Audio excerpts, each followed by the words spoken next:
Their first stop was the warrior training grounds, where the academy had a wide variety of training implements, including test weapons with impact sensors on them to more accurately gauge the force put into attacks. That was part of how they tested the defenses of the warrior classes, and that was how they would test Thor's improvements today. Rita addressed Thor directly. "All right, we will be using a training sword with a damage meter on it. I will be swinging it, and my strength is at the ascended level. The first tests will be just against your scales, without skills, to test your basic durability." Thor nodded his understanding, then puffed up his chest to show his readiness.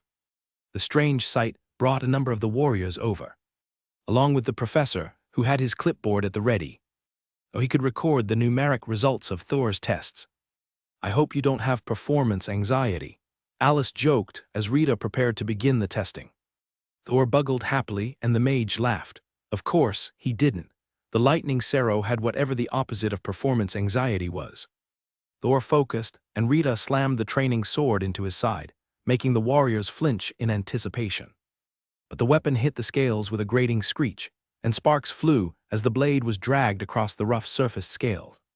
410 points of force, Rita informed the other teacher. That was near the middle of awakened rank attacking strength, and Rita prepared to attack again, as it was obvious that the first one did no harm to the heavily armored Sero. With a crack and whistle of displaced air, the blade whipped through the air again, sending up a glorious shower of sparks as blunted steel met rough scales. This time the attack rocked Thor to the side, and he almost stumbled before catching his balance, but he didn't give any sign of pain past a low grunt. 698 points. "I didn't think you had it in you, Sergeant," the other professor noted as he read the display from the training weapon. 600 was the cutoff for ascended rank physical power without a skill attached, but it would take 1200 to break a low ascended rank barrier in one shot. "All right, I'm ready. Thor, bring your barrier up and I will attack with slash," Rita informed him. The students looked much more nervous now. The training sword was dull, so unless it broke bones, it would only leave a bruise. But slash could cut through steel even if you attached the attack to a stick. Thor brought up his lightning. Rita prepared her attack before the other professor stopped her. "Wait, I need to set up the measuring devices. That sword won't measure the impact of your skill properly. Give me a second," the other teacher complained. The sensor was an energy meter of some sort, an enchanted item that attached to the hilt of the sword and read the energy signature of the attack to guess the power based on the output that flowed over it. The actual damage could vary by the skill, but the slash skill was well known, and they had a proper data set for it at all basic power levels. "All right, go when you're ready," he announced once the tools were set up. The blade arced down at the lightning-covered Sero while the students watched in horror. The lightning seemed to wrap around the energy of the slash attack for an instant before being pushed away, like a stone tossed into shallow water. The light of the blade dimmed as the lightning barrier was dispersed over the area, and a terrible noise, like fingernails on a chalkboard, screeched in the air before a metallic snap marked the end of the attack. The blade lay in two pieces, and there was a shallow scratch on Thor's scales, but it was already beginning to fade as the lightning pushed back over the breach. Combined attack 1,341 points. The lightning barrier was dispersed by the attack, indicating that it is still in the high awakened rank, but the total defense of the lightning Sero known as Thor is confirmed to be above the threshold for ascended rank. The warrior class teacher informed them. Thor trumpeted in victory, singing a short tune with his voice that sounded almost exactly like the military brass band. The warrior instructor looked over the scratch on Thor's side, which had hardly cut through a third of a scale and hadn't touched the thicker section, or the harder core of the defensive plating. "Impressive. I am fairly certain that he could take that strike to his side even without his lightning barrier. If it was the harder armor of his protective ridge or his horns, it is doubtful that the attack would have much of an effect at all," he informed the gathered students. Most of the students sighed at the information that the Sero was fully capable of beating them to a pulp. His barrier was also his attack skill, and if it was at the upper awakened rank, then it was stronger than any defensive skills that they had, while they would be completely incapable of injuring him. "Are we going to test the others before they go to their training?" Daniel asked after giving Thor a friendly pat on the head ridge. "We might as well. Do you have the defensive barriers for the ranged attack skills with you? Rita asked the warrior class teacher. Of course, they live in the storage unit right there. Do you want me to get them set up? I thought we had already determined Thor's ability. He replied. We've still got to test Ray and Hawk's attack skills. We know they are not the most durable of monsters. Neither knows a comprehensive defensive ability, but their attack skills have been growing at a phenomenal rate. Rita explained. The students started to get excited. They got to see Hawk in action all the time when he was messing with the mages on the other side of the training grounds, but very few had seen Ray at all, much less having seen her using her skills. The teacher tasked a group to bring out the official testing gear and gave a sad look at the broken training sword. Those are supposed to hold up to ascended rank attacks. I guess they do have an expiration date, he sighed. Rita shook her head. I think it was the vibration from scraping over the scales that caused the failure. The sword was vibrating like a tuning fork in my hands when I made contact, and that is likely what shattered the blade. The teacher made a note and smiled. Now that is an interesting side effect. Thor, do you mind if I test something? Thor made a gesture that everyone took as a shrug, and the teacher took out a long metal staff. He simply set it on Thor's back once the Sero took down the lightning barrier, and then rapidly pulled it toward himself. The same screech filled the air, but at a slightly different tone that sounded much more like an angle grinder on plate steel. Sparks showered the area, and Carl watched as the staff vibrated in the teacher's hand. Then he turned the formerly round object over and gave an impressed whistle as he viewed the flat underside. Then they took out a small bag and gathered the metal filings from Thor's scales and went back to taking notes. That is incredible. Scales are harder than the chromoly alloy that we use for weapons, and the rough surface shreds them like a grinder. I am a commander rank warrior from the second-year batch, and even I have rarely seen such an effective tool, he informed the group. That would make him about 24, Carl noted. He looked older, but not by much, and Carl should have realized that he was one of the divine injection elites. But somehow, his mind kept associating the teachers with the rare magical warriors and mages that came before the injections. All right, now that my curiosity is sated, let's call out Ray and Hawk to see what they can do. Is a simple attack on our sensor plate enough for them? Or should we get out some fancier targets? The teacher asked. Rita gave Carl a look that said to be happy with the official testing plates and not to get the urge to show off. But she was way behind, and both Hawk and Ray were already thinking of ways that they could upstage Thor and look more impressive for the crowd. Carl smiled at Sergeant Rita.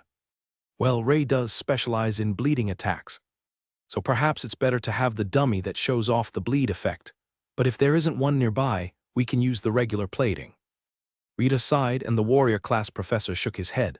We don't have one here. There are only a few in the indoor training area, so we will have to just test the actual attack power and then note the additional bleeding afterwards. What skill does she know that causes bleeding? Carl smirked, and Daniel answered the question for him. She learned to use lacerate after seeing one of the senior year students using it in training. The bleeding damage will be significant, but I think that the damage to the training plates should be enough to show off her destructive nature. Then Alice perked up and raised her hand. I have an idea. Do we still have one of those dummy training vehicles for the artillery mages? We can let her shred an armored car. Just put different plates on each zone and see how long she takes to get through. Terrifying the students with a giant spider tearing apart an armored car was what Rita was trying to avoid.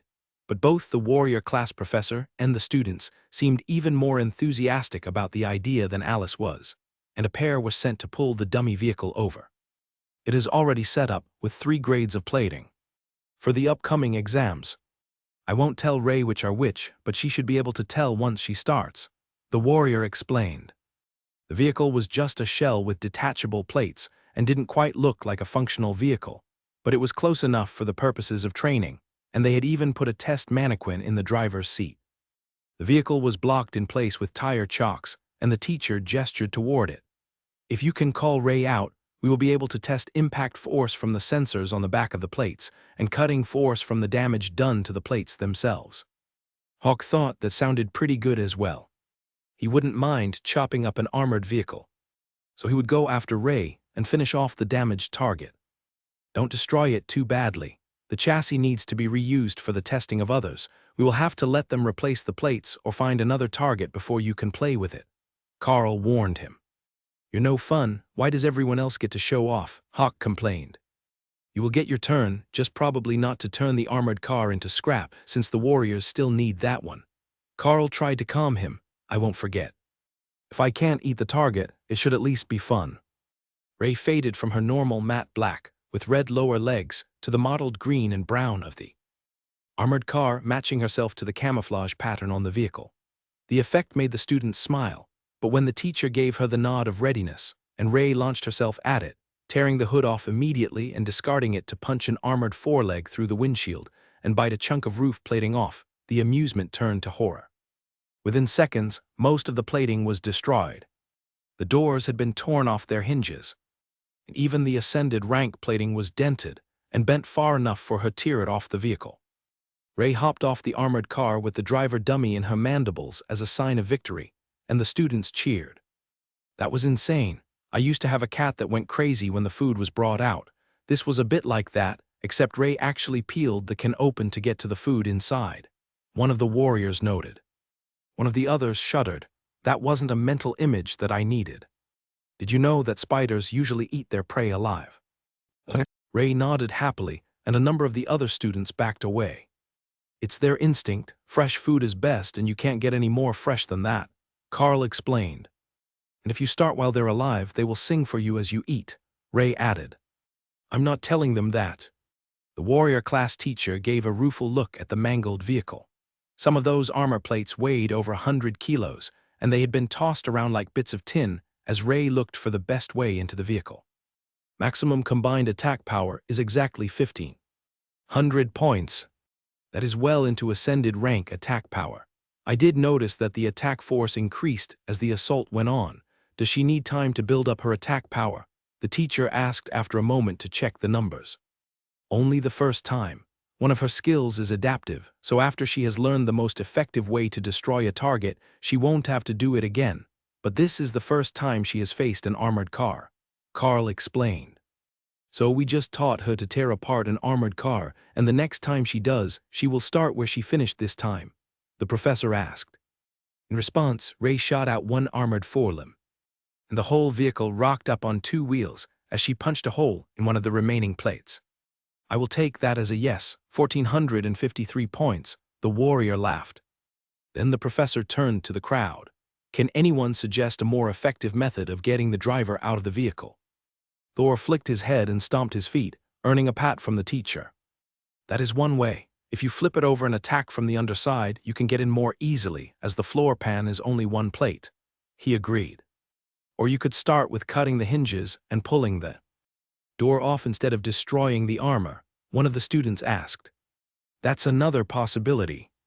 Hawk exited the space and took flight overhead, then sprayed a plume of flame at the vehicle, letting it stop short of actually making contact, as Carl had told him not to destroy it.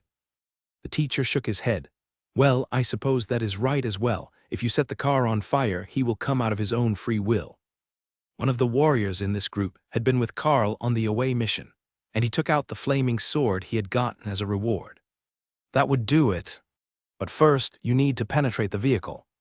Unless you are going to attack the fuel tank through its armor plating, the teacher reminded him. One of the warriors walked over to the armored car and pulled up the front. Even with half the plates laying on the ground around the vehicle, he still couldn't lift it. Can even Thor flip this thing at a dead stop? He asked. Thor put his upper pair of horns under the floor and lifted it until the wheels came off the ground, then stepped back, point taken. Warrior strength and monster strength are not the same thing. Alice waited for the boy to step back, and then cast layered barriers over the armored car. Hawk, how about we see how long it takes you to get to the car? Some of the sensors are still set up to record your attack power, so you can show off for us, the petite mage suggested. Hawk crowed and seemed to shimmer in the air, as if surrounded by immense heat. Then shreds smashed through the first 3 layers of barrier in a single volley, and another barrage was close behind it. The 4th and 5th barriers went down as Hawk dove and spit out a fireball that engulfed the area, taking out the 6th barrier with ease. The 7th was covered in flames from the attack, and when Hawk hit it with a twin barrage of rend, The barrier broke, and the last of the 6 Ren slashes hit the truck. Top attack power recorded as 1290. Ascended rank energy, and from the damage to the barriers, I will say that it was comfortably over the ascended rank combined attack power. The warrior's professor noted, it was. The multiple ascended rank attacks at once are truly impressive in their total output, Alice agreed. Then Alice let out a stream of water that put out the burning grass, and Hawk cast her a suspicious look. Oh, don't glare at me like that. I'm a wind mage, I just happen to know both basic water and fire spells, she informed the bird. Hawk grumbled as he continued to fly, then glided over to where the mages were practicing to take out his annoyance on the water mages in that class. Inside joke, the warrior professor asked. Hawk has a vendetta against water magic for flowing around rend attacks, Carl explained to the warrior's teacher. He's a unique one for sure, but it looks like he has the tools to deal with them now. All right everyone, enough gawking. Get back to work, you're already behind the friendly Sero and you're not going to catch up without hard work. The professor insisted, chasing his students back to their training stations. Carl gestured toward the Berserker area. Thor, you can go practice Earthquake as well. We will work on a plan to build up your lightning soon, don't worry about it and just keep working on your skills. One of the students frowned at them as Carl sent the other 2 pets away. If you say that Ray will be testing our guard skills, I am going to suffer a sudden illness that requires me to recover in my room for the day, he insisted.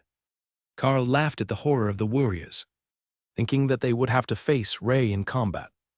These were all first-year students. There wasn't even a faint possibility that they would be able to deal with that sort of attack. Even if offensive optimization wasn't a passive effect, they wouldn't stand a chance against her strength, and Ray wasn't one of the more physically overwhelming monsters. Rita shook her head. No, we won't do that to you.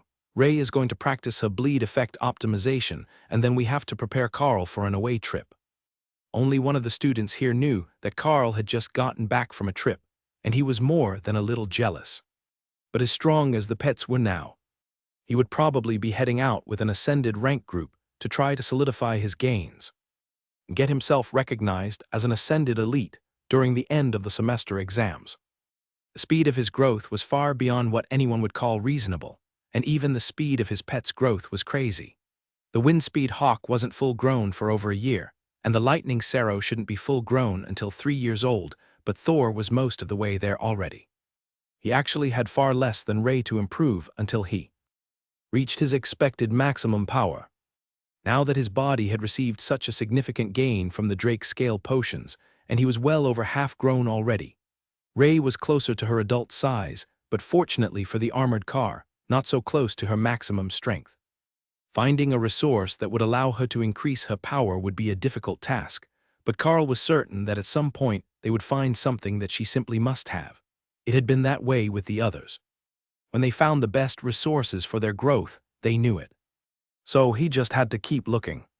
And they would find a way to help Ray break through her limits once she reached them. Rita led the group away from the warrior training, and Ray returned to her web to have a little nap and dream of tearing apart armored vehicles.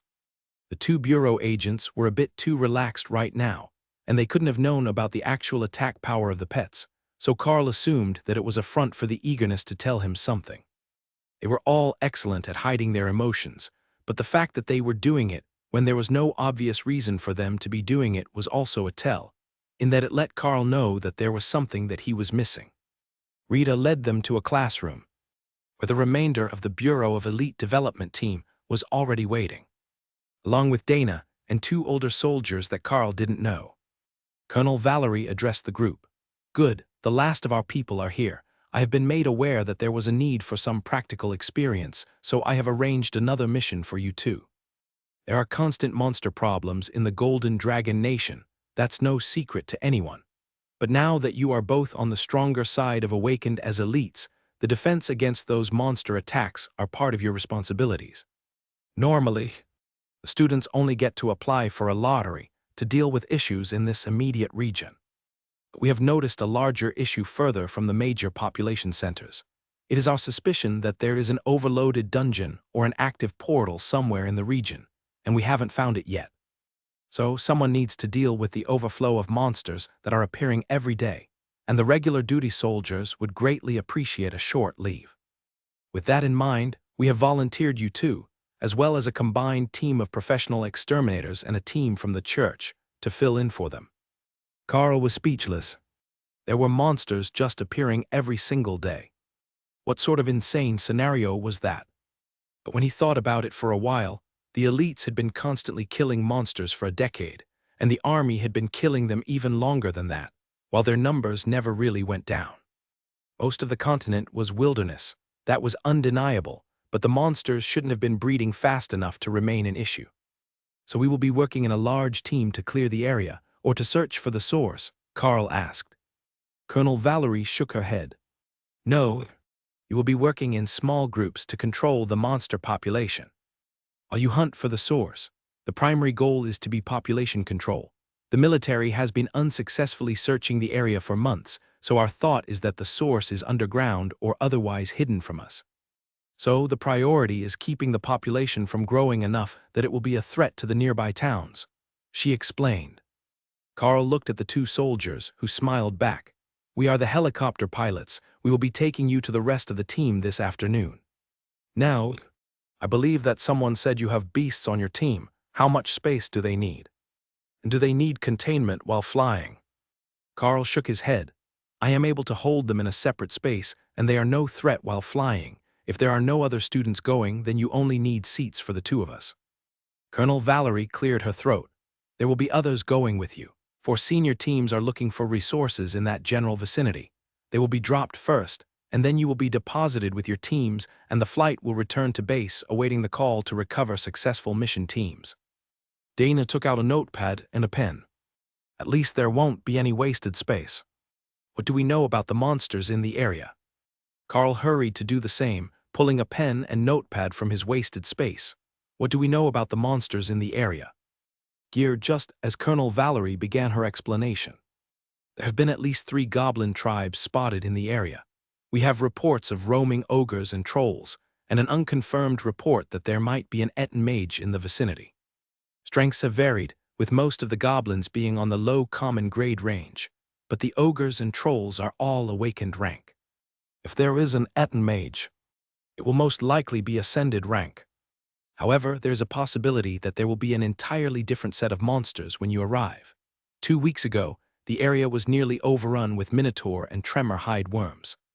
Carl knew what a minotaur was, but the worms were a new one to him. He didn't recall seeing them in any of his books. Tremor-hide worms are 10 meters long and large enough to swallow a grown man whole. However, they are slow-moving and restricted to sandy areas. They can't move through rock and are especially obvious and ineffective in wooded areas, the colonel explained. Then she continued with her mission priorities. If the makeup of the monsters in the area doesn't change, then we would ask that you bring back the heads of the Etten mage if you should happen to find it. They are a hot topic of study these days, as so few ogre-type species can use magic well. They're not particularly bright, and the government is curious about the brain makeup of the mages. The rest is up for grabs, and you can keep what you want. It should be noted that the monsters in this sort of self-spawning region often have treasures with them that are far beyond what they should normally have. It has been known for them to have valuable potions, magical weapons, and even enchanted gems in their possession, so check everything that you kill. Carl felt Hawk and Ray laughing in his mind. Killing was their specialty, and neither of them had hands to be searching through the belongings of filthy ogres and trolls. When they got there, they would be able to hunt to their heart's content, and leave Carl to dig in the filth for treasures. There wasn't much more information forthcoming about the mission.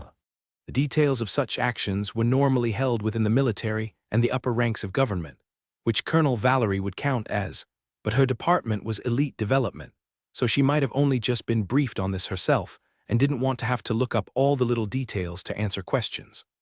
When do we leave? Carl asked. Right about now. Do you need anything from your rooms? We have the kit bags packed and ready to go, loaded to ascended mission standards, so there are some more medical potions and cooking supplies as well as the rations. Colonel Valerie replied. Dana gave her a curious look. Why were there no cooking supplies in the last mission packs? How many of you actually knew how to cook? That's why. If we relied on the first years to cook for themselves, they would become nutritionally deficient before the mission was over, but you will have clerics with you on this mission, and they can create food. Plus, the other elites are known to hunt for themselves occasionally, or bring various vegan options depending on their preference. That is why I asked if you need to go to your rooms to get anything. The colonel explained with a smug smile on her face. She wasn't wrong, though. Only one in the initial group actually knew how to cook. On the way back they had gained Sister Betty, who was much more knowledgeable, and even the 2 clerics they had rescued had some cooking skills. "Will there be a water mage with us? Rationed water is no fun," Carl asked. "There should be. I can't guarantee that the 2 of you will be together for these missions, as they will be split into smaller teams, and 2 rookies would be a liability, but there are usually either mages or clerics capable of creating water with each team. Carl will presumably take the role of one of the warriors, while Dana will be their secondary mage. Most government-issued missions call for groups that are a minimum of 3 people for awakened rank or lower incidents, 5 for ascended rank threats. That is the safety tolerance. I believe I mentioned once before that it would look terrible to the public if they found out that we had lost a student or a promising young elite. Not that any of the elites are particularly old. The program has only been running for 10 years, but you get my point." The team members all chuckled at her reference. She was one of the early testers of the divine serum. Though she was older than the mainstream elites, but still not far into her 30s. "All right, we will take the packs and head out as soon as we have checked them," Carl agreed. "They are in the helicopter. Good luck, and we will see both of you soon." Carl and Dana followed the pilots out, while the bureau agents prepared for whatever they would be doing while the pair were away from the academy for an undefined amount of time. If the goal was population control, it might take them a week or a month or a season. There was no clear end point, unless they were going to be relieved as soon as the regular teams returned from their vacation. That seemed unlikely to Carl. Back at the mines, there was always a bit of overlap after holidays, when they pushed to get more done than the standard quota to make up for the missed productivity. The same was likely true here, where the regular teams would join the substitutes for a day or 2 before the relief teams was sent back home. Carl called the beasts back into their spaces, interrupting their training, but for a good reason. Thor was a bit disappointed that he had to stop playing so soon, but he would get to see new places, so it was a fair trade in his mind. Hawk had no problem returning. The mages hadn't come up with any new strategies since yesterday anyhow. Each of the helicopters had 20 students already in them when they arrived, and the pilots pulled Carl and Dana towards separate rides to grab their gear. Carl waved goodbye to the mage as he wondered when they would next see each other, but the door closed as soon as he had his pack and had taken his seat. The pilots weren't waiting anymore and headed straight out to their first destinations. The berserker beside Carl smiled and patted him on the shoulder. The face was familiar, and Carl realized that he knew him from earthquake training. "What are you doing alone on a helicopter? Are you assigned to join one of the teams?" the muscular man asked. "I'm getting airdropped in as support for an existing team, or so I have been told. I got the lottery win for a relief operation, so a regular military team can get days off," Carl explained. "Oh, you lucky bastard. You got the call a month after reaching Awakened, and I didn't get the call until the end of last year. Military support missions are cushy. They throw all sorts of people at them, since they're not professional soldiers. Half of the elites on my mission were blogging and taking selfies as much as they were actually working. It was just one big social media publicity tour. Who knows, you might even get to meet one of your idols." The berserker laughed. The man on the other side of Carl nodded. "Mine wasn't that casual. We were in the woods and actually working, but there were at least 3 times as many people as we needed. We ran across other teams like twice a day, but the team I was with were all idiots. A banker and 2 politicians with their assistants. They had ditched too many calls, so they got forcibly sent on an actual mission." Neither of those options sounded much like what Carl had heard from the colonel, but there was a chance that they were right. She had said that they would be joining a team because the regular one was on days off, but she didn't explicitly state the quality of the team that they would join. For Dana's sake, she hoped they were a good team. He could rely on Hawk and the others, but she was somewhat squishy, warm too and soft. Carl caught his wandering thoughts and looked out the window. Before the berserker realized, he had lost track of the conversation. The others were all talking about the various missions that they had been on, so nobody expected Carl to fill in much. As a first year, he wouldn't have been out much, no matter how strong he had gotten. The best advice I can give you is not to piss off the healer. They might seem all righteous and such, but when shit hits the fan, and they have to pick who they heal and who has to suffer and hope they survive until the next spell comes in, you know it's not the group's jerk that gets priority. One of the warriors laughed. The mage next to him laughed. You learned that the hard way. You had a broken leg for all of a lunch break, because the healer was too tired for one more spell until after they ate. The warrior nodded solemnly. It was an important learning experience. You're a slow learner, though. Didn't Sister Betty punch you in the face just 2 days ago? One of the other warriors asked. Hey, she's not our healer, and I was very sincere in my intentions. The warrior defended himself. Carl laughed. You should be careful, she's stronger than she looks. She rode to the academy from the seminary with my team.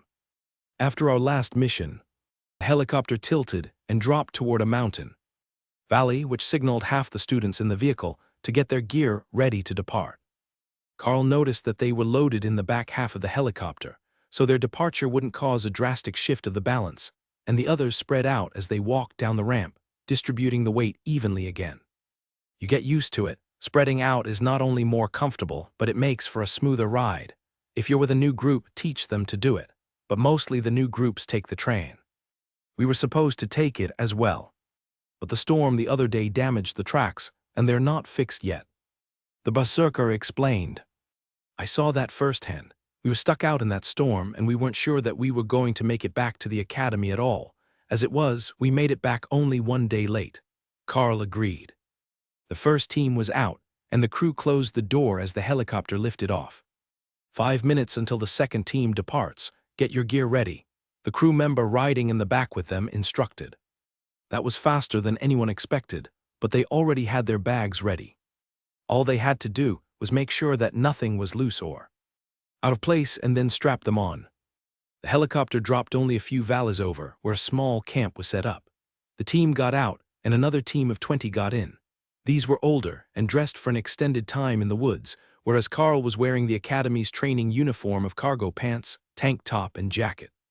It was almost a military look, but anyone in the nation would recognize it as a divine Golden Academy uniform. Seriously, not only do we get a random group from all over the country, we get a kid fresh out of the academy. Are you even awakened rank yet, kid? One of the women asked. Pushing for ascended already. I'm there in attack power, but still lacking some durability. Carl replied, resisting the urge to take the bait and get angry at her provocation. The woman rolled her eyes and snapped a punch at his face.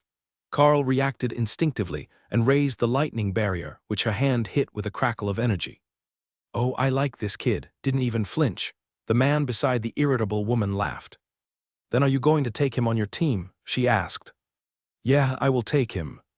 If he has ascended rank, attack power, and a lightning shield, he's not going to be a liability. But there's something about the look in his eyes. They're not natural, obviously, but they've got that placid look that large monsters give you, like they know you can't do a damned thing to them. The woman just rolled her eyes, and the group started to split up into teams. They ended up with 7 groups of 3, and Carl moved to join the ones he had been lumped in with. Carl awakened rank Beast Master. He introduced himself. Bob and Doug Mackenzie. I'm Robert, an ascended rank warrior. But you can call me Bob, and Doug is a green dragon cleric. The man who had spoken up for him announced. Despite sharing a family name, they didn't look anything alike, but Carl wasn't going to cause strife with a good team by questioning their parentage. He had gotten a healer, but it would have been nice if they had a mage in the group. The green dragon was the dragon god of nature, and their cleric's role was similar to that of the druids and the world dragon, to keep nature running smoothly, so it made sense that they had been sent to help control the influx of monsters that was upsetting the balance. He should have solid healing skills, and he probably wouldn't be biased against the beasts. The good luck dragon scale charm was working quite reliably, Carl decided. So what can you tell me about the Beast Master class? I have never heard of it before, so I don't know what you can do in a fight. The warrior Bob asked. I have 3 beasts, actual beasts, not summoned creatures that can be replaced. An evolved windspeed hawk that has learned fire magic, a lightning sarrow and a bloodbath spider. The lightning barrier is a skill I learned from Thor, the lightning sarrow. I can also use rend, and we can hear each other's thoughts to fight as a group, Carl explained. Doug smiled, and his face suddenly looked much younger than it had a moment ago under his mop of black curls. Now we must be in luck. We got extra team members. It's always better not to be outnumbered. Don't worry, we will take good care of your partners. Are they all awakened rank or higher, or is one of them still young? He asked.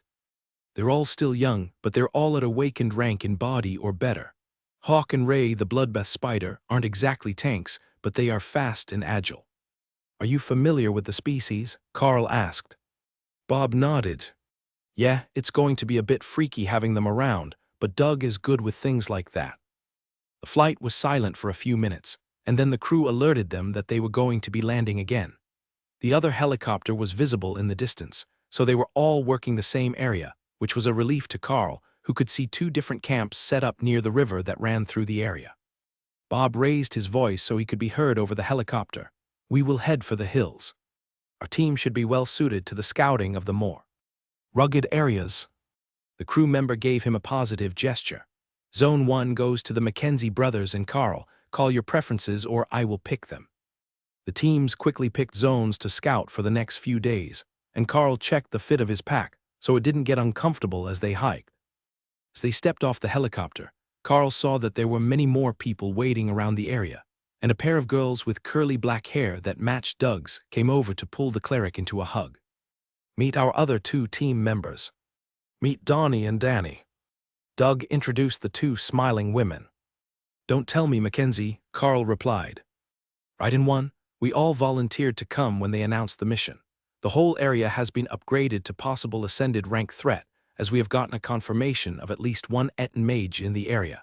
Everyone will be getting 2 more members for their team out of the ones who got here first. One of the identical twin women agreed. Carl looked between them with curiosity.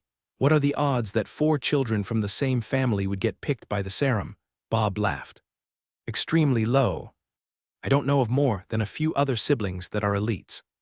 Though one of the test generation has a son who's in the academy now. But we should get going before the annoying ones want to.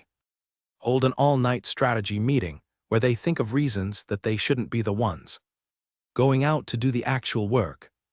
Bob led them out of the encampment, past sharp-eyed guards who were giving envious looks to their group with the twins.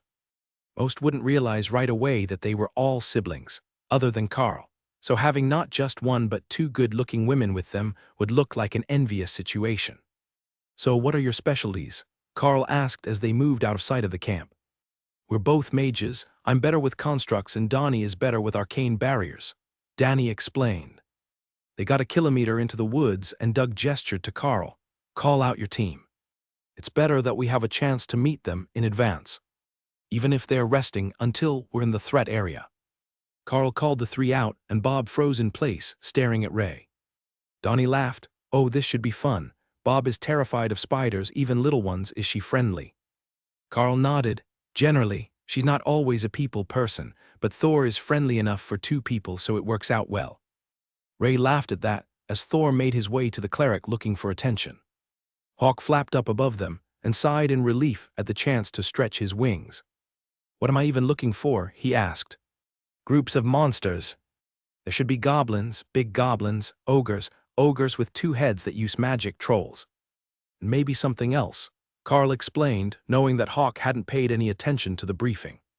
Carl sensed Hawk's dismay at the announcement, but he knew that Hawk wasn't afraid of goblins and probably wasn't afraid of ogres either, considering how much fun he had harassing random bears, which were neither smaller nor weaker than the ogres were. Goblins smell terrible, but at least they will be easy to find, Hawk finally explained. That would explain his reluctance, but he was already off and scouting the area for threats. Hey, this mission is stupidly simple. They're right here. Just turn right a little and you will find them, Hawk informed Carl a few seconds later. Hawk says there are goblins just ahead to the right. I wasn't expecting them to be this close, but he says they are here, Carl explained quietly to the others. The mages looked startled and turned in the indicated direction. Seriously, we're barely out of sight of the camp. What are goblins doing this close to civilization? Our intelligence suggested that they first appear further into the mountains, and that is why we were going there to hunt for them. I only know what Hawk tells me. Should we go? Carl asked. Bob nodded. I will take point with the casters in the middle. You take the rear with the beasts protecting our flanks. You can have them move further from us so the goblins don't realize we're all together. I can smell them already. They're coming this way, Ray informed Carl. Split off and hide. Ambush when the time is right. Thor, move forward to fight beside Bob and protect the flank. The goblins are coming our way, Carl warned. The shouts of a goblin hunting squad became audible seconds later. Carl took out his sword. He stepped off to the side, preparing to defend any attacks that might come from the left while Thor was on the right, but Doug shook his head, and Danny summoned 4 wood golems to encircle the casters. The cleric cast a spell on them, and the wooden bodies turned more sturdy, strengthened by magic. The 2 of them had a system and worked well together. Then Donnie cast a barrier over everyone, and they settled in for the goblin charge. A flurry of rend attacks came down from the sky as Hawk started his offensive, and then there was a shadow moving through the hunting squad like a whirlwind, throwing dismembered limbs in the air as the goblins screamed and tried in vain to run. What in the goddess' name was that? One of the mages asked as Ray finished her work and retreated into the trees to wipe herself clean again. That would be Hawk attacking from above and Ray ambushing from the trees. They're just common rank monsters, so it wasn't a big deal for them to clear them out, I guess, Carl replied. The whole clearing was covered in dismembered goblins, and Carl hesitated. He had been reminded that they might have uncommonly good items on them, but Hawk was right. Goblins smelled terrible, especially the insides of them. The others seemed to be thinking the same thing, as they all hesitated to get any closer. Time to do your part. Don't miss any good stuff, Ray taunted him as Carl prepared to go loot the goblins. You could have at least left them intact, so I wouldn't have to check so many pieces, Carl complained. They're too squishy, they just blew apart when I hit them. I didn't want to use my mandibles, in case something got in my mouth. You already made me drink that potion. I'm not eating goblin. Hawk chimed into the conversation. I see shiny things, metal shiny and gem shiny. I don't know if they're good things. Carl sighed and stepped forward, earning himself a curious look from the others. Hawk and Ray say that there are shiny things, both metal and gems, on the bodies. We should see if it's valuable or useful. The Bureau of Elite Development said that these are escaped from a spell, and they might have loot that they wouldn't normally own. The others sighed, then spread out in a line so they could clear out the bodies in one pass, with as little contact as possible. I recommend that you grab a long stick. Poke the bodies to open bags and search them. It might not find everything, but it's better than actually touching them, Doug, the green dragon cleric, suggested. Carl quickly grabbed a stick and got to work checking the bodies. He wasn't sure what was actually worth keeping, but his equipment had a fair bit of storage, and the first thing he found was a decent-sized leather pouch that could hold anything that he gathered. Then there were a few gold rings on one goblin, a quality steel dagger on another, a few scattered gemstones, and finally a golden necklace. Lay your loot out on the ground, and I will purify it. Doug offered helpfully once they were all on the other side of the clearing, where Thor and Ray had joined them. Carl dumped everything out, and then laid the bag on the ground with the rest of the loot. Well, that's interesting. The majority of this is just shiny metal and simple gems, but one of those rings is magical, and the bag is also enchanted, Doug noted as he finished cleaning. Do you know what enchantment? Carl asked. I know that it's not a curse, but that's not my area of expertise. We will have to have it identified by the spell crafters when we return. They will know what it does, the cleric explained. Carl shrugged and dumped the loot back into the bag, which he hung by its straps from his belt. If they were going to keep gathering from goblin bodies, he would keep it there, instead of stuffing it in his pack next to his food and spare clothes. The bag wasn't particularly large, but it would hold a half-dozen hauls like this, as long as he didn't keep picking up more weapons. He wrapped the dagger in freshly purified cloth and stuffed it in the bag, as the decoration was pretty, and if he could find a scabbard for it, he would keep it with him. Should we burn the bodies? Carl asked the others. Bob shook his head. The risk of a forest fire is too high. They will decompose quickly out here, if the other monsters don't eat them. With the goblins dead and the loot cleansed, Thanks to the efforts of their cleric, the group started moving toward their destination again, but in a much larger formation.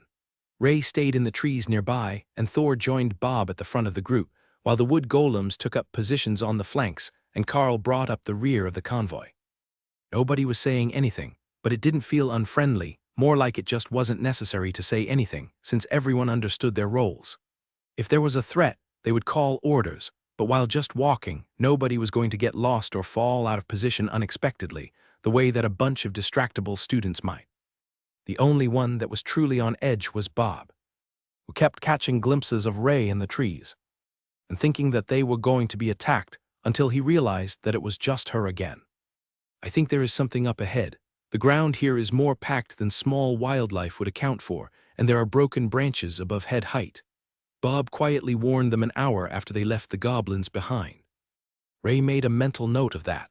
For a bloodbath spider, prey usually came to them. They didn't go out hunting things, so they had no inherited memory of tracking skills. Hawk hunted by direct sensory input. He had been guiding them down the trail, but he hadn't seen anything concerning yet. So it was Carl's use of Hawk's eyesight that finally gave them the clue they needed. Everyone stop, face right. I have enhanced eyesight into the ranges that a windspeed hawk can see. That includes ultraviolet, and it makes urine and other bodily fluid traces glow in the light. There is a handprint in the ultraviolet spectrum on a tree in that direction, too large to be one of us. It's even larger than Professor Tank's hands, and that man is well over 2 meters tall, Carl whispered. I will go look, Hawk replied. He couldn't see the handprint from above, as it was hidden under the canopy of the trees. But Hawk did his best to search for anything in the area anyhow. I think there is a cave up ahead. I can't see it without landing, but something looks wrong, he replied a few minutes later. Hawk says there might be a cave. It's hidden from above, but he's fairly certain it's there, Carl explained. Bob nodded and led the team forward, following Carl's guidance every time he saw a sign of the large creature. Then, Carl started to see the telltale signs of goblins. Plenty of filth was visible to his enhanced eyesight, but it all stayed tight to the trees, where it wouldn't be seen from above. Bob noticed the signs only seconds after Carl did. I think they understand about the helicopters. They're hiding from overhead surveillance, but the goblins must have come past here in a large group. They might be under orders from the ogre we have been tracking as well. Goblins are cowards and ogres are lazy, so if an ogre comes across a goblin tribe, it will often threaten them to make them work for it, he explained. The mages pulled closer together, ready for an attack. And Carl realized that he had no idea which one was which anymore. They had the same black hair in the same haircut, and they were wearing the same uniform, with the same last name on their badges. Someone had called Bob and Doug twins as well, but at least they were different sizes, and Doug's hair was longer, while Bob's was cut tight to his head. The smell of burning wood came to them from the distance, and Carl smiled. We found them. I smell campfire, so unless the forest is burning, there is someone up ahead, he whispered. Bob led them forward, with Thor doing his best to be silent beside the warrior, and they burst into a clearing with their weapons up. You vanished, Hawk complained, then dove under the tree line to join them and protect Carl. But there was nothing to protect them from. In front of them stood a large cave entrance, giving off a slight plume of smoke from a cooking fire inside, and a full 10-person military team was sitting around on the rocks. Damn it, we thought we found an ogre camp, Bob sighed as he realized the situation. The warrior at the fire smiled at him. You did, but about 6 hours too late. We got 4 ogres and 15 goblins out of the cave. There should be more goblins nearby, but we are waiting for them to come back. Carl looked up and noticed the slight shimmer of a spell that had been hiding them from Hawk's vision, as well as the obvious signs on the trees of a violent battle having taken place in the recent past. Bob smiled at the warrior. I think that we found the rest of your goblins. The beasts with our team cleared out an entire hunting party just an hour or so ago. We followed the game track they were on, and it led us here. The team looked immensely relieved and began to relax a little. There were still plenty of dangers in the woods, but if Carl's team had killed off the rest of the goblins who lived here, then at least nothing would be looking for their resting spot tonight. Why don't you all take a break here for a bit? It's still early, but it gets dark fast in the hills, and there might be more monsters about, the warrior suggested. Bob shook his head. We are headed for Region 1, and we should try to get closer to it tonight. There were a half dozen more fresh teams headed out today, so you might come across another if they know how to track.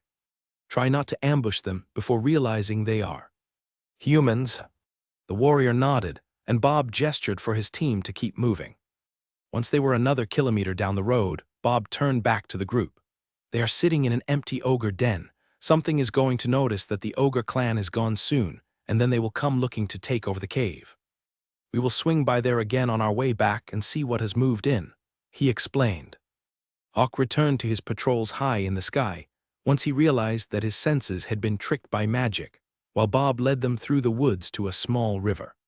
From his limited experience, Carl recalled that rivers should be a gathering point for monsters needing a drink. But the area was quiet, with only a few small tree animals. The rest had been scared off by the presence of Ray, who was still hiding in the trees, or by the noise that the group with Thor and the 4 tree golems was making. They weren't going to win any stealth awards today, but nobody was seeing signs of large monsters, and they weren't worried about the smaller native ones. Once we find a good way across the river, we will move into the hills and find a campsite for the night, Bob explained. It was only about 10 meters wide, but it looked fairly deep. None of them were looking forward to getting soaked right before the sun went down in the mountains. I will make a bridge for you, Ray offered. Ray will hook us up. Just give her a moment to work, and she will have a way across the river. Carl explained to the others. She was already getting to work, attaching her web to trees on opposite sides of the river and creating a small woven platform for them to cross.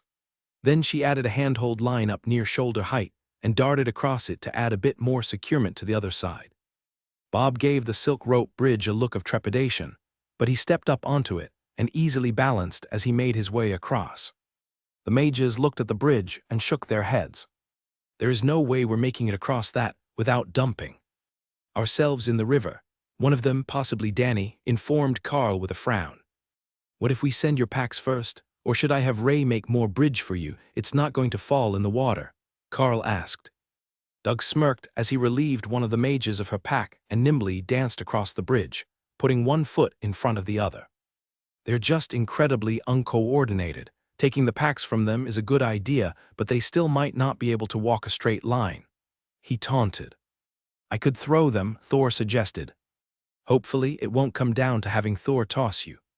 How about you pass me your remaining pack and give it a try? The upper rope is sturdy, just keep a good hold on it and you won't fall in the river, Carl offered. The remaining pack was handed to him, and the mage stepped up on the bridge, wobbling a little as she took her first few steps. But after that, she was getting the hang of it, and after a close call that left her hanging off the handrail for a moment, she made it to the other side. How is Thor going to make it to the other side? The remaining mage asked. He will just duck into the separate space where he rests, and then come out again when I'm on the other side. Carl laughed while imagining the sight of Thor trying to cross a single rope bridge. The mage carefully crossed the river, then Carl walked across behind her before turning back to the bridge. I suppose we should take that down unless we are going to need it to go back, or at least disable it so it doesn't let anything else cross the river, he suggested. Yeah, we could cut it and let it fall. Most creatures wouldn't be able to reuse it anyhow. How long will the silk last? Bob asked. Carl shrugged. As long as it needs to, I suppose. It normally doesn't dissolve or anything. Leave it, someone else will need to get across the river soon, and they will likely be following the same trail that we are. We have to cross 2 more search areas before we get where we are going, and they will appreciate the ability to get across. Well, at least after they realize that it isn't a trap by a giant spider to get them stuck in the middle of the river. Ray perked up at the suggestion. That was actually brilliant. Just a bit of sticky silk, and she could get them stuck right in the middle, where they would be out in the open and nearly helpless. But she resisted the urge to booby-trap the bridge, and waited patiently for the group to continue. The sun was about to hit the mountains, and while it would be twilight for a few hours still, the direct light was about to end for the day. As we have Ray here, why don't we camp up in a tree tonight? It will be softer and safer than camping on the ground, and she is fast with the web. It isn't too draining, is it? Bob asked as the light began to fade, marking time to get their camp set up. Ray gave him what he took for an enthusiastic gesture, and Hawk informed her of a good tree nearby, with large, wide branches that could be used to make a tree fort.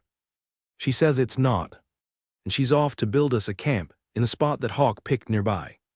He says the tree has nice wide branches for a nest, Carl explained as the spider vanished. The mages smiled at Carl.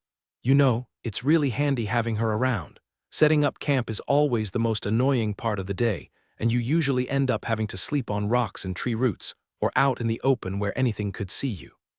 But being in the trees will limit the number of monsters that can get to us, and Ray should be able to make a decent canopy to keep the rain off and the bugs out. Ray was listening in from a distance and perked up at the mention of bugs. Do you think there are bugs big enough to eat here? I can make a sticky tent, she eagerly suggested. I can't say for sure, but we're in the right area for them. There might even be another giant beetle out here, or some of the vampire flies, which are nearly as big as my forearm, Carl informed her. Ray started to alter her idea from just a platform to an awning tent that would enclose the area, trapping any bugs that tried to go for the team, so she could eat them later. Carl led the team over to the chosen tree, and saw that Ray had made them a ladder to climb up the 50 meters to where she had chosen to put their encampment in a large redwood tree overlooking a clearing. The view was incredible. The tree towered over most of the others in the area, which would let them scout for enemies easily when the sun came back up. How far are we from our search area? Carl asked as they looked up into the tree. We should be right near the edge of it now. Let me double check the map, but I believe that our area started just behind us, Bob replied. The mages smiled. That means we can keep this as our base camp until we've finished with the area. It takes ages to do a full search, and there are fresh monsters appearing every day, so even if we clean them out one day, we will have to start over the next. But with a good base camp, we can just keep scouting and returning to the same spot, without letting the monsters build up. Carl nodded in understanding. You hear that, Ray? This will be a regular spot, so feel free to make more webs in the area if you want to catch snacks. Bob sighed as he saw Ray start to spin more webs in the area, filling the tree tops and linking them together into one large web. Did you have to tell her that? He asked. Of course. She's going to get hungry, and we need to get rid of the excess monsters, so the more that she catches in her web, the fewer that we have to hunt. I will ask her to leave some at ground level as well, since we're not just after monsters that climb trees. Carl explained with a smile. Carl led the group up the ladder and into the large tree fort that Ray had created for them, complete with a nest for Hawk that he was filling with leaves and small branches for comfort. There seemed to be a number of magical resources in that pile. Carl could sense the energy coming from the pile, but he didn't recognize any of the plants, so Hawk's comfort was worth more than an unknown leaf.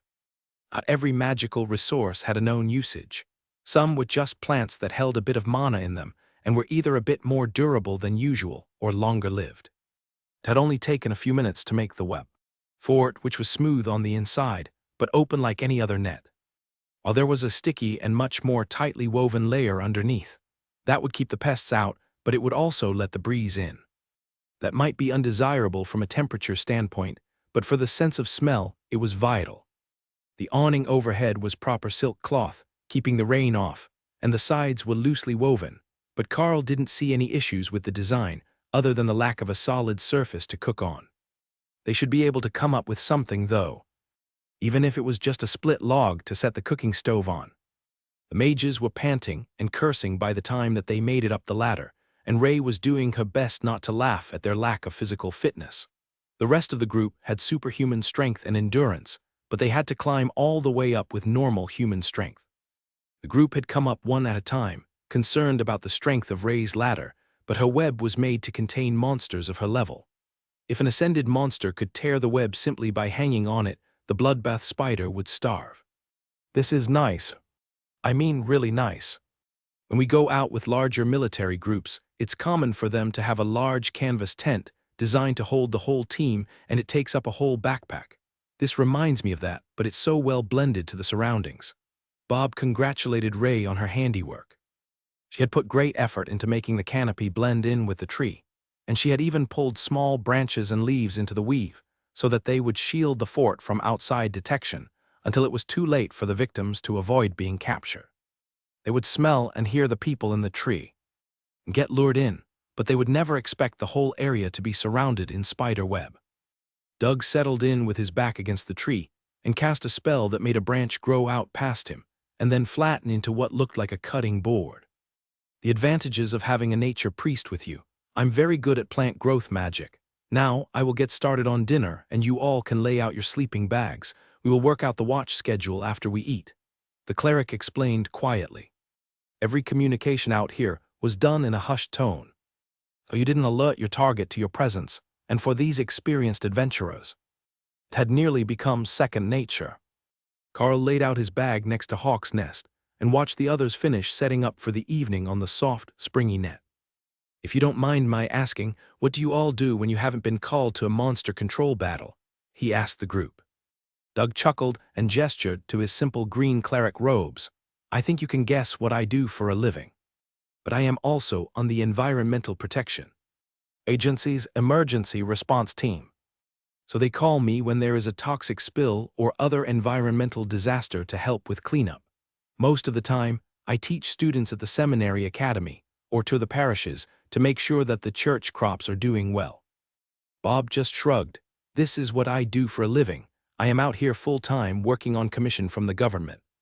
One of the twins gestured between the two of them. We work for a security company in the capital. I'm actually highly skilled with security cameras and all sorts of alarm systems. So we only use our magic 1 week a month when we come to join Bob in the woods. It's a bit like a camping trip, a family tradition, but with dangerous monsters. That's quite the family resume. I still haven't even started to think about what I'm going to do after graduation. It's nice out here, and having grown up in the mines, I have a particular fondness for anywhere that is not a narrow underground tunnel. But other than that, I have no idea. Carl replied. Bob laughed. I doubt you have to worry about it. I checked your deployment orders before I got on the plane, and you've been sent here by the Bureau of Elite Development. They never latch on to anyone that they don't have a plan for. If my guess is right, they think that you will keep progressing, and then end up in one of those fancy government jobs as Grand High Muckety Muck.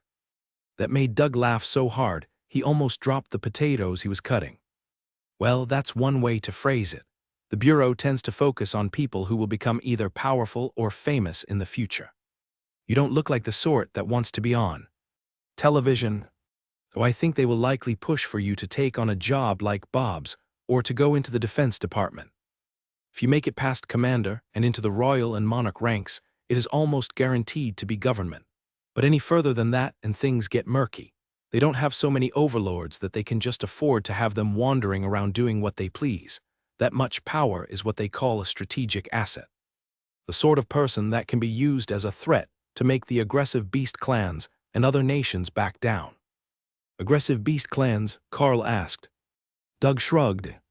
You know, like the Drakes, the Phoenix clans, the wild dragons, and the Griffon nests. The sort of beasts that have human or higher intelligence and very little patience for stupidity. Hawk squawked with laughter at that. It was a wonderful description of the most powerful of magical beasts. Bob smiled at his brother as he added his opinion.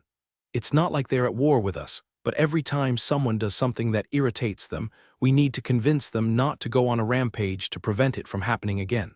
Especially the Drakes. They are incredibly irritable. And then there are the Drake Riders, who are a bunch of nut bars on a good day. Carl chuckled. So I've heard. Well, at least here we get to just look over our zone and find the prey. We don't need to worry about all those little details. All of my beasts are right on the borderline between awakened and ascended, so with a bit more effort and a little push, we might manage to advance and get recognized as ascended during the next round of exams. One of the mages sighed. Lucky bugger. I didn't pass the ascended exam until my last year at the academy, in the final semester, no less. You can't be that old yet. Carl shook his head. No, I'm still in my first year. Everyone turned to stare at him when Carl made that announcement. Say that again. Did you just say that you're in the first year? As in, you're planning to make ascended during the end of your first semester's exams. When did they even test you to awakened? It's not midterms yet, is it? Bob asked. No, we're still not at midterms. Actually, I think I will miss them because of the mission. But I was tested to awaken 3 weeks after I got to the academy when Hawk started to really grow in potential. Ray and Thor joined us a few weeks later, but they're growing fast, Carl explained. They're growing exceptionally fast if they're already this size. And were infants when you got them. At least I assume that they were newborns at the start of the school year, Bob asked. Eggs actually, I got them all as eggs and I've raised them from that, Carl agreed. I think that I see now why the Bureau is so excited to get their hands on you. You're growing at an insane rate, and that always comes with an extra dose of good luck. Now some people will look down on the luck factor, but luck is very real, Bob replied. Tell me about it. The church even gave me a good luck charm when we stopped by there to pick up a cleric after my last resource gathering mission. Carl agreed. You got a lucky charm from the church. What the dragon is the point of that? Anyone lucky enough to get one of their dragon scale luck charms doesn't need the bloody things anyhow. Doug laughed. The whole group laughed as Doug pulled a lucky dragon scale from under his robes, and then the others all did the same. All right, maybe they're not as rare as I might have thought they were, Carl corrected himself. Bob laughed. No, they really are. But like Brother Doug said, those with good enough luck to get one don't need them. How did you think we all ended up together to form a super team? Pure blind luck. You really couldn't ask for a better group at our power level. I've got much stronger than usual defensive abilities for a warrior. We have both a barrier and a golem mage, plus a nature priest and a beast master, whose team not only includes a tank and an ambush attacker, but a flying scout.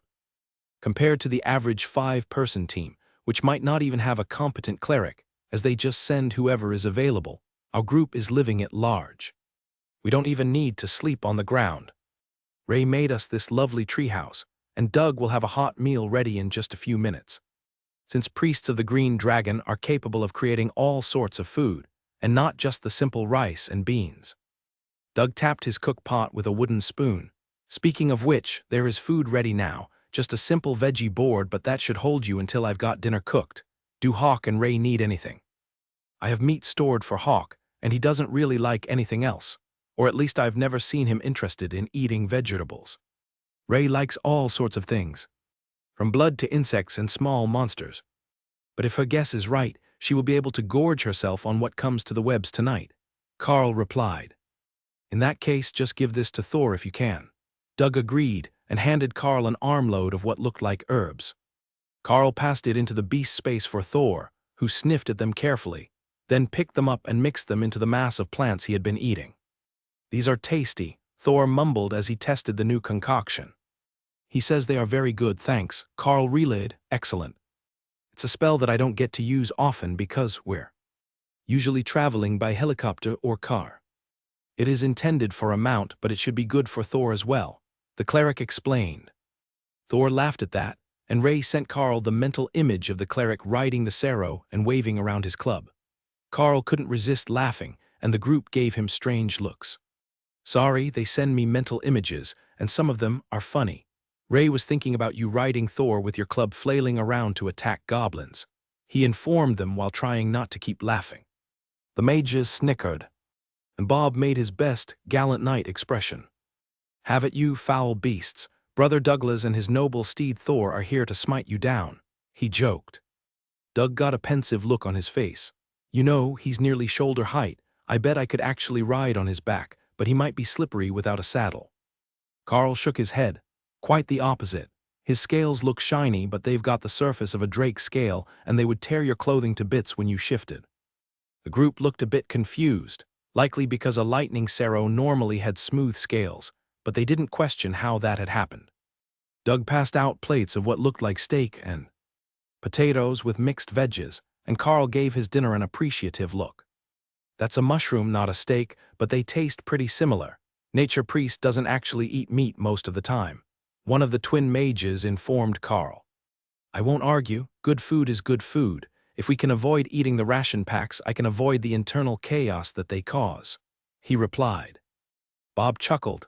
Reducing toilet usage in the woods, you see, but you'll need a gallon of prune juice and some heartburn medicine when you get back. We will take the watch in order of age, so you've got the early morning shift, Carl. Can you cook at all? Doug asked. Carl's sad expression told them as much as his words. Not much. I started to learn after the last trip when I realized how useful of a skill it is, but I don't know much. That's fine, I am the oldest, so I have first watch and I will wake up with the dawn if there are no other issues. Is Ray good for the evening? She's still outside somewhere, Doug replied. Carl sent a thought out to find Ray, who was setting up webs near ground level to trap roaming monsters.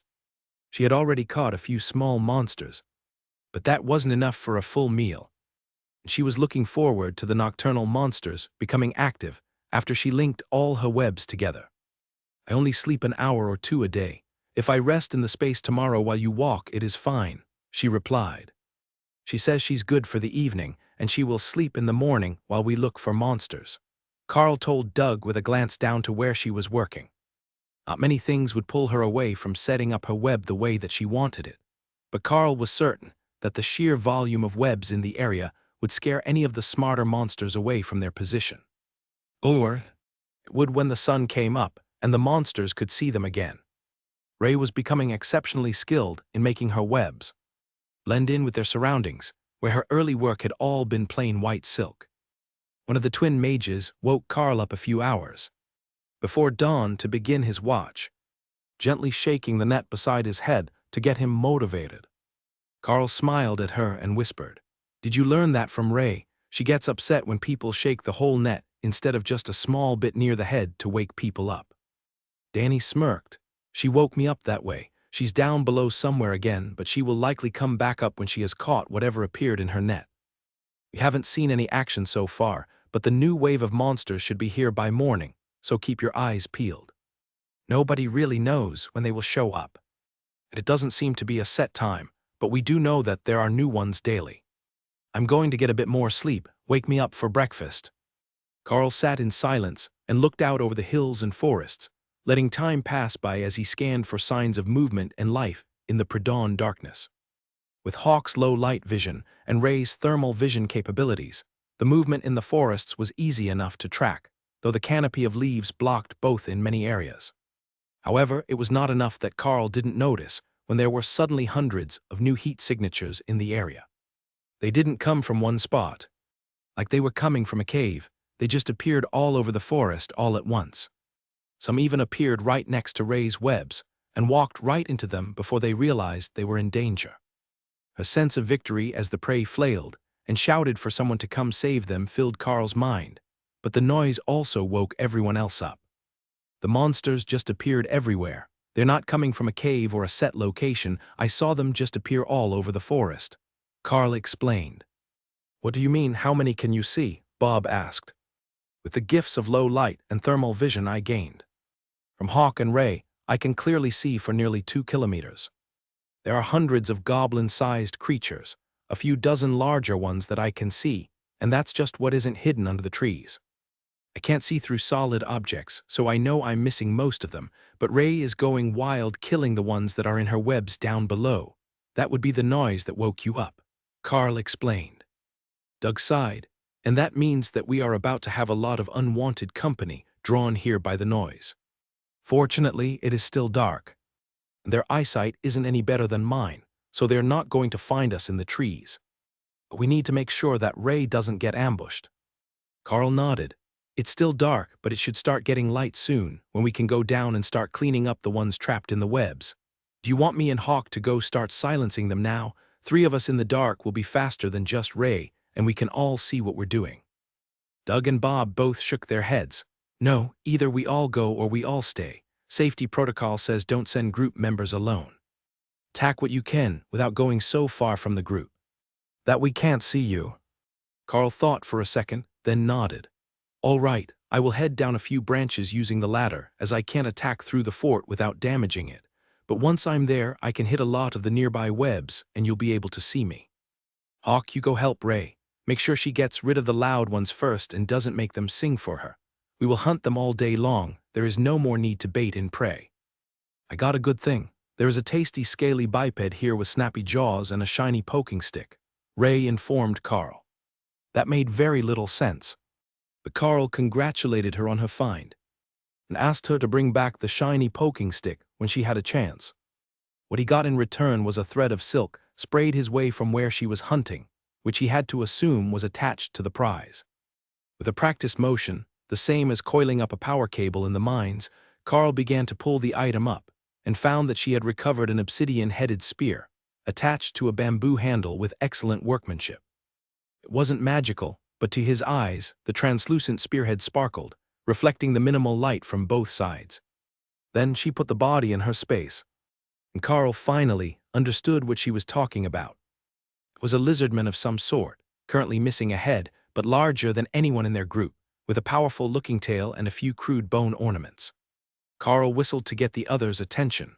There was a lizardman in the web. It might not be all goblins in the group today. That got the group talking, making a plan for their hunting and defense based on the knowledge they had of how lizardmen behaved. They were a common monster in the swampy areas, on the high side of common to the low awakened rank, but often gathering in large groups that would challenge the smaller teams who went to hunt that level of threat. "Are there still goblins and ogres?" Bob asked quietly. Carl looked around, verifying the few monsters in the region that he could spot from his vantage point now that they had mostly moved under cover of the forest. "Yeah, I still see goblin-sized creatures and humanoids too big to be lizardmen. I will point them out on the map for you when I get back up," Carl agreed. There were other beasts caught in Ray's web, and he was using Ren to dispatch them quickly before they could make too much noise and bring a force that the 5 of them couldn't deal with. Ren's range was limited, and they were well up into the tree, but with Ray and Hawk moving lower through the forest, it only took a half hour before they had everything in the immediate vicinity dead, butchered, and collected. They had gathered what they thought might be loot, but there were probably some things that didn't catch their attention. Nothing magical, though. Beasts could sense the magic on the items, and they would have brought it back if they had found anything. The pair returned to the fort, and Carl climbed back up to join the group as soon as he smelled Doug start cooking breakfast. "The loot is at the bottom of the tree. We can collect it later. But first, I will show you where I saw the ogres appear and any other groups I remember. The ogres are still our primary target, right?" Carl asked. "They are. We need to keep the population of everything down, but the ogres are the strongest beings that we have been informed of in the area." Bob agreed. "All right. Then we should check here, and here, plus near the ridgeline there. Those areas all had multiple large creatures, and some of them went behind the ridge. Then we had large groups of goblin-sized monsters here and here, with scattered monsters everywhere else," Carl explained, tapping the map as he went. Bob nodded. "All right, that's good. I will come up with an efficient route for us to cover today, and we will start hunting after we eat." The meal was similar to the one that Doug had made the night before, heavy on the potatoes. But this time Carl donated some of the awakened rank boar meat that Hawk had been ignoring. "Now we're talking. Pork belly and potatoes is the real breakfast of champions," Bob chuckled. Doug rolled his eyes as he cast a spell that created some sort of white sauce in a pot on his camp stove, and began to rummage in his pack until he found a tube that cracked open to reveal rolls of dough. Biscuit dough takes less room uncooked. The sauce is a form of coconut gravy, but with the pork grease it should be pretty good, the cleric explained. It sounded a bit sketchy to Carl, but who was he to argue with the cook? There were chopped mushrooms in the mix with the potatoes, and he already knew they tasted like steak. So there was a good chance that the white sauce didn't taste like raw coconut. The meal was, again, surprisingly good, though the coconut pork flavor of the gravy was certainly unexpected.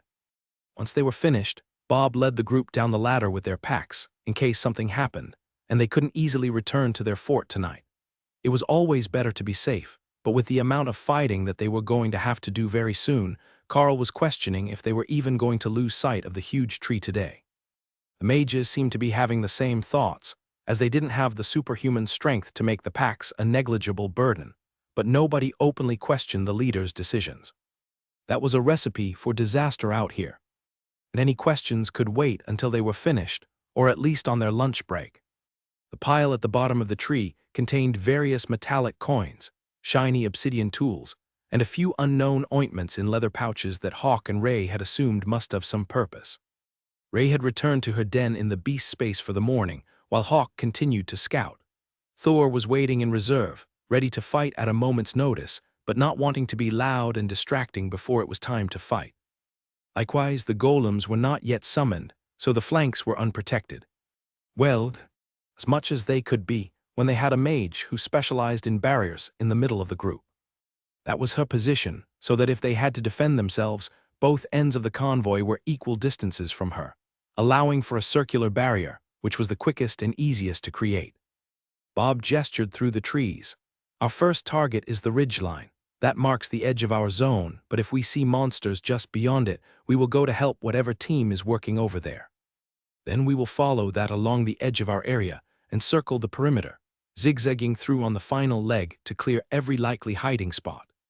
We don't need to be perfect, but the more we get, the easier tomorrow will be, and the day after that. Hawk was flying through the trees today instead of overhead, so he could see more of what was going on at ground level. They hadn't seen many monsters in the branches, other than a few small insects and rodents, none of which were a threat to Hawk, but he still kept watch, as having trees overhead made him nervous. He would rather be much higher, but from that height, he would miss things and be slow to assist when needed. You can go up if you'd like, buddy. We have a scout here on the ground. You can warn us about the big things, Carl offered. Once you get to the ridge where the trees are thin, Hawk agreed. After that point, he would at least be able to see the ground as he flew overhead. The rest of their zone was more sparsely wooded, with low pine trees that he could see between. It was just this one area where they had set up camp that had the worst visibility. But when Carl thought about that, he realized that their zone didn't actually cover the most likely spots for the monsters to hide. It was rugged terrain, and a difficult spot to get to them. But most creatures would naturally go for the steeper cliffs, or the larger trees, and not the region they were searching, where the ground was too rocky for dense forest. How do these work zones get picked? Carl whispered to Doug, who was in front of him in the line. Grid squares on the map. We get a number when we are drawn or hired for the mission, and then the numbers are assigned to blocks on the map. We got a fairly easy one this time, no climbing gear required, and no huge bodies of water to traverse. But that also means that the monsters will naturally move through here. They don't usually hide, they go looking for food, fights, or whatever it is that motivates them. The cleric whispered back. That made sense. Carl had misunderstood the situation. The monsters weren't hiding and trying to build their numbers, they were just doing as they pleased, and that meant in the case of the goblins, they were looking for loot. They loved shiny things more than your average crow did, and they were happy to kill to get them. Big green things, Hawk cheered as he spotted something in the distance. Big green things, Hawk says, straight ahead. Carl warned the others. Bob prepared his guard ability, and the 4 wood golems were called out, as well as Thor, while Ray napped after working all night. The crashing noise of the creatures chasing an amused Hawk back in their direction was unmistakable, and Carl immediately wondered what the bird had done to annoy them.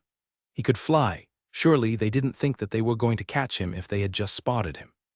Then Hawk came into sight, and everyone saw the young goblin in his claws.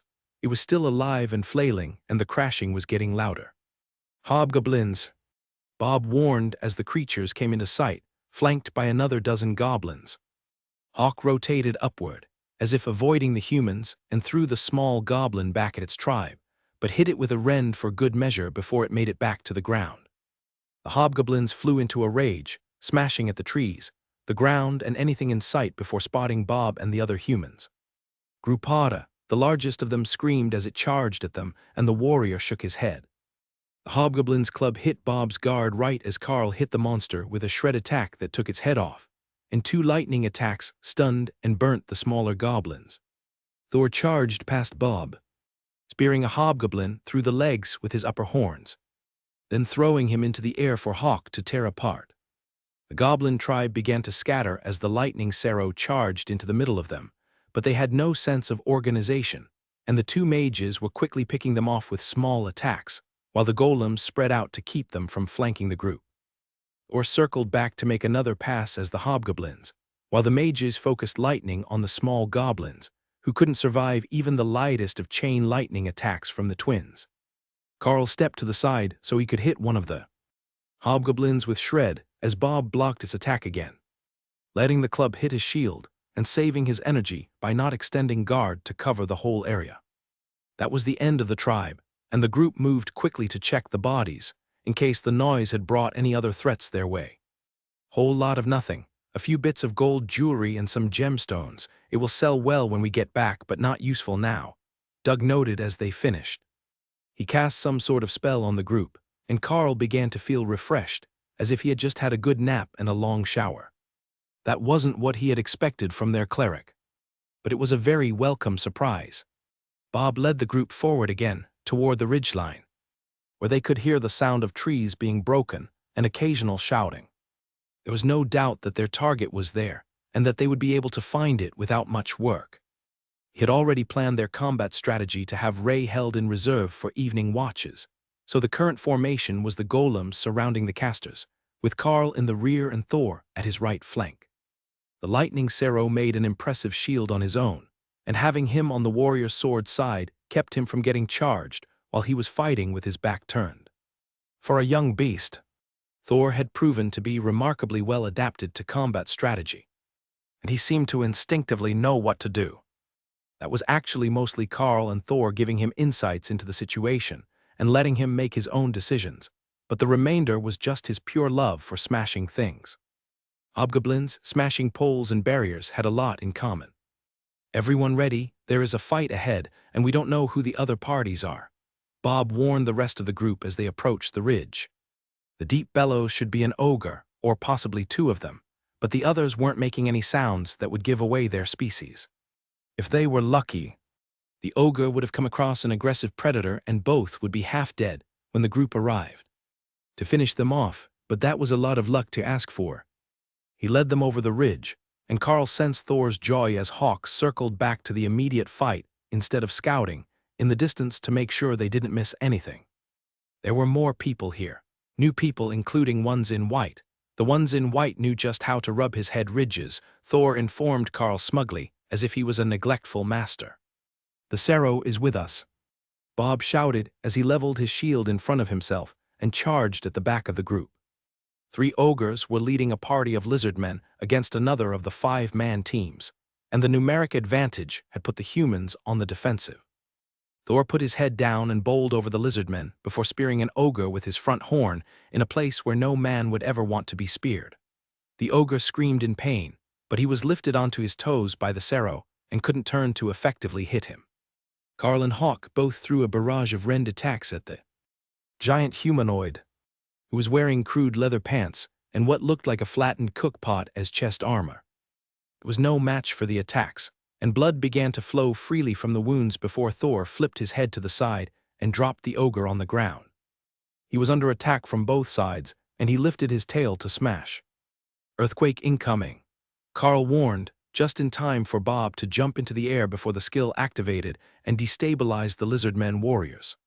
"Nice skill," one of the twins laughed as she threw a pair of fireballs into the lizards, burning scales off and clearing the area around Thor.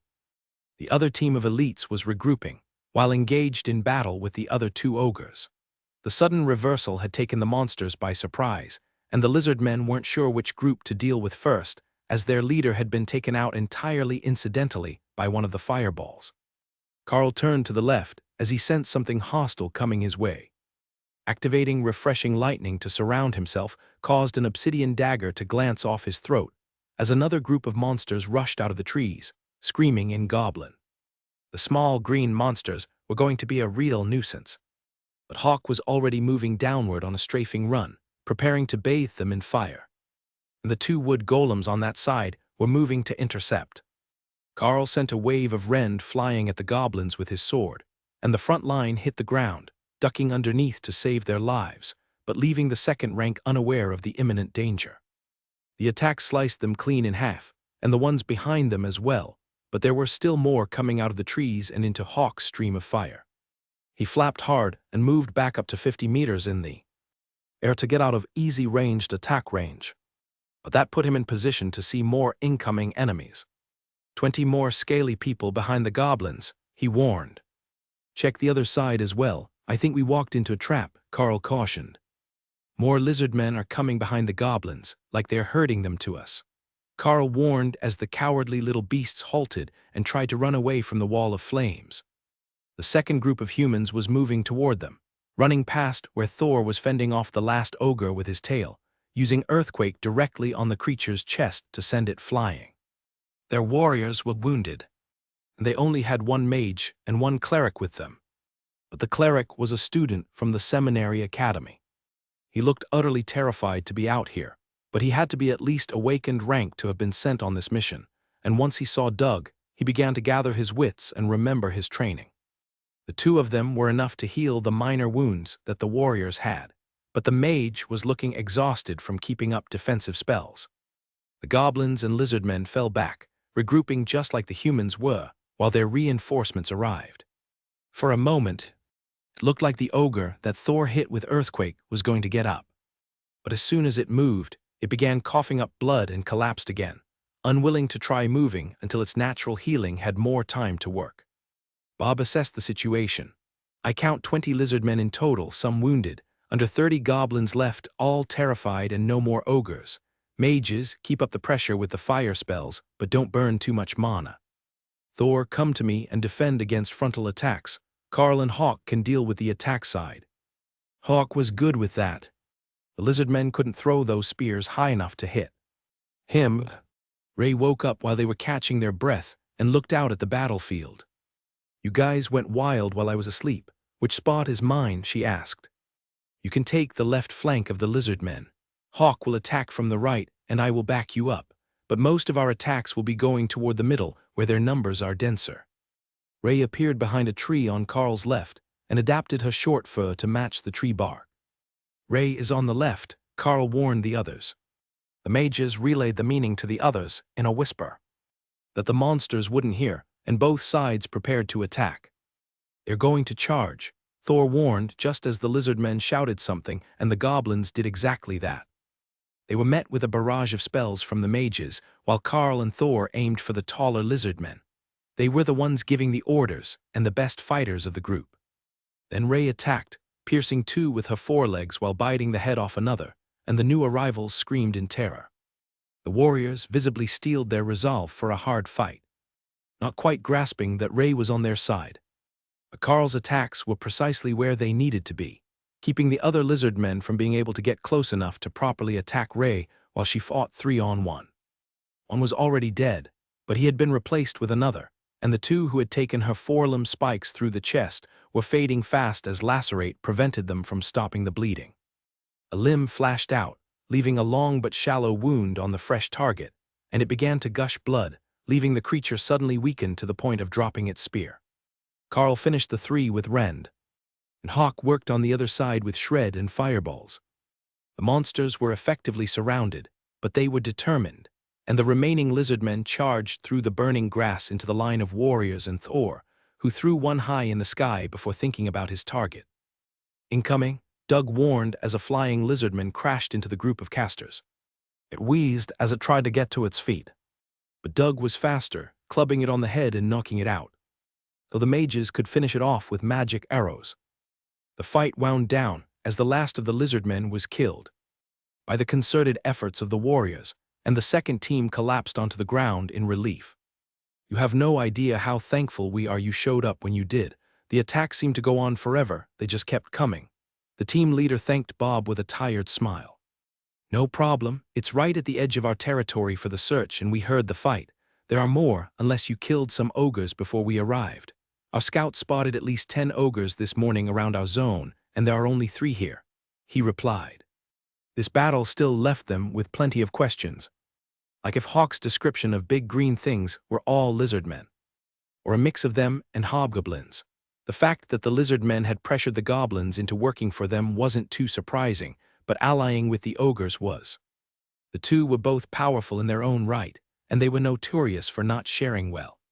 Seeing them in the same spot was unusual, but if they had all arrived last night, then they hadn't had time to stake their territories yet, and there would be some level of power struggle between the species as they worked to establish themselves. Doug brought over a water skin for the others, and motioned for them to stay seated. Catch your breath, maybe get a bite to eat before you move out again. We've got to keep going and search our zone, but we will wait here until you've recovered a bit, the cleric assured them. We will call in the incident. If things got that bad for us, then the other groups need to be warned as well. With 2 groups working together it was easy enough, but solo, they could be in trouble, and I heard that we're not the only ones who have a student with us, the other team leader informed them. Doug nodded and gestured toward Carl. We have one with us as well.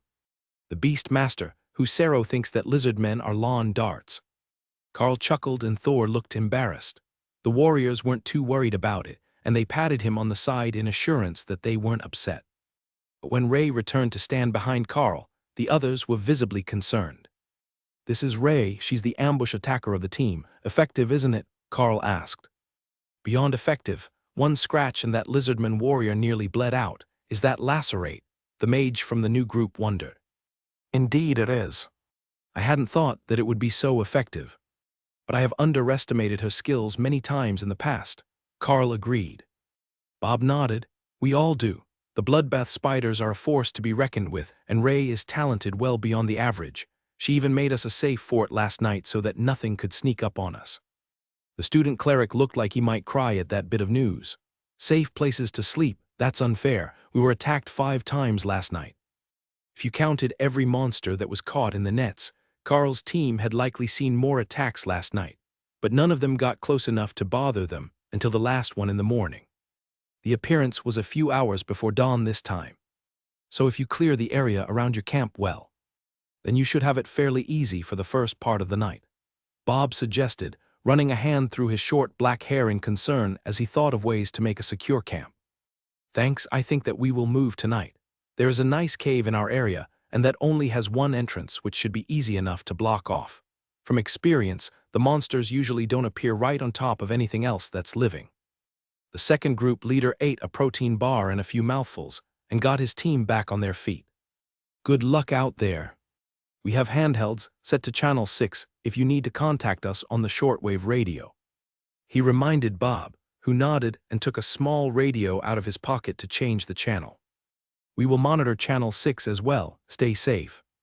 The two groups went their separate ways, and Hawk began to scout the route ahead, looking for monsters that might be near their route, but not quite on it. Now that Ray was awake, she joined him, rushing off into the trees to see what she could find, but only after using the leather vest of a lizardman to clean the blood off her legs. Carl's group left all the possible loot to the other group, partially because it was in their area, but mostly because they would need something to pick up their spirits after having a close call in the wilderness. Once they were well away from the other group, Doug stepped back to walk beside Carl. "I hope you're not all rattled by the situation back there. Things like that sometimes happen, and it doesn't always have the best outcome. You know how it is, we might be elites, but when it comes to taking care of monster threats, we're still the low men on the scrotum pole," the cleric explained. Carl gave him a curious look at the unfamiliar phrase, and the mages laughed. "What he means is we don't have the power or the seniority, so we get screwed. If it were a more valuable group out here, they would have sent artillery and conventional troops with us. You know, keep us safe. But we're not famous or particularly wealthy, and power makes the world go round," one of the twins explained. Bob cleared his throat. "Come on now, no need to scare the newbie. Besides, give him another year and he will likely be up with the commanders, drinking fine whiskey and choosing the teams to go with." Doug shrugged. "It's just part of life. The strong rule the weak. But we're all civilized, so it's not as obvious as it is with the animals. If you want to find out how benevolent the world really is, try to directly say no to one of their requests." Carl smiled and patted the priest on the shoulder. "I seem to recall playing a similar game with the foreman at the mines. He would promise something in exchange for added productivity, usually a time and a quarter pay bonus for the day, and we would do just enough to get it done. But dragons help you if you failed, because they would dock you for every imagined infraction that month." The cleric smirked back. "The green dragons always like it when people understand how things work. Perhaps you're more in tune with nature because of your class, or perhaps your class is because you understand how things work a bit better than the average. I have a theory that the markings are actually perfectly suited to everyone who gets them, and that some people just can't accept that aspect of themselves." "That's an interesting way of looking at it, but you might be right. I think the hard part is telling the ones who aren't all that good at their class that they likely wouldn't be better at another. You're all ascended rank, I believe, so you're not at the very bottom. But there are seniors at the academy who have barely broken into awakened rank. They wouldn't take it well." The mages smiled at him. "That's why we're hoping to push for commander after this mission. If we can get a decent resource or two, maybe something that helps with growth, we should be able to make it past the test. There aren't nearly as many commanders as there are ascended elites, and they get a lot more respect. They also get the better resources. There is a whole collection of commander rank resources that are nearly impossible to get for anyone else. Carl nodded in understanding. Well then, I hope that we come across something beneficial. It's always good to have friends in high places. Their joking was interrupted by Ray returning silently and spinning a web across the trees in the direction that she arrived from.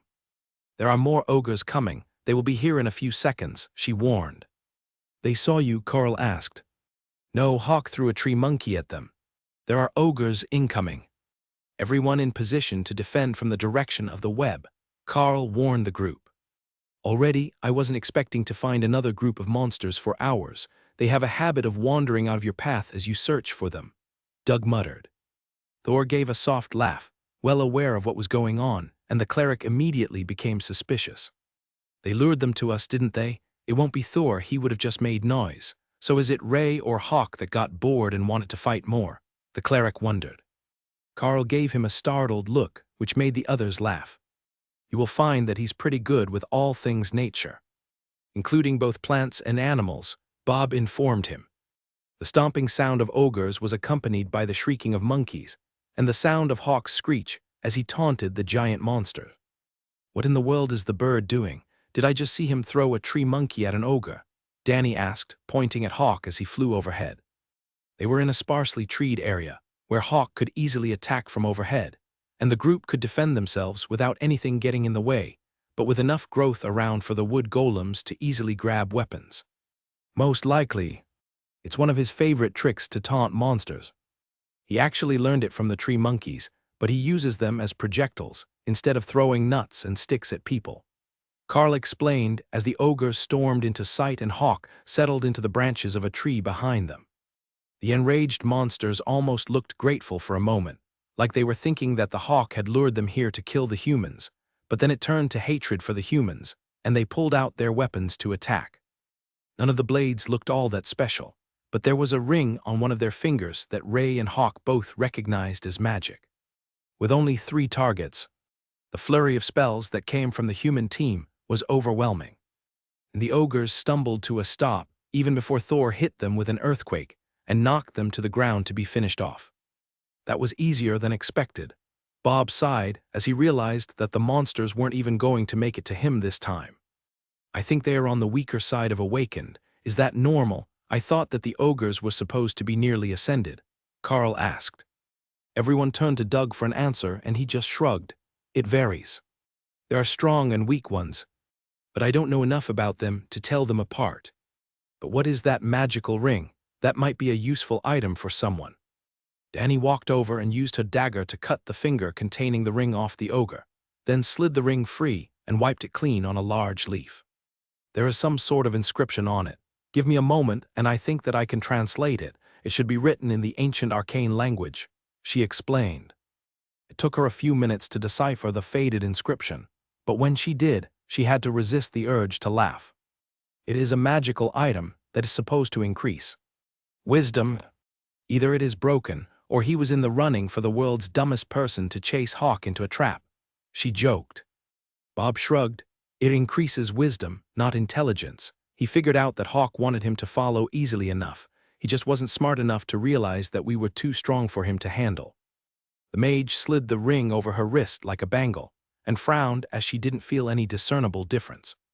Well, it might add up. Maybe it is a long-term thing that will help with your mana growth, Doug suggested.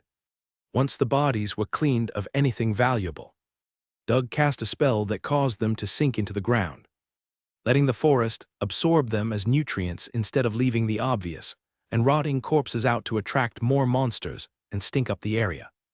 This is going to be a long mission, isn't it? Carl sighed as Hawk updated him on the nearby monsters. There were more than a few, and at least 3 groups of goblins, one of which Hawk was taking care of now. Doug gave him a soft smile. They always are, but once we have cleared the area, tomorrow shouldn't be as heavy, and then it will just be maintenance. Some days we will barely get anything in an entire zone. And some days will be like this, where we will get dozens of them. Bob led them toward a group of goblins, while Ray joined Hawk in searching out the final group that he had identified. The common rank creatures were no threat to the two of them, and they could move through the forest much faster than the humans. It was just the more powerful monsters that everyone was worried about. But Carl knew firsthand that if the goblins weren't dealt with, they would be an existential threat to the regular townsfolk. A single pair of fireball spells took out the small goblin camp, and Bob paused a moment to mark the location on his map. They were almost to the far side of their zone already, and it was time to start turning back so they would get to their fort before dark. Hawk and Ray were still scouring the area, but something was off. The area was far too quiet. Where there had been a variety of monsters in the area at the start of the day, not even the small ones were around this area. Everyone could feel that something was off, but none of them could locate the source of the wrongness. No matter how many times the two beasts circled the area, they didn't find anything that would indicate what could be causing the everyone could feel that something was off, but none of them could locate the source of the wrongness, and no matter how problem. Bob frowned in annoyance. I will mark this area on the map for tomorrow. It might be a lingering problem or something about the area's composition that is scaring all the monsters away. We should keep moving, though. We need to finish our route before it gets dark. But the greatest travesty of the day was only now happening. And it was only when they reached the immediate vicinity of their fort that it became obvious. Some thieving bastard stole my snacks, Ray shouted in Carl's mind as she searched her webs. She could smell another monster, and it hadn't freed the creatures that had been trapped. It had taken advantage of her absence to kill them and take them for itself. Keep your eyes open. Something looted Ray's webs and it might still be in the area. Carl warned the group. That's brave. It had to realize what or who those webs belonged to, and that they weren't long abandoned. If it was desperate enough to loot them today, it's likely starving, Doug noted. Or it's stupid and arrogant, Bob added. Doug smiled. That's always a possibility, but if it comes back to check again while Ray is here, it's in for a bad night. How much did it steal? Carl waited for Ray to answer as she inventoried her loot and threw the bodies into the beast space. 4 webs, at least 15 small monsters, all common grade, none of them goblins. She replied, outraged. She says at least 15 small common grade monsters. Carl relayed. For a moment, he thought that the mages were going to say something about those not being valuable creatures, but then they seemed to realize that Ray didn't care about the danger level. She was planning to eat them, and someone had stolen her dinner right off her proverbial plate. So it's likely not a powerful creature, and it can navigate the webs well enough to not get entangled itself. We will have to watch for another spider tonight, Doug decided, and make sure that our fort is secure before we enter. It might have tried to move in or leave traps for us. Some forms of monstrous spiders have poisonous webs to weaken their prey, Bob added. Ray scurried up the tree and scented the area. It didn't come up here, but I know the scent now, and I will find it if it comes back to steal from me again. She says it's clear we can head up. Before they headed up to the fort, an irate Ray had finished checking her catch and returned to her space to have a nap before evening descended, and she went on guard to make sure that nobody else was going to steal from her. She had been active all day, so Carl didn't begrudge her the rest.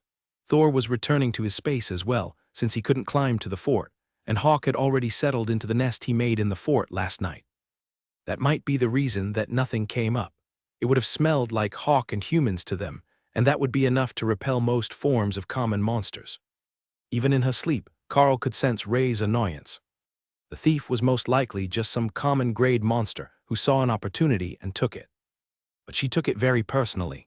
In her space, there were no threats, and things stayed where she put them, so when someone looted her webs in the real world, she was not mentally prepared. Doug prepared dinner again, and Carl relaxed against the wall of the fort as they all waited for the food to be ready. Aren't you afraid of falling? One of the mages asked, and Carl opened his eyes to look their way. Honestly, not really. It's a strange thing, but I don't have any sort of fear of heights.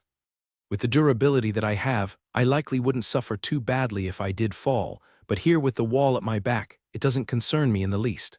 He replied with a shrug. It's got to be a class thing. Even for the warriors, the fear of heights and sense of vertigo is inherited. Bob wouldn't be seriously injured either, unless he landed on his head, but even he stays closer to the middle of the net. She explained. Hawk thought that the whole conversation was funny. Carl couldn't fly, but a little fall wouldn't hurt him. Maybe you should grow wings, Hawk suggested. And how do you suggest that I do that? Carl replied. Attach them to your uniform. I saw a video of soldiers with a big round net over their heads and they could float. Wings can't be that much harder, Hawk replied with absolute certainty. That's a parachute. It does let them float fairly well, but actually flying is harder for humans. We're heavy. Hawk lost interest when Carl announced that he wouldn't be able to fly, but the idea was an intriguing one. If he had a hang glider or a squirrel suit like the extreme sports people on TV, he might actually be able to nearly fly and attack monsters from the sky. They settled in for their usual watches after dinner. And at some point during the night, Ray woke up to patrol her webs because she was awake and in a much better mood when Carl was gently shaken awake for his watch. Did you find something good on your web? Carl asked as he sensed her change of mood. I found a very good thing. The stupid thief is a box tree spider family, Ray replied. Carl wasn't sure why that was a particularly good answer, so he thought about what he knew of the species. They were scavengers that blended in perfectly with tree bark and could flatten their bodies to avoid detection. That was fairly benign. They were also a common grade spider and barely considered a magical creature, as their only supernatural ability was their ability to disguise themselves so perfectly.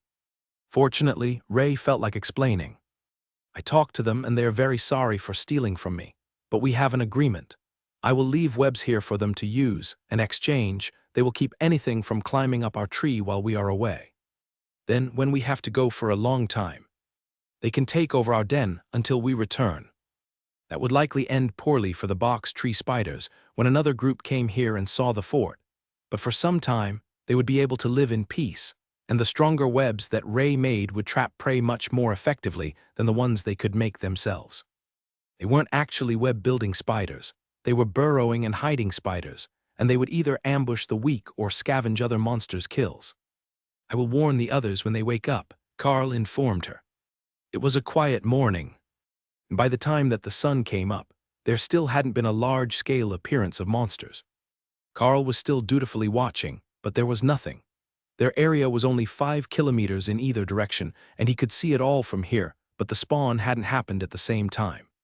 Slowly, the others woke up, and everyone turned to Carl for the morning update.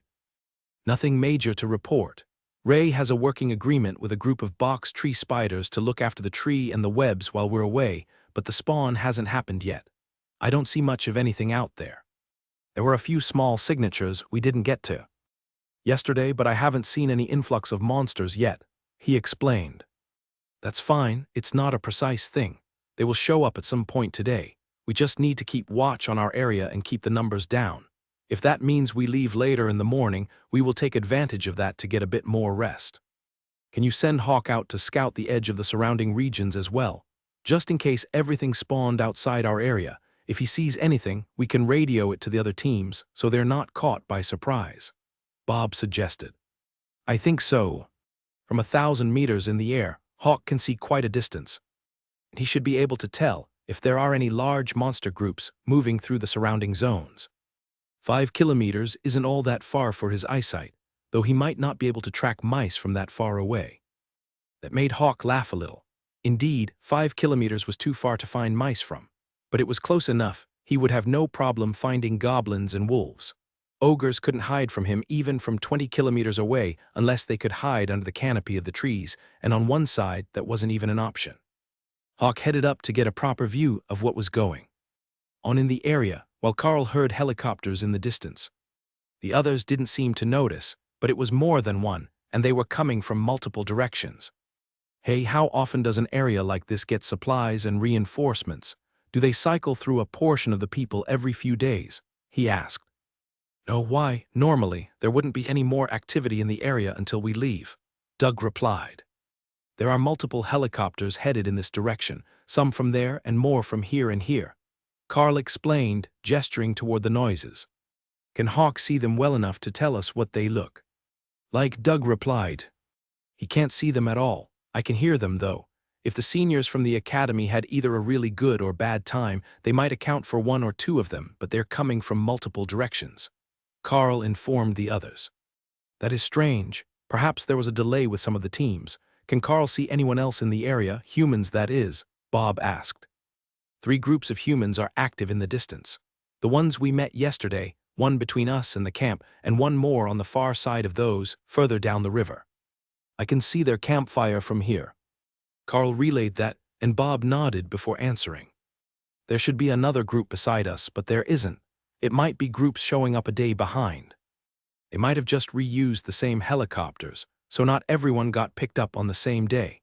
To keep this level of control on the area needs a lot of people, and there are only so many elites. Once they feel that it is under control, they will move us further apart with larger areas to cover. The surrounding teams were essentially hunting blind, as they had no reliable way to find the monsters within their zones. And they wouldn't trust Hawk directly, but Bob had the answer for that. He relayed the scouted directions that Hawk had given them in relation to the other groups, and they adjusted their search patterns to find the monsters that had eluded them. None of the zones had nearly as many monsters as yesterday, and with Hawk scouting, they could keep a constant eye on their zone for the moment when the spawn appeared. Doug smiled as Bob relayed another set of directions, moving a team just a little to the left to let them stumble upon a hidden enclave of lizard men. The beasts were just as shocked as the humans, as they had thought that their hiding spot was imperceptible. Perhaps from ground level it was, but it was easily spotted from the sky. Hawk was loving his new role. He got to send people to go fight with whatever he wanted them to, and then watch the outcome while he looked for more targets for him. It felt like he had become a king, the royal hawk, deciding the fate of the soldiers on the ground. But maybe that meant he was a general. Could he apply for commander rank because he was a good commander? It certainly sounded logical to him. Carl just did his best to keep the bird on task, and not let him forget to keep scanning their own zone along with the occupied surrounding areas. There was one side of their own zone that had no guards right now, but it also had very few monsters. If there wasn't anyone going to that location, then Bob fully intended to have his group cover it tomorrow, but for now, it was an insignificant threat. The zone was on the far side of them from the nearest populated areas, so if they were going to threaten the towns, they would have to pass by the area that the group was protecting. But the few monsters there weren't showing any signs of motion. They were just settling in to live daily lives, hunt for food, and build camps. Then just after lunch, the sound of helicopters returned. 3 of the large transports were incoming toward their position, flying slowly over the forest, as if scouting the area for threats. Team Mackenzie, this is Extraction 4, come in. Please report your position, the radio requested. That made no sense at all. And Carl quickly called Hawk and Ray back to their spaces before the incoming helicopters could mistake them for threats. This is Bob Mackenzie. We are at 18.3002 degrees N, 64.8252 degrees W, currently engaged in ranged scouting from an elevated position. Bob replied. Prepare for extraction. We are relocating you to a priority zone, the pilot replied. Understood, there's a suitable clearing next to the largest ironwood tree in the area. We will meet you there. Bob looked at the group and shrugged. Yesterday, this was the priority area. They know how heavy the attack was and that we almost lost a team, but today they are relocating us. I don't know what's going on, but I get the feeling that it's time to pay back a bit of our debts. Carl frowned. Pay back our debts. Doug smiled at him. Inside joke. The politicians and billionaires all act like we owe them for funding the academy, so every time they send us on a mission to nowhere, we refer to it as repaying our debts. The twin mages nodded. Non-optional missions, they're officially called. Most elites get sent on one every 2 or 3 years. This will be our 4th. But we've just got that sort of luck. Aren't we already on an emergency call out? Carl asked, trying to make sense of this dispatching system. We are, and it makes no sense that we're being moved. That's not standard procedure, so either we were specifically requested, or something so extreme happened that this location no longer counts as an emergency. It could be that today's spawn appeared in a different location, possibly closer to a town, or that the danger level of certain areas is much higher than yesterday, and they need more hands. They should tell us when we're on the chopper.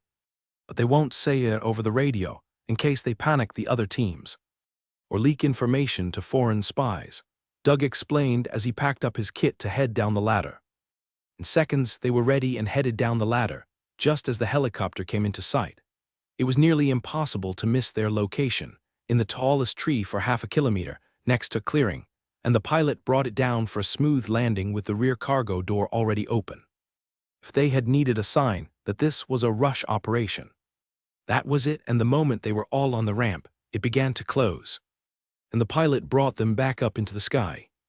It was a good thing that the beasts could all return to Carl's space from a distance, as trying to round them up would have taken more time than this pilot was willing to wait. But the pilot wasn't the real concern here. The overlord-ranked general standing in front of them was. "Welcome aboard, elites. I am certain that you have questions that can wait until after I have finished briefing you," he began. "We have reviewed your combat logs and have determined that your group was misclassified. Our records show that despite still having a member at the official awakened rank and no commander rank leader, your group has displayed combat prowess that is in line with a combined low commander rank scenario. Such a threat has evolved in the region, and you are being tasked to take it over, with other teams being sent to fill your zone, as well as the empty zones near you. Here is what we know so far. We have confirmation of the priority target Ettenmage, but it is not at the ascended rank as first believed. It is a commander rank monster. The regular military units have been positioned to contain it, which has left holes in the defense, which still contain a number of commander rank threats, including ogres and hill giants. Your team has both a beastmaster and a golem mage, who our data suggests should be capable of handling ascended rank threats unaided. So, with that in mind, we upgraded your team's status. Is any of this unclear?" Carl shook his head in dismay, while the others answered verbally. "Excellent. You will be under the leadership of the Bureau of Public Safety once you reach your target. We are only the transport and bearers of good news today. Now expect heavy combat from the moment that you arrive. The spawn today was heavier than usual, and the teams were already relocated," the general announced. The whole thing sounded like a bad joke to Carl, but there was still a chance that this could work out for them. High-grade food was vital to the rapid growth of the beasts, and commander-rank meat wasn't easy to get. A few giants and ogres would keep Ray and Hawk stocked for months, and they would just need to find something suitable for Thor. If everything went as anticipated, Carl believed that they could make it fully into the ascended rank before the mission was over. And then he would be considered on par with the rest of the team, not a charity case or a burden the next time that there was a mission. As they approached the area, Carl realized that the general hadn't been joking about being under heavy attack from the moment that they landed. His sharp eyes could see that there was a group of giants tracking the helicopter, running through the woods after them as the pilot announced 30 seconds to the landing zone. "We've got giants incoming from the south. Bob, do you want Thor with you?" Carl asked as the door began to open. "Do it. Don't send Hawk outside until the helicopter leaves, though. Let the monsters chase just one flying target." The warrior agreed, determination flashing in his gray eyes. The general looked shocked when Carl called Thor out onto the platform beside their lead warrior, and even more shocked when Ray came out to stand beside him at the back of the column. "Go, go, go," Bob announced, jumping from the helicopter 5 meters from the ground. Carl grabbed the mages, one under each arm, while Doug jumped on Thor's back as they leapt from the vehicle, right into a grassy clearing, where they could see the giants approaching. Doug hopped off Thor's back, and the Cerro spun around to smash an earthquake with his tail, causing the giants to stumble, while the mages called out the golems and erected barriers over the group, Thor and Ray included. Ray darted into the trees, moving to flank the attackers, while Carl threw a flurry of rend attacks at the slowed giants, and Bob created a circle of light around them that caused the giant's skin to bubble as if burned when they entered. He took the brunt of the first attack with his shield, nearly knocked to his knees, while Thor was slid backward as he parried with his upper horns. But then Ray was on the giant attacking Bob, clinging to his back and tearing out his throat with lacerate before fleeing from any retaliation by the other monsters. The giant dropped his club to hold his throat, trying to keep the blood inside until he could heal, but that left his stomach open to Bob's counterattack, which tore apart his lower belly. The wood golems moved up to join the fight, and Carl watched as the helicopter faded out of sight. That should be far enough that anything wanting to chase it was already gone, so he called on Hawk and used Shred to deflect and slow the attacks of the giants. It was more effective than trying to cut through their thick hide, as his personal attack power was a bit lacking, but with Hawk on the scene, that was about to change. Fireballs flew from the enraged bird into the small group of hill giants, blinding them and burning their faces, so they were defenseless as Shred and Ray's lacerate came for their necks and knees. Cutting the tendons in the leg joints caused the giants to crumble down to a manageable height and would prevent them from fleeing, while the exposed throats were a perennial favorite target of Hawk's. There was more crashing in the trees coming from behind them, and Carl turned to see a two-headed ogre coming their way. "Shit, I think that we found the Etten mage," he called. Doug looked back for an instant and frowned. "Take care of it. That's not the one they warned us about. It's not even full-grown yet." It was 4 meters tall. What did the cleric mean it wasn't full-grown?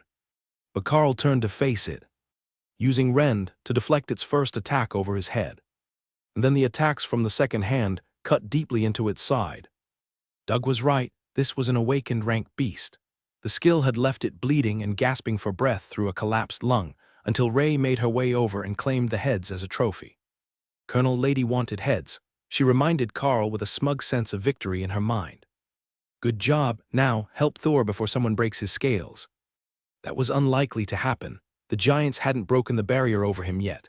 But the twins were looking tired from the mana they were using to keep the barriers and golems active as the giants smashed them apart. Bob had taken another down. Doug had cast a spell over Thor that made him glow with golden light. The warrior's next attack shattered the knee of a giant, and then the ball of Thor's tail flattened the creature's face as it tumbled to the ground. That left only 2 of the creatures, which was surrounded by the golems, and desperately trying to keep Hawk and Ray away with wide sweeps of their clubs. It was a losing battle, and with a solid kick from a golem, the 2 giants collided, and their timing was thrown off enough to allow the beasts to finish them off. Hawk landed in a nearby tree, and Ray skittered over to Thor to drape herself over his back for support as she caught her breath. Well, that sucked about as much as I had expected. 7 ascended hill giants and 1 awakened Etten mage was it.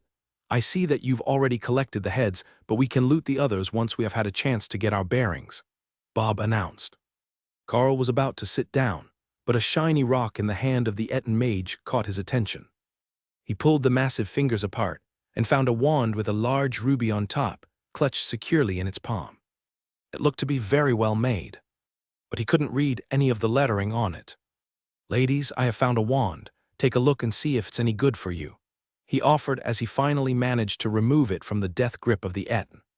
There was a pouch full of coins and rocks at its waist, but nothing else of use. Still, it was a wand, and that was better than anything else they'd found so far. Donnie passed it to Donnie, who was better with barriers, and she carefully examined the inscriptions. "Now this is a find. It's a wand of fireball. It has limited uses, but it is rechargeable. Think of it like prepaid magic," she explained. Ray pulled the Etten's body into her space and strung it up in a web for later, while the rest of the group began to disperse and check the bodies of the giants. "We're in the loot now, boys," Doug laughed a few seconds later. He had pulled a bag from a giant's waist, revealing a large amount of gold in the form of crude coins, as well as a magical dagger that would be a proper sword in the hands of human. Meanwhile, Bob had removed 2 magical rings from the giants and a pair of gauntlets that no human could wear. The mages were the only ones who could properly identify the items, as they were the only ones who could read the language of the inscriptions. But anyone could sense that they were magical items. Thor was uninterested in the majority of the loot, but there was a spiked helmet on one of the hill giants' heads that he was staring at with longing. "Is the helmet magical?" Carl asked. "It is, but it's huge. Unless we need a new cook pot, it would be a real pain to try to bring it with us," Doug replied. "I want it," Thor insisted. Carl walked over, and intending to humor his sorrow, he removed the helmet from the giant's head. Thor thumped his tail down into the helmet and gave a soft bugle of joy as the impact seemed to mold it around the ball of his tail. Half-dozen more hits, turning his tail as he did, and now his spiked tail had spiked metal armor around it. "Well, that's one way to do it," Bob laughed. "If it makes him happy, armor is armor," Doug agreed. "Metal smashing tool," Thor declared. Carl continued to search the bodies, piling up the gold and gems that they were carrying.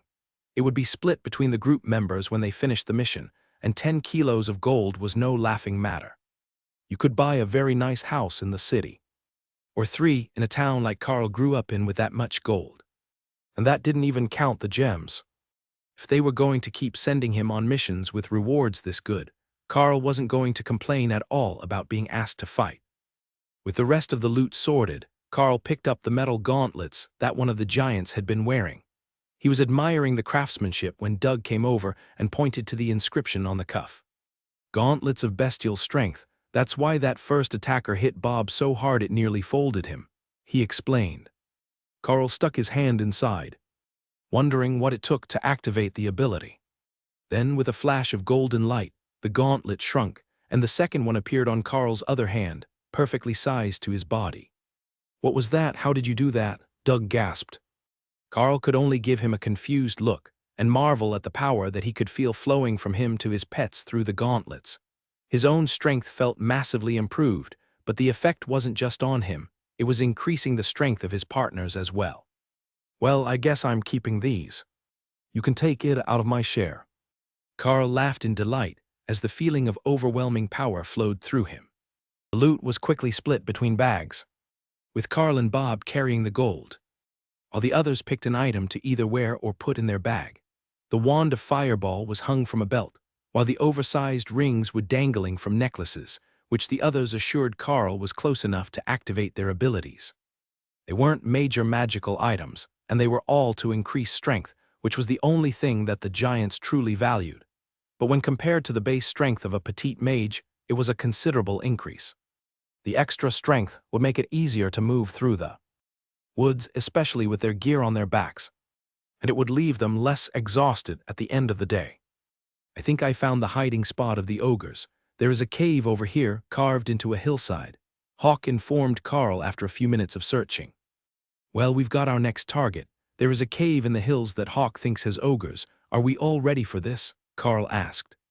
The group collectively sighed and prepared to move out. They were going to have to put in work to clear a zone in half a day, as it wouldn't be safe to rest overnight if they didn't. Normally, it wouldn't be an issue, but there was the underlying knowledge that they could come across a commander-rank beast in this area.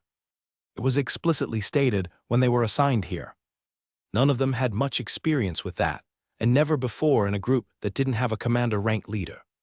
Bob followed the direction that Carl pointed, and then spotted Hawk circling over the cave.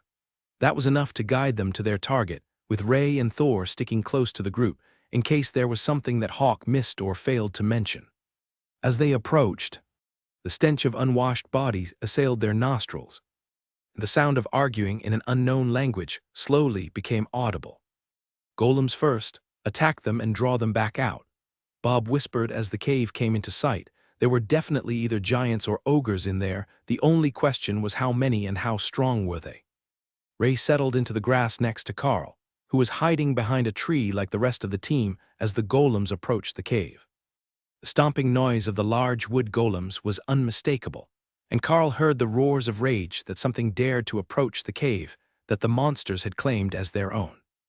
A massive club came flying out of the cave entrance with such force that it knocked a golem to the ground and continued on to shatter a tree to Carl's left. "Shit, I think we found our commander-rank giant," Bob whispered. "Ray, circle behind the cave entrance so you can attack the back of whatever comes out. Getting hit with one of those clubs won't end well, so wait for the last of them to come out and make sure you can retreat up the cliff if they turn on you," Carl instructed.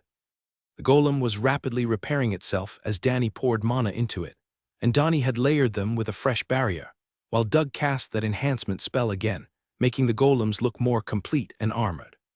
6 giants rushed out of the cave, bent over at the waist to fit through the entrance, and the golems attacked, striking them with vine whips while Hawk attacked from overhead, raining shred attacks down on them. The last one out was half-grown, only a little larger than a lizardman, or twice the size of Bob. That was Ray's sign to attack, and with a deft pull of her web, she roped the monster by the throat and pulled it up into the air, out of the reach of its kin. It couldn't even make a noise as it was abducted, but the giants were too busy to notice anyhow, as that was the moment that Bob chose to charge. "Forward," he shouted, charging with Thor at his side. The mages and Doug didn't leave the trees, but Carl moved up into the open. or he could get a clear line of attack on the giants while they were engaged with the oversized wood golems. Multiple rend attacks kept the giants annoyed and distracted, so they couldn't focus on the incoming forms of Bob and Thor. The muscular scaled body of Thor slammed into the one on Karl's right, and a twist of his head took the giant's legs out from underneath him, dropping the massive monster on its back, where it was pummeled by a golem, while two more tried to push the attackers back so it could regain its footing. But that left them vulnerable to Hawk, and the wounds were rapidly adding up, weakening them. The first of the golems was smashed out of existence a few seconds later, and the largest of the giants turned on Bob, smashing at him with its club. He rolled to the side, narrowly avoiding the strike but keeping his guard barrier intact. "Ray, when you see an opening, help Bob. Hawk, help Thor," Karl instructed. Thor was fighting two giants, while two golems worked to kill the prone giant, and the last golem was barely holding on in a 2-on-1 fight against the giants. Karl focused on that fight, putting all his power into Shred, which shimmered with power as offensive optimization altered the spell to better cut through the target. The strike caught one of the giants across the face, blinding it in one eye and leaving a gaping slash from its ear to the middle of its chest. But the creature didn't seem to even register the pain, and the wound was slowly closing already. That wasn't good. If he couldn't do enough damage, it would just heal and keep fighting until the mages were exhausted and the golems dropped. A shrill shriek filled the air as Ray came hurtling past. Karl's face involuntarily headed for the cliff. She twisted at the last instant, but Karl could see that she was injured and limping on the left side. A glance left showed that the commander-rank giant was in much worse shape, and she had nearly torn his heart from his chest when she landed on his back. But the giant had managed to grab her and throw her before Bob could stop him. Green healing light glowed around her body as Doug took action, and a barrier shimmered back to life around her body, bringing the bloodbath spider back into the fight. She launched herself off the rock face back at the giant, who turned to swat her away, only narrowly missing when she used her web to pull herself to the ground.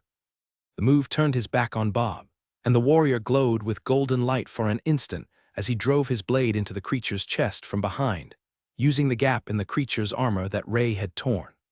The blade sunk in up to the hilt, and silently, the creature toppled over forward, landing on the grass with a thump that seemed to freeze time for an instant as the others realized their leader was dead.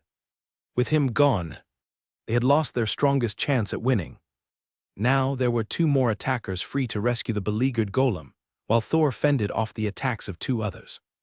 Both his lightning barrier and Donnie's magical barriers were being broken and renewed every few seconds, but the giants were bruised everywhere and limping, while bleeding from multiple puncture wounds. The prone giant was finished, and the fight was over in the next few seconds, as the survivors of the giant clan were surrounded and torn apart by golems and lacerate attacks. "Head count," Bob called. "No injuries in the back lines," Doug called back. "Minor wounds on my side," Karl replied. With a smile and a sigh, the warrior sunk to the ground, still enveloped in healing light. Doug made his way forward, looking much older than he had a few minutes ago, a weariness that could only have come from mana exhaustion. "The mages are barely mobile. We need to find a safe spot to hide for the night," the cleric informed his brother. "Get them loaded onto Thor if we have to. Staying here is too dangerous. We will go a kilometer or so and then find a spot. Can Hawk scout for us?" Bob asked. Hawk was already started, so Karl nodded, and began to check the giants for loot. There was absolutely nothing on them but their weapons and crude armor, which was now utterly destroyed. There might be something in the cave for them to take, but Karl got the feeling that these giants didn't have much to take in the first place. "I will check the cave and meet you here in a minute. Thor, help the ladies onto your back. They need the help to get to camp," Karl informed the others. Doug gave him a weary thumbs up as he collapsed back to back with Bob, not even having the energy to go back to where the mages was sitting. They had come much closer to death than anyone was willing to admit, and even one more minute of combat would have left the casters comatose, while the front line was left on its own, with no healing and little ranged support. Karl checked the cave and gathered the few coins that the giants had gathered. There were numerous trophies in the cave, along with rancid meat and an incredible number of bones, but nothing of real value. He shook his head as he returned to the group, and noticed that Ray had moved the commander rank giant into her web as a trophy, and then helped the mages up onto Thor's back. "How are you still mobile? You burned as much mana as I did, and I'm half dead here," Doug asked as Carl helped him to his feet. "Refreshing lightning, it's Thor's specialty. It recovers stamina and mana with a slow healing effect." "Well, I burned a lot of mana. I also recovered most of what I used. I don't have a skill that uses significantly more than the lightning barrier recovers, so it takes a while before I'm burnt out." Thor is the same way. He can go half the day at full output if he doesn't get hurt too badly. Thor was still limping, and some of his scales had cracks, but he was in better shape than the mages, who looked grateful for the lift. Carl slung their packs across Thor's upper pair of horns, and Bob helped Doug get mobile again. The casters had taken the worst of the exhaustion, while Bob had taken a heavy beating. Ray was still in rough shape, and she retreated into her space to rest and recover, while Hawk scouted for a good spot to hide for the night. They were just starting to leave when one large ogre, with a stupid smile on his face, walked into the camp, holding a dead iron tusk boar by its hind legs. It looked very proud of itself, and it was calling out for the giants until it finally registered what was going on. Carl stepped forward, sword in hand, and lopped its head off from 10 meters away with a single shred attack. "I've had quite enough fighting for one day, but I'm keeping that boar," he muttered as he tossed the carcass into the space for Hawk, or for the group to cook later. "I've got a spot, not quite a kilometer but up in a good tree, as long as Ray is up for it," Hawk suggested. "Not too far up a tree. I will have to carry the mages up the ladder," Carl reminded him. "Got it, it's still a good spot." It was slow going for the first few minutes, but Doug was slowly recovering, thanks to his own magic refreshing him, and Bob didn't have to support him anymore. Hawk had picked them another redwood tree, but this time they weren't going to the top. Just up far enough that the giants wouldn't be able to get to them. It would still be quite the climb, but Ray was feeling a bit better after a half-hour of rest, and she was ready to make another fort. "Just keep it simple. We're going to have to move on again in the morning, and I don't know if we will be back, just enough to let us sleep in peace," Carl reminded her. Today's version was much smaller than the opulent fort she had made the last time, but it was big enough for them all to lay down, and it was well hidden far enough up the tree that the giants wouldn't be able to hit them unless they threw their clubs. Doug had a plan to prevent that as well. He used his magic to create a set of herbs that he scattered over the floor of the fort and on the ground around the tree. "That will mask our scent for the night. If Carl and Bob carry the mages up, we can get dinner in us and sleep. Same watch schedule as usual," Doug explained. The mages complained, but didn't actually stop the two from picking them up on one hip and carrying them up the ladder. It was a bit tricky to climb with just one hand and carrying an extra burden, but they were fairly light, and as soon as Carl was in the fort, Thor returned to his space for the night. Bob gave the group a weak smile. "I guess we can confirm that this group has commander rank battle power now. I have sent in the battle results and location to the battlefield command, but they haven't responded yet. There were too many battles today for them to process them all right away, but we should have some good rewards coming to us when we get home. Now we just hope that the next time we come across a cave full of giants, it's not that messy." "Amen to that. We had the dragon's own luck to make it out of that without losing any gear," Doug agreed. Carl's regretful sigh reminded the others that he wasn't as experienced as they were in the wilderness. "In case of emergency, we have a potion that will give us a burst of energy. Not mana, just physical energy. The idea is that you drop all the weight you can and run if you have to use it, flee and live to fight another day, but that normally means losing all your gear." Carl nodded his head. "Well, it's better than being dead anyhow. I will have to put more effort into verifying what sort of threat we are facing. This one was in a cave, and it's not like Hawk can fly in and check it out. But I probably should have had him at least try to do a head count or something." Doug patted him on the back. "Don't feel bad about it, lad.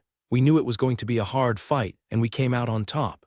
There shouldn't be too many more fights like that during the mission, and with the practice and experience often comes breakthroughs. I don't know what it is about practical experience, but it grows and elites powers faster than anything else. That's part of the reason that we keep volunteering to come help Bob all the time. Did you know that back in the academy, he wasn't considered anything special? He graduated as an awakened warrior, and only made ascended the year after. Now he's almost to commander rank, as we all are. Just keeping at the training, instead of letting our skills atrophy, has done more for us than years in the academy did. It's a lot further from ascended to commander than it is from awakened to ascended, after all. The cleric knew just how to set a mind at ease, and Carl nodded in agreement, which turned into a tired head bob that he barely caught before he nodded off. Dinner was still on the way. Going to bed hungry would just make him sluggish if there was a fight in the middle of the night.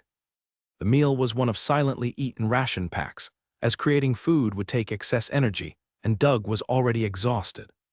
Hawk will keep watch with you. Hawk, wake up Ray before you sleep. I know everyone is wiped, so it will be better to have good night vision available all night. Carl whispered to the cleric before he nodded off. I will make sure we've got a good breakfast ready in the morning. Doug agreed before Carl's eyes closed, and he embraced sleep. Carl was awoken well before his shift by the sound of monsters moving through the forest. The sound of breaking branches brought him out of a sound sleep, or perhaps it was Ray relaying the information about the noise. In his half-asleep state, Carl couldn't tell the difference, but the mage on duty hadn't noticed it yet. There is something big moving in the woods. Carl whispered to her as he scanned the forest for the exact location of what was causing the noise. Their position today wasn't as high, so he didn't have the advantage of being able to see over the tree line and look down at the monsters nearby, but he could still clearly hear the movement, and it was getting closer. Wake the others if you think it's going to attack us. I will be happy to let it pass by if we can, so that we're not fighting in the dark. She whispered back. That was a good point. Picking a fight when nobody could see what they were doing was a terrible idea, and from the look of the sky, this might be third shift, not fourth. The moon was still high in the sky, but there was no hint of light on the horizon that would suggest dawn was getting close. Ray was up in the tree with them, and after a few seconds, she tapped Carl on the shoulder, bringing his attention to movement in the distance that could only be spotted as a bit of warm thermal imaging through the trees. A small group of hill giants were moving around, snapping trees and then retreating. I have found them, hill giants making a camp. The noise was them breaking off small trees for their fire, Carl whispered. In that case, we will likely be able to see them soon. They rarely hide their campfire as it brings prey to them, she replied grimly.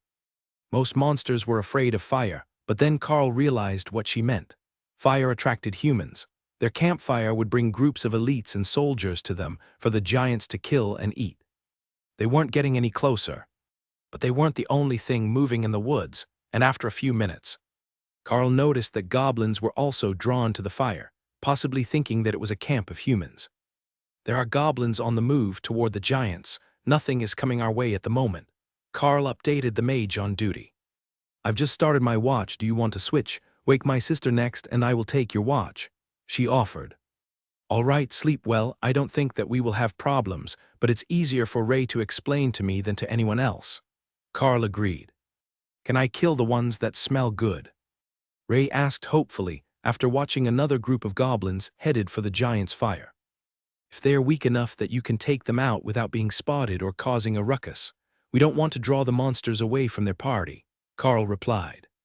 That was good enough for her, and Ray watched carefully for monsters that weren't goblins or other green things. The lizard men weren't bad, and they struggled nicely in her web, but none of the green things made her top prey list. The commander rank hill giant definitely did, and she was looking forward to getting another of them in the morning. They wouldn't be difficult to find, as the fire was now clearly visible from their resting spot, and the sound of monsters arguing, or whatever they were doing, was loud enough that when Carl woke the next shift, she could hear them. How long has that been going on? She asked. Nearly 2 hours now. Ray woke me up when the hill giants got close, and I switched shifts with your sister. Wake her up for last shift of the morning. The light should attract all the monsters in the area, but I'm not certain what we will be able to do about it now that there are so many. I have seen 2 groups of goblins headed for the giants, plus at least 1 group with hobgoblins, and Ray intercepted a small group of awakened rank ogres. But we can't see anything coming from the other sides, only what is close enough to be within sight or hearing range of our location, Carl explained. All right, get a few more hours of sleep, and we will work on a plan as soon as it starts getting light out. Prepare for a short night in case we have to run. Carl tucked himself back into bed, and only briefly noticed when Ray returned to her space to sleep, letting Hawk take over so that they were all well rested when the sun came up, and things inevitably got dangerous. Not that she was worried that their location would be spotted. Doug had done a good job of blocking their scent. But because someone was going to have to deal with that group, and unless all the monsters had left the nearby woods to join them, there probably wasn't going to be another group to help. They had all been relocated here because of the dangers of the area, so there were no extra groups around. He was shaken awake by Hawk just as the others began to get active for the morning, preparing the breakfast ration packs, so the smell of cooking didn't attract monsters. There are ogres all over the forest, but nothing close to us. I took a flight earlier and the giants' camp is big but weak. Plenty of goblins, only a few other things with the giants. No big boss giant this time that I can see, and I didn't see a cave for them to hide in. Hawk was being extra vigilant today after having missed the power level of yesterday's fight. It had been an excellent learning experience for him, and you could never be too prepared for a battle. You could be too scared or too cautious, but never too prepared. Bob motioned for Carl to come closer as they whispered their plans. We had Hawk try and explain the situation. And it sounds like the giants are the only major threat there. Does he think that we can take them in a fight without getting injured, or should we start further out and clear away the other monsters in the forest first? Their lead warrior asked. Carl considered Hawk's description for a moment. There is no commander-rank leader, and the giants don't outnumber us. But there are countless goblins, plus some hobgoblins and a few ogres that decided to join them. From his description, the ogres sound like weaker ones that needed protection. There are a lot of other ogres in the area as well. But not at the camp, Carl explained. The rest of the group silently waited for Bob's decision. They all knew their capabilities, and he had the most practical experience, so when it came to the final decision, they usually deferred to him. All right, we will go for the camp and blitz it. Wipe out as many of the smaller monsters as we can right at the start, and then focus on the giants and anything at ascended rank, Bob announced after a few seconds of staring at the map. Eat up and then we move out. Doug agreed before filling his mouth with oatmeal. The group silently climbed down the tree and followed the noise of the monster camp toward the location the giants had picked as their base. The ogres were still avoiding the area, as Hawk confirmed once he started his overhead surveillance. 50 or more goblins, 10 ogres, 20 hobgoblins, and 4 giants. None of them are as large as the leader of the last group, but they all look the same according to Hawk, so I'm going to say that they are indeed more hill giants, Carl confirmed. Bob motioned for them all to follow, and both mages took out wands from their coats. One was the wand of fireball that they had recovered from the mage, and the other looked similar, so they were probably both similar in function. The more mana that they could save at the start of the fight, the better. They were going to have a tough time with that many hobgoblins and ogres, and only Thor, Bob, and the golems could effectively deal with the giants. Bob paused only a few dozen meters from the tree line around the giants' encampment as he made his final preparations. Call the golems as soon as we arrive. Then area damage to remove the smaller threats while I hold off the giants with Thor. The wood golems have a vine attack that can hit multiple targets, so use it on the hobgoblins. Carl, I am counting on you, Hawk and Ray, to deal with the ogres. Once those are down, join us at the giants, and we will finish the fight as quickly as possible, then retreat away from the camp to rest before clearing the rest of the area, he whispered. That didn't sound too bad to Carl. With Ray and Hawk, they shouldn't have too many problems eliminating the ogres, who were relatively slow-moving. If he dodged well enough, he might not even have to engage them in close combat at all. Everyone but Thor agreed that was ideal. The more enemies that you could eliminate from a distance, the better. Even Ray felt that way, and she didn't have a true ranged attack. Instead, she preferred to let the enemy tire itself out on her web before she finished it off. Carl moved to the right, closer to where the ogres were gathered, and Bob moved left with Thor to approach the giants from the back. The monsters would hear their approach soon, as Thor wasn't great at stealth, being a nearly 2-meter-tall scaled dinosaur. But the sound of monsters moving in the forest wasn't a sound that the giants were unfamiliar with, and instead of taking it as a threat, they just kept tracking him, waiting for the Cerro to get close enough for them to attack. One lightning Cerro on its own was an easy meal for this large group, and that was all that they could hear so far. The giants roared in victory as they decided that Thor was close enough to attack, and Carl heard them run off into the trees. They hadn't waited for Bob to launch the attack, but the other monsters weren't joining them, as the giants would take it as a threat to their authority if the others stole a kill. That was when he attacked. Ray, grab the ogres with your web to slow them down. Hawk, full attack, he announced mentally as he darted forward to throw rend attacks into the unprotected bellies and legs of the ogres. Their hide was thick and tougher than most hardened leather thanks to their status as awakened monsters. None of them were fully grown, as Hawk had informed them, and they were all on the low side of awakened in power, which was letting his attacks cut deep furrows into their hide, enraging the ogres and making them charge toward the trees where he was hiding. That was precisely what they wanted. 10-1 seemed like good odds to the ogres. Even after a few of them stumbled and hit the ground, they still saw an overwhelming advantage for their side. But Hawk was attacking from above, and the fallen ogres had been killed without ever knowing they were under attack from multiple directions. Then the front row reached the trees, and Ray sprung into action, pulling them to the ground with a web she had left lying on the ground as a trap. The moment she pulled it tight, the remaining ogres became entangled, and the bloodbath spider charged into them, tearing bodies apart from behind as Carl attacked from the front. He was still retreating, leaving space between him and the web so he could attack without being in their retaliation. Range, but within seconds, that wouldn't matter. They weren't bright, and they were becoming even more entangled as they fought with each other to get free. Ray spun more web around them as Hawk bombarded them from above, and then moved off to assist Thor, who was having a tough time with the giants.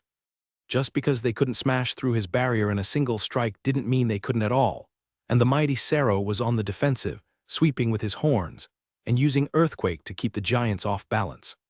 Being on 4 feet gave him the advantage in stability, and even when he stepped into his own effect, he was still able to stab and charge at the giants, herding them away from the main clearing, and away from Bob, so the warrior could finish his second fight without interference. With the combined efforts of Carl and Ray, the ogres were all in states of incapacitated already, and Ray was finishing them quickly to add to her snack pile before anyone could tell her they wanted something off the bodies. They had been stripped of their loot and clothing when she tossed them in the space, and she didn't see any reason that the others would want the body parts, so they were hers. She had claimed them, and she wasn't giving them up. Carl quickly checked the pile of items from the ogres, and stuffed the bits of gold and silver into the side pocket of his bag, then moved to join the fight against the goblins. The hobgoblins were already down, eliminated by the golems, and most of the goblins were gone as well, taken out by a large area fire spell. Doug gestured for Carl to keep going, as the remaining goblins were being held off by the golems' array of roots and vines. They didn't need the help, as the goblins were much weaker than they were, just too numerous to be immediately eliminated. That gave Carl an idea, though. Hawk knew a fireball that could expand over a small area. If he kept training at it, he could likely expand it enough to cover most of a clearing. Even if it weakened the spell significantly, it would allow him to eliminate threats like a goblin tribe in a single shot. Nobody in the group had a large-scale spell like that, but Carl was certain that it should be possible, since the bird had already used it as both a stream of flame and as a ball. With a gesture from Carl, Ray circled wide around the edge of the clearing while he charged through, attacking the few goblins that turned his way as he headed for the giants. They could see him coming. One broke free of Thor's distraction to charge at the incoming warrior, only to realize too late that it was a trap. Hawk set a wind barrier in front of him, stopping the giant in his tracks, and the bloodbath spider was all over his back, tearing him apart in a position that he couldn't reach. His scream of frustration distracted the other giants, and one immediately fell to Bob's blade, while the other was knocked to the ground by Thor, then had its rib cage crushed by an earthquake-enhanced tail strike. Carl finished the giant and turned back to the casters, just in time to see the last of the goblins fall. That fight wasn't nearly as bad as they had feared, though Thor had retreated to his pond to rest and recuperate before the next battle. He would heal quickly even out here with his lightning, but it was better to completely rest until he was called on again. Ray felt the same way, but mostly because she wanted to arrange her treasures in her web. That left Hawk circling overhead, and an upbeat group of elites, ready to move on to hunting for the rest of the monsters in their zone. The radio was set to just above a whisper, so that Bob could hear if there were any nearby groups in trouble, and keep track of monster movements. There weren't enough elites around to clear everything before it wandered into someone else's zone, and most of the teams were doing what they had done and working to eliminate the most dangerous group first. If that one headed for the nearby villages, they would catch hell from their superiors, and the rewards for eliminating the more powerful groups were the reason most of them were here in the first place. From what Carl could hear on the radio, most of the ones who had been forced to come out were the lower-ranking elites, the awakened warrior classes, and they weren't anywhere near where his group had been relocated. He did wonder if someone was going to come across their tree fort and the spiders that had been left overseeing it. It would be unfortunate for the spiders, as they would probably be slaughtered when they weren't actually a threat to anyone, but most groups wouldn't be brave enough to go into the fort. The common sentiment regarding spider monsters was kill with fire, so Carl really didn't think that anyone would risk going into the fort to see if the creator was still there. Ogres ahead, 2 of them, big ones, Hawk informed Carl as he pondered the chances of the fort's survival. 2 ahead, Carl relayed, then checked on Thor, who was rolling in the pond, using the stones to massage sore muscles. "Thor, you can rest for a bit. Ray, come give me a hand," he instructed. Then he activated Skillmaster with all 3 beasts as the target, hoping that at least one of them would learn a new skill either from the group or the monsters they were fighting today. A new skill or 2 would give them more options in a fight, especially when they were facing armored targets or new forms of monsters they hadn't had much practice against. Ray joined them, and Carl sent her up to take Thor's spot, so that Bob understood what was happening without him having to explain the situation. The mages prepared their spells once they saw Hawk circling, and the moment the ogre pair came into sight, they unleashed on them, scorching them with fire before Ray and Bob moved up to finish them off. One single combo attack was enough to take them out, and the ogres died with an utterly shocked look on their faces that said they hadn't expected to lose this fight at all, much less so quickly. It was short and brutal, but another pair of ascended rank kills for their logs. Normally, everyone would make their own records of the fights they had been in, but Carl didn't know that, and the group trusted Doug to make all the records for them. Nobody would question the honesty of the cleric assigned to the group, as they didn't get the same sort of financial rewards that the others did. The church frowned on its members trying to get wealthy for any reason, so the rewards they gave were non-monetary. He would still be rewarded, though. With so many kills coming their way, he would be rewarded very well, especially if he managed to make commander rank. They were all supposed to be close to the breakpoint, but for the church, commander rank would make him a high priest of his goddess, the green dragon, who represented the natural balance and growth. "More coming from all 4 directions. They heard your fight," Hawk warned. "We've got incoming from all 4 directions. Hawk will update as they get closer," Carl informed the others. The golems were brought back, and a magical barrier ring was erected around the group, 2 meters tall. It wouldn't stop the ogres from getting over, but it also wouldn't stop them from getting hit while they were trying. Bob only had slash as a ranged attack. The rest of his skills were melee, but the others all had plenty of range to attack past the barrier, while the 4 golems plus Thor and Bob would hold the front rank against the attackers. "I think they have associated me with the attacks. There are some in the distance pointing at me and shouting." Hawk updated.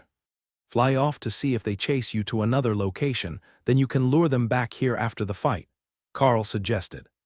Hawk needs to relocate. The monsters are catching on to the fact that he's hovering over fights. They might think he's a scavenger, luring them to food he can't kill himself.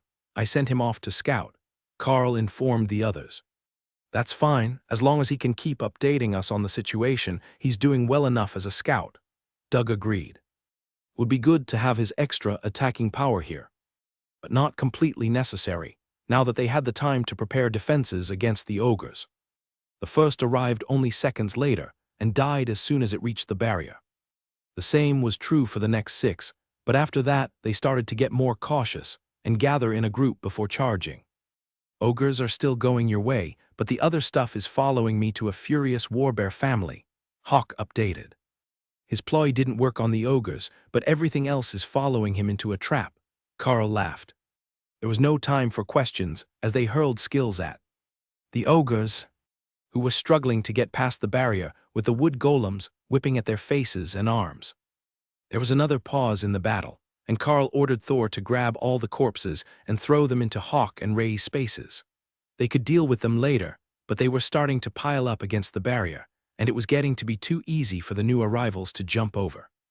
A short pause allowed everyone to rest for a moment, and Doug passed around some sort of crispy squares, something between a peanut brittle and a brownie. Carl felt his energy for the new arrivals to jump over. A short pause allowed everyone to rest for a moment. The level began to rise a bit faster as he finished eating, then washed it down with water from his canteen. No more ogres coming, but I'm on my way back with what is left of the others, Hawk updated. Hawk is incoming with the remainder of the other monsters chasing him. I guess not all of them fell for the trap. Carl informed Doug, who was giving a sad look at his favorite sword-hand glove, which had ripped during the battle. Bob pocketed the glove for later repair and picked up his sword. Hawk flew overhead and right past them, leading an enraged crowd of monsters that were periodically throwing rocks and spears at the low flying bird. Whatever he had done, they were beyond enraged with him. It was just the lizard men left, which Carl assumed was because they were the smartest of the monsters that had been following him. But their rage made them slow to react, and they were nearly eliminated by the mages and the golems before Carl could even get a second shred off.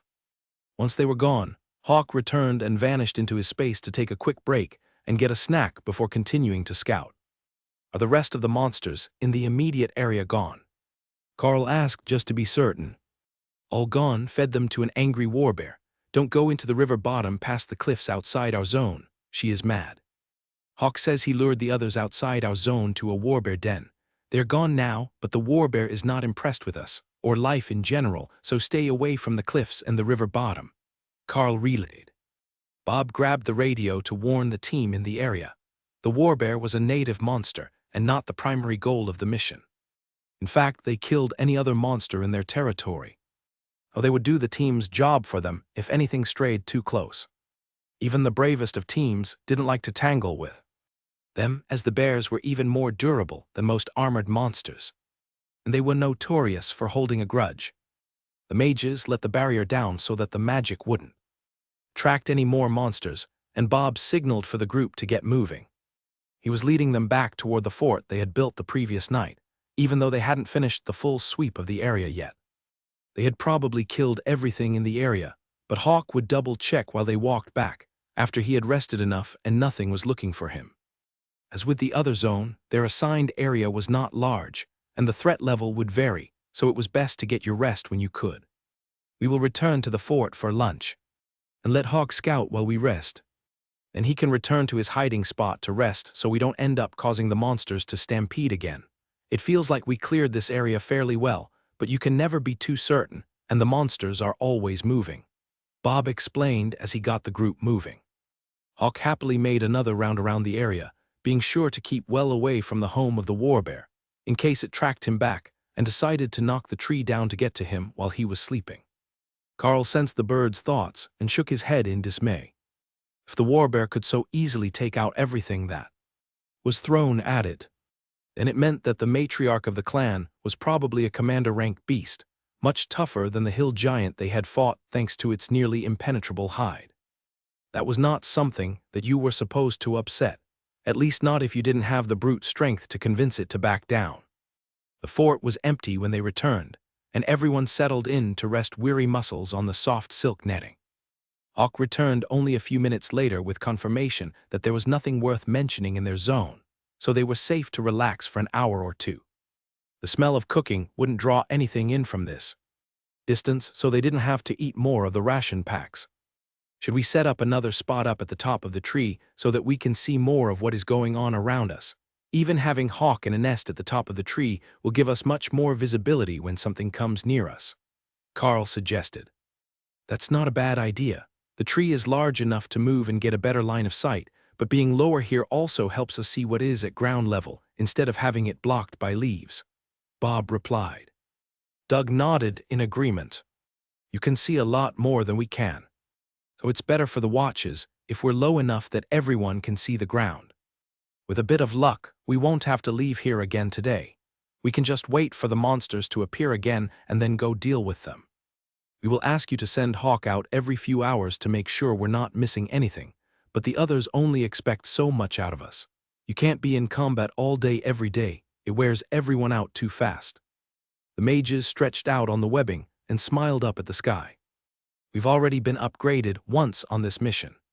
If we start making it look too easy, who knows what they will ask us to do next? I have a good feeling about this mission. I might make it to commander rank with just a bit more work. There is a change in my golems. They're stronger than they were and more agile with the vine whips. If you could have seen how they eliminated the goblins, I think you'd agree that they're very close to reaching the standard. All it takes is one signature spell for proof, but the rest of my attack magic is improving as well. It's impossible to tell against such weak targets as the goblins, but hitting the hobgoblins, they were dying without any sort of resistance as well. And that is a sure sign that you're 2 ranks above them. Danny explained quietly with her eyes shut, relaxing while she could. Carl felt Ray laugh in his mind and saw Bob waiting for him to relay the thought out loud. They all had to think he was a bit odd, but it was somewhat like having earphones in, where only you were hearing one side of the conversation. Ray questions the standard of things just dying when you hit them. She seems to think it's not that impressive. Carl joked. The mages chuckled. Well, for Ray, it's just normal. The rest of us actually have to work to make things die. I've noticed that your attacks are well above what would be expected of an awakened rank warrior as well. Is that a result of your class, or is it just because Rend is so good against the targets we are fighting? Carl shrugged. It's a bit of both. Rend is good against fleshy targets, but I also get a boost to my effectiveness from Ray. Then there is Shred, which is an absolutely brutal attack to begin with. It uses a lot of energy, but near the peak of awakened rank, Shred will deal more damage than the peak ascended rank / ability. Rend is already an improvement as an ability, but Shred is superior to Rend at the same power output. Then, when Ray's ability optimizes it. He let the sentence trail off, and the others nodded in understanding. Then we get what we have here, with a group of fighters that outperform their ranking. Bob finished. Doug finished making lunch, and they waited for another hour before sending Hawk out again. There was still nothing to report. He settled back into his space to recover energy more quickly. And Carl kept watch in his place. That pattern repeated all afternoon. Hawk went for flight every 2 hours, found that there was nothing worth getting out of bed to hunt, then cleared a few goblins and other minor nuisances and went back to his nest. It was the sort of day that every mission team wanted to have. A good fight in the morning with no injuries, then a warm, shady spot to rest for the remainder of the day. But 10 kilometers away, it was a very different story. Not every team that had been transferred could live up to the expectations of the deployment team. Many of them were being pushed back toward the nearest town as they retreated from the influx of hill giants and ogres. The radio had been at a whisper all day, and they had heard the movements but no distress calls, and certainly no emergencies close enough that they would be able to respond to them. The teams immediately around their own were all in good shape today, and while they were all exhausted from the battles, they were holding steady. As night settled over the forest, they began their usual rotation, with Ray out to help the others keep watch. Hawk sleeping in his space until the last watch, when the sky would be light enough that his vision was no longer limited. While Carl was resting comfortably in the fort that Ray had made for them, Dana was having a much different mission experience. A team had been deployed to the far side of the battlefield, nearly 50 kilometers from where Carl had originally been stationed, but they hadn't managed to stay there for long. A team was not a group of devoted veteran mercenaries like Carl had gotten. She had been assigned to a team of slackers with a commander-rank priest in charge of them. They treated the mission more like a prison sentence, complained constantly about every task they were assigned, and during the first battle were nearly outsmarted by a group of goblins. If it wasn't for the fact that she had 2 golems, they likely would have been overrun when the goblins circled the clearing, as their warrior was next to incompetent and was more interested in selling her on his new multi-level marketing startup than actually protecting the group. The others were supposed to be rogue classes, fast and deadly, but in reality, they were all slightly chubby IT guys who worked at the same company. In short, the entire mission was a nightmare, but they had to keep moving because their group was so loud that it continually drew monsters to them. Can't you just cast that holy light circle around us? And keep it up for the night while we sleep? The warrior whined as the sun went down at the end of their third day on the mission. The priest nodded. I can stay up all night and keep the circle active. However, the light will draw monsters to us constantly, like a beacon. So, as soon as I fall asleep, you will have a few dozen ogres and 1,000 or more goblins to deal with, but without a healer.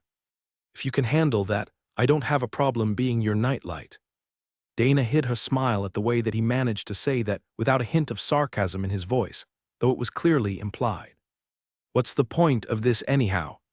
We're just out here getting attacked by monsters instead of making money.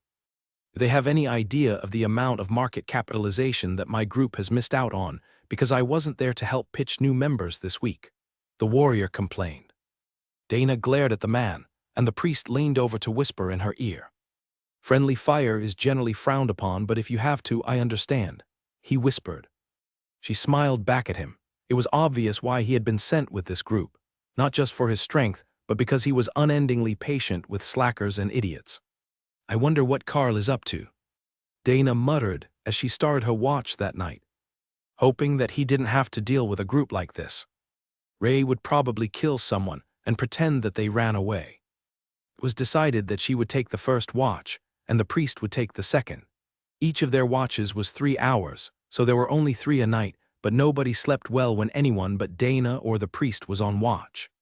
They were rapidly becoming exhausted, but everywhere they were forced to move to, they ran into more ogres and goblins. It was like they never ended and just kept reappearing. Unlike the Mackenzie siblings, her group didn't know that they were really reappearing daily. They had been tasked to clear the area, and that was what the priest was guiding them to do, but he had decided that it would hurt morale too much to inform them that the job would never actually end. The priest looked asleep, but he turned her way as she muttered to herself. He's with the Mackenzie brothers. I heard on the radio yesterday that they were reassigned to an ascended area, which was suffering from attacks by groups led by commander-rank giants. They are likely fine. The Mackenzie brothers are solid. And Brother Doug's their cleric is a good friend of mine, he replied. Dana turned to face him. Commander-rank giants, isn't that a bit overkill even if the group he's with are ascended? A cleric shrugged. From what I hear, only the top-performing ascended was sent, so whoever is with him and the brothers might include a commander, or maybe 2 powerful damage dealers. Your friend might not be having any more fun than we are, but at least his group is reliable. A crack of branches in the woods caught their attention, and then the stench of ogre reached their noses. Everyone up, we're under attack, the priest whispered as he shook the others awake. We just went to bed, can't we do this later? I swear, if I have to sleep in armor for 1 more day, it's going to chafe right through my skin, the warrior complained. Dana's 2 golems intercepted the ogre, and she hit the monster in the face with a magic missile, blinding it while the golems hacked it down using the holy blades that the priest had created for them with a spell. See, they've got it, just let me sleep, the warrior muttered as he curled up in his blankets. They hadn't been assigned a zone. They were just told to kill as many monsters as possible. So the next morning, the cleric had them move out, slowly working his way back to the base camp, where he was hoping to be able to trade a few of the useless ones for a decent teammate or 2. They were hiking through the woods, following a goblin trail toward the regional camp, when Dana spotted a considerable area of trees covered in spider web.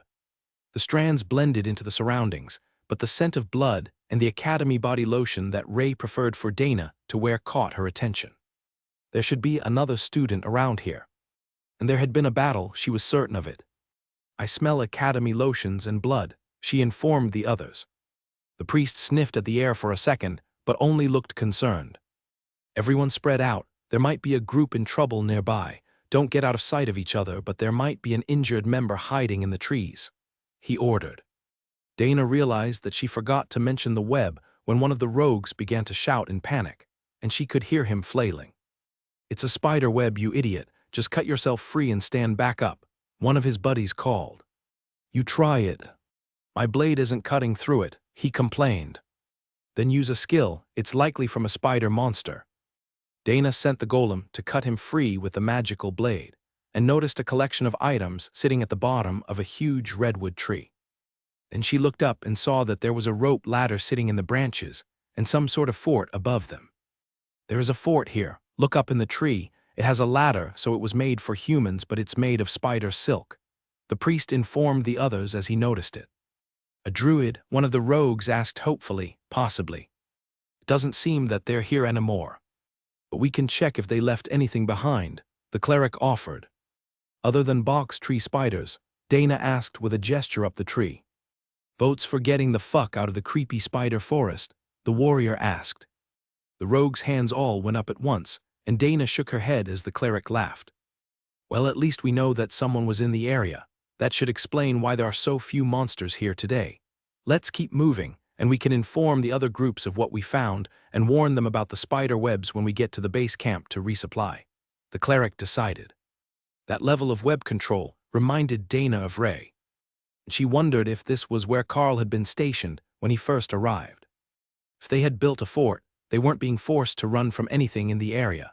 Of course, if she had competent members, they wouldn't have had to keep moving so much either. But her and the cleric could only hold things together for so long on their own before they were too exhausted to continue. Maybe they could just ditch these idiots in camp and join another team. That would be nice. 1 week after they had been transferred to the ascended rank, Arya, Carl, and the others had gotten into a solid routine. Breakfast in the fort, hunt anything that they had spotted on night watch, return for lunch, then either rest or make another loop in the afternoon if there were still signs of more monsters. They were also beginning to amass a rather considerable amount of money, thanks to the giants' habit of carrying gold and silver in their pouches. It was a mystery who was making coins for them, or who they had stolen them from, but the raw materials was still valuable, and they could make a fortune trading it in when they returned. But that wasn't the only thing that they had gained.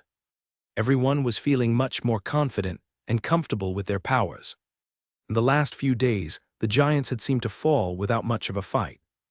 It was difficult to tell if they were getting stronger or if the last few batches were weaker than usual, but they had a good feeling about taking the strength tests after they finished the mission. "I sense magic in the area, strong magic," Hawk announced that morning just as everyone was getting ready for breakfast. "Hawk says there is magic nearby." "He didn't say magical beast, just magic," Carl whispered as Doug dished out the breakfast. They let Hawk lead them away from the fort, headed for the strong sense of magic, and only stopping for a moment to deal with a small group of lizardmen. Hawk swooped down and landed next to a small pile of rocks.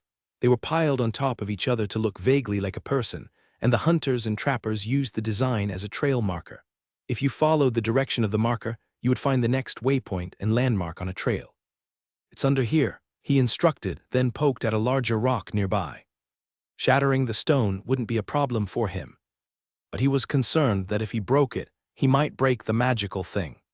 Some of them were fragile, and Hawk understood that the group was trying to get as many good things as they could while they were here. Just like the last time that they were out, but with fewer magical plants and more monsters. Thor flipped the stone with his horns, and a large pile of glittering gems was revealed, just sitting under the rock as if they belonged there. They weren't cut stones, just raw gemstones, but that was clearly where the magic was coming from, and now that the rock was moved, everyone could feel it. They had patrolled past here yesterday, only a few meters from this spot. If Carl looked hard toward the bottom of the hill, he could likely still see the blood stains from the battle a few days earlier as well. These gems had to have just appeared here, unless something had buried them here and left no signs of disturbed ground. Doug went through them, cleaning them off in a pouch full of water he had created, and then stacking them on the ground in an order that only made sense to himself.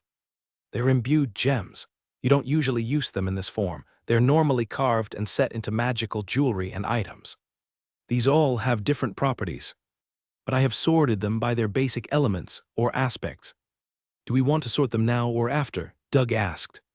"We can do it after. We've still got a zone to clear for the day," Bob gently reminded them before they could get distracted by the shiny objects.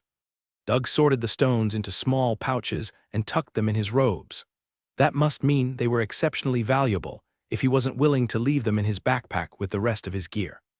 His pack was getting lighter as they slowly worked through the rations and other supplies they had brought, so it wouldn't be a burden to add a few stones.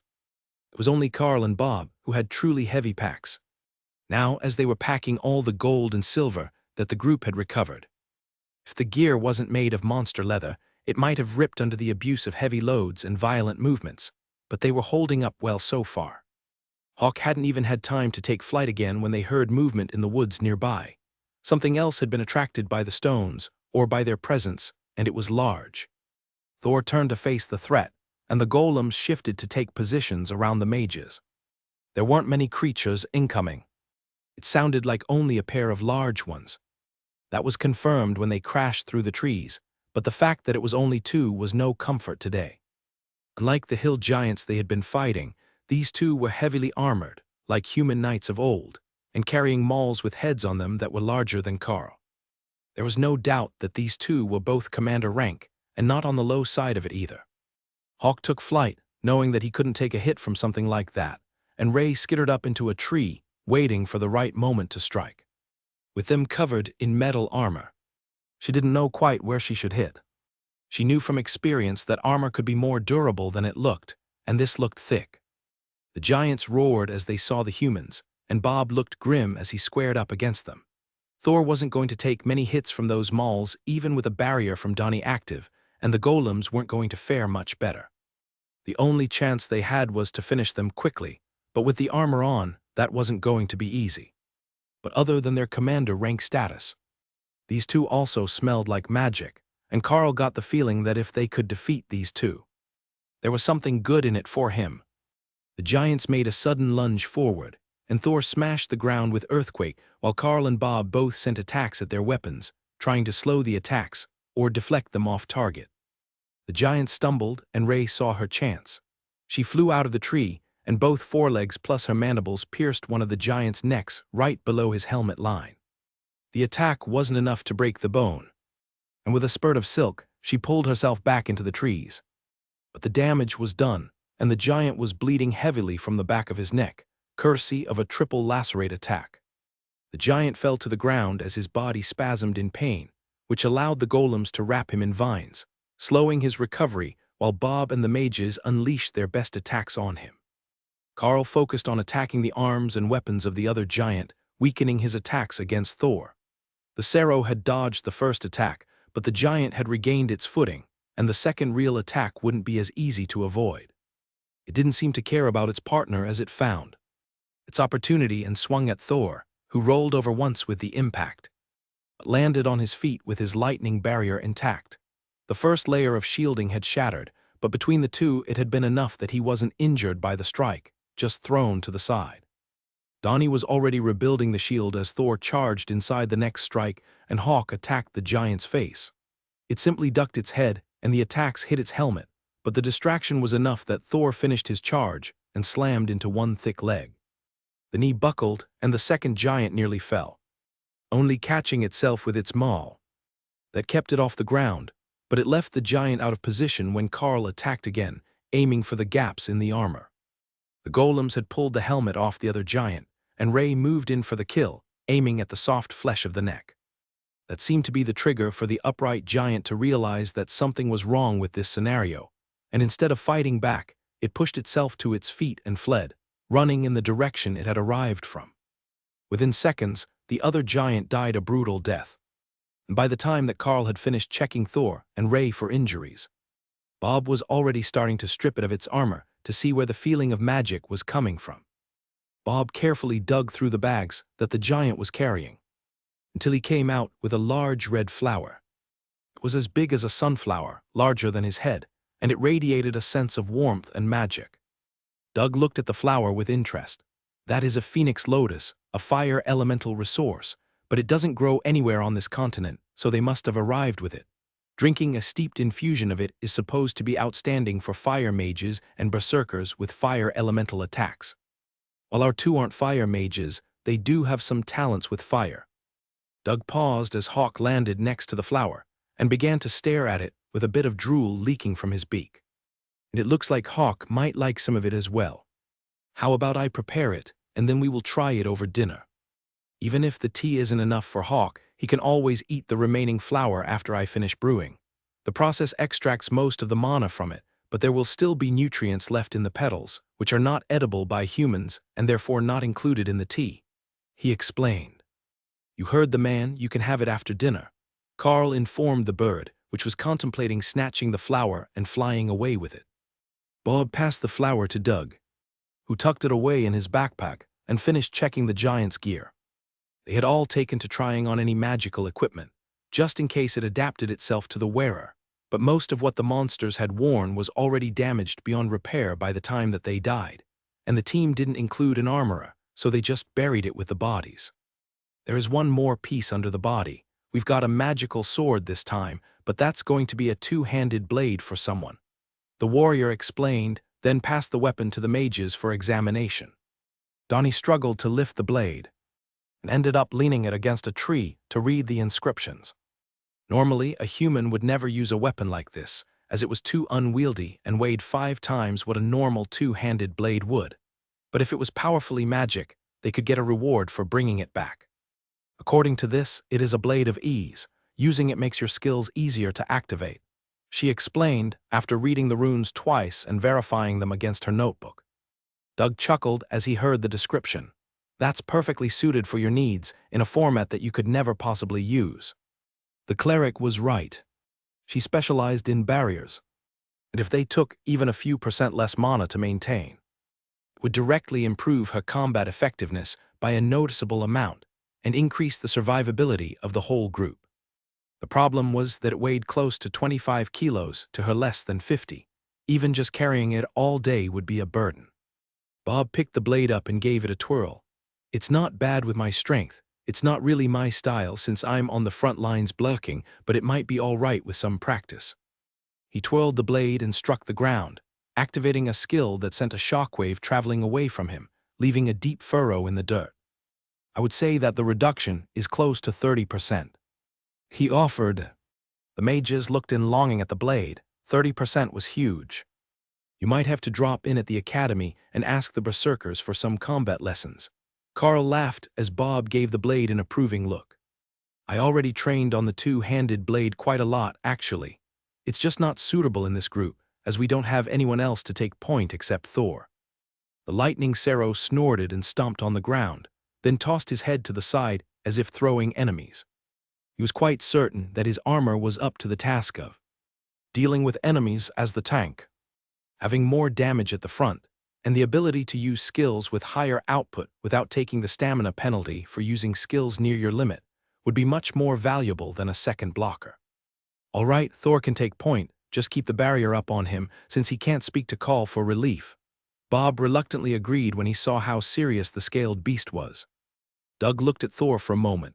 Don't you think he's getting bigger? I swear he was shorter than I was when we arrived, and now his back is higher than my head. I think you're right. He's almost fully grown now.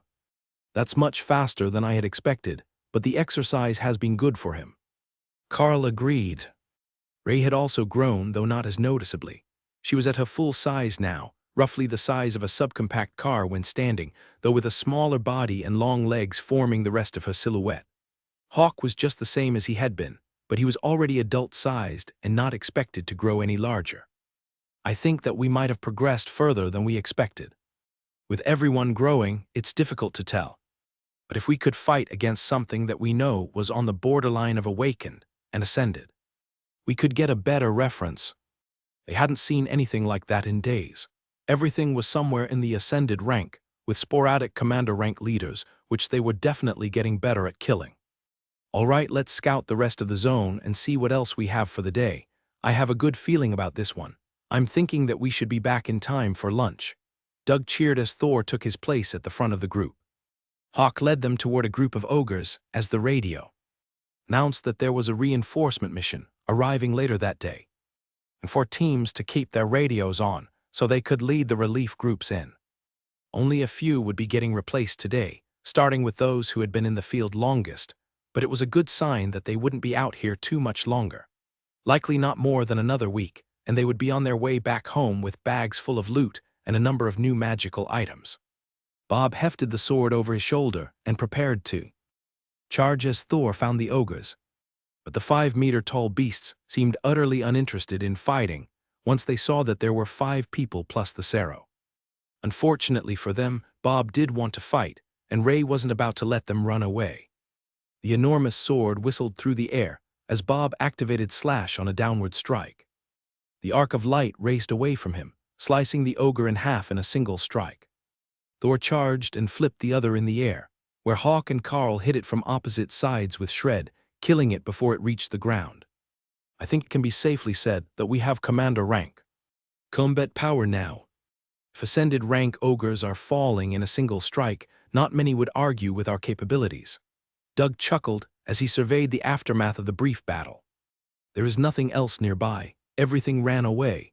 Hawk informed Carl a few seconds later after checking for their next target.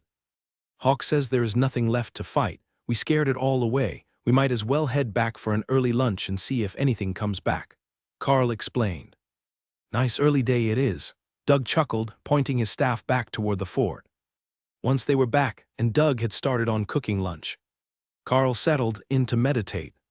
The three spaces were doing much better now, and they were providing him with a lot more energy than they had a week ago, but they felt like they might be limiting the beasts inside. The three were growing so fast, and he was slacking so much on his meditation that the spaces weren't keeping up. So that was how Carl spent the rest of his morning, doing his best to improve the living conditions for his partners and increase the energy density in the spaces, now that they were capped out in size. A few hours wasn't going to do much, but if he spent a few afternoons and nights at it, he might make some progress. The mages only meditated for a few hours an afternoon, and that had been Carl's schedule as well. But it was becoming obvious that it wasn't enough. Doug looked at the group that afternoon when Hawk confirmed that there was still nothing to fight. He had eliminated a small group of goblins with a fireball while scouting, but their zone was otherwise barren. Do you think that we actually scared the monsters away? Most monsters will avoid the territory of a more powerful monster, so it's possible that either Hawk or Ray have scared them off. No offense intended to Thor, but the lightning Sarrow isn't known for being dangerous enough to chase others out of their territory. The cleric asked, while sweeping his dark curls back from his face. It is possible. We have patrolled this same area for so long that there should be a scent trail around the perimeter. If they sense that we're that much more powerful than they are, they will naturally avoid the area. Danny agreed. Bob smirked. To think we were sent here to deal with the monsters, and now they're too afraid to come to the zone that we're assigned to. Is that a total victory or some sort of failure? Our orders are to hold this zone, so we can't just leave. It's a win for us. If the scent of Ray around the perimeter was enough to scare off almost all the monsters, then we did our job. The zone is secure. But how is that tea doing, Doug? Is it almost steeped yet? Doug nodded. I added one of the fire elemental stones to the mix and let it infuse. The mixture should be quite potent with that quality of flour, but it needs to be boiled down a bit more still. According to my alchemy book, it needs to be as thick as milk before it's completely extracted.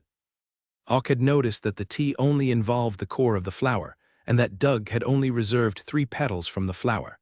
He had put 1 each into 3 vials, but that left almost the whole flower for Hawk, and he was getting impatient to try it. As the tea rendered down into a proper potion, it began to glow with a soft orange light, and the stone that Doug had set in the kettle began to lose its luster. There we go, all done. Now let me portion this. I've got 5 cups and 3 vials since some of us aren't good with cups, the cleric explained.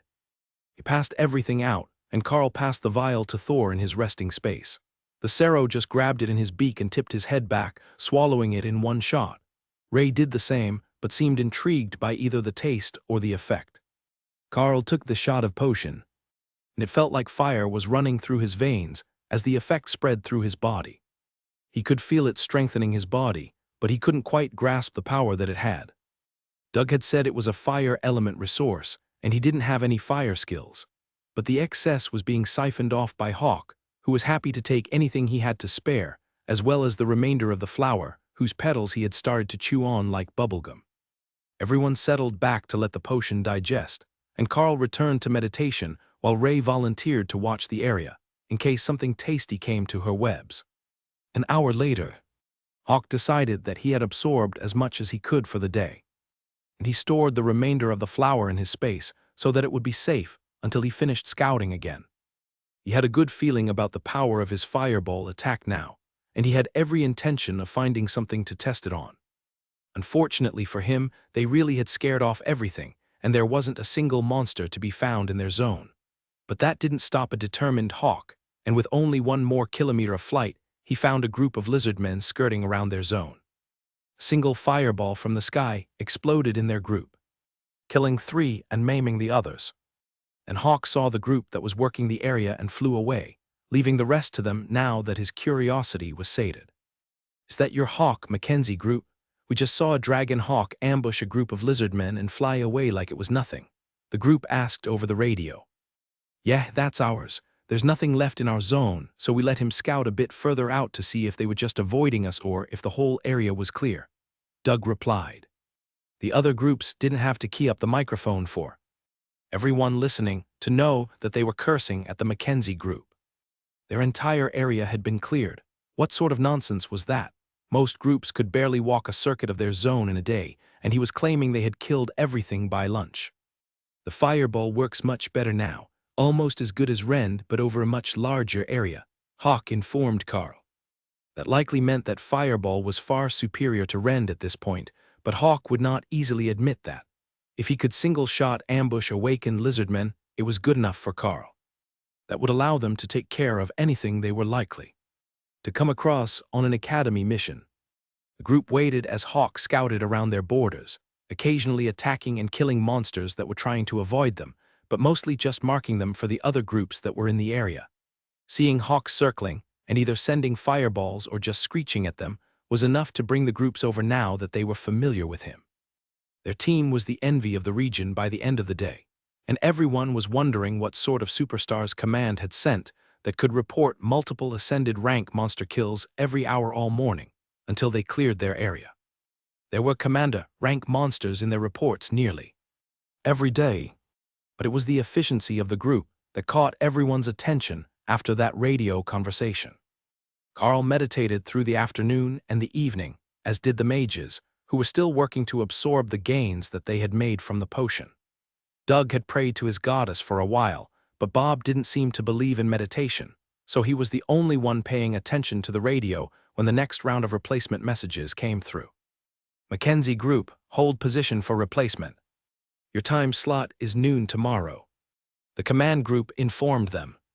"Understood, Command. We will do our best to have the morning clear finished before they arrive," Bob replied.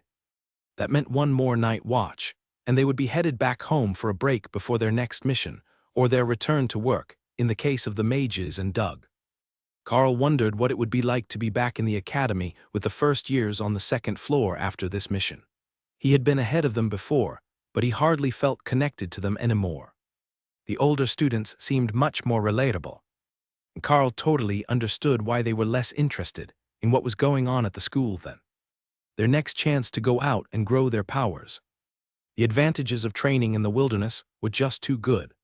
There was little doubt that he would make it to the ascended rank the next time that they were tested, and he already knew that he could square off against most of the lower strength commander rank beasts with the help of his partners. Doug sighed and leaned back against the tree trunk. "It looks like we did too well. But if we get to go home early, that's never bad news. We will have to go over what we have collected on this mission so that everything is split properly. The gold is easy enough to split on its own, but we've collected a number of magical items as well, and that will be much harder to value and split." Carl shrugged. "What do you usually do when it's just family?" he asked. "We just split the money and everything else goes to who needs it," Doug replied. "That works for me. We've already split everything else by need, so it doesn't really have to get mentioned again. Just split up the precious metals and gems we collected when we get back, and it's good by me. I've got these nice gloves, Hawk is happy with his flower, Thor got armor for his tail. Ray might have gotten the short end of things, but at least she got some good snacks," Carl suggested. Ray laughed as she looked at all the commander-rank beasts caught in her web. That would be enough to allow a regular bloodbath spider to grow from a hatchling to its full strength, as long as it didn't go bad. That wasn't a concern in the space. Oh, she was certain that she had all the basic resources she needed. Now it was just a matter of increasing the speed, which meant either rare things or making Carl meditate more. Of the two options, it was obvious which was the more attainable. "You know, if you just stay here in the fort, we could go fight while you meditate all morning," Ray suggested. We're not in that big of a hurry. It's better to have everyone together, in case of a surprise attack. Carl replied, while wondering if she had forgotten that he could hear her plotting in his mind. The next morning, they made a quick tour of the area, following Hawk's directions to the monsters that had just appeared. Fortunately, the fights were easy, as their healer was mostly distracted. Listening to the radio report, the helicopters headed out to relieve the mission teams that had been called in to support the army. It sounded like the influx of monsters had faded all over the region, and they would be able to keep things under control without too much trouble. There had been some casualties among the elites who were pulled out from their day jobs. Command was planning to have all the departing elites gather at the base camps for a funeral photo shoot, though Doug made it no secret that most of those bodies would not be in any shape for viewing, even if they were returned to camp. Carl had seen a few of these on the television in the past. They were heralded as heroes, but it was never any of the famous elites. It was always someone like a young government pencil pusher who had valiantly run into combat when monsters threatened and then tragically lost his life. Of course, that was likely to be less than half the story, and he might not have been running into combat willingly. But it was good enough to settle the people and remind them that the elites were doing valuable things to keep them safe. Mackenzie Group, your helicopter is incoming. Please mark your position for the transfer of duties. The pilot instructed precisely at noon. We will mark the location with a blue smoke spell. We have information for the incoming team during the handover. Expect a 3 to 5 minute delay, Bob replied. Doug set the smoke spell near the edge of a clearing next to the fort, and the crew transfer came in for a smooth landing. Elites, good to see you all safe and sound, despite having a student with you. You said you have information. What did we need to know? The captain of the incoming military team asked as he disembarked. First, in that tree is a fort made of bloodbath spider silk. It is safe and made by our team. You are welcome to use it as your ongoing base of operations. The whole area is secure, and monsters have been avoiding the perimeter thanks to the scent of the beasts on our team. That will change when the scent trail fades after a few days, so be prepared. Also, we have been burying the monster corpses with any damaged magical items they were wearing. If we couldn't use or salvage it, it got buried. So, if your team has a member who can sense magic, you will get plenty of false positives that are buried underneath you, hidden by plant growth. Doug explained. Anything powerful? One of the soldiers asked. There are a few commander-rank ogres and a mid-commander-rank giant with damaged magical armor that were buried, so it won't just be weak signals, the cleric explained. The team leader whistled in appreciation. You really lived up to expectations, didn't you?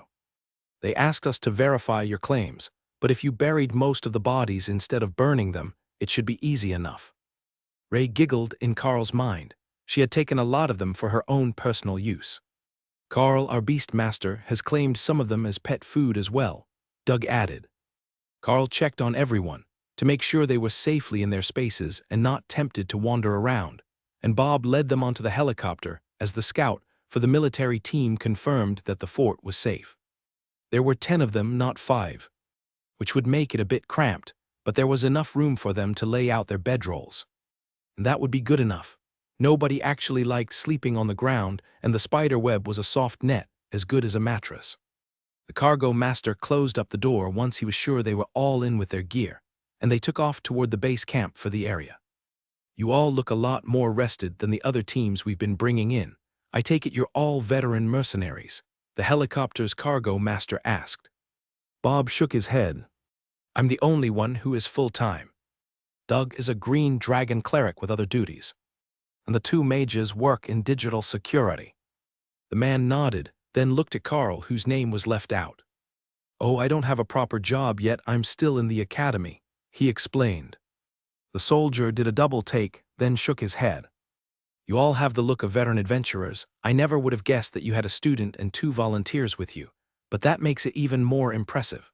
The big boss has asked to meet with you all when you get back, probably something to do with publicity for the mission or checking your rewards before you head home, the soldier replied. Doug chuckled. I'm betting on them wanting to check our gear before we go back. With that many commander rank kills confirmed, they will want to make sure that we're not planning to sell contraband to the masses. Do you have any contraband? The soldier asked with a sly wink. Doug made a show of reaching into his pocket and pulled out what looked like a cigarette, but definitely wasn't according to Carl's sensitive nose. I am a green dragon priest. I am contraband. That one is on the church. Consider it a sanctioned sedative, Doug replied. Carl blinked slowly. Of all the things that he had considered about the possibilities of having a nature cleric around, including food for Thor, medicines, and the healing potential, he had somehow never once considered the fact that most illicit drugs were herbal in nature as well. The drug Doug provided wasn't technically illegal in the Golden Dragon Nation, just frowned upon by employers because it killed productivity. But still, it seemed to Carl that he had a lot to learn about interacting with others and smoothing over social interactions. If he had thought about keeping a pocket full of little bribes and gifts for the transport crews and others that they interacted with, he could rapidly build a reputation as a good guy who was easy to work with. Everyone knew that a good reputation would get you far in life. The transport helicopter landed at the edge of camp, and Carl's group quickly disembarked after the crew handed the staff of the base a sheet of paper confirming their identities and status. "Welcome back, elites. Please follow me," a stiff-backed young female staff member announced before leading them through the winding walkways of the camp toward the actual town that sat at the center. "The boss will speak to you momentarily. He's just finishing a meeting with some government brass," she explained with a gesture to a row of chairs. Carl took his pack off and took a seat, placing the large bag in front of him, the same as everyone else waiting in the hallway had done. The distinctive metallic clank of coins sounded as he placed the bag on the floor, despite his best attempts to wrap them and keep them silent. The others briefly looked up, but that sound was nothing new to them. They all had some loot, and some also had chain mail armor, which made the same sound when dropped. Seconds later, Colonel Valerie walked out of the office with a terrifying expression on her face that faded to the neutral gaze that Carl knew was her version of a smile when she saw him. "Colonel, it is good to see you again. The mission went far better than expected, and I will have a full report ready for you at the academy," Carl informed her with a smile. "Understood. I will have your monitoring team collect it, as I will be occupied here for some time," she replied.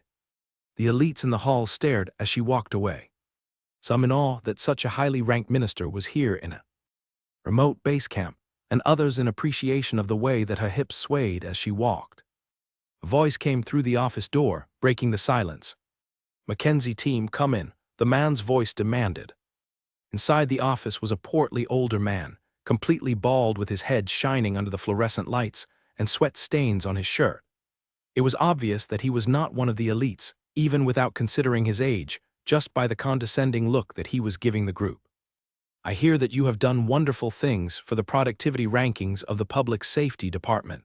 Excellent work. However, we must check your equipment for contraband to ensure that there are no prohibited or sacrilegious items going back to the public," he smugly announced. Doug turned to Carl as if to say, "I told you so," but Carl knew as well as everyone else that what the man was after was a bribe. He didn't give a damn about contraband, and his position in public safety didn't even allow him to handle it. He would have to call in the army to dispose of it for him if any was found. But if a few gold coins were declared suspicious, who would be any wiser? The others waited for the man to make his pitch. But Carl decided to move first and picked up Doug's backpack, which had nothing in it except what it had come with. He set it on the desk and smiled at the bureaucrat. "Of course, that won't be a problem. Colonel Valerie of the Bureau of Elite Development already has our inventory, but you are free to verify the contents of the bags," Carl replied with a genuine smile. The man's face fell like Carl had kicked him, and his whole attitude changed. "You met with the colonel," he stammered, "of course. She is my direct supervisor. Has a pair of agents assigned to my development at the academy. We spend quite a bit of time together," Carl informed him. "Then I think that we are finished here. I will get a copy of the contents from the Bureau, and they can take responsibility for any contraband that might have made its way off the battlefield with your team." He waved to dismiss the team from his office, and they silently made their way back into the hall where their escort was still waiting. "That was a short meeting. I am glad that you could sort things out so quickly." The young woman greeted them while standing in the middle of the hallway, as if prepared to prevent them from leaving. Yes, it is always a pleasant experience dealing with public safety. Now, will we be staying here in the compound, or are we set to fly out right away? Doug asked. You will have to stay here for a moment, Brother Doug, a voice called from behind them. Carl turned to see a rather familiar-looking inquisitor behind them. If he was right, this was the big shirtless one from the seminary academy, who had been present for his interrogation after the discovery of the trial instant's holy relic. The man seemed to recognize him as well, but he didn't say anything as he led them away from the office, leaving the now smirking staff member behind them. The inquisitor led them into a soundproofed room and locked the door, then turned to Doug with an expectant look. Don't blame me for this one. The new guy name dropped the bureau and the public safety guy nearly shit his pants. I take it that he hit the alarm, the cleric asked with a laugh. The inquisitor sighed and rolled his eyes. I got an emergency notification that your team had intimidated their way into bringing contraband back from your mission, and I was already standing next to you in the hallway. So I need to check all your bags. Our brother Doug explains how things work to our newest ascended elite. Doug chuckled as he put his bag on the floor, as did everyone else, before the green dragon cleric turned to Carl, laughing softly. There is an unofficial policy that if a mission is run by an agency that isn't part of the elites, they tax the gains a maximum of 5%. It's a get-rich-quick scheme for the politically connected, but it's not officially sanctioned. However, unlike whoever you have used that intimidation tactic on before, these ones have connections that can make your day very difficult if you don't play along. Now you know and I know that we don't have anything. But if I didn't know the Inquisitor, how do you think our afternoon would have gone after he was informed that we definitely had contraband? Doug asked. Carl nodded. I see. I was thinking of him like the shift foreman at the mine that used to want bribes to clock you out on time. The guy in the office was such a greasy weasel that he just didn't give the impression of politically powerful. The big Inquisitor nearly choked as he did his best not to laugh, then shook his head. Yeah, this one is definitely one of us. Young Carl has a lot left to learn, but he's off to a good start. You should ask him about how he managed to cutesy his way out of an interrogation by having Thor come out and beg for head pats until nobody could take the session seriously. Wait, there's not much about that he's allowed to tell. I will tell Brother Doug privately after, but it's a funny story, the big man explained. Danny chuckled at the mention of Thor. He's a big suck. You should see him now. He's gotten huge in the last week with all the fighting that we've been doing against Awaken and Commander rank beasts. I always told you that it was the best way to gain power, and it looks like it works for the Lightning Sparrow as well. The Inquisitor gave Carl a curious look, so he called Thor out, taking up half the room. Goddess, but he's gotten big. That's a full-grown Lightning Sparrow, for certain, and perhaps bigger than average. Thor might be ready to challenge for the position of pack leader if he was still in the wild. The Inquisitor gasped, then gently rubbed the bone ridge that ran across the back of Thor's head, protecting his neck from attack. The Inquisitor absently rubbed Thor's head with one hand as he finished sorting through the packs. The Inquisitor turned to Doug. You should send Carl back to the Seminary Academy when you leave. We can exchange his share of the gold into the church bank account that all elites get set up automatically, and I'm sure that there are a few ascended clerics that would be eager to meet him before the next mission he goes on. We introduced him to mostly awakened rank students last time, but he's already outgrown that. Plus, you all likely need to be tested again, and that's done at the church. Doug nodded and looked at Carl to see if he had an issue with it. I will have to get permission from someone to go on another adventure, I'm certain, but I don't have a problem with that. Carl agreed easily. Brother Doug was a great healer, and his advanced cooking skills were a real lifesaver on this mission. But Carl couldn't count on having him available all the time, as he was graduated, with a real job and responsibilities. But if he could find a nature priestess, or another green dragon cleric among the students, he would be in luck. It might not be written in any textbook, but finding the best cook was an important part of developing the perfect mission team. Even the beasts agreed, especially Thor, who now had a large pile of the special mount feed that Doug had been making for him daily. That was much better than the regular roughage that he could get anywhere in the wild, or from the academy cafeteria, and the spell that Doug used made so much of it that even Thor's mighty appetite didn't keep up with the supply. He didn't tell the cleric that, though. Instead, He hid the extra in his space so that he had more for later, when he didn't have a Doug around to keep making it for him.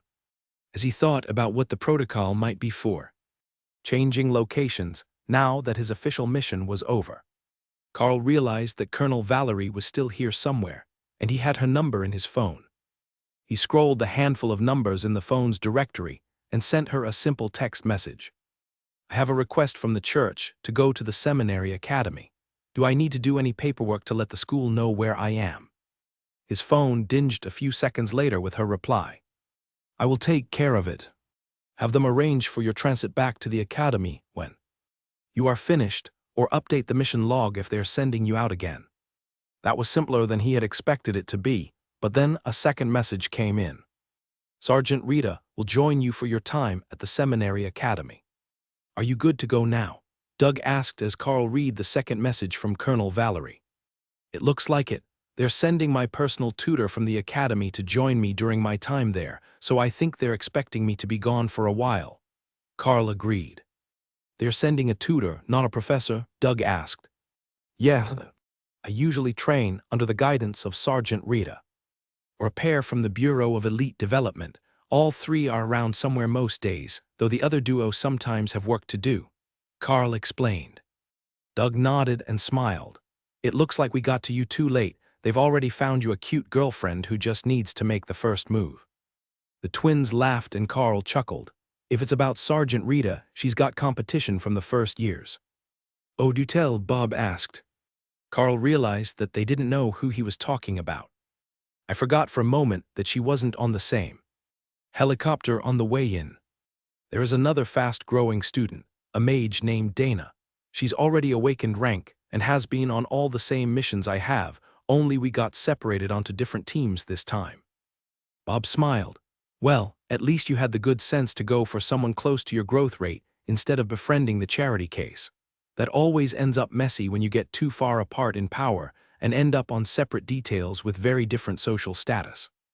Or worse, they stop giving them details, and the company you work for just hires them to be your shadow or bed warmer. More than one of the lowest performing elites was hired as an assistant for a much more powerful friend after they graduated. Carl recalled that Bob had graduated at Awakened and had only made Ascended afterwards, so in his case, the experience was likely reversed, where his crush surpassed him, and he was the one left behind by social pressures. He didn't seem like the type to take a demeaning or low-paying job just to be close to someone. It was a difficult thought for Carl. Would he end up forced apart from his friends because of his progress?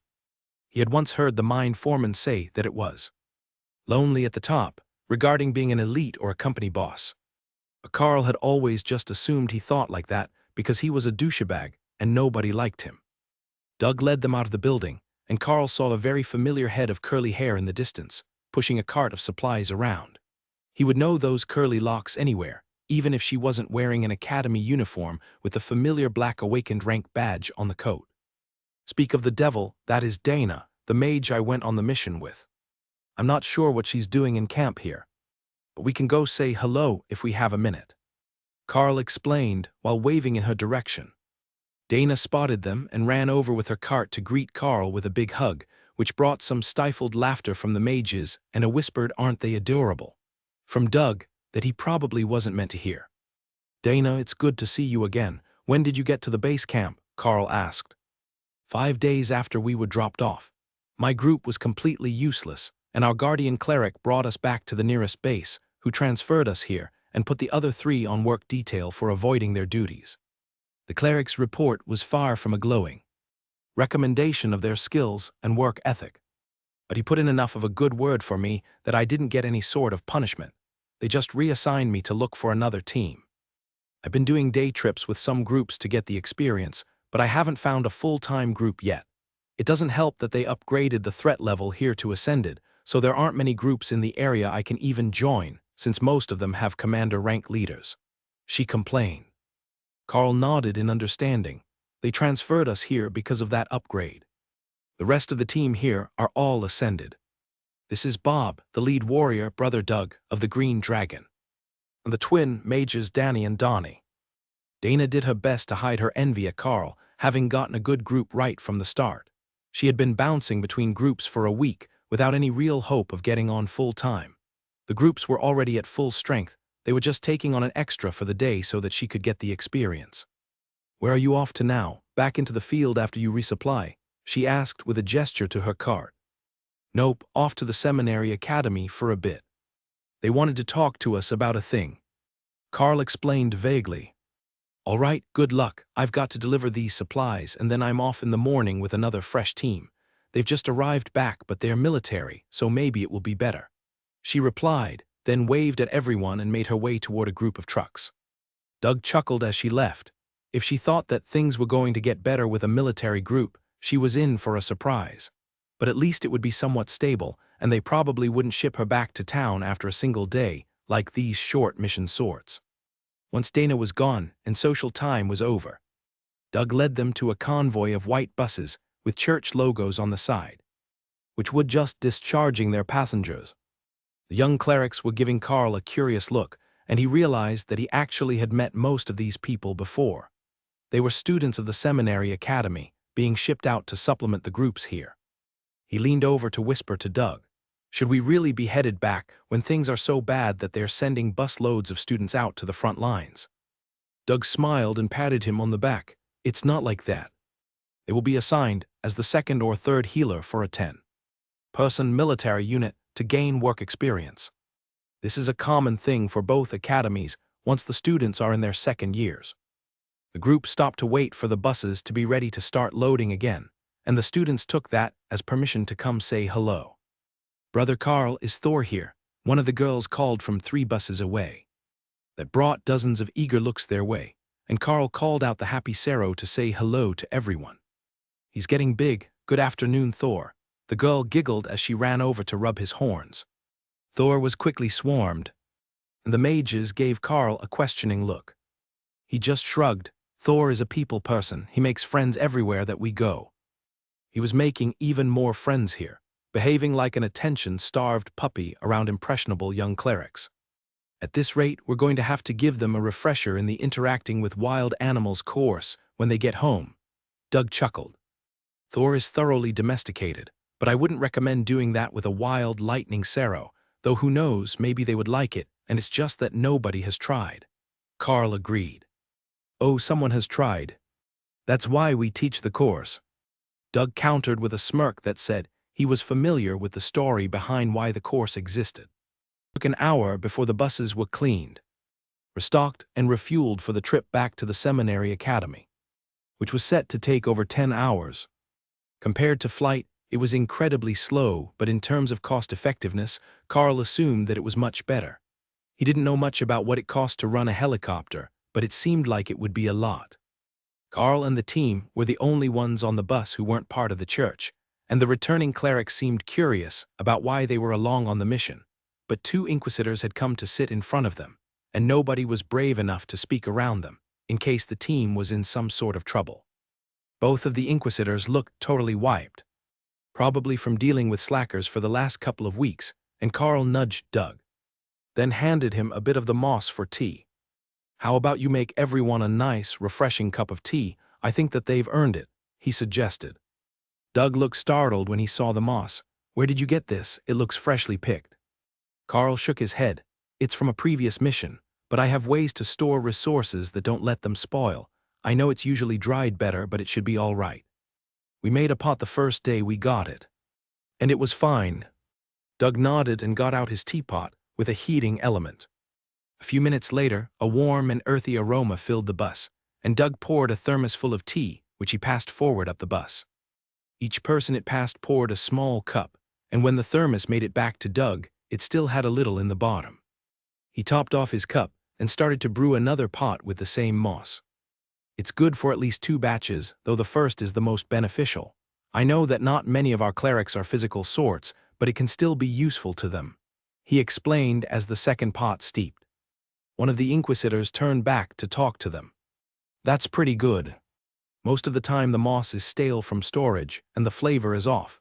It makes better tea when it is freshly dried, but this isn't too bad. Thanks, I think I will put some cinnamon and nutmeg in the next batch to liven up the flavor a bit," Doug replied as he added the spices to the pot. I heard that we get to do a bunch of commander rank tests this week. Who thinks they have it? Surely not Carl, though I wouldn't be surprised if he went for ascended already. The Inquisitor asked. Doug gestured around. I think that all the rest of us are close enough to give the test a go. The Bureau is sending an attendant for Carl, so I'm not certain if we will get to test him at all, or if they'll make him wait to do it in private. The Inquisitor laughed softly. It made no difference to him. The Inquisition had immediate access to all the records either way. It was just a matter of who else knew how fast the most talented student of the year was advancing. The Academy might want to hold off until the end of the semester, or until next semester's midterm for the official test, to make it look like the rate was slower than it really was. The elite rankings were public information once they were published, so eventually everyone would know. But changing the date of the official recording could give those watching a false impression of how things were going.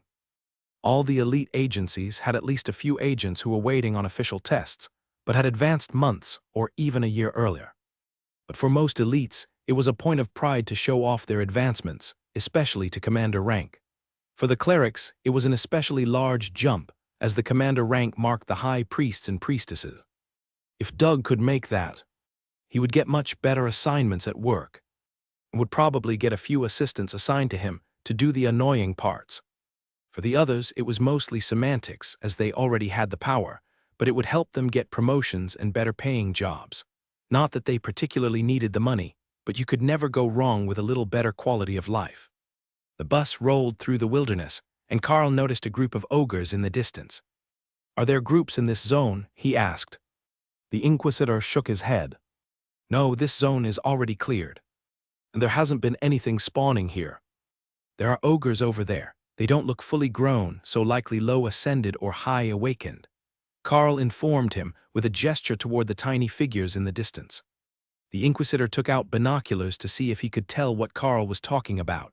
Sure enough, there were ogres, and they were headed away from the patrolled zones. The Inquisitor sent a quick text message and sighed. Thanks, they will take care of it. If you see any other monsters in the area, please let us know. Sometimes there are a few that slip through the cracks during an operation like this, and they don't always get picked up again until they are near civilization. The buses were moving too fast on the oiled gravel road to send Hawk out to scout, but he could sit on the roof and keep watch and relay anything he saw to Carl. The wind in his feathers made Hawk happy, and even though he didn't see much of note, he at least got to be outside while the other two slept. The convoy trundled down the roads all day, and as it started to get dark, Hawk returned to his space to sleep. Ray considered taking up his spot on the roof, but she was fairly sure that the other drivers would panic if she just appeared on top of the bus. Unexpectedly, it was after midnight when they made it to the seminary academy, and Carl knew that it was going to be a rough night, but Doug led them to the same wing that he had been staying in last time. It wasn't the same room, but at least he would know his way around. I will see you all at breakfast. I hope you got enough sleep on the bus because it's going to be an early morning, the cleric joked. Bob nodded. We know the routine. I will see you in the morning. The routine of the seminary academy didn't change for anyone. No matter how late they got back to the academy, and when the sun came up, there was a knock at Carl's door, waking him up for breakfast, and he could hear the Mackenzie siblings getting ready across the hall. They were much more enthusiastic than usual, as they were looking forward to taking the commander rank test. That was enough to get them motivated even at the break of dawn. The only other one that Carl knew who was that enthusiastic in the morning was Thor. And that was because he knew that there were countless people here to visit. The showers in the seminary academy never seemed to run out of hot water, a fact that Carl was immensely thankful for as he scrubbed away the grime of an extended field mission with the coarse pumice soap that they provided. The gentle and inoffensive smell made him feel properly clean again and reminded Thor of the waters in his pond, whose bottom was lined with holy stones. It was a good feeling, and they even had fresh clothes ready for him, as Carl hadn't had time to do laundry. It was what they referred to as a visitor's robe, a simple white robe without any of the markings of the church, and a rope tie around the waist. The hassock reminded Carl a bit of wandering around in his housecoat, which was a bit strange, but it was comfortable. The rest of the team came out wearing the same outfit, except for Doug, who obviously had his own room and clothing here. The green dragon cleric smiled at their plain white hassocks and gestured toward the dining hall. Let's take our seats and see where we ended up. Most of the time they will put the visitors together if they are in a group, but they might split us up today, since 3 of you are here for the commander rank tests, and the commanders will want to meet with their potential peers. Doug's guess was right, and all of them except the twins were seated at separate tables, with Doug getting a spot of honor, right up at the front with the high priests. Carl found his table in the back corner, seated between Alice and Sergeant Rita, with the rest of the table filled with priestesses. "What are you smiling about today?" Rita asked as Carl took his seat. "It's the same setup as the first meal I had here, just myself in the corner at a table full of lovely young ladies," he replied with a wink. That made Alice laugh and most of the priestesses blush. "He's been taking lessons in charm from Thor, I'm certain of it." The bureau agent laughed as Rita gave Carl a concerned look. The room fell silent as the matron walked in, and the students began to deliver the trays. Everything in their room was delivered smoothly. But Carl heard the crash as someone tripped in the other room. The apologies as they ran off to get cleaning supplies and another tray. Rita and Alice seemed confused as to what they were waiting for, though they understood the rules. The priestesses just seemed to accept it as part of life here. If she wanted to wait, she waited. Carl heard the last tray being delivered and looked up to the front to see the academy's matron smiling back at him. It was obvious that she knew he could hear the commotion in the other room as well, but she didn't say anything and just silently began her meal once the last tray was delivered. The priestess across from Carl smirked as he moved to pick up his fork just as the matron took her first bite. "You really do know what the timing is. I heard from some of the younger students that you told them how to pass the homework assignment, but I didn't believe it," she whispered. Carl smiled back and whispered, "They were telling the truth. Ask them about it later, and I'm sure they can explain how the system works." Then he gave a meaningful look toward the front of the room, to remind them that she could hear every conversation in the dining hall. "Is it true that you managed to kill a commander rank hill giant?" one of the others asked quietly. "With my group, yes. We got more than one and quite a few ascended rank giants and ogres as well. It was a very productive trip," Carl agreed. "Wow, then the others on your team really might all make commander rank this time," she replied. Carl nodded. "I am not the best at telling relative power, but in combat, I can say that they should all meet the standard." They finished breakfast, and Carl followed Rita and the clerics from his table out of the room and into a classroom. "We have a few things to go over. The Bureau wants you to stay out and gather experience. But your previous team looks like they're going to be promoted, so they will be getting a new member, as you're still officially awakened. So we have chosen a selection of potential team members to go with you back into the field. Did you have any particular requirements, or can we get started with the introductions?" Rita asked. "I think that if you vetted them, then they've likely got all the qualifications that we need. I will admit that being with a green dragon priest who can make all sorts of food did spoil us a little bit. But that's hardly a requirement for a mission," Carl joked. The clerics laughed at that. It was definitely a game changer when you had a nature god's priest or priestess with you on an extended mission.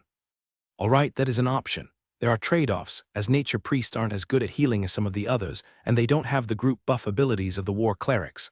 Some, like the wisdom and education gods, rarely go on missions, so there aren't any in the room with us, but you should be able to find someone you can work with," Rita explained. "What is the rest of the group? What sort of other elites do we have with us?" "Normally, it's one cleric to group, so the composition matters a lot.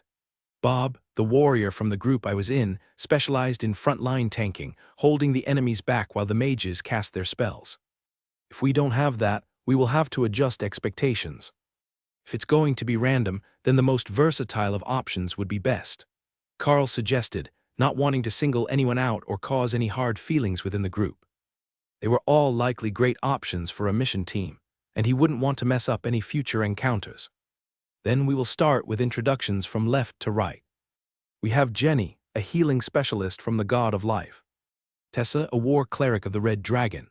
Kira, a battle cleric from the Church Guard. Andrea, a holy cleric specialized in group enhancement spells. And finally Lotus, a priestess of the God of Nature." The responses of each cleric were different, but somehow in line with their deity. Jenny gave a polite nod. Tessa went with a smirk that said she was looking forward to seeing combat again. Kira nodded in recognition with her hand on the mace at her side, while Andrea gave Rita and Alice curious looks, as if wondering if they were also group members.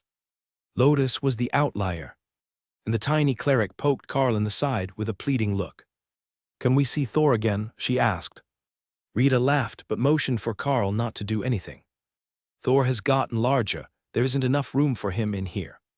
We can let you two visit later." She reprimanded the cleric, who stuck her tongue out at the warrior in return. Carl turned to Rita. "You still didn't answer the question about whom the other group members are." Rita shrugged. "That's because we don't know. What they are asking of us right now is to pair you with a cleric and a mage, and we've got our mage right here. Alice will be your group leader for the rest of this assignment, but who the other two members are hasn't been decided. For all I know, they might send me with you if they decide that you're going to officially test for ascended rank right away." Hawk laughed in Carl's mind.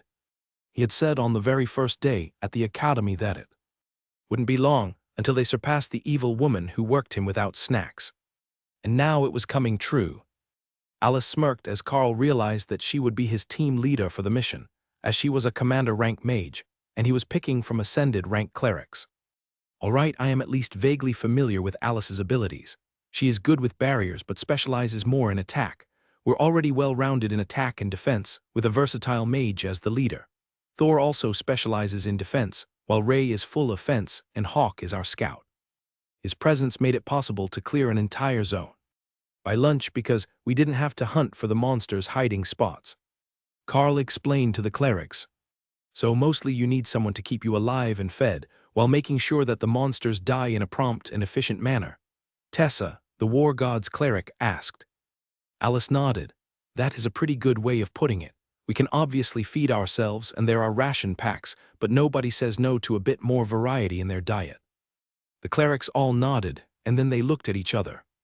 Lotus smirked at Carl. "There really isn't a bad option here. So if you're hoping that someone will eliminate themselves, you're out of luck." That was precisely what he had been hoping, but it seemed obvious now that it wasn't going to happen. "Well then, I guess we just need to work on a solid core for the group, no matter who we get for the last pair. Since that's the case, who here is good with both healing and group buffs? We have barriers taken care of thanks to Alice, but combat enhancements are important," Carl asked. All five of them raised their hands, and Carl gave Rita a questioning look. "They all have specialties, but I picked 5 that had the best qualifications," she replied. "So this will not be easy. All right, I am going to have to find some other criteria, or I will have Alice draw names to see who goes." Carl sighed. Lotus cheered. "Drawing names is the best way," she agreed. Jenny rolled her eyes. "That's only because you have insanely good luck when it comes to trivial things. I'm not sure that it will extend to getting a party member, but if we were drawing straws for first shower, Lotus would win every single time." Luck might not be a quantifiable factor, but it was an incredibly valuable one. While they were considering their next move, one of the high priests came in and silently handed a note to Rita. Carl didn't think much of it, as they were at the seminary academy, but the look on her face said that it was something important. "The extra group members have been decided. I will be accompanying you, and they request that we pick 2 clerics to make up the 5-person group," Rita informed them, reading from the note she had been given. Alice looked a bit startled to hear that and moved the selection forward. "Either they're short on elites, or we're going to be doing something unexpectedly annoying. I guess that means we're definitely going to need someone good with combat buffs and ones who don't mind fighting. Are there any of you who don't get along well?" They all shook their heads. There were no deep-seated rivalries between them. "In that case, I will pick the ones who like to fight the most," she finished. "That would be Tessa and Lotus," Jenny laughed. "Not Kira?" Alice questioned, as Kira was a cleric of the church guard. Tessa shook her head. "She might not look like it, but the tiny one is scrappy. My theory is that she's part honey badger.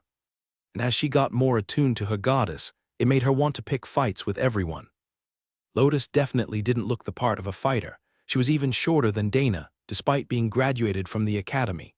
On the other hand, Tessa looked more like a warrior dressed in a nun's habit than an actual priestess. Even from here, Carl could see the muscles on her arms and the scattering of red scales. Plus, she nearly stood eye to eye with his 180 cm height, making her exceptionally tall for a priestess. Now the real question. Can one of you use advanced food creation? Carl joked, giving the clerics a wink so they would know he wasn't serious. Tessa laughed. Funny story that, we both can. Alice extended her hand to Jenny, who was closest. Thank you all for giving us your time, and know that you are still on the short list for any future missions that we take. We have to head out again as soon as the testing is completed, so we won't keep you from your daily tasks any longer. Tessa and Lotus, if you would like to go pack your mission bags, we will meet you at the testing cathedral in an hour.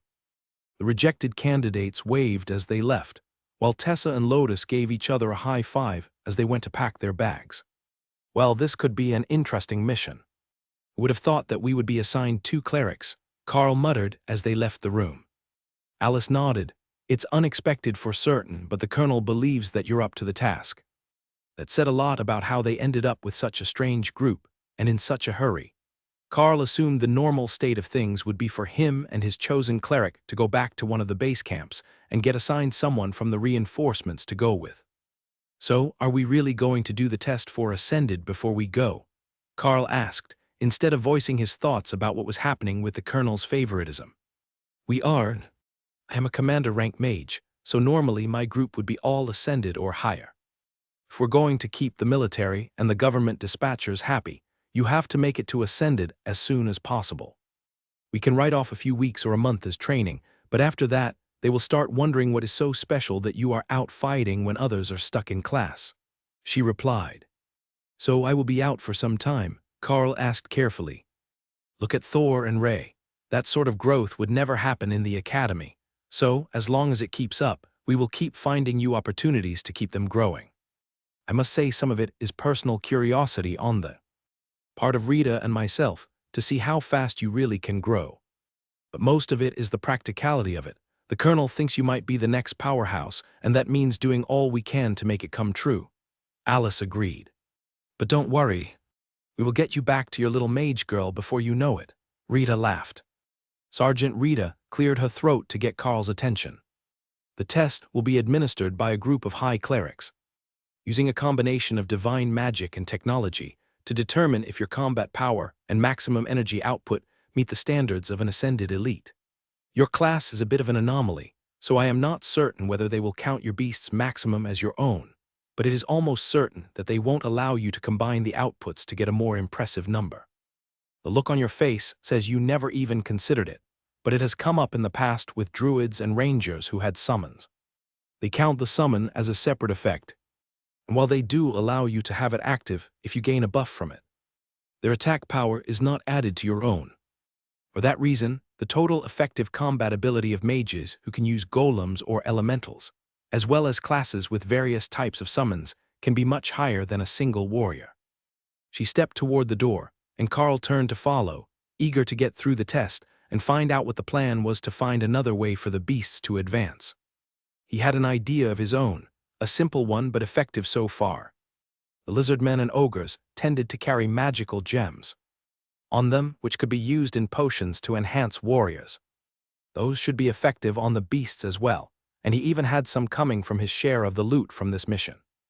Most of it was in coins, but they had a rather large pile of magical gems in Doug's bag as well. Will we have time to drop in on the commander rank tests?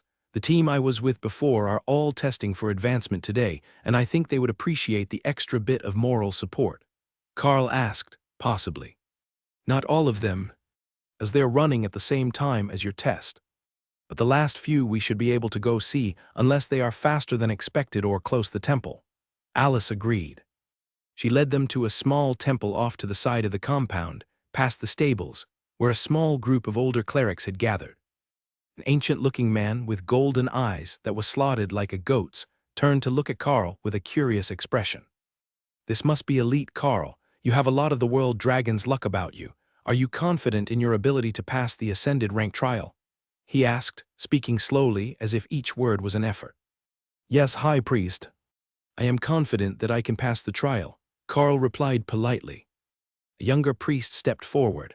Then we will use the divine trial to test whether you are Ascended or not. When you come back out, your mark will be glowing golden if you passed, black if you failed. Alice and Rita both looked shocked at his words, but Carl wasn't sure why. The cleric had just said it was a trial to confirm his status. Obviously, the church would have their own way, and not the power meter thing that the Golden Divine Academy used along with the teacher's judgment. "The divine trial has been activated," Alice asked. "Is it such a shock?" "It is active for 24 hours when it is used, and we have a high priest testing later today," the old man slowly answered. "Forgive my impertinence, high priest. I was just shocked that it was active. I didn't know that you were elevating a high priest today," Alice replied. That must mean that they were confident that Doug would pass the trials and become an official commander rank Green Dragon Cleric, which would grant him the role of high priest by default. There was still some internal ranking among the high priests, but Carl had no idea how it worked, and he didn't really care, as it was unlikely to ever affect his daily life. The protocol for dealing with them was all the same for those outside the church, and he already remembered the rules of courtesy. Danny and Donnie came over while they were talking, with Bob not far behind them, having an animated conversation with one of the guards. From the hand gestures, it seemed that they were deeply engrossed in the finer points of swordplay, so Carl just waved to them and waited for instructions. The seminary academy matron herself stepped out of the building in front of them with a gentle smile on her face. "We will be doing the trials today in order of age, as the gods have demanded. Therefore, the first to enter will be the Beast Master Carl, followed by Donnie, then Danny, Brother Doug, and finally Robert. You can enter anytime that you want after the previous applicant has entered. The trial will separate you, and none will be able to see what happens inside except the trial taker. The results are impossible to fake, even for me, so do your best. The gods can be unforgiving with their standards, in a way. That a standard test is not," she declared. Carl believed that. The trial instance he was in had very different standards for those taking the tests than anything that Carl was familiar with. So, if the cleric set a certain standard for your test, he knew that the trial wouldn't allow you to fake your way through or cheat in any way. She gestured toward the door, not allowing him any time to doubt his resolve, and Carl stepped through the large bronze doors into the chapel building. Inside it was very unobtrusive, with a simple stone interior, wooden benches, and a collection of magical items along the walls. It felt like the room was judging him, and Carl realized that the door behind him no longer existed. He must be inside the trial, but he wasn't certain what he should be doing. There was an altar at the front of the room, and it had some sort of devices sitting on it. That must be the first test it wanted him to take. Carl walked up and saw that it even had written instructions, though the script was archaic and he couldn't read it. But whoever had made this had prepared for that. There were pictorial instructions as well. Carl walked up and saw that it even had written instructions, though the script was archaic and he couldn't read it. But place both hands on the device and make it glow. Carl put his hands on the round plate and wondered if he should do something, but then it felt like the energy was being drained from his body, and he quickly brought up refreshing lightning. It was still drawing heavily from him, as if he was using some extreme skill, but the lightning eased the burden a little.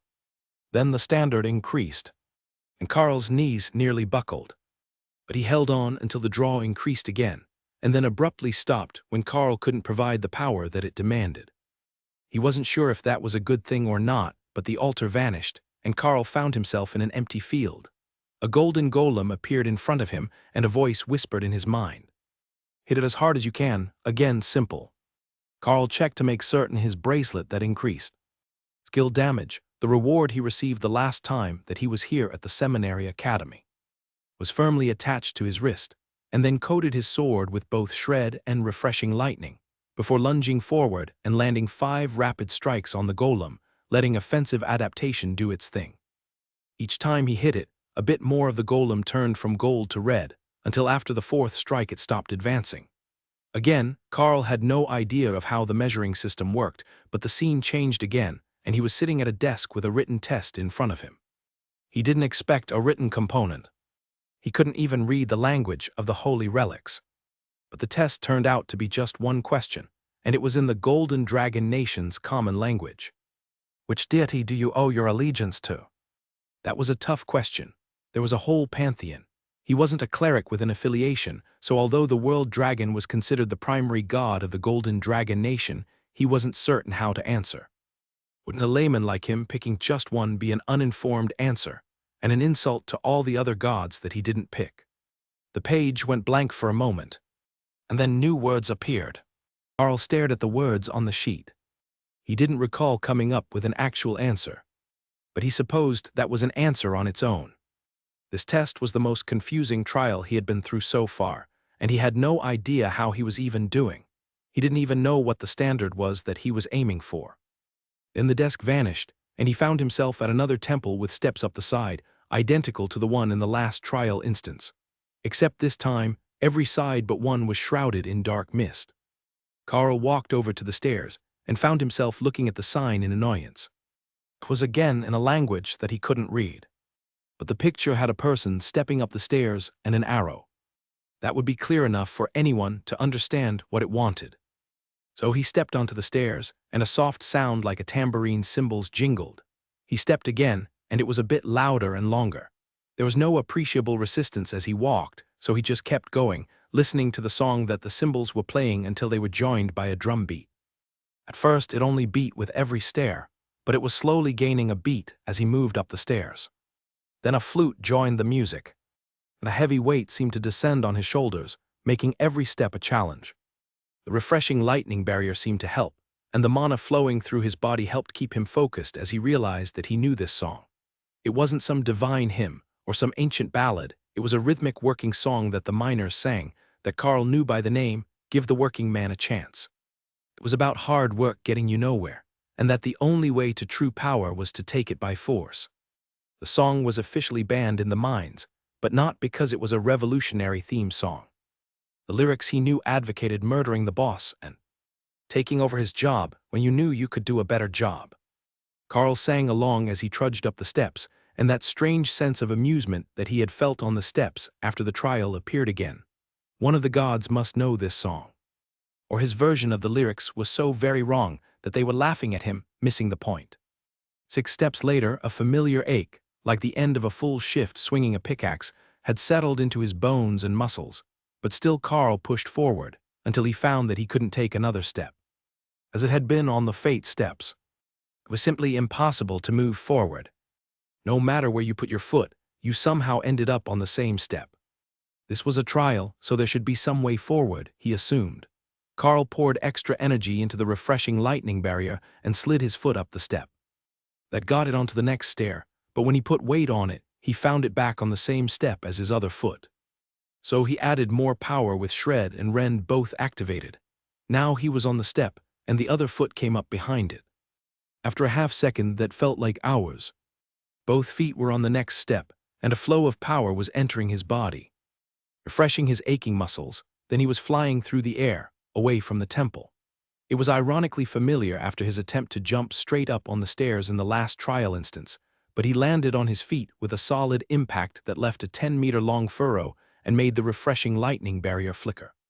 The scene faded, and he found himself in the first room again, but this time he was facing the open bronze door, where he could see the academy matron and Alice waiting for him. The others were out of his line of sight, but the matron was smiling at him. "There is no need to discuss the trials you faced. They are different for everyone, and it won't help them to know what you faced. Congratulations, Ascended Elite Carl, you have passed the test," she announced. The claw marks on his arm were glowing bright gold, and Carl let out a sigh of relief. That was a short test. Most of them take over an hour, but you're out again in under 30 minutes, Rita noted as Carl stepped out of the temple. Half an hour, it didn't feel quite that short. Though that last trial messes with your sense of time. So I suppose that could be right, Carl replied. Rita waved off his efforts to explain. You can keep the content of your trial a secret. They often contain some sort of spiritual or personal revelation that will help you in the future, she explained. Revelation that would help him in the future. Unless there were less violent lyrics for that song which had been playing, the trial probably hadn't given him any sort of deep moral lesson. Carl found himself whistling the song that had been playing in the trial, and one of the high priests gave him a strange look. "Do you know that hymn?" Carl gave him an equally confused look. "Hymn, as far as I know, it's a worker's song, with a rhythm to swing a pickaxe to. It was playing in the trial, and it got stuck in my head." The old man nodded. I heard it once about 50 years ago in my own trial for high priest. I couldn't find anything about it, though, even when I spent half a year looking through hymn books, old musical sheets, and composition records. Carl laughed. This one won't be in any written record. If you have some time, go ask the miners to sing it for you. But don't ask in front of the foreman or the boss because the song is banned. The old man smirked. Why should I wait? You know it, and we've got a few minutes before the others finish. I assume that you're intending to wait to see how Brother Doug and your friends do. Carl nodded. Sure, just give me a moment. I need some sort of instrument to keep rhythm if I'm going to sing. Rita smiled and took out a pair of spoons. I know the song as well. I will keep time, you sing. I bet that the miners' version of the lyrics are more fun than the ones I know. The old cleric looked intrigued, and he had already pulled out a notepad and pencil to write down the lyrics and possibly write the musical sheets for the song. She took up the rhythm with the clacking of the spoons in place of the tambourine, and Carl started to sing the lyrics, while the clerics all looked vaguely scandalized, except the Red Dragon High Priestess, who began to sing along after a few verses. She knew the same lyrics that Carl did, and the old cleric looked annoyed that he had looked for so long. And the answer was right in front of him, but so different from what he had expected that he wasn't asking the right questions. When they got to the end of the song, with the line, "Throw him down the shaft and give the working man a chance," the Red Dragon cleric laughed, and the other high priests and priestesses clapped in appreciation. Rita shook her head and wrote out an alternate version for the cleric. These are the words that I know. I grew up right by the border, so it might be regionally different, but the rhythm is the same. It's not a song you will hear much in public, just when the lowest class are working hard and not particularly happy with their employer. Amazing. Thank you all for your assistance. Now, I must plan a journey to find the original version that all of these derived from. He insisted, then wandered away to do exactly that. The group patiently waited for the others to come out, mostly with a quiet professionalism. But every few minutes, the Red Dragon High Priestess would begin to whistle a song, and someone would laugh, annoying the other clerics who were trying to focus on something while they waited. The first to appear was Doug, whose plain green robe was now layered with black and gold underneath, and his class marking was glowing bright gold. Welcome back, High Priest Douglas Cormac Mackenzie, the matron greeted him. Doug winced. Really, you had to full name me? The old woman smiled. Of course, you're a dignified high priest now, everyone gets to full name you. How else will they remain reverent of your power when you're happier playing in the garden and getting the guards high on their days off? Doug whistled and looked away, pretending to be innocent but not fooling anyone. Well, it is good to be a high priest anyhow. I believe my goddess is happy with my work.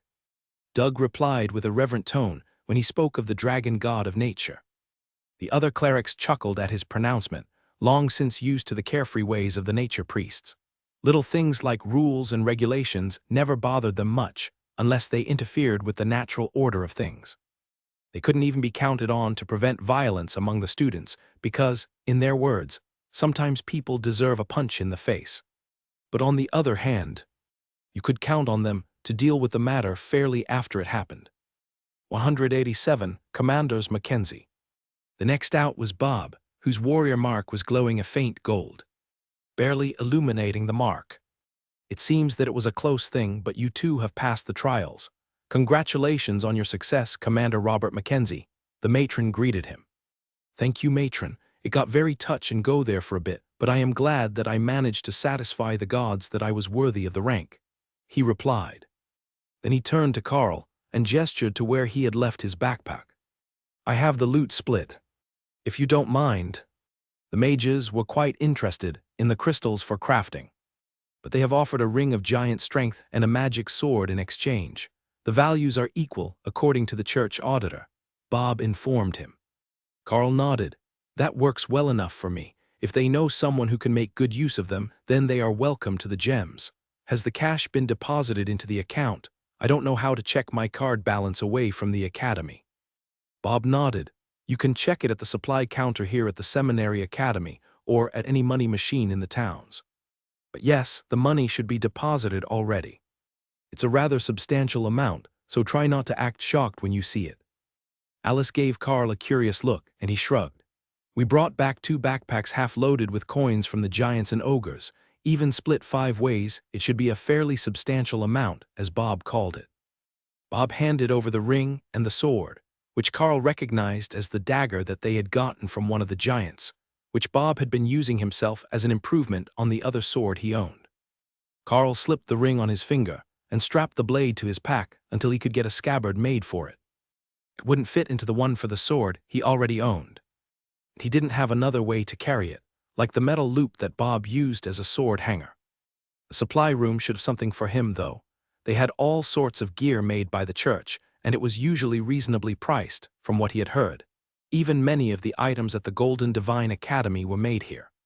The influx of power from the Ring of Giant Strength was impressive, and Carl wondered if he could do like Thor and flip an armored car from a standstill. His own strength was improving, but with the odd tests of the trial instance, he couldn't say how well it compared to warriors at the same entry to ascended rank level. The twins came out at the same time, as perfectly as if they had planned it, and both showing off the golden wand marks on their hands. Congratulations, commanders. You have both done a wonderful job today. We will be updating your registration in just a few minutes. Would you like some family alone time before you are pulled away by those eager to celebrate your advancement? The matron asked. A few minutes at least would be appreciated. Doug replied with a smile, right before he pulled his sisters into a group hug. Carl nodded to Bob, who gave him a happy soldier's salute, then went to join the others. All right, I think we're finished. Do you two need anything, or should I just go grab the last items I need before we head out? Carl asked. Grab what you need and meet us back at the front gates in 15 minutes. That's when the clerics will be arriving. Alice agreed. Carl ran off to the supply counter and handed his card to the clerk, who did a double take as he noticed it wasn't a Seminary Academy card, but hadn't noticed that Carl wasn't one of them while he was wearing the generic hassock. Can I get a scabbard to fit this blade and 2 sets of black training mission fatigues if you have them? He asked. The man punched in the request without a word, then tapped Carl's card against the reader and nodded. We've got them. Just allow me a minute to grab a few scabbards and see what fits best. That looks like it was taken from a monster, so it's probably not a standard size. True to his word, he returned in just over a minute, with an armload of clothes and scabbards, then proceeded to test the fit of the sword until he found one that he was satisfied with. Is it hanging on that belt? He asked dubiously, looking at the rope tie of Carl's hassock. No, I have a sword belt, Academy standard issue, but everything was in the laundry this morning. Carl explained. He hoped it would all be clean and ready, but last time he was here, he hadn't returned to his room for quite a while. But the supply chief was prepared for that. He pulled out a plain black leather sword belt, intended to be wrapped twice around the waist, to adjust the hanging height of your blade. No charge, it can replace the standard belts that come with the fatigue sets. Do you need new boots? He asked. Carl shook his head. The plain black ones he had on were already broken in and comfortable, and after a short cleaning, they were good as new. Thanks, I've got to run up and get packed. We're supposed to leave in 15 minutes. Carl informed the supply chief, who smiled and waved for him to get running. When Carl got back to his room, his school mission uniforms were all freshly laundered and waiting for him, along with a set of fresh bronze badges. That had to be from either Alice or Rita, as they were Golden Divine Academy badges, not something that you would expect to see at the Seminary Academy, but Carl appreciated the gesture. If they were here now, then they had been dropped off before his trial was complete, anticipating him succeeding. With well-practiced motions, Carl tucked everything back in his pack the way that he liked the balance best, and then headed back downstairs to inquire about the fact that all the consumables from his last mission were already depleted, and he didn't have an opportunity to restock them. The clerics were just getting down to the courtyard when he arrived, and there were stacks of supplies being loaded into the white bus convoy, in preparation to head back out again. This time it will just be us and the convoy guards with the supplies. The other missions only last for a week before they return to the academy, so the bus team will wait for them there after we deliver the supplies. Sergeant Rita explained. All right, I will need to restock as well. I returned here with nothing but loot in my pack. Carl replied with a laugh. Lotus giggled and wiggled her fingers in the universal children's symbol for casting a magic spell. Don't worry about it. You've got all those sorts of supplies taken care of. Tessa can also use her magic to repair metal, so if you've got damaged gear, we can take care of that as well once we're in the field. The tiny cleric explained. It sounds like we're ready for almost anything then. All right, I will let Thor out for a few minutes because he might not forgive me if he doesn't get to play with the clerics for a bit, and then we can go. Those were magic words for Lotus, and Carl wasn't sure who was more excited to meet the other for the first time, her or Thor. There was a lot of happy squealing and rough affection from both sides, to the point that the other clerics were hesitant to join in until the two had calmed down a little bit. Tessa smiled at Carl. See what I mean? She's a bit too in tune with her animalistic side, but she's a good cleric and you can always count on her to have your back. Carl smiled at the war priestess. That's the only part that really matters, isn't it? If you can't count on them to have your back, doesn't matter what else they can do or how their personality is. Once the buses were loaded, they picked one and loaded themselves in the front, among the limited space that wasn't taken up with stacked supplies. The bus seats didn't fold, but they had done the best that they could to load them with supplies, and the bus was packed from the third row back. That didn't leave much space for the 5-member team and their gear, but fortunately none of them was huge and burly, at least not to the point that they didn't fit in one of the narrow bus seats. Carl took the seat closest to the door, while Hawk took a seat on the roof rack, which was also loaded with boxes of supplies for their journey. There were no off-road or particularly bad stretches between them and the base camp, so they had loaded as much as humanly possible into the vehicles for the trip. That hid Hawk from sight from behind, and while it limited his view a little, he could see enough that he wasn't afraid of missing any threats to the convoy. The only real danger that they would face would be road conditions, as by the time that Hawk relayed them, it would probably be too late to do anything about them. The morning was passing smoothly, with the miles flowing by outside the bus without incident, until Hawk spotted the same situation as on the way back to the seminary academy. There was a small group of monsters who had escaped from the containment area, and they were headed toward the road. They might make it to the road before the bus group gets there, Hawk warned Carl. Incoming monsters ahead. They've left the containment area and they're headed for the road ahead of us, Carl warned the driver. The driver relayed the message, and the convoy began to slow as the lead driver spotted the same monsters that Hawk had seen 30 seconds earlier. They were right on the road now, according to Hawk, but they were no real threat, as they were all awakened rank. Take care of them quickly, and then someone will drag them out of the road so we can keep going, Carl instructed. That was a pleasure for Hawk. He flew up off his perch and forward to the front of the convoy to get in range, then hit them with a barrage of fireballs. The flames seemed to melt into their bodies, remaining coherent like chunks of magma, and the ogres dropped dead, falling all along the road and in the ditches. Your fireballs are becoming quite impressive, Carl congratulated him. Fire is wonderful. I should have had fire from the start, Hawk agreed. That was a new attitude from Hawk. Carl was actually surprised that he didn't use Rend.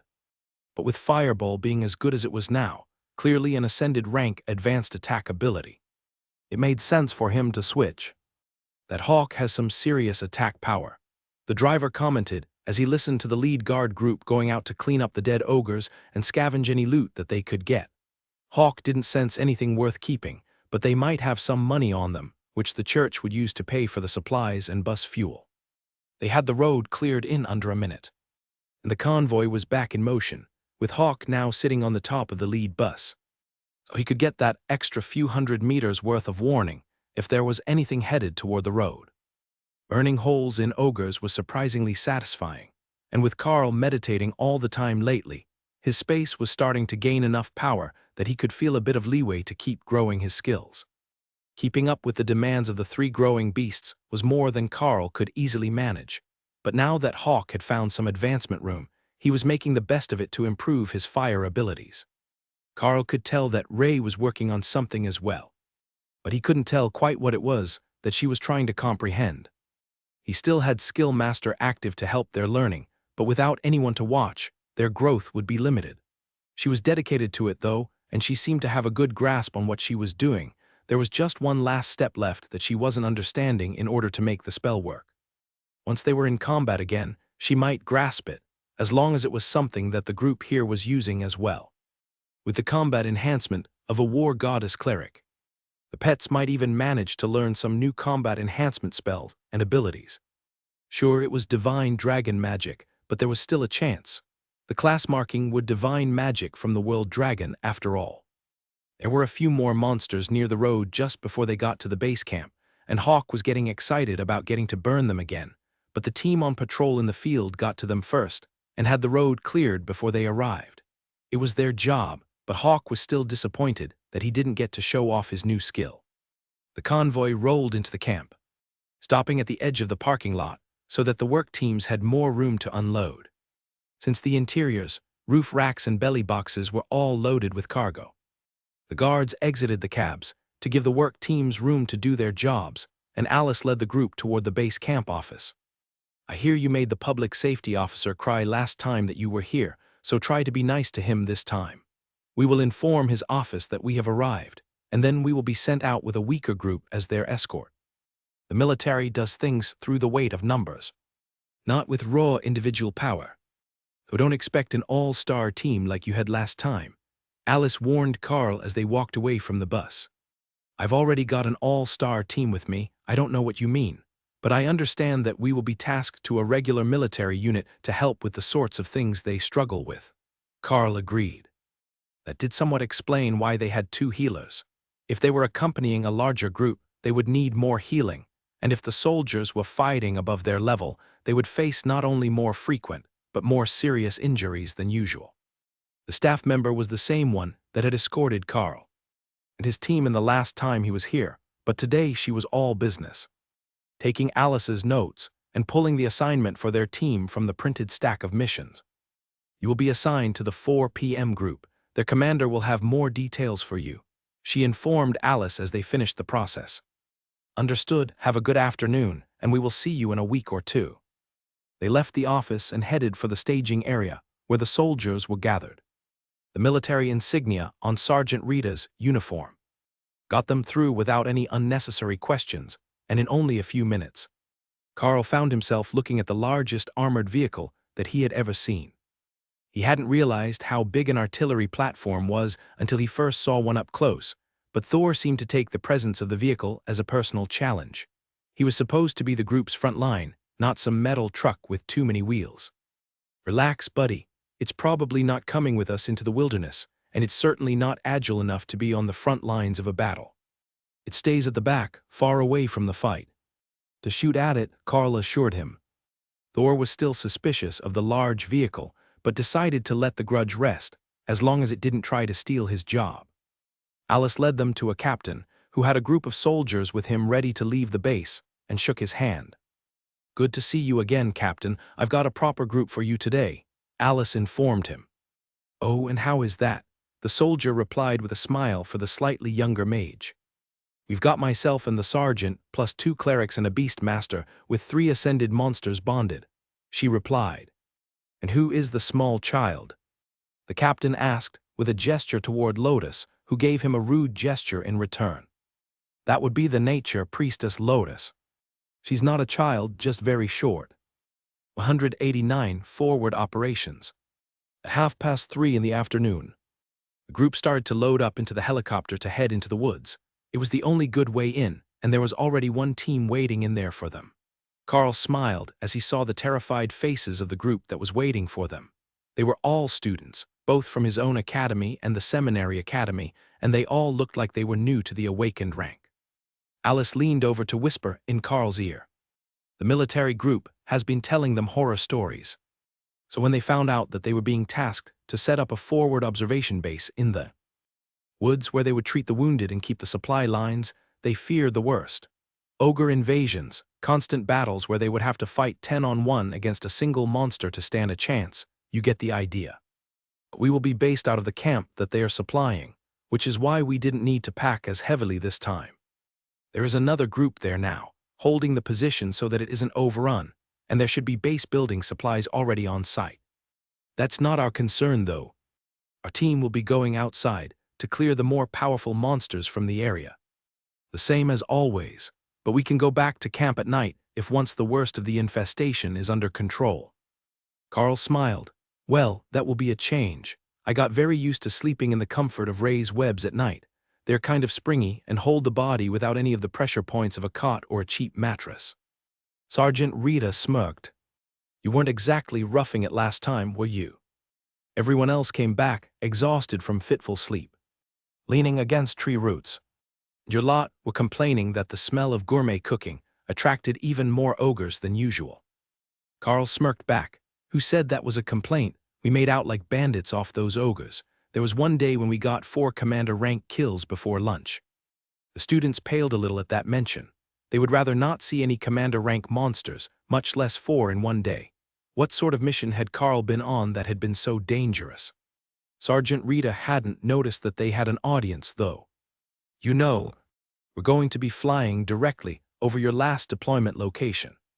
And it's not that far from our new location, so you might be in luck if the surge picks up again. But this time you have a whole military group with you, so you'll have to share the glory. The captain of the group they were accompanying laughed. And the loot. Please keep that part in mind as well. You will have to share the loot. I don't think I've ever seen a student decked out in that much magical gear before, and from what I can see, it's all monster dropped. Did your team spoil you, or was there that much? Carl shrugged. We split evenly. The gloves I got as my share. The bracelet was a gift from the church. While the ring and sword were traded for my share of the magical gems we got.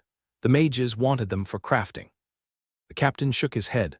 Well, at least we've got a well-geared frontline fighter out of the deal. Carl resisted the urge to tell him that he was not on the front lines voluntarily, but because their group didn't have another warrior capable of tanking damage from the monsters. Avoidance tanking had to be a thing because Carl had no intentions of just getting hit. But if he was going to be at the front and drawing the monster's attention, it was difficult to argue that he wasn't the tank of the group. The last of the team took their seats, and the doors were closed, leaving Carl in uncomfortable silence while the other students sized him up and tried to figure out who he was. None of them remembered having a classmate like him, but he was wearing a Bronze Academy badge, so he had to be an ascended elite. It was the students from the Seminary Academy that finally explained to them who he was, as they had seen him during his first visit. So that's the first-year wonder kid. How did he even make it to Ascended already? We're not even done the fall term yet, and he's already ahead of half the school. One of the students complained. Half the school? How many students are even going to graduate at Commander? Like 6 out of 500. I would say he's already ahead of most of the school, and he's probably going to get some fancy title by the time that he reaches second year. Another one scoffed. No, it's most likely just a unique class that gets an early bump. Like the druids that summon a powerful supporter and jump up a rank in a few weeks, then flat line. One of the others replied in a snarky tone, unwilling to accept that Carl really might be the next monster among the elites. Carl pretended that he couldn't hear them, as they were making an effort to whisper, and didn't know that he could hear everyone in the helicopter, including the air traffic controller speaking through the pilot's headset, guiding them to their destination. Carl looked out the window. His eyes picked out the fort that Ray had made in the lower branches of the redwood tree at their second stop. You were right, we're over the last zone I was assigned to. See, there's the redwood where I set up camp, and the clearing by the river where we killed that commander-ranked giant. Oh, it looks like someone else is there now, fighting. Carl informed Rita, raising his voice a little to be heard over the noise. Rita looked down and shook her head. From this height, I can barely make out that there are people moving down there, much less what they are doing. The helicopter passed over the area, and then another 10 minutes passed before Carl saw a military group in the distance. That had to be where they were going, unless there were multiple new base camps being set up. There were piles of supplies, surrounded by a group of people in military uniforms and a few elites in plain clothes. The helicopter waited for a few minutes, circling the base as they prepared for the arrival of the rest of their troops, and then it landed in a clearing just outside the perimeter. Everyone out. There is no more space inside the base for helicopters, so we are being rerouted to the clearing. I recommend that you get a proper helipad sorted out before your next supply shipment needs to be delivered, but that's up to you. The cargo master aboard the helicopter informed them. The military teams filed out first, leaving Carl and his group as the last ones aboard. They shook hands with the crew as they departed and quietly followed the teams into the base, with a gesture from Sergeant Rita for them to remain inconspicuous. Why, Carl didn't know, but it seemed to be important to her that the people here not realize who they were right away. She led the group in behind the soldiers, then turned to inspect their equipment and storage. We're the ranking elites here, and I want to get a look at their practices before they realize there's someone looking and shuffle us away. If they're not taking care of it, a good chunk of the supplies will get wasted, Rita whispered. But as they walked through, Rita's mood was improving. Everything was organized, nothing was left in the mud, it was all elevated on pallets or logs, and the general state was just crowded, but not disorganized. All right, I've seen what I need to. Let's go make our introductions and catch up with our mission team, she announced. That caught the attention of the group's captain, who was chatting with the base commander, while the other man discreetly ordered his people to start working on expanding the base. Ah, Commander Alice, Sergeant Rita, I thought we lost you for a moment there.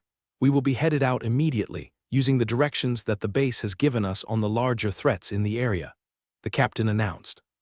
Understood, Captain. Our gear is stowed and we're ready to move when you are, Alice agreed. With a single whistle, the captain had his unit focused and ready to move. Carl wasn't a premier expert on the strength of other elites, but if he had to guess, the only one close to Hawk would be the captain, and the rest were all at the awakened level. So, his team would be the heavy hitters for the squad while they were out on patrol, while they took care of the large numbers, like the goblin tribe that his last group had used golems to eliminate. Carl fell in at the front of the convoy, and the captain gave him a curious look. I'm the front-line warrior, so I'm with you. Once we're away from the camp, I will send my dragon Hawk out to scout. And it helps if I'm next to you to relay any findings he makes. From up there, he can see an entire patrol zone clearly and relay the best route to clear it. Carl explained. So you're both a scout and a melee warrior, the captain asked. Not exactly a melee warrior, but I have a lightning barrier for defense, so I'm better suited to the front line than our other warrior who has guard. Carl explained. The captain nodded. Your Hawk shouldn't find too much. The scouting reports for the area say that there aren't any threats above the low ascended rank with a low overall density. That's why they only sent one stronger team to the area. This time, if we actually need the strength of a commander rank mage, something has gone horribly wrong. That was a giant red flag if Carl had ever seen one, and he gave the beasts an advance warning that they were likely to see real combat sooner than expected. As they walked, Carl let Hawk out, which caught the attention of the soldiers, who were quickly reminded that he was a friendly unit by the rest of Carl's team. Their skittishness was making Carl nervous about sending out the others, especially Ray, who wasn't as friendly-looking as Thor. Have they been briefed on the beasts that I have with me? Because Ray is a bloodbath spider, and I really don't want her getting injured by friendly fire. Carl asked the captain quietly. The captain nodded. I have, but I can't guarantee how well they listened. It will be best if you bring Ray out before the fight starts so they can get used to the spider before things get hectic. Hawk, how's it looking up there? Carl asked. 1 more kilometer, then you can choose a hobgoblin patrol or some ogres, Hawk replied.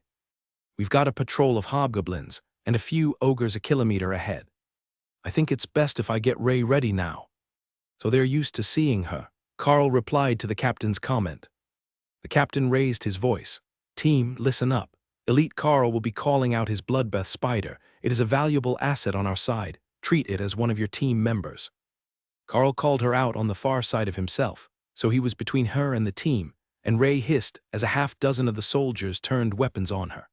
Fortunately, nobody attacked, because an awakened rank soldier with no magical barriers on them would not take a hit from Ray and survive. They calmed down after a few seconds and a stern look from the captain, who had just finished warning them not to do anything dumb. All right, Ray will be traveling with us, possibly in the trees away from the group, but nearby. She will join the fight when we come across our first group of enemies, Carl informed them. Ray stayed in sight, just in case they forgot what she looked like, and Carl decided to add Thor to the mix. The Lightning Sarrow is our additional tank. If you don't want to be charged by ogres, make friends with Thor, Carl informed the group as he summoned the scaled beast. That one didn't alarm them as much, and somehow Thor's expressionless face still managed to look happy to see them. Thor's presence helped set the team at ease, and when Carl saw Hawk circling ahead of them, the soldiers were ready for battle. Captain, the hobgoblins are through those trees. The ogres aren't far beyond that, Carl relayed from Hawk's information. Tell them that the ogres are ascended rank, Hawk reminded him. Ascended rank ogres, 4 of them in total, Carl amended. That was a tough fight for the military unit on their own, but shouldn't be a challenge for Carl and his team. The captain nodded. You 5 split off and take care of the ogres. And he called back to the team. We will deal with the hobgoblins. Ramirez and Jones to the front, bring your shields. The mercenary elites will be splitting off to deal with ascended rank ogres.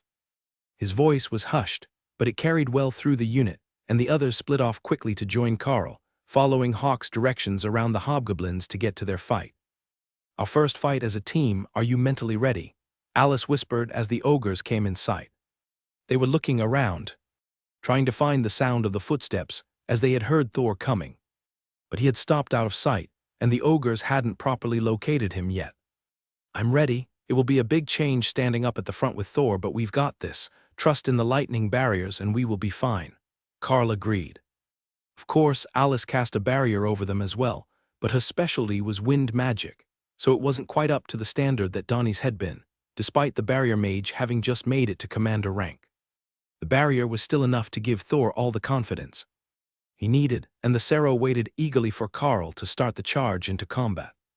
With a nod to his partner, Carl silently raced through the trees, while Thor crashed through the bushes the last dozen meters to the ogres, distracting them while Carl sliced the throat of the closest ogre with shred before it could respond. Its hand went to its throat to block the bleeding while it healed, leaving it only one hand to fight, but there were 3 other ogres and only 2 fighters in the front. Thor had practice with this, and easily rounded up 2 of them, holding them in place while the mages attacked and Rita moved to the side to attack. Alice summoned a golem to help Carl at the front, making it 3-on-4 with one already wounded, and Carl dodged an incoming strike, then moved to prevent the ogres from getting past him to the mage and clerics. Flood of warm magic surged through Carl's body as Tessa cast a buff on him, and his steps became smoother, both faster and less encumbered by the gear he was carrying. He was about to go for the knees of the wounded golem when the strangest sight met Carl's eyes. 2 odd-looking spiders charged the field, looking like tree golems but shaped like Ray. The spider in question was right behind them, and all 3 piled on the wounded ogre, tearing it apart as it screamed in terror. When did you learn that? Carl asked. It's pretty awesome, right? I figured it out when the Alice mage summoned hers. The other golem mage casts it all funny. The spider golems might not have all of Ray's skills, but what they lacked in power, they made up for in pure enthusiasm. Even when the ogre crushed 2 legs off one of them, it didn't slow down, and Lotus had the lost limbs repaired before the golem could even find the time to care that it was damaged. That left Thor and Carl with 1 ogre each, and Alice's golem with another. Being commander rank, her golem was much stronger than its opponent, but the ogre seemed more concerned with keeping the trio of spiders away from its back, and it was taking constant hits as it moved. The extra speed let Carl meet every attack of the ogre with a skill of his own, matching attack speed instead of brute strength. Rend was enough to stop the majority of attacks, or deflect them wide enough that they weren't a threat, and Carl was getting the hang of fighting in close quarters. When the ogre's club was deflected over his head, Carl went for the stomach, cutting the ogre open with Rend, and then blocked the next strike with his blade. Surprisingly, with the effects of the bestial strength gauntlets and the ring of giant strength, he didn't feel like he was at a disadvantage in the physical confrontation, and the ogre wasn't going to last long with the rate that it was bleeding out. The first one wounded was the first to fall, followed closely by the one that Alice had focused with her golem, and then Carl's, which was outmaneuvered and outmatched by the cleric-enhanced beast master. The battle came to an abrupt end. Hawk landed among the bodies after making a quick spin by the army group to make sure they didn't get lost on the way to the hobgoblins. Sergeant Rita turned to Carl. You know, a little heads up when your pets gain new abilities would be nice. Carl nodded. I told them the same thing, but that's the first time that Ray has managed to make that spell activate. She's been working on it for days, but couldn't get it right until she saw Alice cast her golem spell. I've had Skill Master active for ages now, trying to help her learn a new skill. I didn't expect that it would be golems, but skittering tree golem spiders are pretty handy. Lotus had no problems healing them, and their damage isn't bad. Lotus smiled up at Carl. And they're only a little terrifying, so they're a nice way to acclimatize your allies to her presence. They're built like spiders, but they aren't really spiders, so I think that the soldiers shouldn't be as afraid of them. Rita chuckled. You believe that the tree monster version of spiders will be any less terrifying to the soldiers. While they might not have the reputation of the bloodbath spider, anything arachnid-shaped terrifies a significant portion of the population.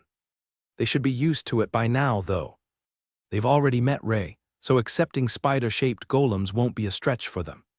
If anything, they will think that it is a personal idiosyncrasy of Carl's, since golems always take the same shape after they are summoned for the first time.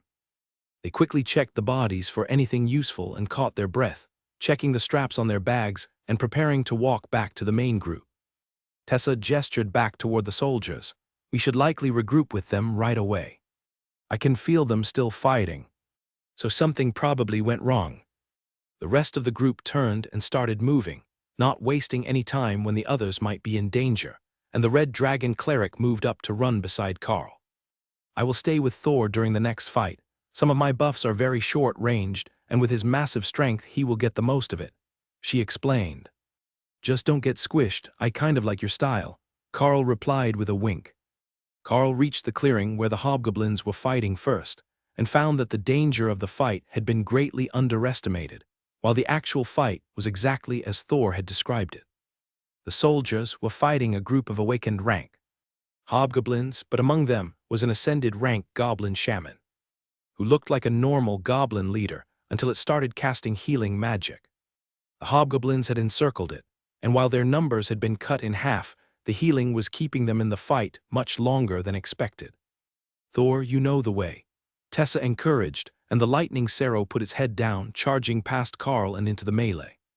Tessa was right behind him, so Carl followed her through the fight, batting away blades that tried to intercept them, and letting the spider golems take his back, which let Ray push through with him. Where are you going? Carl heard Alice yell, but it was too late. They were already at the center of the fight. And the goblin shaman was flying.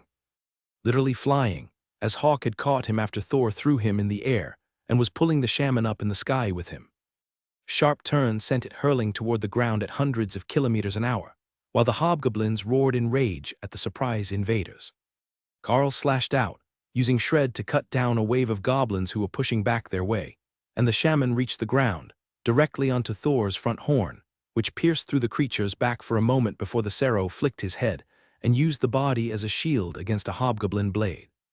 Carl found himself shoulder to shoulder with the spider golems, while Ray joined Thor and Tessa behind him. With the cleric moved toward the center of their circle. She had a chain flail, which had a surprising reach, and she was using it to keep the hobgoblins from getting at Thor's back. Not that his back was any weaker than his armored head, but it was harder for him to defend. Sergeant Rita cut her way into the center of the fight, and took the side of Thor opposite Ray, which gave them enough numbers to start pushing out and driving the remaining hobgoblins into the encirclement by the military unit. Attacked from both sides, they didn't stand a chance, and the fight was over before Alice's slower-moving golem could even make it to the fight. Thank you for coming back so promptly. Did you hear our calls, or did your scout warn you? The captain asked. Tessa shook her head. I felt the fight still going on after we finished with the ogres, so we came back. The captain shook his head in dismay. The mercenary team might be more powerful, but they were really showing his unit up today. They even managed to come up with a better tactic in the few seconds after they arrived than he had managed to accomplish for the rest of the fight. Of course, he didn't have a lightning Sero that could just smash through hobgoblins like they were bowling pins. But he should have been able to come up with something to deal with that healer. The captain whistled to address the group. Check the bodies, we're moving out. This won't be the only group that we come across today, and there are other groups in this region doing the same. You don't want to be the low producers for the day. Sergeant Rita chuckled as she joined Carl, who was cleaning off Thor before he returned to his space. He didn't want to get the mess in his pond, and that meant someone needed to wipe him clean of goblin blood before he returned to his space at the end of the day. It would be easier now than after it dried, and there hadn't been any word of a river or pond nearby to wash in. I found more people, we should go see them, Hawk suggested. I think that the other groups have their own things to do, Carl reminded him. But Ray's human is here. and there is a whole group of ogres to kill near them. Carl had to think about that for a moment. Ray's human, wasn't he? Ray's human. There is another group in that direction. About 1.5 kilometers. There are more ogres near them, and Hawk thinks they might need the help. Carl informed the captain. If he says they need help, I trust him. This fight was going to be a tough one on our own, so if that one is worse, then reinforcements might save lives. The captain agreed.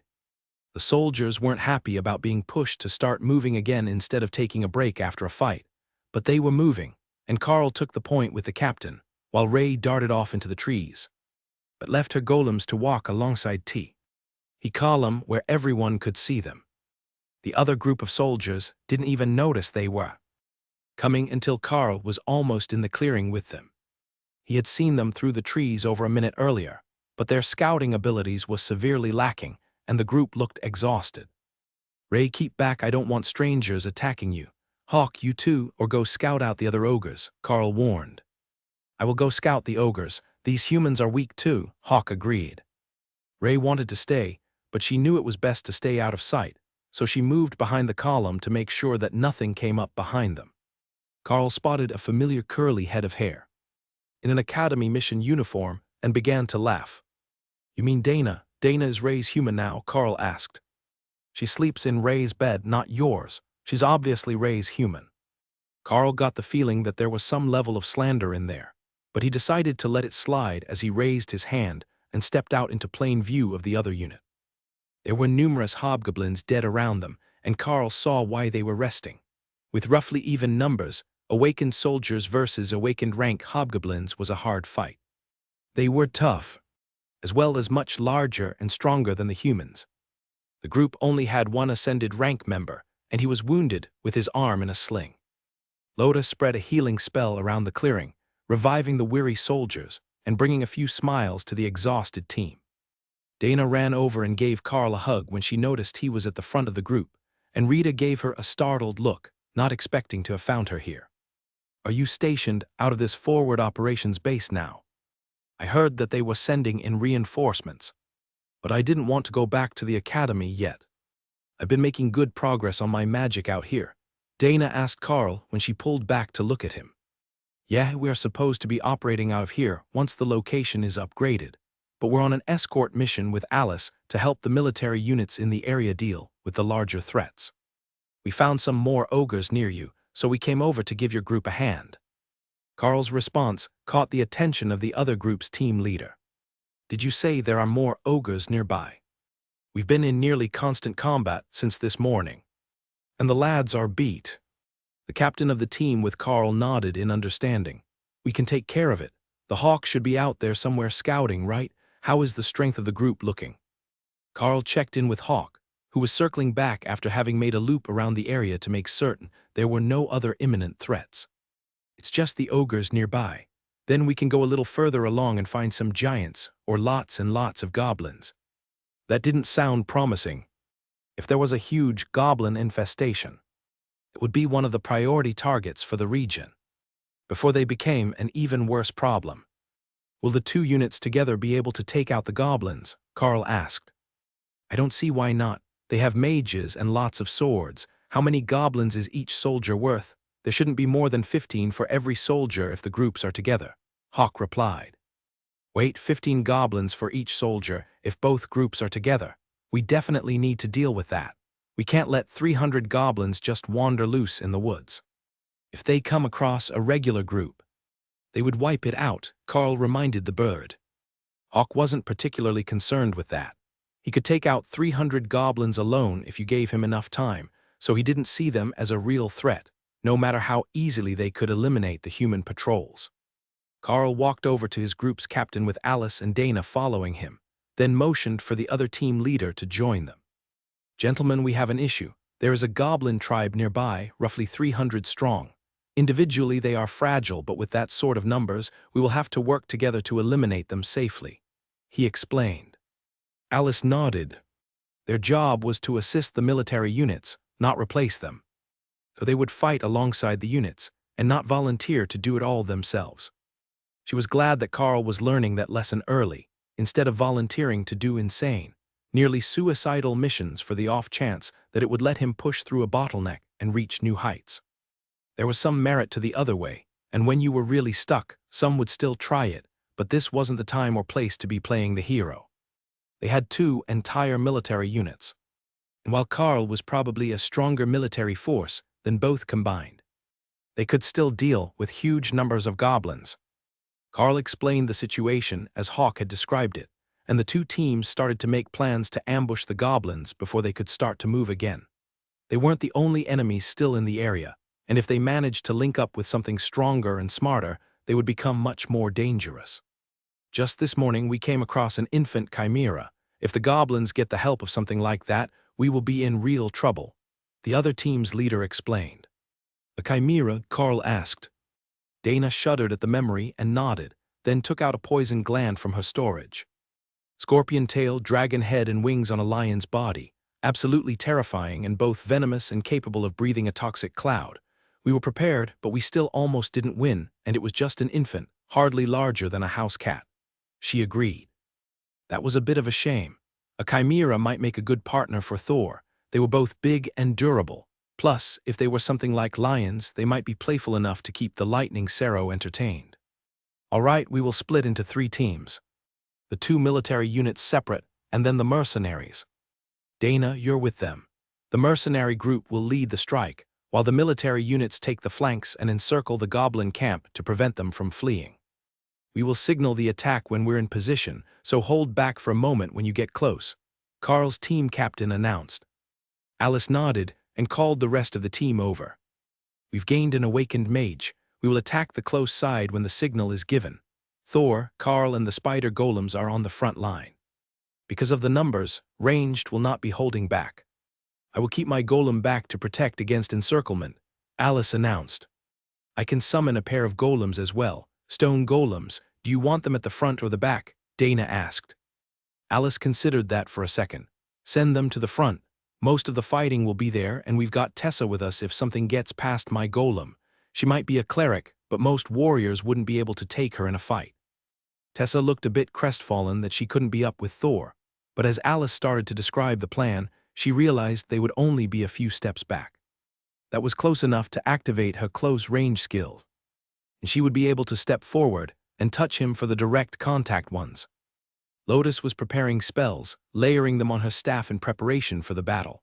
Carl wasn't sure what she was planning, but it almost felt like they were precast and waiting for a target. That might be her way of spreading out the stamina draw of extended mana use, but her techniques were her own. All right, everyone move out, the captain called. The military units went first, and then the mercenary group started to move forward. Everyone was using Hawk as a reference point, as he was circling the area over the goblin tribe. They would only see him every minute or two, but it was enough to let them know where they should be headed.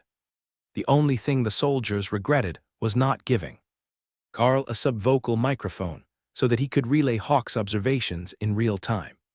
50 meters from the goblin tribe. They paused to wait for the military unit's orders. There are more monsters coming, you guys are really slow, Hawk chastised them. What's coming? Carl asked, wondering if it needed to be relayed. Orcs maybe, really big green things that aren't lizards, about 20 of them. They are coming from the far side of the camp from you so you can fight them last. Carl whispered the update into the handheld radio that Alice was carrying, and got back a click from the captain in return, letting him know that he understood but couldn't speak right now. Then came the single tone to start the attack, and Carl led the charge into the camp with Thor beside him. Remember, not too far in, everyone is following us this time, Carl reminded him.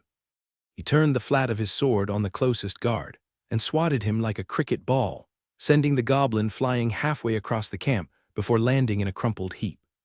Alice gave him a look as if to say, seriously, as the camp turned to face them, and the goblins began to form up and charge their way. The spider golems raced past everyone, tearing apart goblins at a frantic pace, and every bit as messy as Ray when she attacked them the first time. Now she was more careful, in case she got goblin blood in her mouth, but compared to the 2 golems, Thor's crushing attacks and Carl's hurled bodies were only a minor distraction. That was when the military unit struck, cutting into the side of the camp with a wave of spells before they charged forward. It was textbook perfect. Not a single one of the goblins was watching the flanks when the attack started, and they fell by the dozens. Carl swept through the goblins with rend, using lower power and wide swings of his sword to send out arcs of energy that sliced through waves of them, while Hawk rained down huge fiery explosions from the air. He had gotten the dispersed version of Fireball to work, and the effect was terrifying in a goblin camp. Then the spider golems expanded to 5 meters tall, and Ray began to laugh hysterically. The goblins were terrified, but the golems had no intentions of slowing down. Lotus looked inordinately proud of herself for the giant growth spell, which only worked on plant-type life forms. The goblins couldn't even flee, they were being slaughtered wholesale, and the enlarged golems could spear multiple goblins per second while running on 6 of their 8 legs. But the orcs were here, and they weren't about to miss out on a good fight. It was the screams from the military units that attracted Carl's attention to the disaster about to unfold. 6 orcs, green-skinned humanoids, 2.5 meters tall, with elongated lower tusks and black dreadlocks, had charged into the military lines, and their blades were shattering the guard abilities of the warriors like glass. "Spider golems, go help the soldiers until I can get there," Carl ordered. They were the only ones that could move across the camp that quickly, but the whole group was moving forward at a steady walk. The spider golems reached the orcs in only a few seconds, and the military unit retreated to let them fight. But the orcs also split up, 3 to a golem. They had tactics, and while one kept the golem busy, 2 hacked each of them apart faster than Lotus could repair them. Ray was shocked. Her golems were more durable than she was, so if she had gone with them, wouldn't she have been hacked apart as well? She summoned another pair as the orcs turned back to the military unit, but they would be too late to get there before the unit was in trouble again. Alice threw a barrier over the first rank of warriors in the military unit, but it was only of limited use as the orcs knew Slash and half of the attacks bypassed them to hit the ranks behind them. In order to allow them to fight, she had to cast it on their physical shields, and the orcs were smart or experienced enough to know how to work around that. Carl didn't need to be ordered to change his direction and order Thor to charge at the orcs. Tessa was right behind them, and the others were doing their best to keep up. With his increased strength, Carl could cover an easy 5 meters per running step, leaping over the goblin defenders, who were knocked to the ground by the force of his stride if they got too close. The orcs recognized the threat as soon as the trio approached with the spider golems, now back at normal size, surrounding them, and the largest of them did just as Carl had to begin the fight, and swatted at the closest warrior with the flat of his blade, sending the man flying out of the way to clear the battlefield between the champion and Carl. His short sword was going to be woefully inadequate for this, but Carl was going to have to make the best of it. And he leapt straight for the orc champion, using shred and rend together on his blade as he thrust it forward. The orc chuckled as he saw the much shorter human coming at him, but when their blades met, his 2-handed sword was thrown wide by Carl's strength, and the orc champion took a deep wound across his chest as he turned out of the way. Drawing on his unarmed combat training, Carl kicked the orc's feet out from under him as soon as he landed, and followed up with a full-strength slash. The 2 blades met with an explosion of skills, and the orc found himself disarmed at the end of the clash, missing a hand. But his other fist came up and crashed into Carl's refreshing lightning barrier, sending him staggering back. Beside him, Tessa was sitting on Thor's back, using her flail mace to keep 2 orcs at bay, and constantly refreshing the enhancement spells on her and Thor.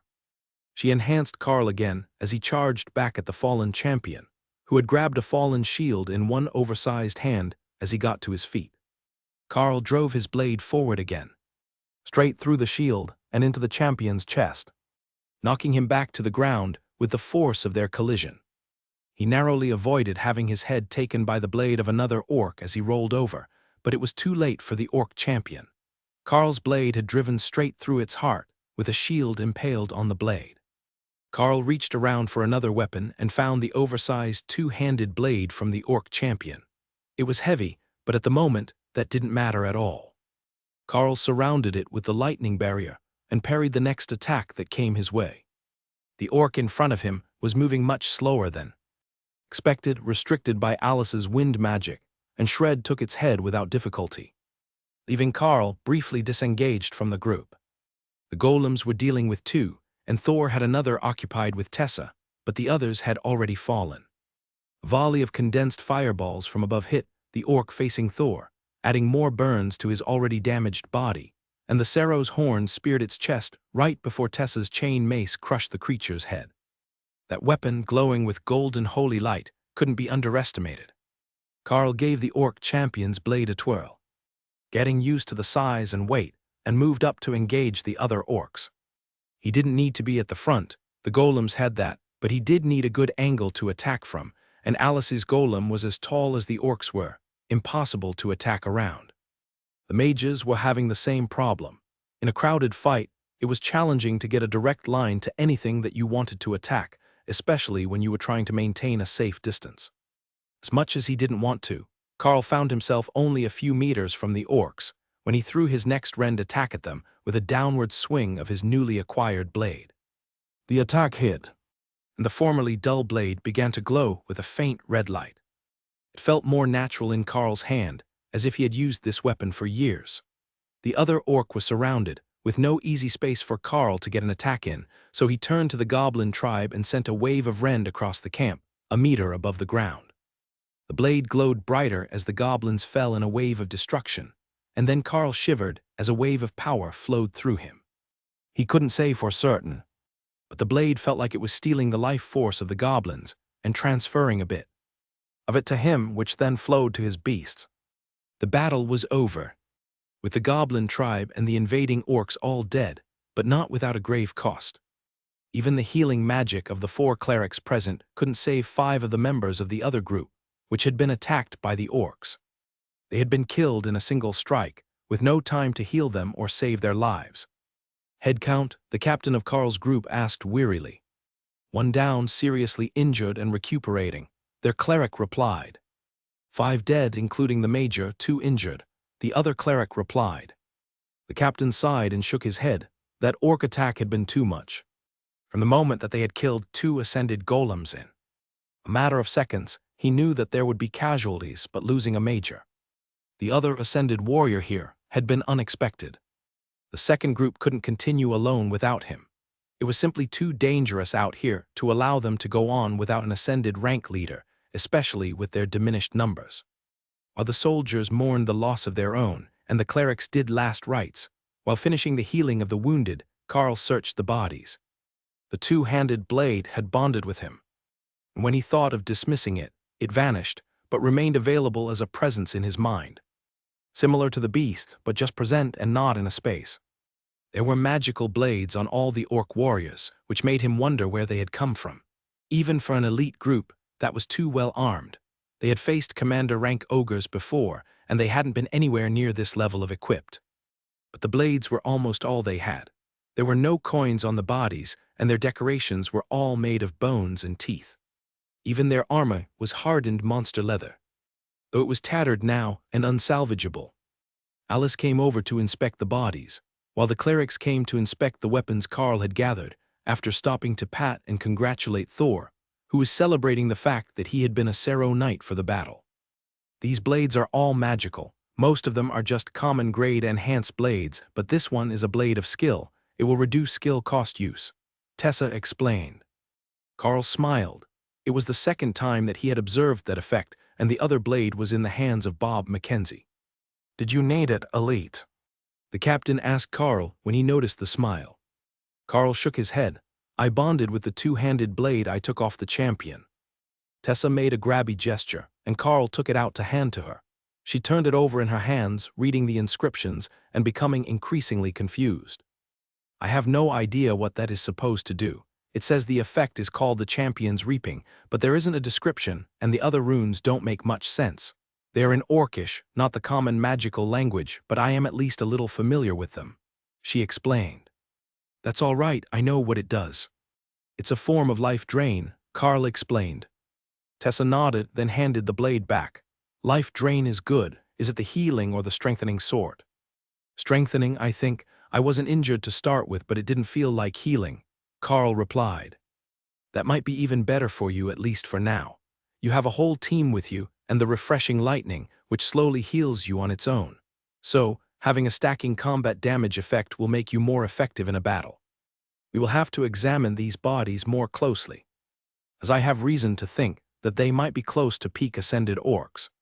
But if command decides that they were low commander rank, there will be extra awards for everyone, including the families of the fallen, Tessa announced. I can store them as well, so we can drop them at the base camp for someone else to decide, Carl suggested. Alice shook her head. Unless one of the beasts wants them, there is no need. They will accept Tessa's judgment on the matter. The outcome of the battle should be enough for them to understand just how dangerous this situation was, especially when they struck in the middle of another battle. The four clerics all examined the bodies with increasingly grave expressions. We would say that there were 2 commander-rank orcs and 4 high-ascended ones. This needs to be reported to the base camp. It is way outside the threat assessment for the area, the cleric that had come with their army unit announced. The captain nodded and began to send the message back to command. He nodded along with whatever their response was, and then his face turned severe. They say that there are no other signs of monsters outside the danger rating, so we are to merge units and continue with our mission, he informed the group. That wasn't quite what the second group had been hoping to hear. They had just lost half their team, close friends and comrades. Continuing the mission was the last thing they wanted to do today. The first thing that needed to be done was to dig proper graves for the soldiers and redistribute their supplies. Fortunately, they had a few skilled mages who could dig proper graves with magic, while Thor used his horns to throw the goblins into a number of huge piles in the middle of the camp.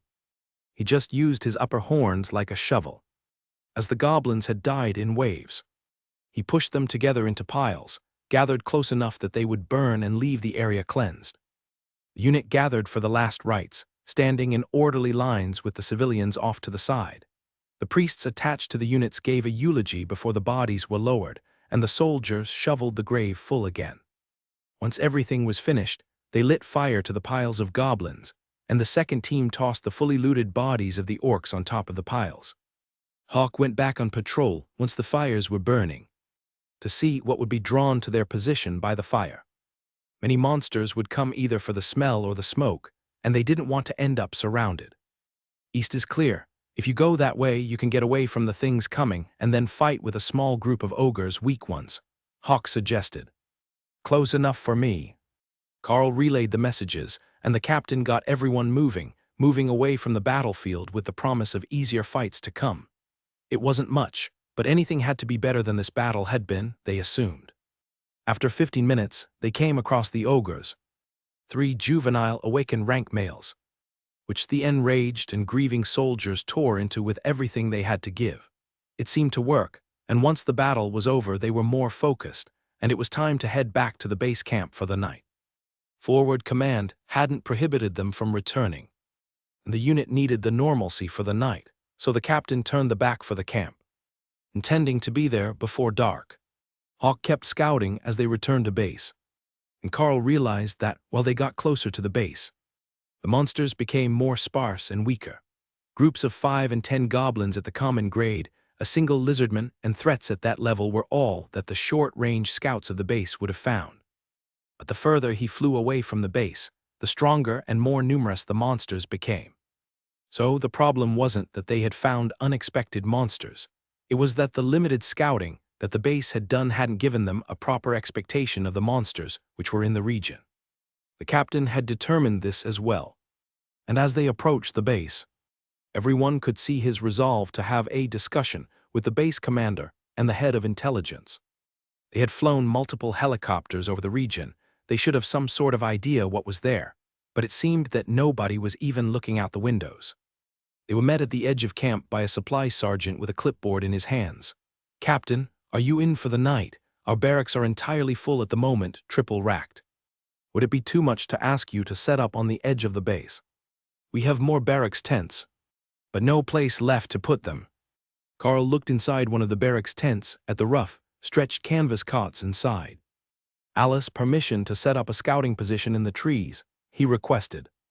The supply sergeant thought that was a wonderful idea because he knew they were short on decent scouts, while Alice wasn't quite as sold on the idea of sleeping in a spiderweb in a tree. But after a look at the surplus, bargain brand cots, she had a change of mind. "Captain, my team will set up further out, in an elevated position for the evening. We will rejoin you after breakfast for patrols tomorrow, she announced. Understood, unit. Grab the barracks supplies and get to work. I want them set up and the stove burning to get everything dried and heated by the time that I get back from my meeting, the captain announced. The soldiers nearby made a gesture of condolences for the base commander and anyone else who might happen to be in the room. None of the soldiers from the base knew what had happened on his mission, but it was obvious that he was not happy about it. Alice turned to Carl with a serious look as the others got to work. We're trusting you on this one, don't let us down. Hawk already had the tree picked out, and Ray got right to work building a new fort. Again, it was as far up the tallest tree in the area as she could get it, and blended into the leaves, with some branches pulled down as cover. She had only gone 100 meters from the edge of camp to set up, but Carl doubted that anyone in the base had even noticed. They were watching the ground, and only the immediate area around the camp, which was a terrible defensive choice for a remote location, on par with the goblins' level of simple thinking. Carl could tell he wasn't the only one wondering who was in charge here and how they had gotten the assignment. Forward bases were always run by the army, but not every officer was suited to life anywhere but behind a desk. It was possible that someone in one of those roles had been sent out here for experience leading up to promotion, and they were just making a mess of things. It only took Ray a few minutes to finish as the group watched from down below, and Alice finally noticed that their group consisted of 6 people now, not 5. She gave Dana a curious look, which was returned with Dana's best pleading face. Volunteers and mercenaries have to set up their own tent. We're not attached to the military units. You're not going to make me sleep in the dirt when there's plenty of room up here, are you? She begged. Alice smirked at Carl and nodded her acceptance.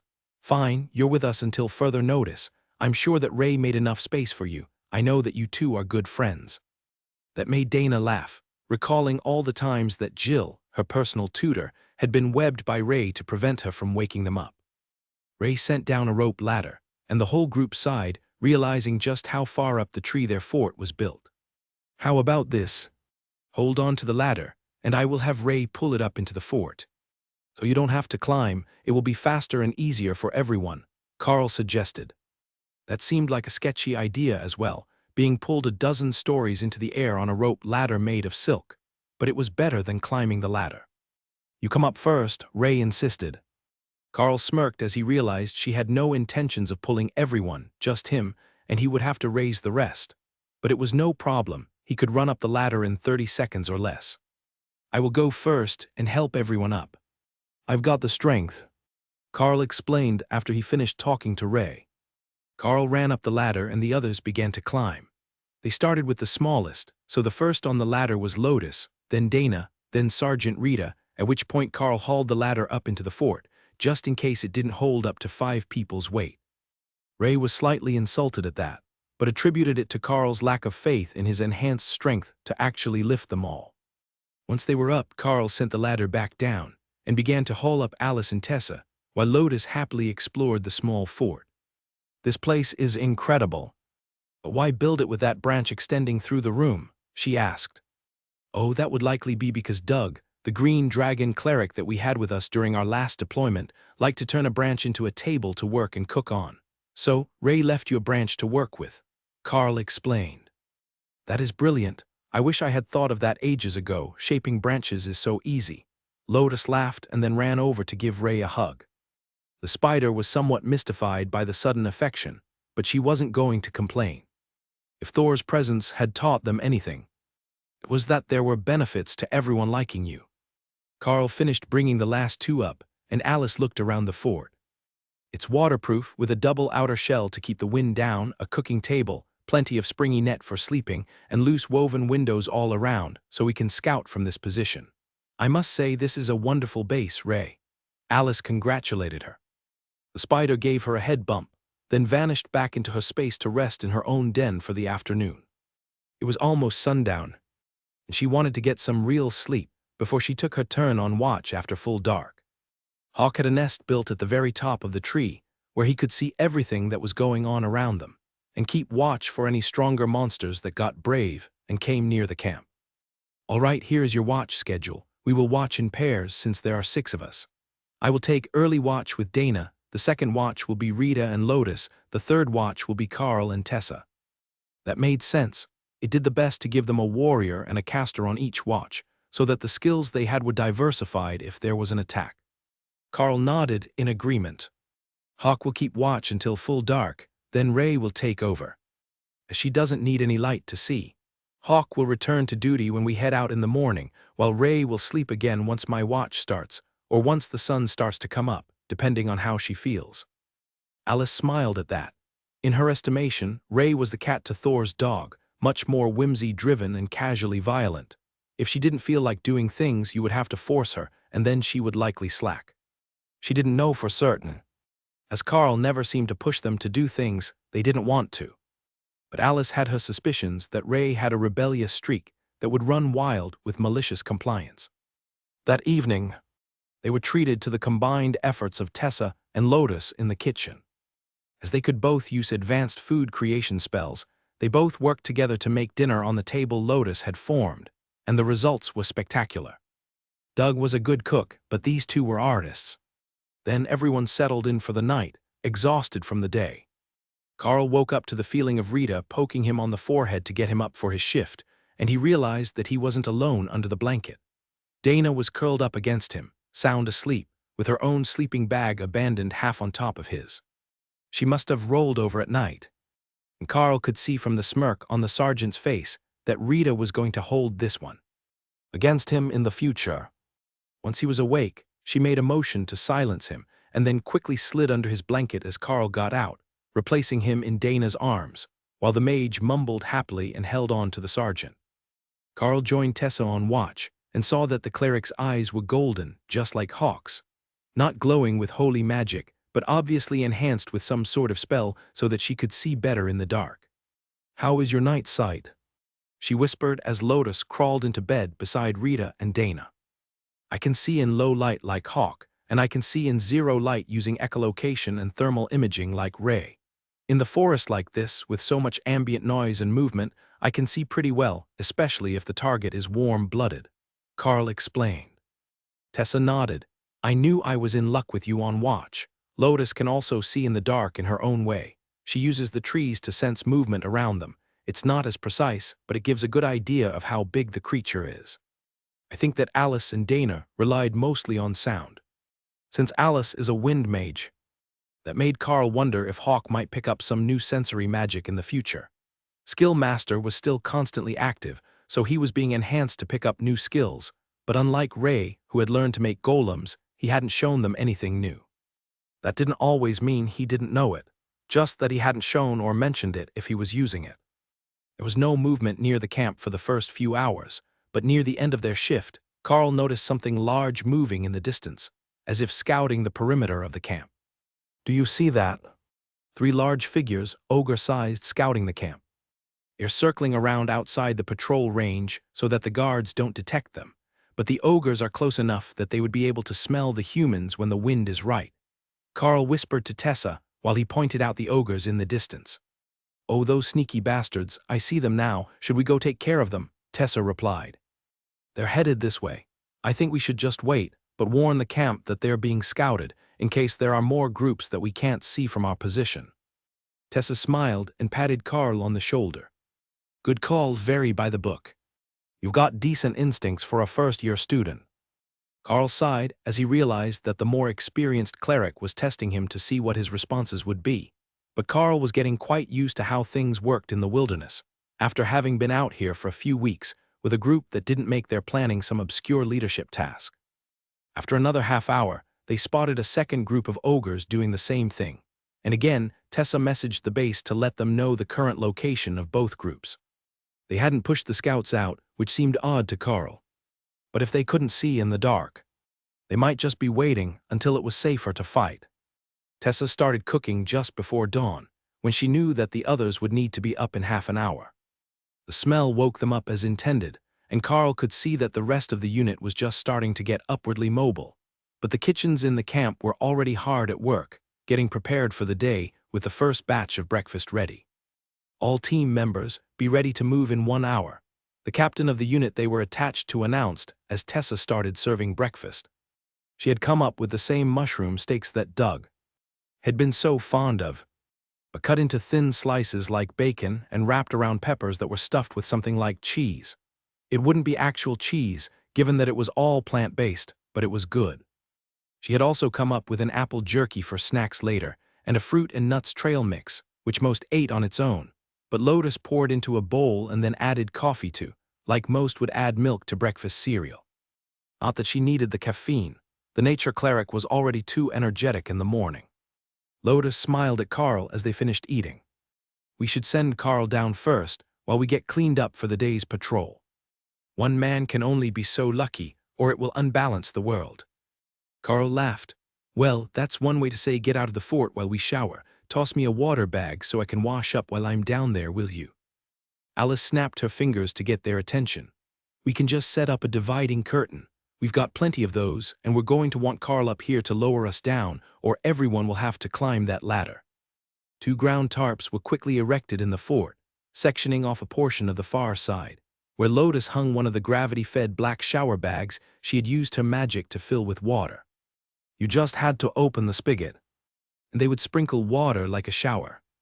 They were simple but effective, and if you left them out in the sun all day, the water would be properly hot in the evening. It was warm enough thanks to her magic, and Carl took his time shaking the dirt and dust off his worn outfit before setting it aside and preparing to get cleaned up. He didn't recall how many other shower bags there were in the packs, but the ladies would certainly need some time to get clean and dressed before he came back out. He was about half washed when he heard the curtain move and felt a body against his back. A small finger pressed to his lips to keep him silent, and then 2 gentle hands began to scrub his back. Once he was clean and rinsed, he was turned around to face the curtain instead of looking out of the window, and he could hear Dana quickly putting her clothes back on before exiting the other side of the section. It had to be her. Nobody else in the group was that size, and she was the only one that used that particular academy shampoo. When he came out, everyone was ready and waiting, and it seemed that there was an agreement not to say anything about the shower.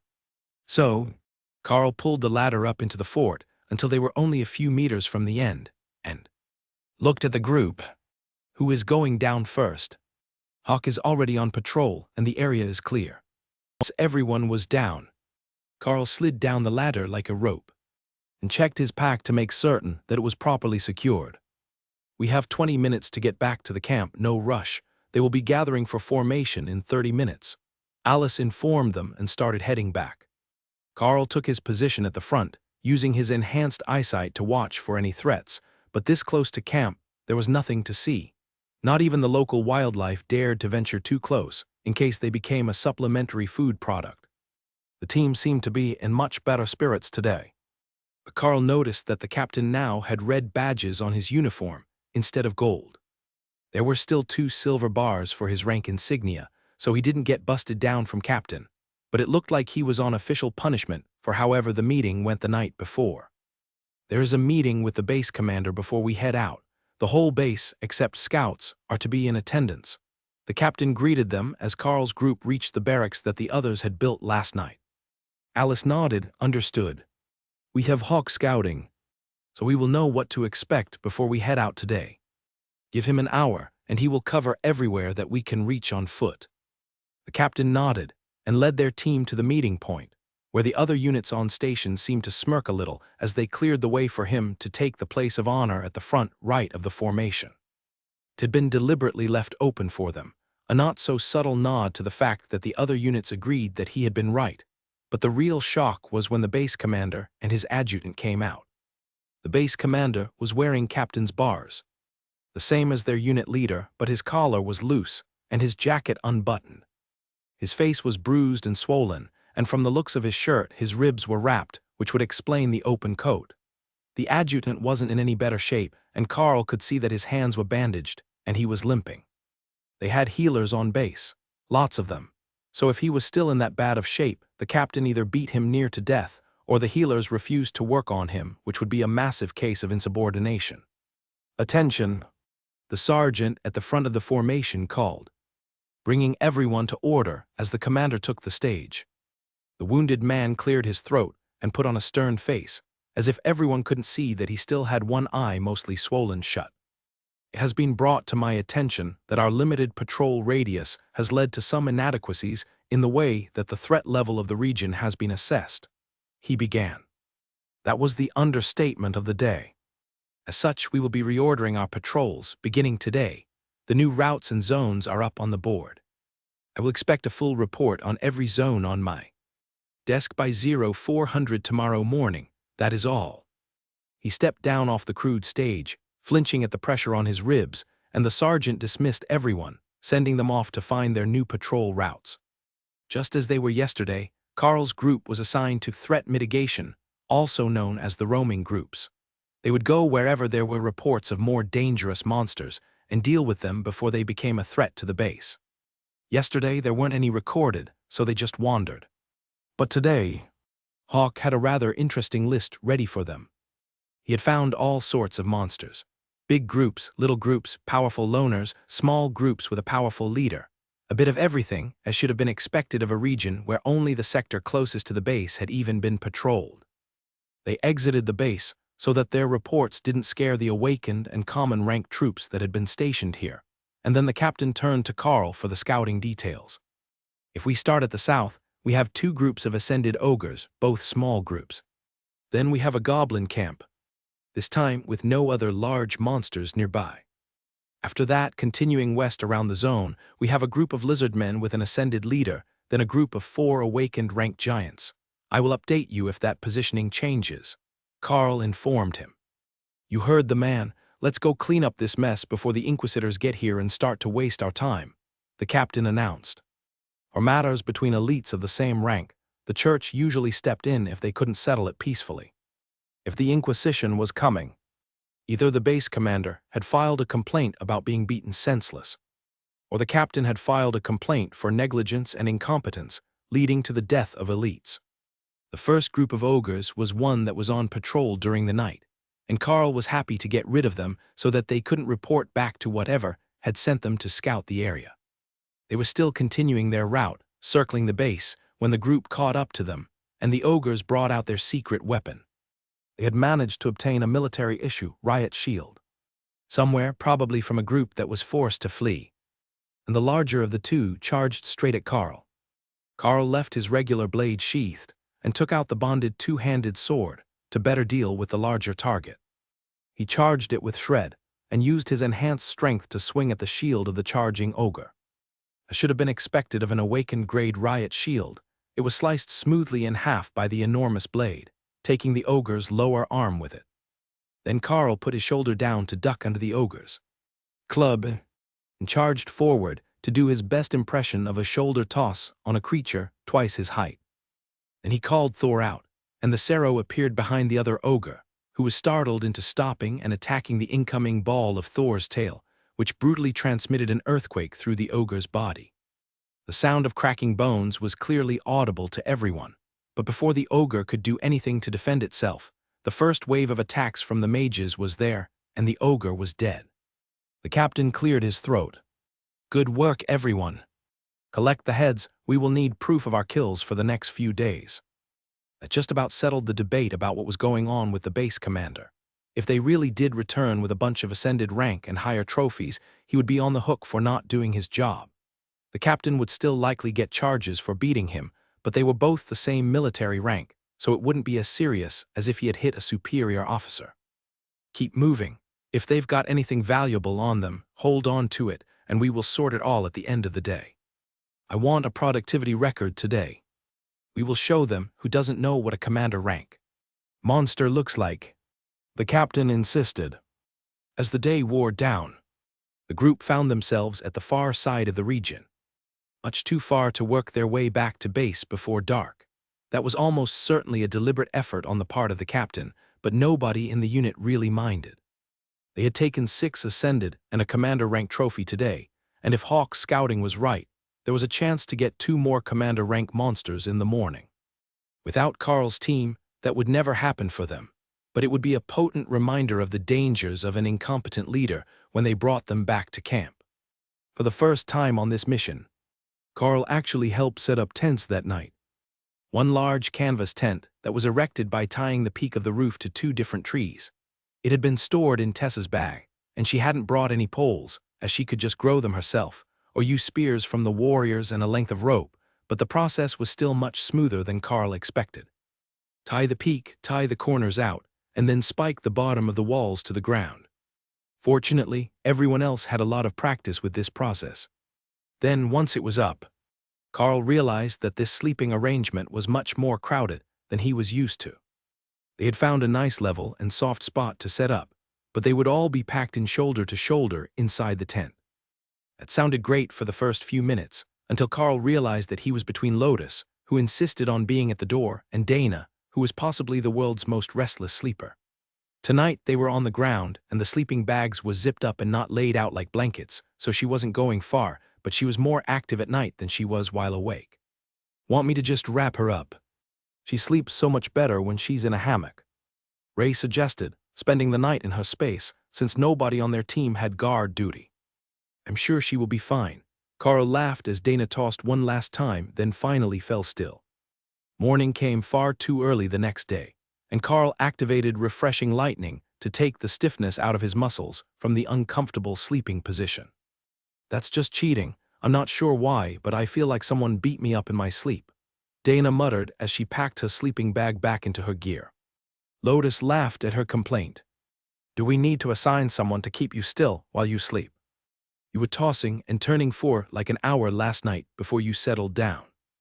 Dana shook her head. "It's just been a strange couple of days. I should be fine tonight." The team gathered to eat and make their plan to check the spots that Hawk was off to scout this morning. If nothing much had changed, they should be able to get at least one or two more ascended or higher-ranked beasts in the zone before lunch. After that, it would be up to whoever called in the reports to send them to more dangerous fights. They set out as soon as everything was packed up. Hawk led them to their prime target of the morning, a commander-ranked giant, with 6 awakened rank ogres. With Alice along, they shouldn't have too many problems with the giant, and the regular military unit could take on 6 awakened ogres, now that they had reinforcements from the depleted unit. So, spirits were high as they moved toward the target. "There are poachers, kill-stealers, evildoers," Hawk warned. "Calm down, what do they look like? Can they even steal a commander-ranked giant from us?" Carl replied. "The smashy ones in white. They're stealing our giant," Hawk complained. "I think there is a church security team already on site. Hawk just warned me that someone is trying to steal our kill," Carl warned the captain. The older elite's face went grim, and he motioned for the team to increase their speed. If the church had believed the base commander, that team wouldn't be strong enough to deal with the giant, and if they had, it was better that he was right there when it died, just in case the base commander had called in a favor. Thor happily crashed through the undergrowth as he chased Carl and the captain through the woods, so when they arrived at the battle in progress, the church guard split to face them as if they were a threat. "The beasts are with me," Carl called as he chased Thor into the crowd of ogres accompanying the giant. The lightning Sero sent one flying into the air, where it was intercepted by Ray's golems, which seemed to appear out of nowhere. The spider had chosen to sit this battle out and remain in her nest, but the golems were dispatched to fight in her place. It was just awakened ogres. If they got into it with the commander, she would get out of bed. As annoyed as he was with her slacking, Carl had to admit that she had a point. This fight was hardly worth getting out of bed for, and if the church guard wasn't in the way, Thor would have charged right through it to the real fight. The golems and the mages were working together to eliminate the ogres, and Carl found himself just leisurely walking through the battlefield up to the high priest, who had turned to greet him. "Are you the team leader of this expedition?" the old man asked. "No, High Priest. I am Ascended Elite Carl, the frontline warrior for the group. We have Commander Alice and a military captain with us as the team leaders." The man nodded and gestured toward the giant. "Care to lend a hand?" Carl smiled and focused a shred attack to tear apart the armored plating on the giant's back. Then the spider golems moved in with their piercing forelegs and began to repeatedly stab through the hole, while Carl attacked the backs of the giant's knees. The massive warrior couldn't turn around. The church guard had him occupied from the front, so the attack on the legs went completely unnoticed until it was too late, and the beast was falling. With a running leap and a massive overhead chop, Carl removed the head from the severely injured giant's shoulders. sending it rolling across the ground to stop at the high priest's feet. Another wonderful, just as planned moment that Carl wished he could take credit for. In the distance, Alice clapped as she walked across the battlefield. Unlike Carl, who had superhuman strength, enhanced by not one but two ascended rank magical items, she was forced to walk under her own power, which meant Carl and Thor had left her and the back of the column clear out of sight when they charged into battle. She hadn't even known that there were church guards here. Until she had seen them, she was too far away to hear his warning to the captain. Alice and the captain joined Carl at the fallen giant, where the church guard were giving Carl somewhat reverent looks. "Show off," the captain muttered when he walked up, which made the high priest laugh. "He's an enthusiastic one for certain. I don't reckon that I've ever seen spiders as golems before, though. Odd choice," the old man replied. "Strange to see them summoned by a warrior as well," one of the church guards added. That made the old man pause and do a double take at. Carl the guard had a valid point there. Warriors didn't summon golems. "I'm a beast master, not a warrior. The golems are summoned by one of my companions," Carl explained. Thor took that opportunity to come over and get Alice to scratch his head in that good spot just between his eyes. It was his favorite trick to calm tensions, and it had the added benefit of having his head rubbed. A win-win situation, really. Well, we can say for certain that there are commander-rank threats in the area, and that they were not accounted for in the scouting reports. "How long has your team been in the area?" the high priest asked. The commander frowned. "We just got in yesterday. It was a bit of a disaster. There is an official report filed already." The old man nodded. "Oh, you're that team. Well, this saves us some time. Our guards will be with you for the remainder of the day. See if you can't find more high-level threats, and they will help eliminate them. Hawk, you know what to do. Find us some high-danger threats within the zone. As many in high ascended and commander as possible," Carl instructed. 400 meters north. If you start moving now, you will meet with a lone commander-rank troll thing. Maybe it's not a troll, sure is ugly. The scout says that we've got a large troll 400 meters north. If we move fast, we can intercept it before it gets to a regular patrol group," Carl informed the gathered leadership group. "I didn't hear anything on the radio," the high priest replied with a gesture to his earbud. "Mental communication between me and my dragon hawk. The troll is moving fast, so I need to go if we're going to intercept it," Carl replied. Tessa threw herself onto Thor's back and grabbed the short spikes on his ridge. Thor took off in the direction of the threat, with Carl chasing him and a small group of the church guard in hot pursuit. They had to see this battle to ensure that nobody was lying or bringing in bodies from other zones. It seemed unlikely that this team would, when they had the power that they did, but anything was possible. Carl overtook Thor as the beast had to slow down to avoid running into trees or throwing Tessa off, and was the first to come across what Hawk had called a troll. That might be what it was, but Carl had never seen anything quite that large and ugly before. It was 6 meters tall, covered in moss, and where there was skin visible, it was pustulant and rotted. It almost looked like it was undead, but Carl could see the wounded areas knitting themselves together even as they rotted and fell apart in other areas. That was definitely not something that he wanted to fight in close combat. "Hawk, light this thing up. I think a little fire will improve the situation," Carl instructed.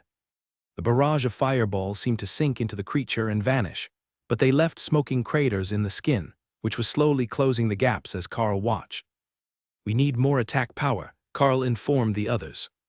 Ray was as reluctant to touch that thing as Carl was, but to her credit, she did come out to fight and brought the golems with her. They shredded the corpulent flesh from the troll, leaving rancid piles on the ground, and the creature began to gurgle some sort of war cry. "Keep at it, the more flesh we rend off. The slower it is regenerating." Carl cheered the others on as he used shred to hack a large portion of arm fat off, trying to determine where the actual muscles were. Hawk lit the ground on fire, burning the disgusting piles of flesh, just as the church guard arrived on the scene. "Dragons, what in the world is that smell?" one of them asked as he activated a glowing golden circle, which did as much to burn away the severed flesh as Hawk's fire. It also caused the outer layer of the troll to begin smoking, and the plant life to burn away, showing the disgusting body underneath. Like Carl, everyone was throwing ranged attacks at the beast. while Ray and her golems did their best to tear away bits of flesh with their forelimbs. Call back your spider and have her stand in the purifying light. That troll is infected with the swamp blight, and it kills almost anything in minutes. Trolls just regenerate too fast for it to kill them, so it's been wandering around blind. The leader of the reinforcements insisted. Ray didn't need to be told twice. Before he even stopped speaking, she was next to the guard in his cleansing light, but not close enough that she might bump into him and transfer the filth. The golems had no need to slow down. They weren't living things, and the beast was incapable of hitting them as they tore its back apart. Is it just me, or is this thing actually happy to die? Carl asked as the church guard focused their attacks to take out the creature's chest. The guard shook his head. It's trying to get us to cut enough of the corruption away that it can cure itself. Trolls of that sort don't die so easily. If you don't burn the bodies, they'll come back from just a hand eventually. So the disease was more susceptible to destruction than the troll itself was, and once they had burned all the infected body parts away, it might theoretically be back to full strength. Hawk, keep using fire. The troll can't regenerate fire damage as well, Carl instructed. As they fought, more of the fast-moving warriors were joining the battle, encircling the troll and hacking away at it, while making sure the ground stayed burning, so that the severed flesh didn't try to regenerate into more blighted trolls. Slowly, painfully slowly, the creature was brought down, hacked into tiny bits, and then the bits were burned to ash to ensure that it didn't regenerate. Well, that was unexpectedly disgusting. Even after burning and purifying it, the area still smells horrific, Carl noted. It will take a bit more cleansing before any of us can leave the area, especially for the Cerro and the spider who actually came into contact with it, Tessa explained. She was still riding Thor and hadn't gotten down when he had charged into battle. She had decided that it was better to give him combat instructions instead, to avoid having him dig his horns into the beast and end up infected himself. He had fought the whole battle with his tail, and with Tessa enhancing him while she rode on his back, but mostly they remained at the edge of the battlefield, where Earthquake could reach the target, but they wouldn't suffer any splash damage. The battle was long finished before the rest of the team made it to them, and the guard commander gave his report to the high priest, who cast an additional cleansing on the area, as the creature was commander rank and might have survived the flames of lower-ranked elites somehow. This is worse than I feared. The blight is a terrible thing, but more importantly, we don't know where it started or how many other creatures it might have spread the disease to. The high priest sighed. The captain of Carl's team nodded gravely. That sounds like a real conundrum for the church. This is the first signs I've seen of the blight here as well. But it's only our third day. Would you like to split a team off to search for the source, while we deal with the other ranking monsters that the Dragon Hawk has reported? There are still more threats that the Awaken rank teams here are not prepared to deal with, and plenty more that the common grade teams with Awakened leadership won't be able to deal with at all. The high priest shook his head. I will call in a scout team to these coordinates, and they will track the blighted troll back to its source. They have the skills to do it. But we are assigned to you and your team until the other matter is settled. For the remainder of the day, Hawk led them on a merry chase around the mission area, chasing groups of ascended monsters. The occasional commander rank monster. As fast as the teams could kill them, Hawk would lead them off to another location.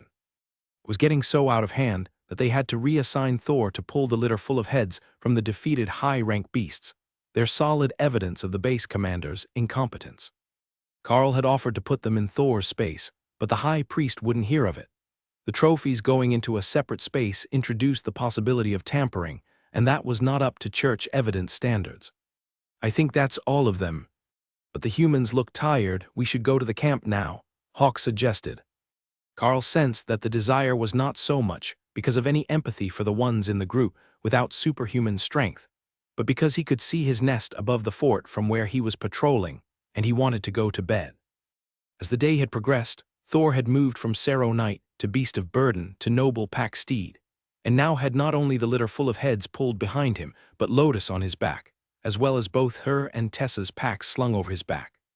The extra weight was no burden to the mighty Cerro, but it was funny seeing him all loaded up like a pack mule in the mines, when in reality he could rampage through 3/4 of this military unit without any real resistance. Lotus doesn't count as cargo, she knows all the best spots to scratch my scales. Thor countered Carl's line of thought. The small nature cleric was essentially giving him a free massage as they walked, and earning herself envious looks from the average soldiers, who had been at a jog for most of the day trying to keep up with the number of attackers Hawk was finding. The sight of the camp was a welcome relief to the unit, and as the outer patrols came into sight, Carl could hear the mages and rogues giving sighs of relief. The warriors had better stamina, but they had still been worked hard today, even if they were late to half of the fights, because Hawk had been speed running them through the battles so they could eliminate all the major threats in one day while the church guard was with them. Unit, prepare to stand down and set camp for the evening. There will be formal questioning tomorrow, along with possible formal punishment announcements. You will be notified of the schedule as you are required, the high priest announced as they reached the patrols around the camp itself. Alice looked toward the fort, and the guard commander followed her glance. Does your team have a camp built nearby? The sandy-haired guard asked. Up in the tallest tree over there. It's some distance from the ground but perfect for long-distance scouting.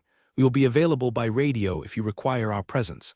As I understand it, this is a military matter being adjudicated by the church for impartiality, so we might not be involved, as we are dispatched elites and not a military unit. Alice replied. The guard commander gave her a soft smile. I doubt that you will get that lucky.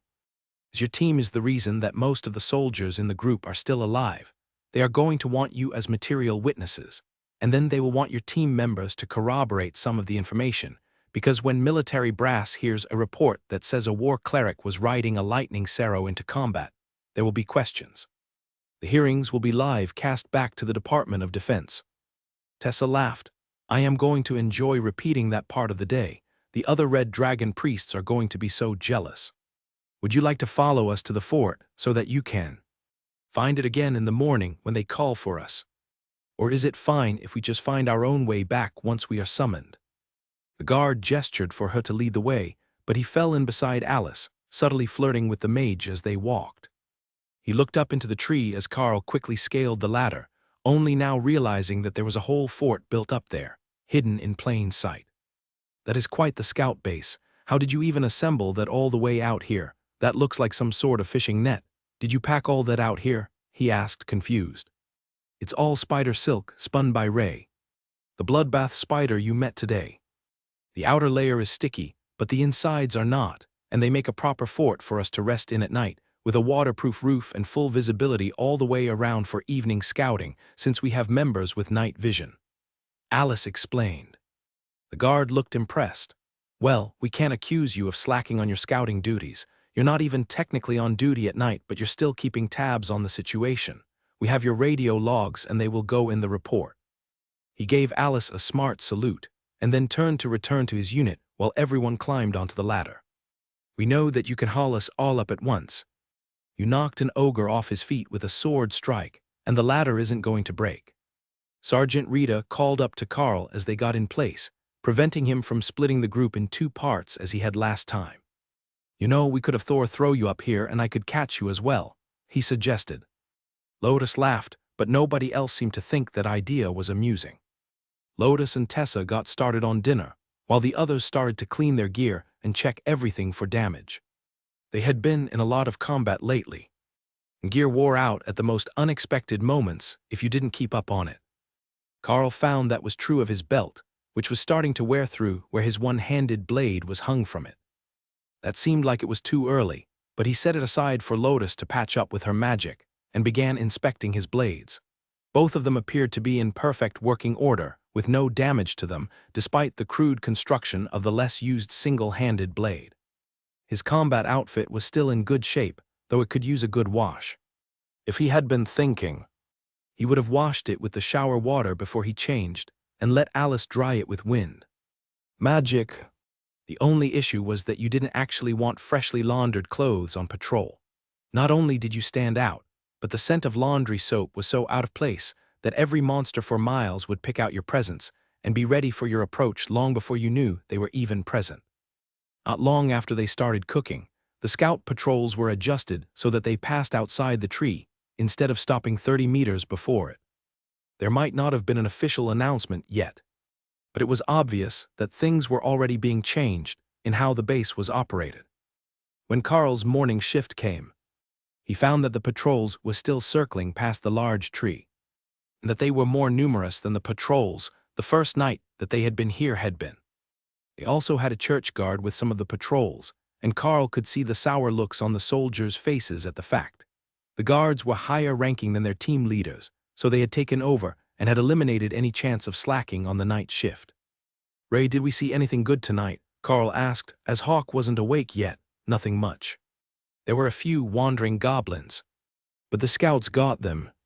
Tessa started cooking an hour into their shift, earlier than she usually would, and then set up the partition for the shower. "The church hearings always start entirely too early in the morning, so we should be cleaned up and fed before they show up to tell us to head into camp to give our version of events," she explained quietly, not wanting to forcibly wake the others early. There was no shower bag today, just a bowl of water with a washcloth and a bar of unscented soap. It would do the job, but the hot water was always comforting on the muscles. Once he was ready, they switched positions, and Carl stirred the morning stew. It didn't take long for the scent to wake everyone else up, and Ray switched shifts with Hawk. She had a theory that she wanted to test. Offensive adaptation was a versatile skill, and it even enhanced Carl's rend and shred attacks, so it should start enhancing her golems soon, she assumed. That meant extra stabby tree spiders, but also the chance that she could teach them other skills. She didn't actually know any other skills to teach them, but in her mind, that was a Carl problem. Once she knew that they could learn the basics, she would convince him to teach the golems more skills. That vine whip that the big tree golems knew would be nice. It wasn't part of the basic golem spell. It was an additional spell that Donnie knew but cast on the golems. The whole point of having a human around was to make them make you stronger, Ray was certain, and that meant she would have to convince him to find more good skills for her. Hawk agreed with Ray on that last point. They needed to find new skills or good things. They were all reaching maximum growth, and even with his new fire skills, Hawk was convinced that he could do better. What they really needed was a shiny thing. Carl got shiny things, and now he had the strength to fist fight an ogre. Some of that had even spilled over to the team, and Hawk's wings was stronger than ever when Carl was wearing the bestial strength gloves. Having Skill Master active all the time without a defined target was helping, but they weren't seeing new skills. Everyone they met all knew the same basic set of academy skills. They needed to find cooler monsters and people that knew other stuff. "We can go look for cooler monsters after we finish with the ones here. There might still be some shiny gems or other things on them, and you haven't fully mastered teaching offensive adaptation to the golems yet. Don't worry, once we get a chance I will find a way to teach everyone more skills, or even try to find a way to help them evolve, like Hawk did when he got that potion," Carl assured her. "Oh, that would be good too. Maybe I could become invisible or like super durable," Ray agreed. Thor laughed silently at the thought of an armored Ray, but the thought of new skills was fun. He just hadn't found any that he liked yet. He didn't even know what sort of skill he would like. Better lightning wasn't really a new skill, was it? That was all he really wanted. Ray said that ideas to make you stronger were what humans were for, so Thor decided that he could just wait for Carl to come up with something. Their discussion of the best ways to get stronger, and how they should just sneak away to go look for really good things, was interrupted by the food being served, and then by the church guard coming to call all of them to make their official report on the conditions in the field. As far as Carl could tell, it was exactly what he had been facing since he arrived at his second deployment. But according to whoever did the deployments, it was not supposed to be that way. They took a minute to wash all the dishes and pack their gear to head out after the hearing, then followed the church guard back into the camp, where a large church tent had been set up in the middle of what would normally be the assembly ground. "The high priest will see you right away. He wants to get the outside reports filed before he starts with the involved parties," the guard announced. Carl looked around and noticed that there were more command tents here than he remembered. There should have been one for the base commander, and perhaps one for the transient units, but most of those were camped outside the base as it was being renovated and upgraded. But there were at least 4 of them marked with senior officers' emblems, plus the one for the high priest. They must have arrived yesterday while the group was out on patrol, but Carl hadn't noticed them. That meant that this was likely going to be more annoying for their captain than just a simple church inquiry into a dispute between ascended rank officers, who were both captains in the army. "Carl, come with us first. You are the unit's scout, so you have the most details of the situation." The guard insisted. "Hawk, I hope your memory is good because I haven't been taking any notes," Carl informed his partner. "Talk to Thor, he remembers everything in order." Carl was definitely using his notepad, starting today. He should have borrowed Tessa's notes before coming inside. But now he was in the tent, facing a group of 4 colonels and a high priest, who was sat behind a table with an emblem that said JAG, the acronym for the Judge Advocate General's Department, the military's legal authority. It was too late to turn back. Ascended Elite Carl, class designation is Beast Master. New designation for a previously unseen mark. It says here that you are serving the role of attached scout for the military unit. Is that correct?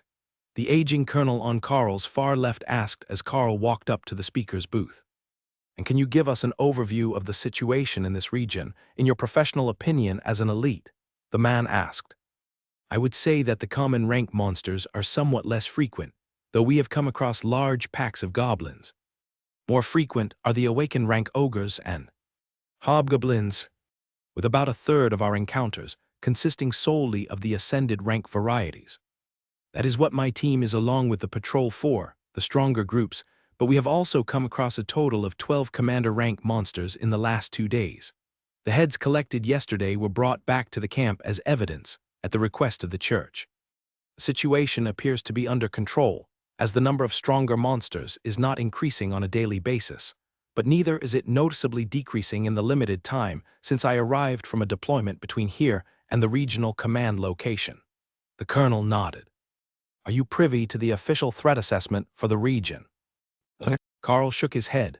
"No, sir, but I am privy to the official scouting reports, though they are somewhat limited in their scope, as they do not extend to the edges of the zone." The officers flipped pages, while the high priest made notes, and then the man second from the right pointed at a page and asked Carl a question. "It says here in the official report that there are no threats above low awakened rank found by the forward observation post scouts. Would you say that this is accurate?" Carl frowned, in a way. "That scouting report only covers a 1-kilometer distance from the camp. In that distance, the monster density is indeed made up of only common rank and low awakened rank goblins and hobgoblins. But once you move past the distance that is within the hourly patrol route, the smarter monsters become more common." They all made more notes, and then the high priest asked his question. "From your elevated position last night, what did your team identify as potential threats to be dealt with today?" "There are 2 groups of ascended ogres, camped respectively 5 and 7 kilometers from the camp. There are 4 groups of roving hobgoblins of unknown strength with numbers in the single digits and low teens, and 1 pair of giants. Possibly a mated pair, plus a warbear den, but that isn't on the list to eliminate, as they naturally control monster populations," Carl replied. Clerk brought him a map of the zone, and Carl filled in everything that they had located and hadn't had time to eliminate, plus what they had found last night during the daily spawn. With the help of Thor, who really did remember where all of them was seen last, Carl managed to put over 20 spots on the map before turning it back over to the clerk. "Thank you, Elite. Your information has been recorded," the high priest announced, dismissing Carl and sending the clerks to bring in another witness.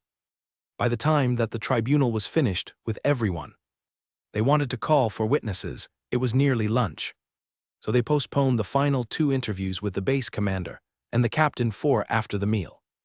That cut out almost all chance of getting a proper patrol completed on that day, and that meant double the numbers of dangerous monsters the day after, as Carl's team wouldn't be out there to deal with them. But more importantly, with nobody challenging them, there was a chance that the larger monsters would team up and start coming after the base. But very few in the camp were actually concerned about the implications of stopping their clearance duties for a day. They all wanted to know how this drama was going to play out, and if there was going to be a new base commander at the end of the day. If there was, then they would expect a whole new set of orders to be coming, and they couldn't rely on routine to get them through tomorrow. Even if the base commander was just censured by the high priest, the tribunal officers would be breathing down his neck for the foreseeable future, and that meant even more chaos than a new commander. They had all realized yesterday when the pile of monster heads was brought into the base that something was horribly wrong outside their patrol ranges. But most of them didn't know the details. They did, however, know about the altercation between the captain and the base commander. Lunch at the military chow hall was a dismal meal, with everything from cans and no clerics assigned to kitchen duties to bring fresh food to the mix. Carl wasn't certain, but the ever-present rice and beans might actually be better than what they were serving here.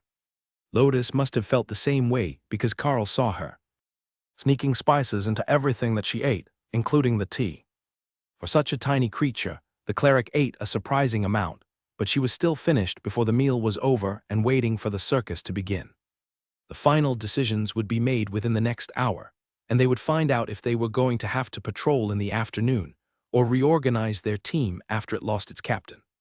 It was a very slim chance that they would be sent out without their officer, but Carl's group might well be reassigned to another unit, while the one they were with was put on base duty until they could receive a new officer. The Golden Dragon Nation's army was quite flexible, with officer ranks as they were mostly based on accomplishments. So you could end up with situations like this, where a captain led a platoon of men instead of a lieutenant, but without an officer, nobody would be going anywhere.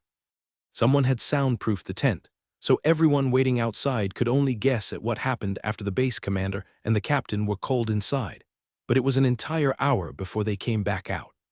The captain, whose uniform insignia had already been changed to red to signify his punishment status, was now wearing the silver bar of a second lieutenant, along with the red stripes of an officer under punishment, while the base commander was no longer wearing any military rank at all. His coat and hat had been removed, and he was accompanying the JAG officers to the helicopter they had arrived in the day before. The former captain, now lieutenant, waited beside the high priest while he prepared to make an official announcement, waiting for the crowd to quiet before he spoke. Attention. Our decision has been made. The base will receive a new commander within the next 7 days. Until that time, I will remain here, and the church guard will take over administration of this forward post. For the crime of instigating violence against a fellow officer, a demotion from captain to second lieutenant has been issued, and this matter is now considered to be resolved. May the dragons favor all your lives. That was a much shorter speech than had been expected, but they still only had about 5 hours before it would be dark again, and there would be a spawn sometime tonight that would increase the monster numbers once more. The lieutenant motioned for his team to gather, then for Carl's group to join him. They were going to escape the base before the flood of questions began, and get some work done before they could be accused of slacking by those who were friends with the base commander. There was no official word on what had happened to him, but leaving without his uniform, there was a good chance that he had either been stripped of his commission, or he was going to jail.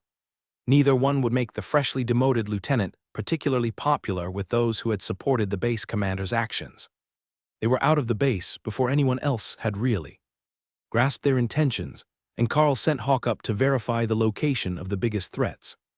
I don't see any commanders today, but we have a number of ascended threats, as well as some nasty groups of hobgoblins. We will have to work fast to get things done, but we should be able to clear at least the west side toward the lake before nightfall. Carl relayed once Hawk was far enough up to give a proper report. A nice dip in the lake tomorrow morning wouldn't upset anyone. Lead the way, Scout Carl, the lieutenant laughed. That would be perfect for them. Gone overnight, still doing their jobs, and a nice warm swim before coming back to the base. Hawk led them through a gauntlet of small but intense fights for the remainder of the afternoon, working his way toward the lake, while the group pointedly ignored the constant chatter on the radio as the patrol teams struggled to adapt to the orders that the high priest was giving. They should have known that he would have no mercy on them. He was an old man, and he had been leading battles against the monsters for decades before the serum injections created the elites. Back when all they had was a cleric like Tessa to enchant their weapons and armor. During battles when they would send otherwise perfectly human soldiers up against the supernatural, he was already a high priest, doing the will of the gods and ensuring that the Golden Dragon Nation prospered. Their complaints that they couldn't defeat these monsters fell on deaf ears. They could, and they would. They just needed someone to show them how, and the church guard was happy to be the ones to show them. They were all from military deities, mostly the main branch of the church, and they knew the skills to enhance weapons the same as the clerics always had. Tessa could do the same, but other than the basic blessings of increased strength and movement speed, she mostly just enhanced Thor, as he was the only one who would be fighting up close and personal. She could do Ray as well, but the effects were limited, and the duration was short, so she had to return to the group to get it refreshed, and that was just too annoying for the spider, who preferred to hide until it was time to fight. The lake is right ahead, no big groups of monsters, and no monster fish in the waters. Tell them the best spot to set up camp is 30 meters from the shore and 100 meters north of the path that leads you to the lake. There is a good spot there that isn't wet. Hawk updated just before the sun went down. Good news, we found our camping spot. Hawk says it's dry, flat, and free of monsters. Carl informed the group, who all smiled wearily. They had pushed hard today to get the kills in, and tomorrow they knew they were in for a lot of walking. Carl tested the waters of the lake when he first arrived, and found that the water was fresh and cool, though not uncomfortably cold, as well as reasonably clear, which would be great for swimming in the morning. The clearing was a bit cramped, but he wanted to set up along the tree line anyhow, so that he could have Ray construct hammocks instead of sleeping on the ground again. Their one big tent wasn't terrible, but given the option, not being on the ground would be better. The next morning, Tessa and Lotus, along with the military team's healer, made a big breakfast for everyone, while the rest of the unit took a swim in the lake. Undershirts and military-issued boxer briefs were the fashion of the day, getting the essentials clean while they frolicked in the water. The mages had promised to use air magic to dry everyone when they got out, so for now, it was just time to relax. Once the cooking was done, the healers traded spots with them and ate while floating in the water. At first, the unit thought that they'd gotten the better end of that deal, until they realized that it took longer to break camp than it did to cook breakfast. Carl ended up having to use his sword to disassemble their portion of the camp, as Ray had made triple bunk hammocks for them to sleep in, but the web was too strong for a normal knife to cut through. If he pushed that hard, he would cut through the tree instead. You look lost in thought, Sergeant Rita noted as Carl rolled the hammocks around sticks and strapped them to his pack. Lots to think about today. Everyone is about full grown, and it's time to find a new skill or a way for them to break through. The mental spaces for them are close to complete, and that will push Ray well into the ascended rank without too much trouble, but after that, I might flat line unless I pick up another pet or help these three stooges skip the slow part of their growth, Carl explained. Rita nodded. Yeah, I foresaw that same issue before we came out here, but I didn't expect them to make it quite this far before becoming stuck. What you really need are the accolades right now. All these assists on commander rank kills really add up, and with the accumulated points, we can go to the government university's genetic research lab. They are always working on something, and they might have a clue as to how to help the beasts grow. Other than that, it's pure luck, or in-depth research on your own to try to find something that will work for them. We found a way for Hawk, and that brought him up a full rank, so there is a chance that we can find something for the others as well. Perhaps a lightning-based resource for Thor would help his power grow. As for Ray, I'm not certain now that she's showing signs of becoming a mage-type support fighter. I would have thought that warrior resources to increase her attack power and durability would be best, but the first additional skill she learned was tree golems. That doesn't match with anything that I know about the species, so there's a chance that we don't really understand them at all. Ray rolled her eyes in her resting spot. Of course, she was misunderstood. Who could comprehend the ways of darkness or the pure beauty that was a bloodbath spider? The humans simply lacked a sufficient sense of majesty to truly appreciate her nature. Carl let her rant about her own majesty for a while as he packed up the camp gear, and then the unit prepared to head out to the first targets that Hawk had spotted that morning. We should go see the other unit first. They will want to fight the ogres with us, Hawk suggested. Carl relayed the information to the lieutenant, and he got the unit moving. The other group had camped in a hollow between two hills, not realizing that there were ogres living in caves in both hills. Neither of the entrances pointed toward the hollow, but it wouldn't take the ogres long to realize that there was someone right next to their den. I don't think that they're going to fight the ogres with us unless we hurry, Hawk updated just after the group started moving. And why is that? Carl asked. The ogres are awake now. That patrol is totally going to get eaten if we're not. They're in like 5 minutes. We've got about 5 minutes before the ogres find and eat the patrol, Carl updated. That got everyone up to a run, with Tessa and Alice on Thor's back, while Lotus was riding Ray through the trees, using a short length of silk as a harness. The military unit was staying together, and Sergeant Rita had joined Dana in keeping pace with them, but just having the other elites in place for a fight would be enough. The patrol needed at least one of the ascended rank elites with them, and that was Sergeant Rita, while Dana missed her chance to get on Thor before the Cerro took off through the trees. The young maid shook her head in dismay as she jogged along, next to the military patrol, and Rita patted her on the shoulder in consolation. You've got to move fast if you want a lift. We were both too far away this time, but there's always next time, she offered. Dana smiled and shook her head. If you can't move fast enough to catch up, I have no chance. Even Alice only got on because they nearly ran over her. The lieutenant chuckled at the two bickering elites. From Carl's description, they had over a kilometer left to go. The unit shouldn't take too much more than 5 minutes to get there. But if the ogres were about to attack a unit that was still half asleep and slacking on the guard duties, they were likely to still be too late. Carl and the others got to the site just in time, as Hawk began to bombard the ogres with fireballs to wake up the camp and cause enough noise that they would know that they were in trouble. The problem was that this was a group of ascended ogres, and there was only one ascended member in their team. With half the group asleep or drowsy, they weren't putting on much of a showing of proper defensive formation. Their group could, logically, defeat these ogres, but it would require teamwork and strategy. That was not the plan that Carl and the others had come up with, as a lightning Cerro charged through the edge of the camp, and Alice leapt from his back into Carl's arms for a gentle landing. Ray had called out the spider golems, and the situation in the ambushed camp was utter chaos, unable to understand why they were caught in the middle of a fight between beasts, ogres, and mercenary elites. In their minds, they were just in the wrong place at the wrong time. But they had been here all night, and with the ogres so close, they were slowly realizing that good timing just saved their day. Alice's voice echoed through the area as her golem stomped into battle. Good morning, ladies and gentlemen. As you can see, your camp was approached to within 30 meters without a single alarm being sounded this morning. In fact, you didn't even notice a rampaging lightning Cerro charging through the forest in your direction. This is not acceptable practice for night watch. If you will kindly bring me your team leader, I would like to have a word with them while my team finishes with the ogre threat. The team leader wiped sleep from his eyes as he tried to get his armor straightened when Alice started yelling. This group was a mess, and they were very nearly literally a mess if Alice and the others hadn't shown up to block the ogres.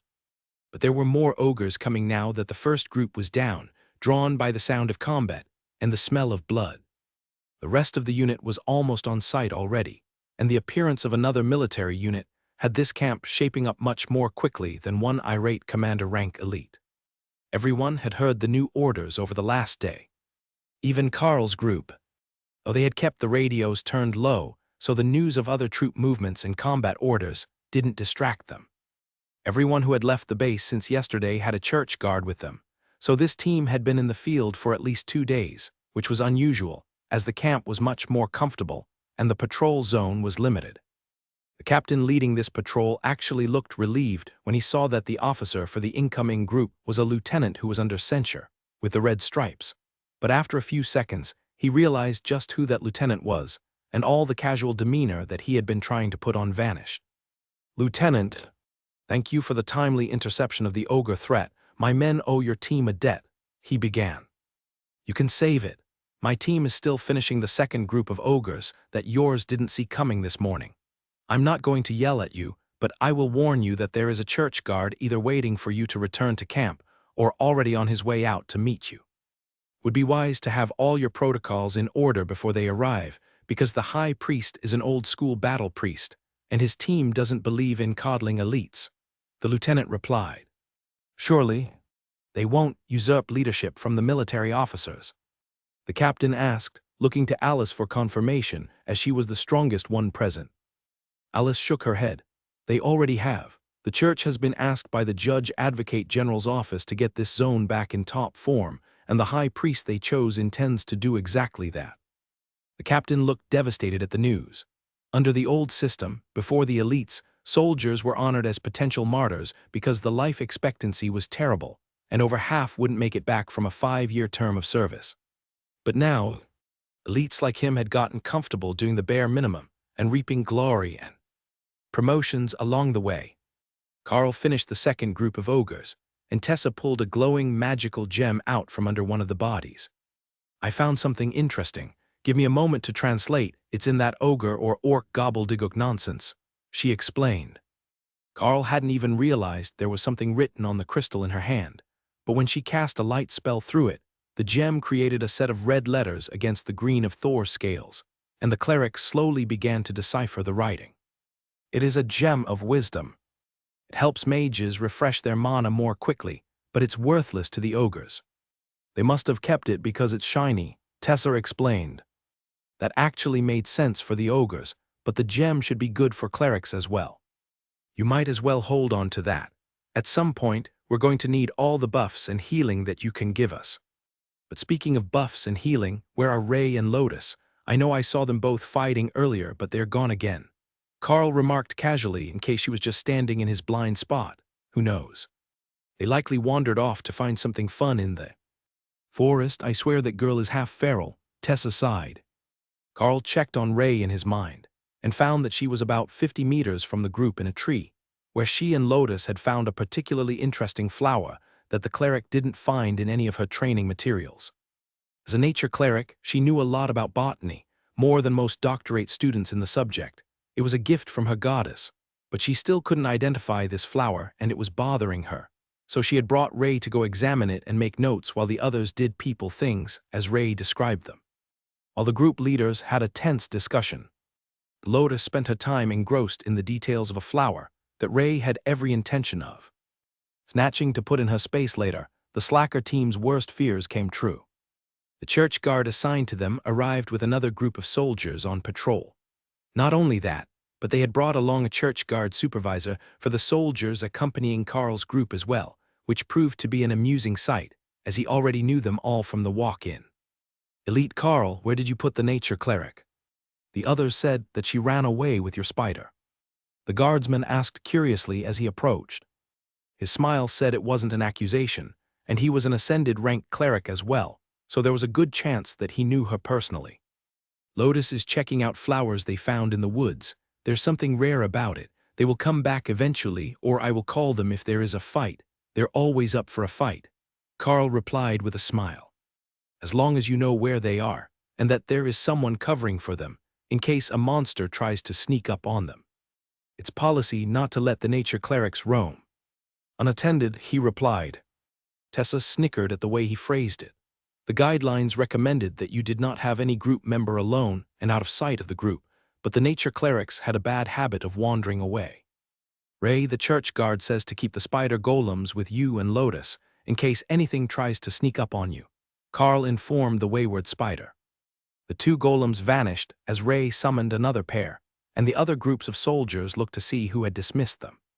The number of unique golems was still equal to the number of mages who might be using the spell, so none of them could understand where the last pair had come from. "Hawk, what is our situation? Where are the nearest groups and what is their strength? We've got plenty of patrols in this area, so we should get them organized," Carl requested. Hawk gave them a quick rundown, which Carl relayed to the unit leaders, and then Hawk added one more that he wanted for himself. There was a group of mole men that Hawk thought might taste like giant mice.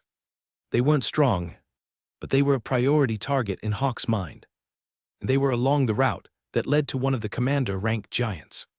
Once Ray and Lotus returned from their flower hunting trip with the flower safely stowed in Ray's space, along with the branch it was growing on, Alice got the group moving in the direction that Hawk had recommended for them to follow past the mole monsters.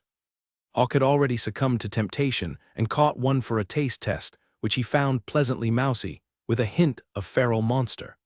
That meant bringing Carl to him so he could stow the bodies in his space before he continued his scouting flights. Alice didn't say anything when she saw the rapidly vanishing bodies of the moles, but the church guard with them did give Carl a strange look. Wondering what he was doing, and if this was some sort of food stocking ritual that he did for his beasts every day. They didn't actually eat that much, and other than Thor, who was pleading for a fresh update of ascended rank feed every day, even though he had so much it was actually growing in his space now, they were in no need of refreshed supplies. Their spaces were nearly reaching their power and size limits, and soon Carl would be able to begin working on a fourth space, in preparation for adding a new friend. Thor's space looked like an idyllic pasture, filled with the best feeds, a few trees and smashing posts, while Hawk's was neatly organized piles of meat, cut and stripped to unrecognizable chunks based on flavor and energy content. Ray's, on the other hand, had a very horror graveyard vibe going for it, as she had strung all of her reserves up in her webs, and in the dim light, it almost looked like they were still alive. "If you're going to add something, I want a cool friend," Ray commented when she sensed Carl checking on the state of the spaces. "Oh, what sort of cool friend?" Carl asked. "Maybe like a shadow demon or a leaper," she suggested, referring to two species of ethereal humanoid monsters who preferred to hunt in the dark and had incredible magical power. In the wild, they were natural allies of the bloodbath spiders, whose webs would catch and detain prey for all of them.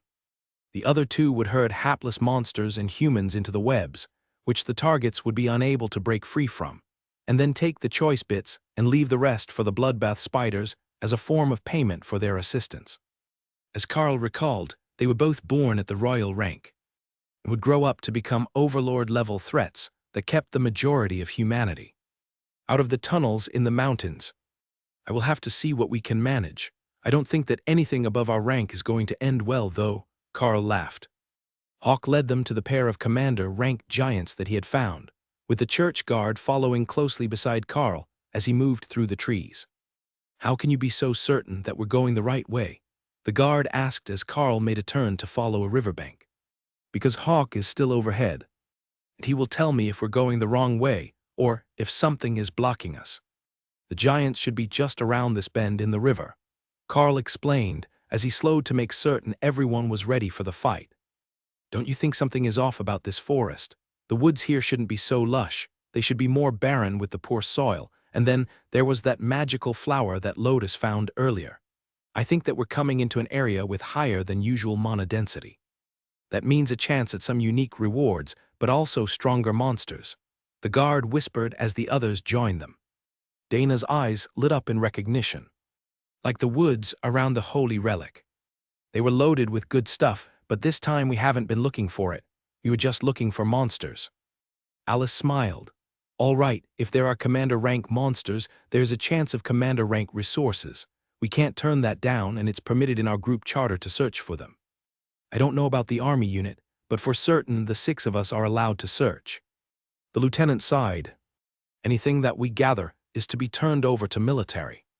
Supplies for processing, and a reward will be issued as a portion of its value." That line was straight out of the operator's handbook, and Sergeant Rita nodded in agreement. "I will look for magical plants for Ray and the tiny human to collect," Hawk agreed. The last time they went for magical plants worked out very well for him. If they could find another good thing, he might really become a commander-rank Hawk. He was so excited about searching for magical resources that he almost forgot to join the fight when everyone moved to surround the giants. "Everyone move up to surround them, but leave a way out. We don't need them smashing through the ranks if they try to run," the lieutenant quietly ordered his troops. They were going to try to help, but they all knew that at 2 ranks higher, the giants could easily kill them with a single hit. If they got into the line of fire, it was over for them, and their attacks would do little more than distract the enormous humanoids. When Carl reached the spot where the giants were waiting, he saw that there was a good reason they hadn't moved, even though they had to have heard the soldiers approaching. There was an intensely magical cluster of grass between them, and the giants had taken defensive positions around it. "Do we know what that is?" Carl whispered to Lotus as she moved forward in preparation for the charge. "No idea, I haven't seen it before either. That's really strange, 2 unknown plants in one day," she replied quietly. Alice nodded in agreement. "Then make certain that we do not destroy it during the battle. It must not be ready yet or they would have picked it." The giants held their position as Carl and Thor stepped out into the open, with Alice, Rita, and the church guard behind them. The lieutenant had gone to the left, while Ray went to the right so they could attack from the sides. While the rest of the unit got in position, the giants made a motion to shoo Carl and the others away, which Carl returned by pointing at the plant, as if they would let the giants leave if they gave up the treasure. The one closest to him roared in anger at Carl's arrogance, daring to demand the precious resource from literally between his feet. The giant charged at the arrogant young human, and Carl produced the large vampiric sword from its ready state. If he was going to get gains for his team, this was the perfect opportunity for it.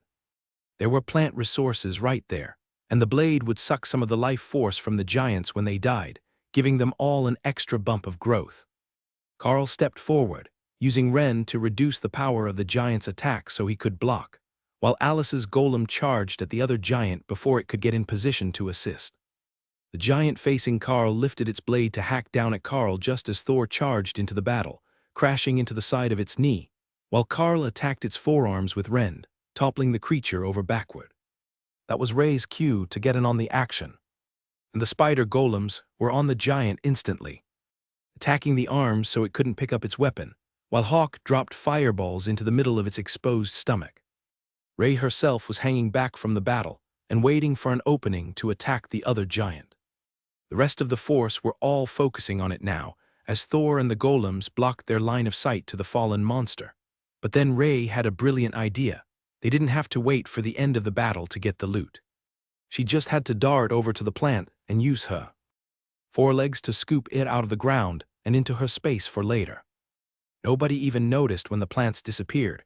The closest to knowing what happened was the standing giant, who only noticed Ray's approach after the plants were gone, when she went for the vulnerable spot between the shoulders, where the giants weren't flexible enough to reach her. That only lasted a few seconds, until the giant managed to take a swing with its sword, sweeping over its back. And the bloodbath spider was forced to retreat, while the golem and the two ascended warriors attacked from the front. Once the resources were safely stowed away, there was no more need to hold back on the combat. And Carl pushed as much energy as he could into the oversized blade, allowing it to slice deeply into the wounded giant. It wasn't going to be that easy to take it out, and despite the heavy bleeding and awkward angle from a prone position, the giant still managed to punch Thor so hard that both barriers on the Cerro shattered, and he was sent staggering back. The giant began to get up as its wounds healed at an incredibly accelerated rate, already knitting back together. It reached for the plants but found them gone, and began frantically searching for them or whoever might have them.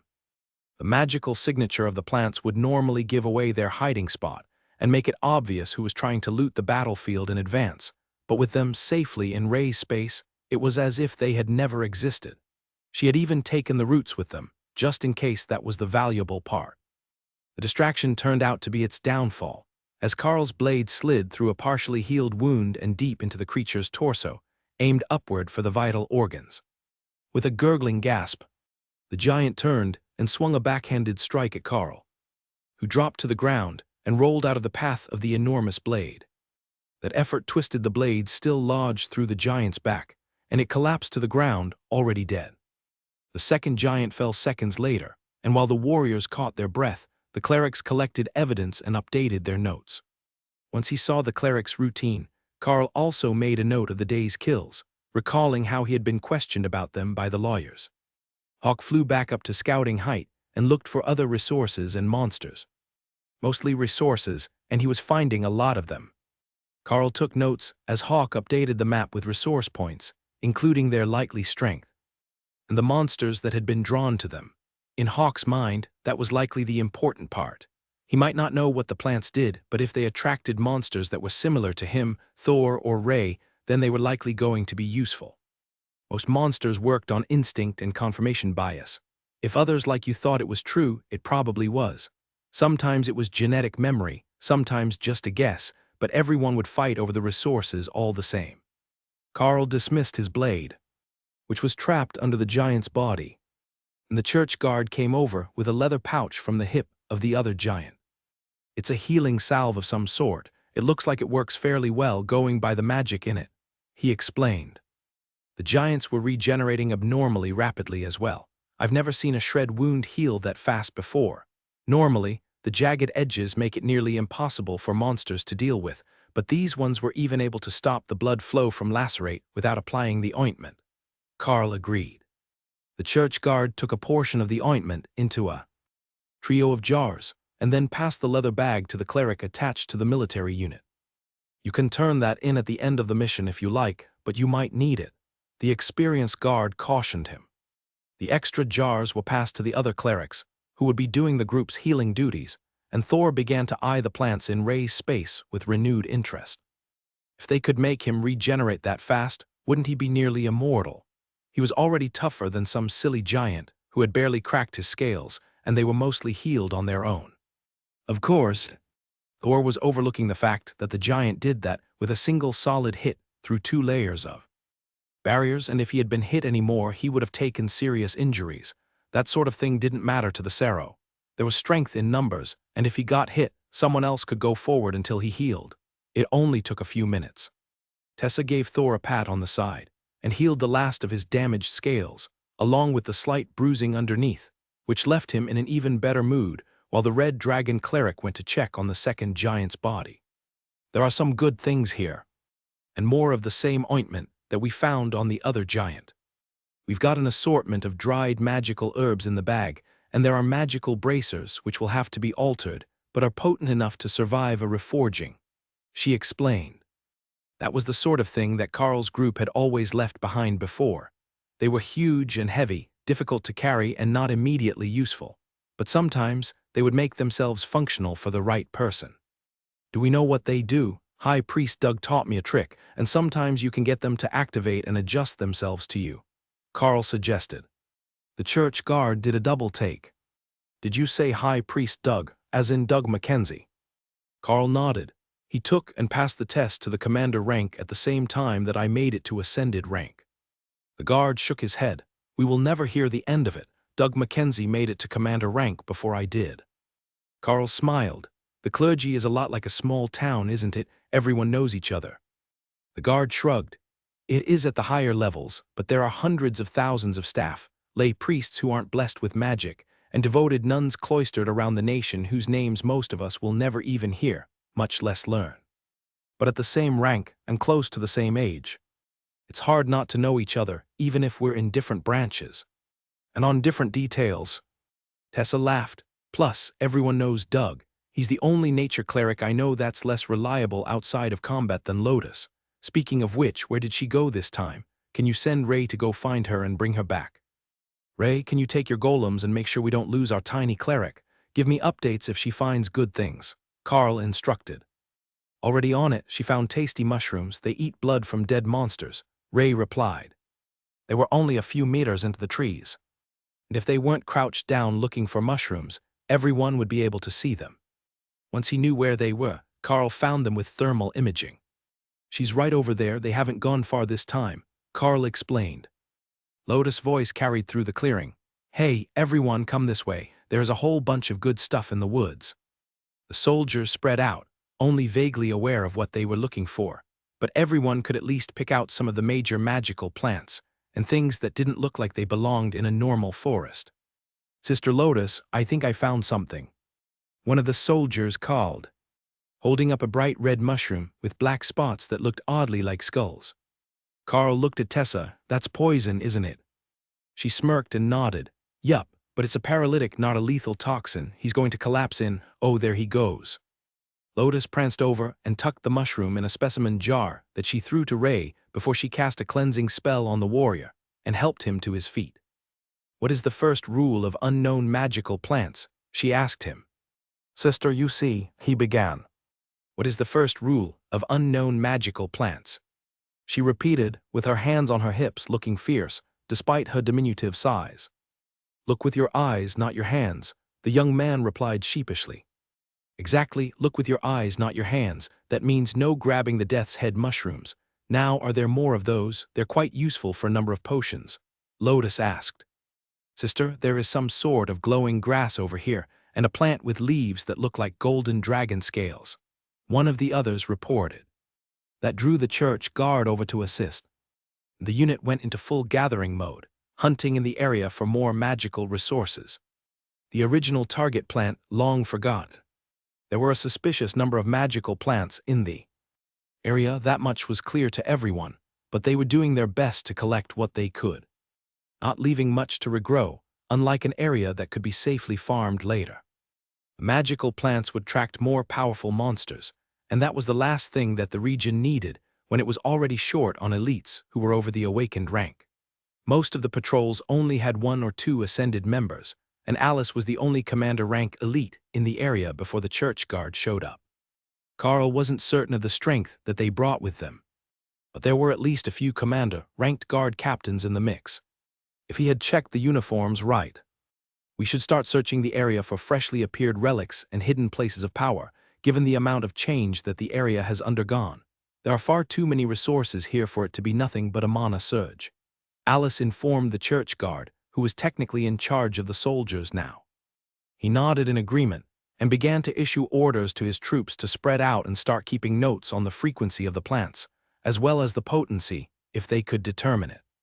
The numbers would go up as they got closer to the center of the disturbance. The disturbance would be responsible for most of the increase in the number of powerful monsters, perhaps even for the whole extended combat region. They never did find the source of the daily monster appearances, so it was possible that it simply hadn't made itself known yet, and their group might be the first to stumble across it.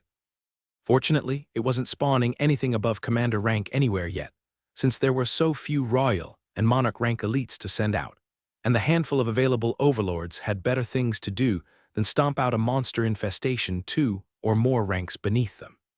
The unit spread out in a wide line, while Hawk scouted overhead, leading them in a wide arc that would cover everywhere that he was finding magical plants, with the hope of finding whatever hidden good thing might help him advance again.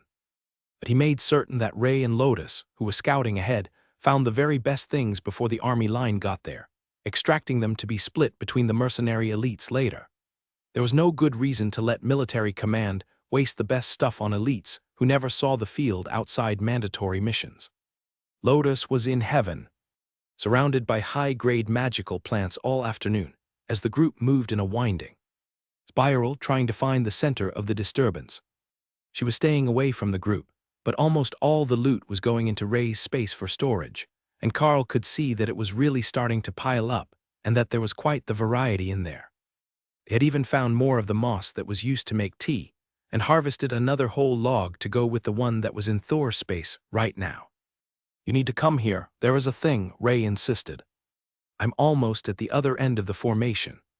"Give me a minute," Carl replied, then turned to Tessa, who was beside him. "I'll be right back, Ray needs me for a thing," he explained, then used all of his superhuman strength to launch himself through the trees at a run, headed for the spot where Ray and Lotus were waiting. "What is the emergency?" Carl asked as he caught a tree not far from where Lotus was crouched on the ground, using the solid trunk to slow his momentum and drop gently to the ground. Lotus looked up with a smile and pointed at a golden disc, formerly buried under the ground, and now exposed thanks to her efforts. "What is it?" Carl whispered, confused, but feeling a familiar feeling of power. "We're standing in the ruins of a city. That right there is a system stone," Lotus whispered. "You have to be shitting me." The system stones were the holy relic whose magic was used to develop the divine serum. They were the source of the entire nation's hopes and power. As far as anyone knew, there weren't any more of them. The original relic should have been unique and lost to history. But this one, other than the fact that it was covered in dirt, looked like it had been made only days before. "Are there more?" Carl added. Lotus shrugged. "There should be. I saw the diagram of the original formation as it was when it was first discovered. If we don't move anything and it is intact, the shape indicates that there should be another one right here." She began to dig again, and another golden stone appeared from the ground, an arch brick, curved on the inner and outer edges, with tapered sides indicating that it was part of a circular formation. So Carl moved to where he thought that the center should be, based on where the other stones had been found. The moment that he reached the point, golden light erupted from the ground in 100 points all around him, and dirt was thrown away from the formation. Words appeared in front of Carl's eyes as the formation activated. "Would you like to select randomly?" Randomly select what? If there was an option to randomize, there should be an option to select deliberately. No, he thought, wondering if that would be enough for the magic. Gender, species, and class remain unchanged, generating class reward. That was too close, far too close. He had to warn Lotus. Don't select the random option. Whatever you do, do not select the random option. Carl warned her.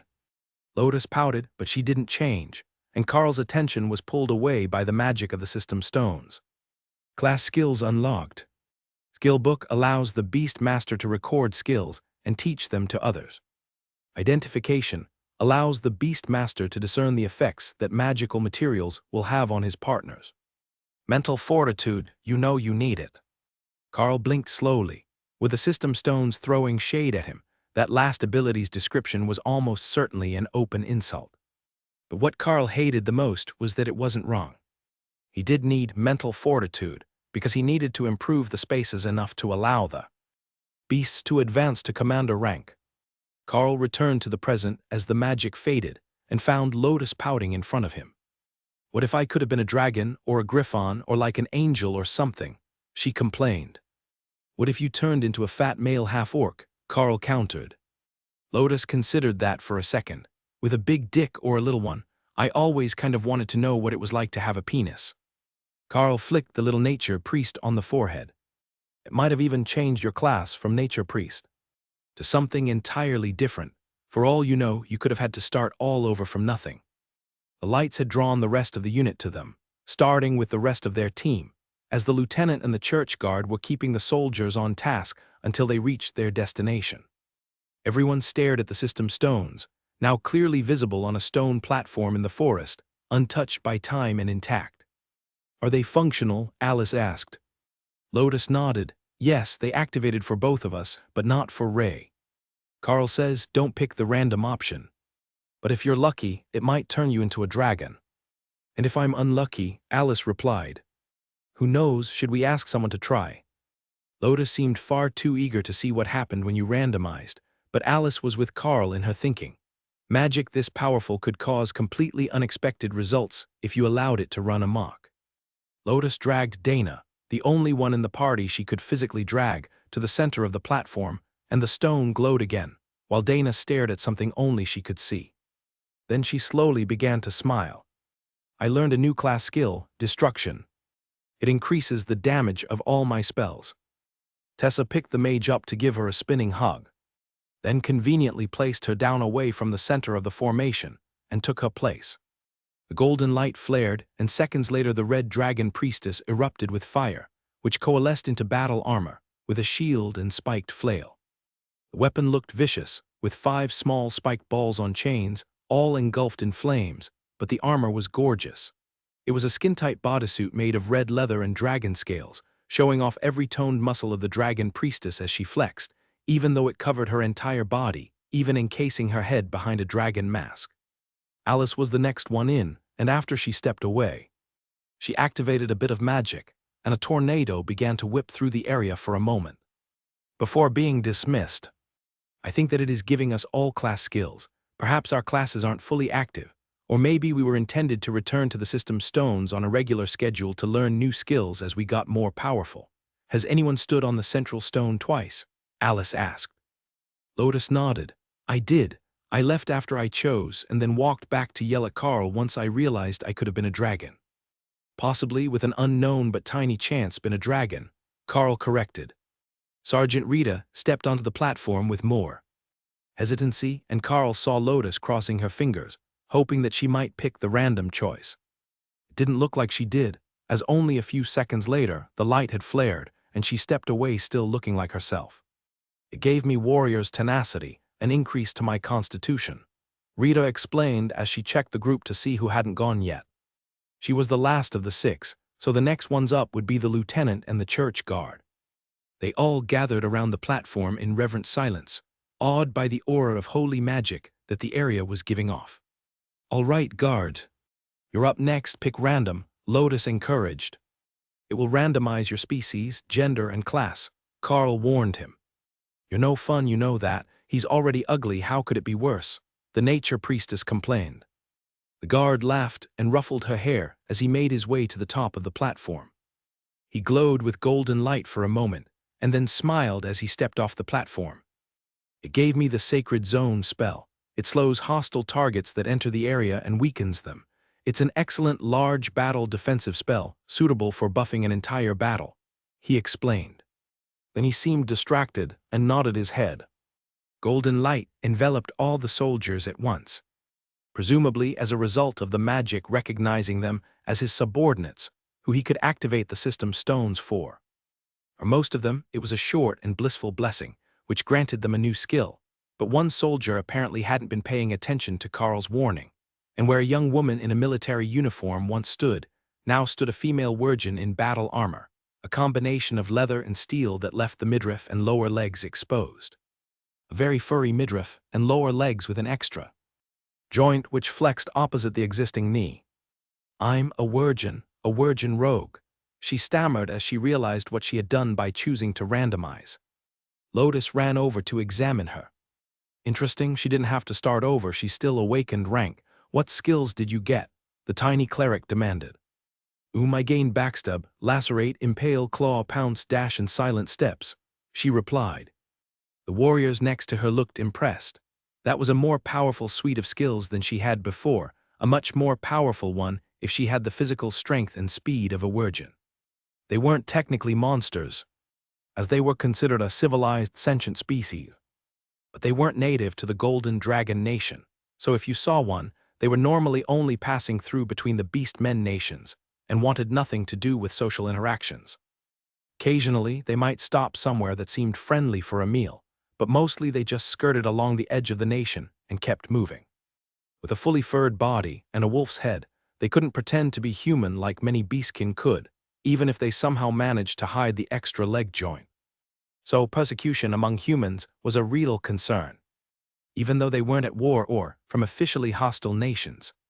But now she had accidentally changed her species, and that was going to cause at least a few questions and concerns among the military leadership.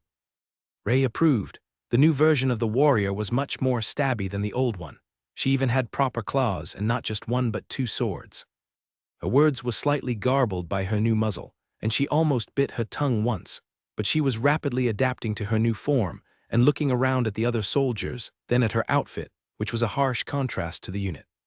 The uniform she had been wearing had vanished, but she had others in her bag, and she was still roughly the same size, though she was a bit longer in the leg now, and her boots wouldn't fit even if she still had them. The church guard cleared his throat. Did anyone else undergo a large change in status, change of rank, class, or appearance? One more hand went up, and the unit realized that there was a child in their midst, even shorter than Lotus. "Crap, did it revert you to childhood?" he asked. I think so, sir. I also randomized and now I'm tiny. I'm still a warrior class, but my sword changed appearance, and my skills changed a little. I gained bow mastery, target lock, enhanced vision, night vision, and forest sense," the child replied. Tessa looked at them for a few seconds and then went to pat him on the head. "I have good news and bad news. It didn't change your age, you're still roughly 20, but you're an elf. A 20-year-old elf is still literally a child, and they won't hit puberty for like 5 more years, after which they will be full grown in 2 to 3 years. Your new skills are all elven racial skills. So you're now an elven warrior, not a ranger or any specialty class. Unless the system stones told you otherwise." He shook his head. "No, it specifically said that my class was warrior." Tessa nodded. Then on to the good news. Elves live for about 500 years, so you have a really long time to get used to being short. The others laughed at his pain, but elves were incredible warriors, or so they had heard. They were supposed to be superhumanly agile, with incredible aim, which meant that they needed to get their newly adjusted warrior a bow. Alice grimaced at the church guard. "Do you think that we can bury this and pretend that we didn't know about it until after the paperwork is done?" The guard smirked back. "I have a better plan. I'm going to blame Carl and Lotus." Lotus gave Carl a pitiful look, as if he should take the entire fall for this discovery. Not that it was going to be a negative mark on their record, very much the opposite, actually. But the discovery of a holy relic of any caliber came with an intensive interrogation, dozens of reports to be filed, hours of descriptions, and much more. Carl had been spared much of that last time thanks to Colonel Valerie's interference, but this time it was system stones. Actual functional system stones. If they brought compatible candidates directly here, they could test them without the dangers of the serum. At least in theory. For all Carl knew, it only worked if you already had the system activated to some degree.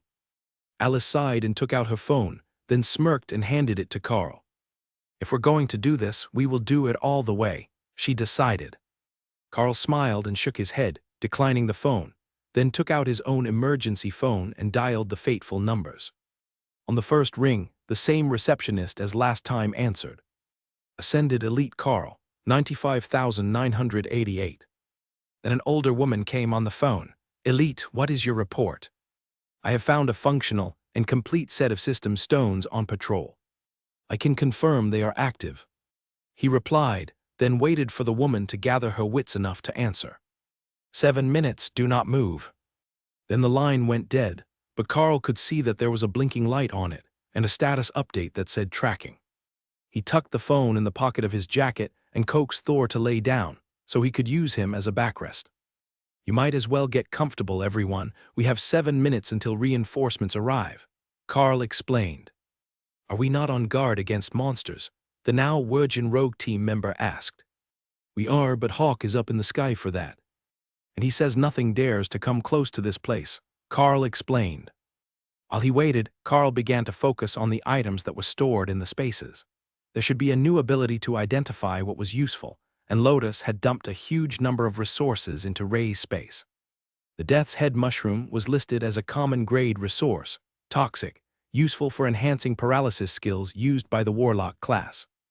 It didn't say how, but that was still more information than Carl had to start with. After a few herbs and flowers that all had basic enhancing abilities, Carl came to the strange mushroom that Ray said drank monster blood. Usable by partner. Ray combined with blood lotus, shadow grass and commander rank or higher vital fluids to create a sympathetic reaction. That was somewhat less detailed than he had hoped, but after a short search, he found both the blood lotus and the shadow grass. Both were awakened grade ingredients, and both were in Thor's food piles. Carl put the 3 plants together and mentally created a bowl to mix the blood in with them. Then he paused. He didn't actually know any alchemy, and there might be more to this than creating a stew. Ray didn't think so, and once she saw what Carl had assembled, she dipped into her space and quickly munched her way through the mixed group of ingredients. What, there's more if it doesn't work. Eating is the best way to mix magical plants, she informed him as a powerful surge of energy began to brew in her stomach. For a moment, the magical energy just kept building, far exceeding anything that the individual ingredients should have provided. And then that energy began to seep through Ray's body, strengthening her and enhancing her carapace. She was still a bloodbath spider, but an incredibly impressive one. An offensive adaptation felt like it was learning a new trick. Carl could feel the skill changing in his mind, where he shared it with her, but he couldn't quite tell what it was trying to learn from the combination of toxic plants and giant blood. The sound of approaching helicopters, 3 of them according to Hawk, distracted Carl from contemplating what sort of changes the plants had allowed offensive adaptation to master, and he began to mentally prepare himself for what came next. The helicopters didn't land. They just hovered, and the Inquisition team slid down ropes to get to them, before carefully lowering down what looked like a throne in a box. Carl had no idea what that might be about. It was a bit ridiculous to be setting up a throne out here in the woods, even if it was the site of a set of system stones. But as it lowered, Carl realized that it wasn't just a throne. There was a whole set of furniture there for interviews and press releases, including the gold on blue backdrop that the official government news alerts were broadcast in front of. That likely meant that not all these people on the ground were Inquisitors, though most of them were young enough to be among the first batch of elites. The rest were wearing the robes of high-ranking members of the clergy. Tessa was looking grim as she noticed who all was here, and Carl finally stood up from his resting spot against Thor, before instructing the 3 beasts to return to their spaces to rest until the boring part was over. The disappearing lightning Sero caught the attention of the clergy and alerted them to which one was Carl without having to search for the phone that they were still tracking. Ascended Elite Carl. We have come in response to your call. Where are the system stones? An Inquisitor in a fancy pointed hat asked. You're standing in between them, In fact, if the man with the knife strapped to his left leg moves another meter backward, he will activate them. Carl replied. The man took a rapid step to the left and turned, really looking at the ground for the first time and seeing the central circle of the system stones, with the World Dragon logo on it and the surrounding rune-inscribed blocks. "Is this how you found it?" the Inquisitor asked. "No, sir. When we arrived, it was overgrown. Once I stepped on the central location and activated it, the system stones cleared the overgrowth from themselves," Carl explained. The team moved to the side of the stones and started to set up their gear, along with the official broadcast screen, and Carl wondered who might be actually giving the speech.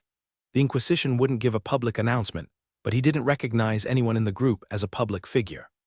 Then, once the stage was set up, magic flooded the area, and a portal opened, disgorging a middle-aged mage whose very presence made Carl's instincts recoil at the threat that this person posed. Overlord Drake was dangerous, but somehow, this man felt even more deadly than that. If it was possible, he might have advanced a step beyond the Overlord rank, but there should only be one person in the Golden Dragon Nation that was more powerful than the Overlords. That would be the great leader himself. Technically, it could be the World Dragon's Archbishop, the head of the Golden Dragon Church, but that would be like seeing a mythical creature walk out in front of you and revealing that it was mortal. The World Dragon Archbishop was supposed to be more dragon than human, and though this person radiated power like a mythical creature, he looked quite human. He settled himself into the throne that had been dropped on. Location for him, and more people began to come through the portal. First there were scientists and clergy, then a handful of famous reporters, and the government's press secretary. Then the man in the throne turned his gaze toward Carl, and his eyes turned bright gold, with slotted black pupils that seemed to see right through a person. As impossible as it had seemed 2 seconds earlier, it really was the Archbishop. The head of the church was here in person to secure the system stones. "We should have left and called in the location from a distance," Ray suggested helpfully. "It's a bit late for that, but making a run for it does seem like a better idea every minute," Carl agreed. The Inquisitor in the best hat gestured toward Carl and the soldiers. "You all need to gather in front of the backdrop. Stand as still as you can and don't say anything," he instructed. Everyone did as they were told, and after a minute or so of waiting patiently without moving, they were ushered off to the side. "Excellent, that is all they need you for here. The footage of your interviews will be filmed at a later date. Now come with us. We have questions for you all, and the helicopters are waiting," the Inquisitor instructed. The whole group was whisked away from the dignitaries now that they had the footage of them in the background that they would need to dub into the official press releases, and everyone began to relax as they got further away from the site of the system stones. It was some distance until we could get clearance to land. They will be setting up magical barriers all over the area and establishing a no-fly zone. Tell me, who is the regional commander here? They will likely be getting a commendation," the Chief Inquisitor asked Carl directly. "This area is under the supervision of a high priest on orders of the Judge, Advocate General's office. After the base commander was found negligent in his duties, my apologies, but I do not recall his name at the moment," Carl replied. The Inquisitor nodded. "That is fine, I will look it up once we are at the cathedral. You are in for a treat. Have you ever been to the capital before?" Carl chuckled and shook his head. "I was born in Lithium Mine City. I've only ever been there, the academies, or on missions." Dana looked like she was in the same situation, awestruck by the chance to go to the capital. Though they likely wouldn't see much of it other than the inside of the cathedral, while they answered endless questions about the situation that led to them finding the ruins. Fortunately, there wasn't going to be a lot to tell, and he had some notes to help him along, so perhaps their trip to the capital wouldn't be so bad. Some of the soldiers didn't look too convinced, though. Their level of nervousness was only increasing as they approached the pristine white spires of the city, with its millions of people working, living and visiting the shops all through the city. Looked like something out of a fairy tale, a magical bastion that had stood since time immemorial, but the capital's spires were actually quite new. They had been started after the serum was first made public, a revitalization of the Golden Dragon Nation's image after the progress of the experimental elites was made public. Before that, the capital city was a grim place, with barracks along all the walls, and a rough mercenary culture that bled through to everyone from the sheer number of fighters that it took to defend such a large population center. For their reborn rogue, this was a much better place to be than some rural deployment. It was much more common to see other species here than anywhere else in the Golden Dragon Nation. Wurgen might be looked down upon in the almost entirely human nation, but here in the capital, a mercenary was a mercenary. They would recognize her for her strength, even before finding out she was an elite. Down below you is the Cathedral of the World Dragon. That is the site of the nation's most holy relics and the seat of the Archbishop. Normally, we would sell you on the opportunity to catch a glimpse of him when you're here, but we all know where he is right now, and you've already gotten closer to him than anyone outside the church has in decades. Once we land, your group will be split, with the military unit headed to the church guard barracks, including Sergeant Rita, who is being called to an official meeting with the senior administrators, separately from this matter. Those not under military contract will be guests of the church, and we have prepared rooms for you. The head inquisitor informed them as the helicopter prepared to land. Carl looked down below him and saw not just the majesty of the cathedral, but the dichotomy of a city that had advanced faster than its people could adapt. Modern cars and ox carts full of goods both traversed cobblestone streets. Many walked on the sidewalks, while those with superhuman strength used an elevated walkway and jumped across streets they wanted to cross. The central areas of the city had traffic lights, but the areas further out had no such niceties. And traffic navigated intersections at its own whimsy. Carl didn't see many people who were visibly non-human, but there was an elf in the window of a tower full of what looked like mages training, and a group of beastkin walking into one of the taverns near the gates. Then, in the most run-down section of town, he spotted many more people who didn't quite pass as human. Their features were just a bit off, not quite right, or sometimes just openly other, like the beastkin. One of the inquisitors patted Carl on the shoulder when he noticed the direction of his gaze. Many species of monsters can breed with humanity to varying degrees of success. If they are civilized, we welcome the offspring of such unions into the city, but the lineage comes with a stigma that's far worse than being a foreigner like an elf or a beastkin. Carl nodded. I've never seen anything like it before. Do you know what the schedule is when we get to the cathedral? Nothing too serious today. First up, you all get to do written reports, then an interview after you unwind. You're still a young one, so you might not have noticed yet that after a bit in the field, elites get a hard edge to them, and it scares the average citizen. We can't have you all wandering around the cathedral ready to fight at a moment's notice. You would terrify the nuns and the visitors. The inquisitor chuckled. Carl looked around a little and noticed that he had a point. There wasn't anything different about their actual appearance. They had been eating well, so they didn't have that slightly emaciated image of war survivors from the films about the integration wars, but everyone had a twitch to them and a sharp gaze, on alert for threats at all times. It was essential in the wilderness, and Carl thought that it probably was in the city as well. But you had to hide it better when you were around so many people. Nobody owned anything worth taking in the mines, but here in the capital, Carl had heard horror stories of all sorts of crimes that would be unthinkable at home. The helicopter landed on a large concrete circle in the courtyard of the cathedral, and the inquisitors led everyone out. They passed by the doors where the visitors to the cathedral came to pay their respects or pray, and Carl couldn't help but notice the way that people were looking at him. Not so much the mages, but any of the higher-rank warriors as well.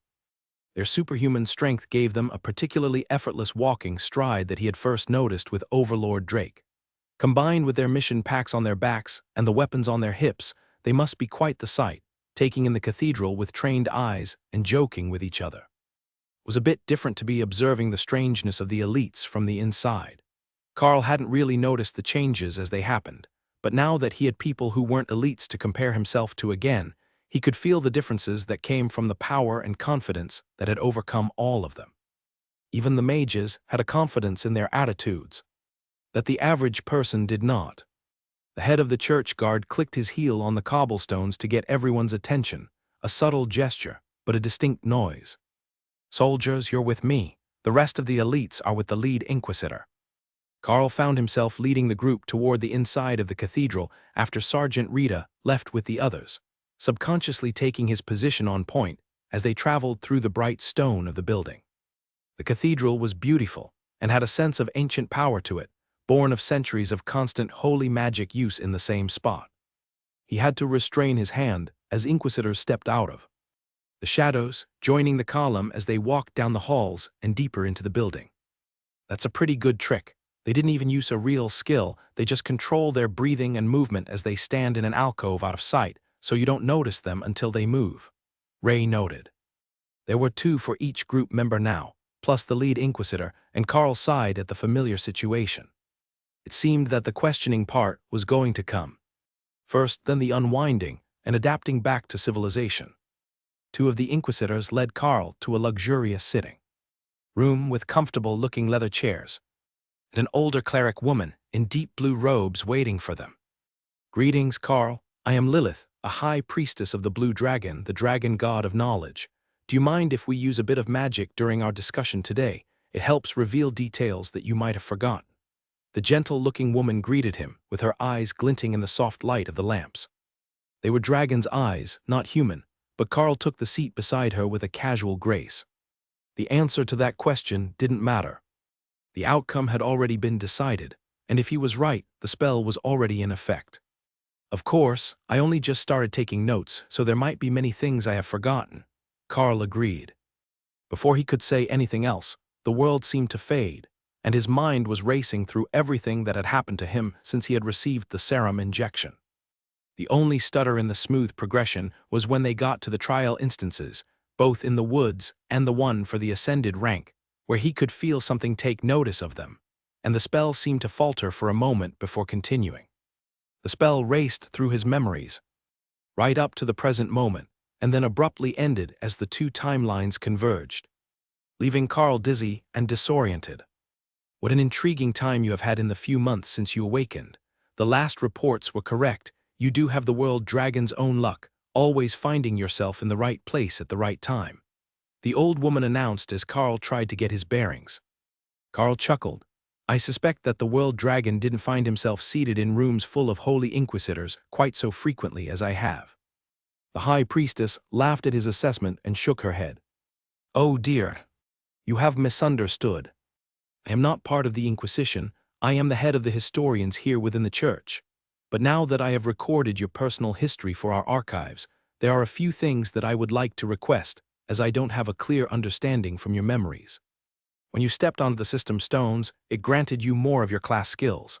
One of them is identification, but limited to what helps your beasts.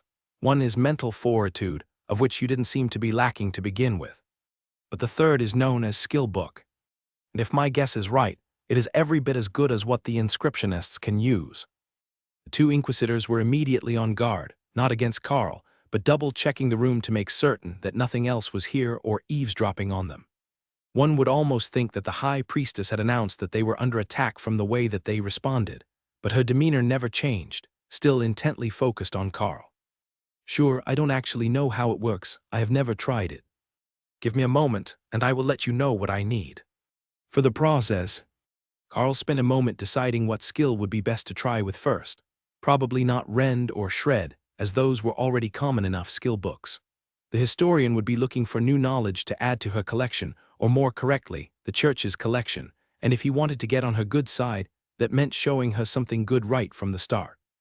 Refreshing lightning seemed like a good start. When Carl focused on it, a list of items appeared in his mind. "I will need a lightning element gem, powdered and immersed in commander rank blood to use as ink, and then 15 pages of paper. Ash from an awakened rank or higher beast vaporized by lightning and a pen made of stone with a golden tip," Carl recited. "What sort of requirements are those?" the inquisitor behind Carl asked, confused. "They are what the skill needs to create the book I wanted to make her. Do we have those things, or can we get them?" Carl informed him. If they couldn't get them, his day would become immeasurably easier. Having to write a 15-page book did not sound like fun, and his handwriting was atrocious. However, the man nodded and sent a text message. They only had to wait a minute before a scribe came tapping at the door with an armload of goods. There was far more than Carl had requested, as if they had expected him to fail multiple times before he got it right, as would be quite normal for a beginner scribe. It was possible that was true, but Carl got the feeling that the challenge was not in making the book, but in using it. Refreshing lightning wasn't a human skill, but the innate skill of the lightning Sparrow. "Thank you," Carl greeted them as the child set his burden down on the table, then bowed and ran back out of the room.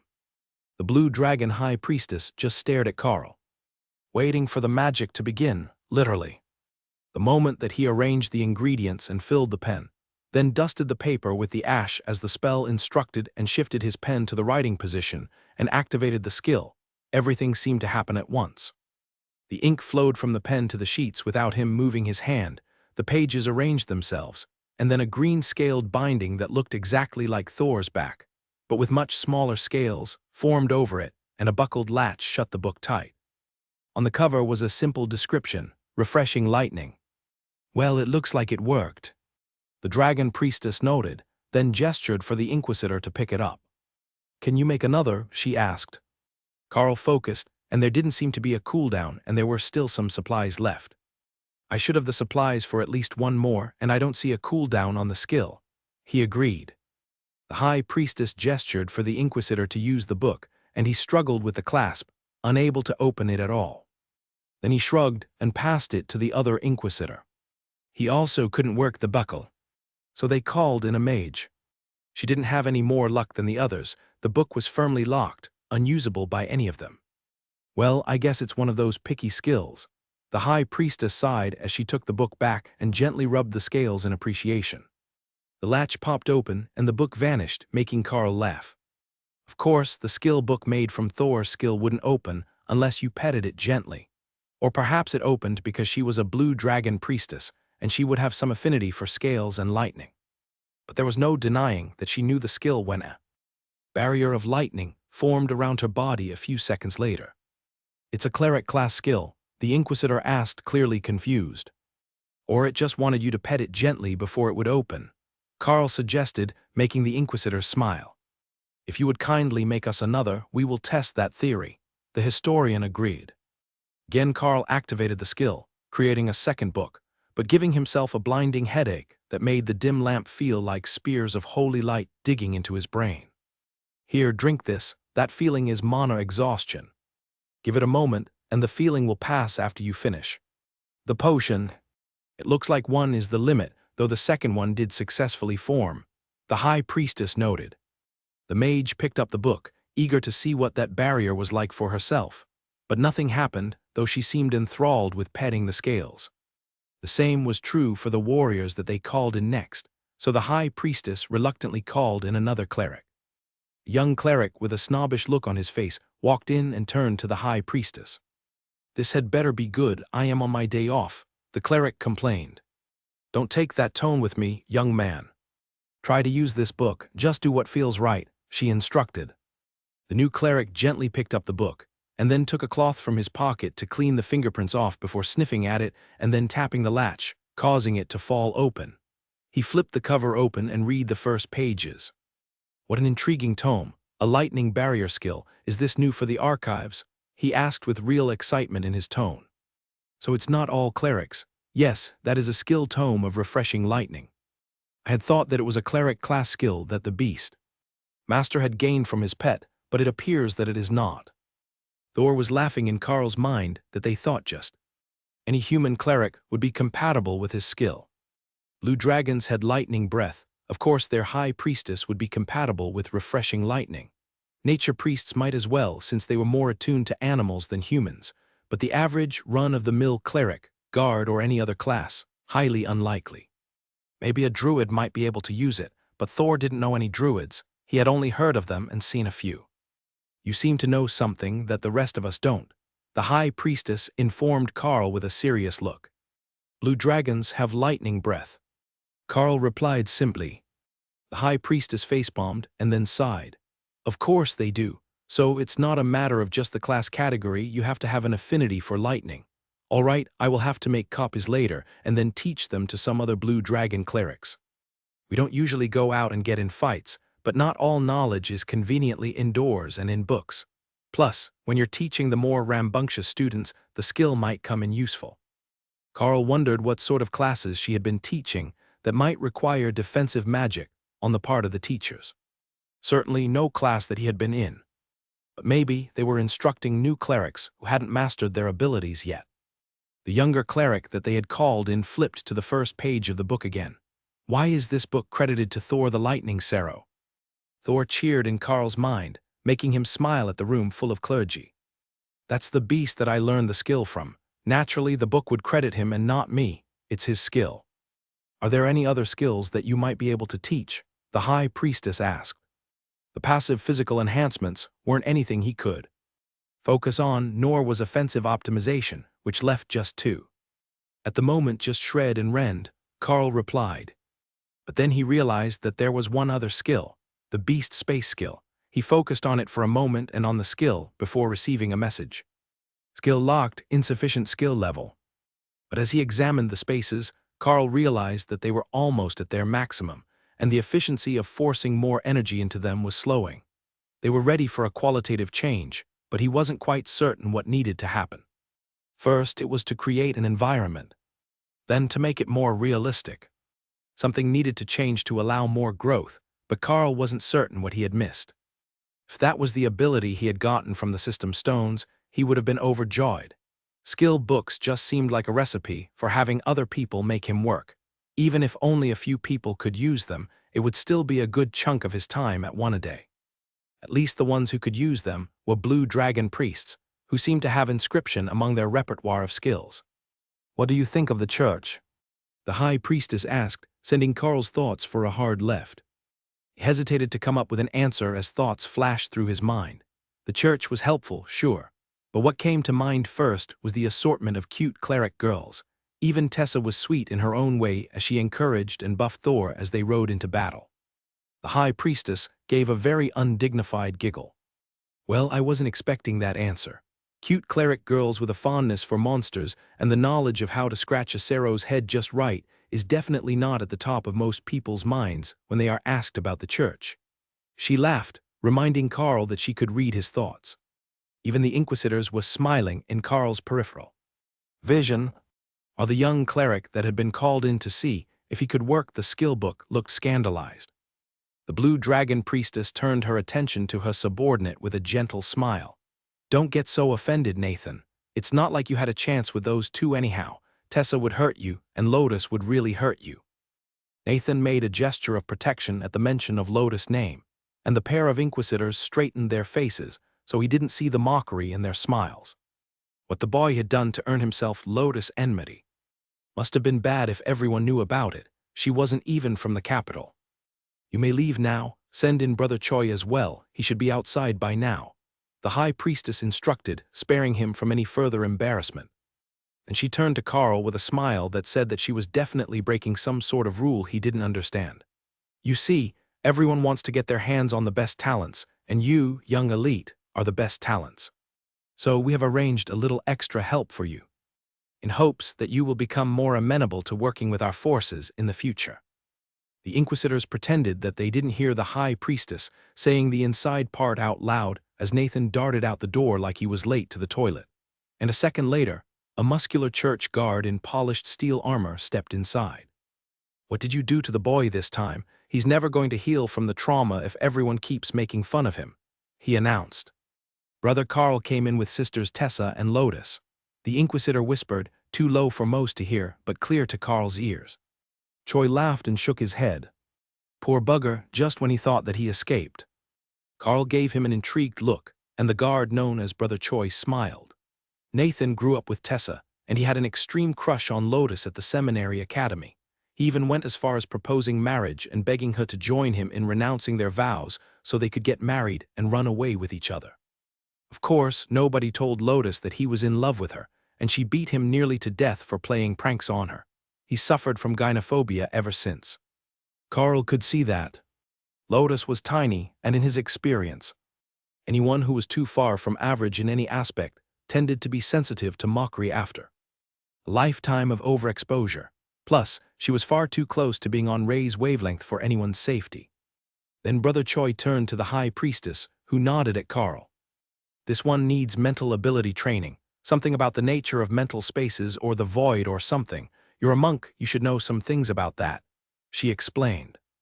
Brother Choi looked over Karl's toned physique, still lithe and muscular without being too bulky for martial arts, with approval and nodded. I suppose I could teach him a thing or two about a monk's mental discipline. How might it help him, though? Impulse control issues or pure curiosity? Carl shook his head. I have 3 beasts bonded to me for my primary class skill. They live in a mental space that helps feed their growth, but I'm reaching a plateau in the development of the space. I don't know how to change and improve it next, and if I can't, it will limit their growth. Brother Choi smiled. So it is a matter similar to the void of the monk classes. All right, we can work on that. Just let me set up the training dates after you finish with whatever you're doing, and we will be all good. The high priestess shook her head. No, you will start now and continue until he breaks through. It has been ordained by our superiors. They wish to see the youngest commander in history. Carl raised his hand.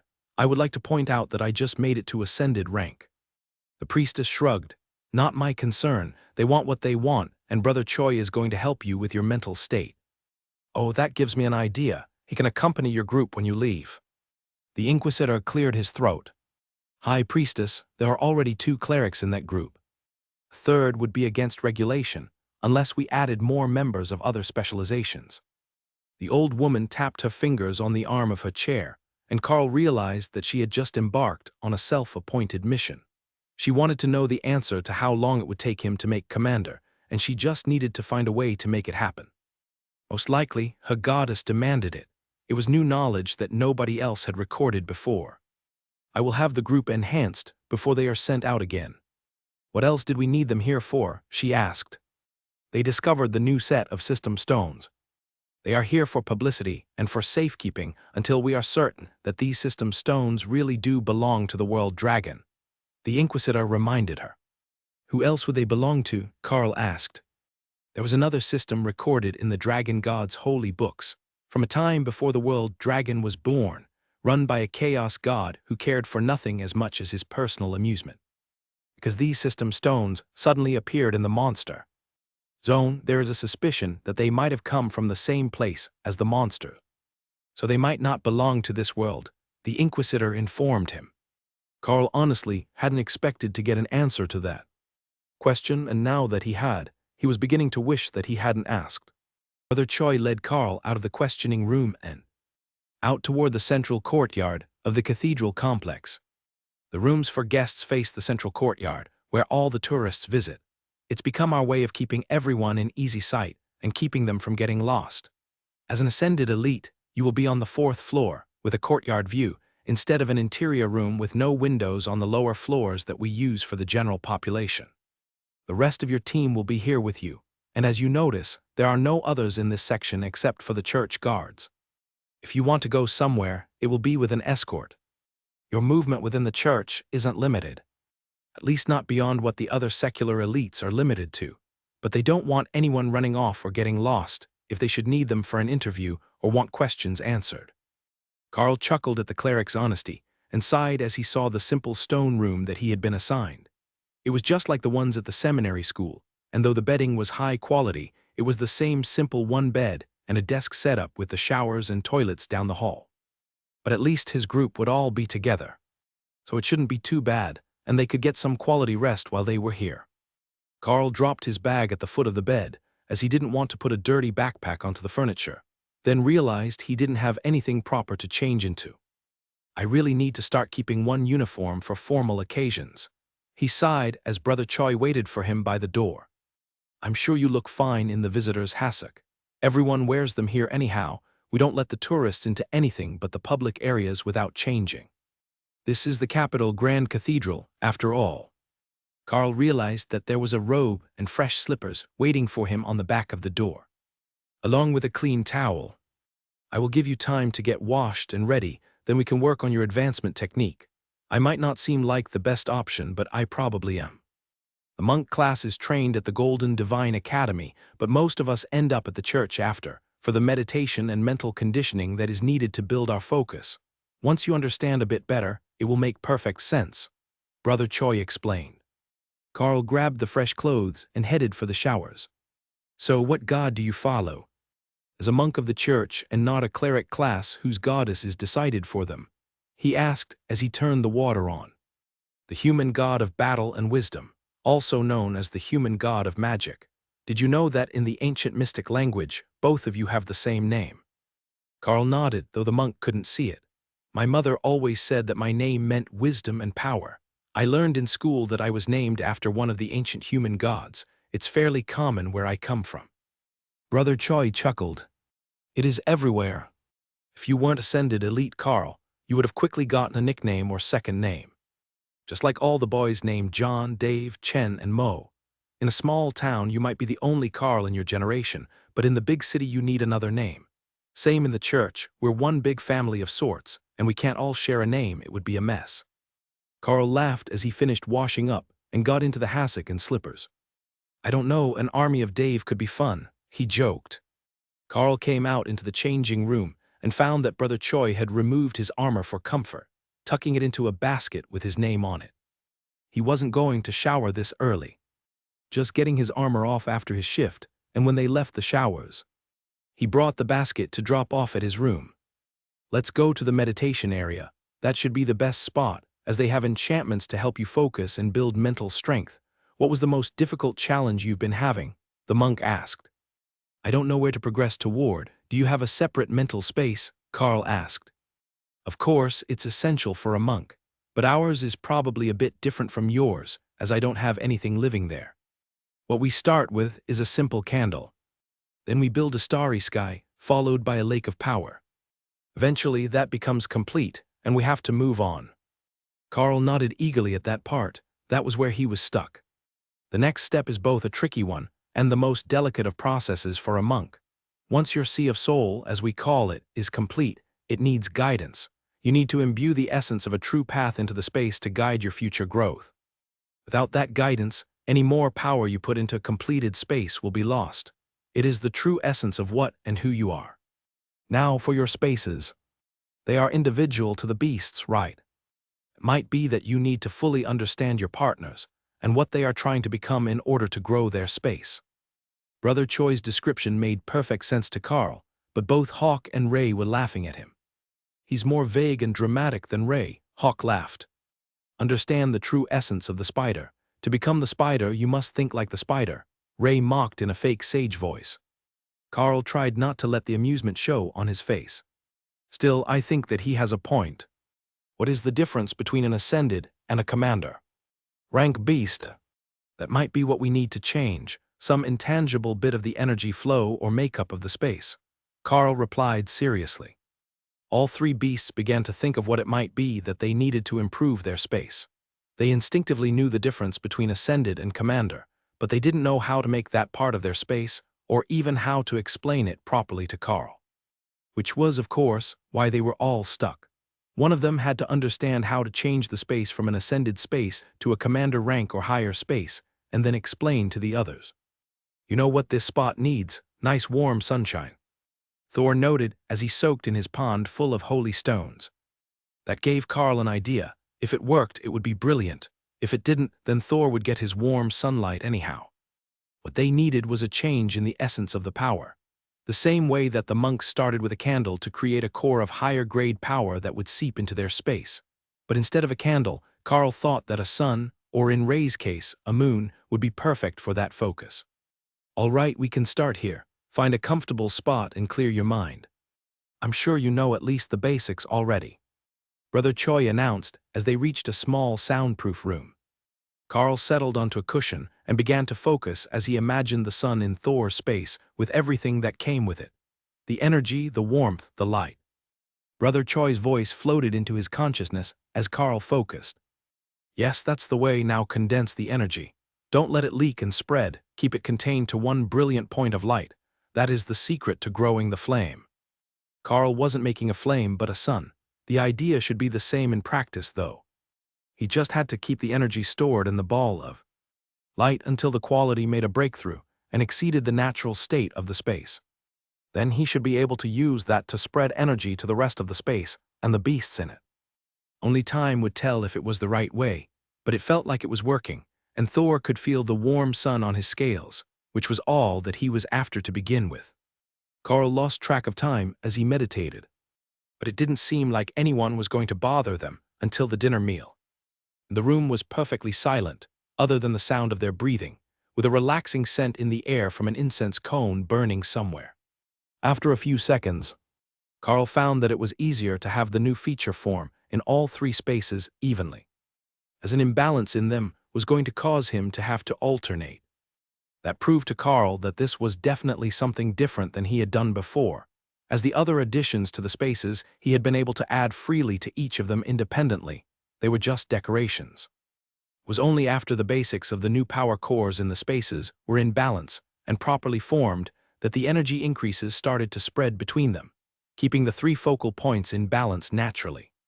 Hopefully, doing things this way wouldn't preclude him from forming another space, as Carl got the feeling that he should be able to add another one when he reached commander rank. The natural progression seemed to be one per rank, but he had rushed things when he bonded both Thor and Ray at the same time, so he was going to have to advance through Ascended just trying to recover from the damage he did to his progression. If there was another Beast Master in the future, he would be certain to warn them not to try that, and to take things in the proper order, but until then, he was going to have to use himself and his partners as guinea pigs to see what worked and what didn't. Hawk was quite certain that wasn't a good thing. Guinea pigs were a species of mouse, as far as he was concerned. You never wanted to be the mouse, but if it was going to make him a commander, then he would submit to some experiments. Thor thought that trying new things was pretty good. The sun was warm on his scales, and it was very comfortable to lay in his pond full of shiny rocks. Those shiny rocks were having a rather profound effect on his pond now that Carl was adding the new sun to the area as well. They glowed in the light, making the pond shimmer, and Carl could feel the energy emanating from them to be soaked up by the lounging Sero. At this rate, they weren't even wrong to call him Brother Carl, because he was going to end up with a holy beast in his menagerie. Now, exactly which god or goddess would find the Sero to be sacred was a question, but going by the responses he had gotten so far, it could be any of them. Even the war priestesses thought that he made a mighty steed. Thor preened in pride at the idea of being as valuable as a mount, while Ray giggled at the memory of Lotus riding her through the trees.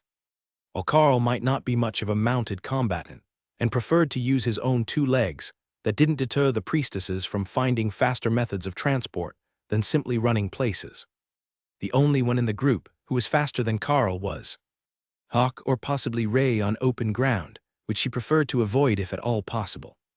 As he worked, Carl took an inventory of all the random items that the beasts had been collecting. Mostly it was just body parts in 2 of the spaces and plants in Thor's, but as Carl searched, he found a number of gems and trinkets in both Hawk and Ray's spaces, left on bodies or carelessly tossed on the ground. That was odd, as he couldn't forcefully put such things in the space, and Carl had assumed that they couldn't enter at all.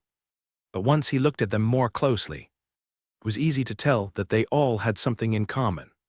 Flame Ruby, usable by Hawk, combines with Zombie Ash and Phoenix Down to trigger a constitution improvement. Well, they definitely didn't have any down feathers from a phoenix, so that one would have to wait. Damaged Ring of Giant Strength, usable by Thor, should be crushed to powder and combined with red-veined alum fern and ground drake scales for an improvement in physical power. That one might actually be plausible. The inspection of the damaged ring, which was cracked open by an attack, highlighted the other 2 ingredients in Carl's vision. And he mentally pulled them over as he worked on the energy focus in the 3 spaces. Grinding the items in the mental space only took a little effort, and left him with a pile of powder that Carl sprinkled over some of Thor's favorite feed, which he moved next to the pond, so the Sero didn't have to stop soaking to test the improvement. Free food was free food, and he didn't even have to get up to eat them, but Thor was slightly disappointed when there was no instant and massive change in his body after completing the snack. He could feel extra power in his body, but he was also soaking in the pond full of holy stones, so that was fairly normal. It was also the only way that his growth could keep up with Hawk, who had evolved, and Ray, who would make commander on her own if given enough time. Don't worry about it too much. I'm sure we will see the results the next time we're in combat, Carl assured the Sero as he continued his work to improve the spaces. He had totally lost track of time, so it was a shock when a gentle rustling noise alerted him to movement in the room. It's dinner, and there will be plenty of curious people waiting to meet you. The Beast Master who made Ascended in the first semester. At school is a hot topic, even here in the capital. Normally, both you and Dana would be the center of attention for your growth rate, but with your most recent advancement, it looks like you will be stealing the spotlight from her for the moment, Brother Choi whispered. Carl chuckled.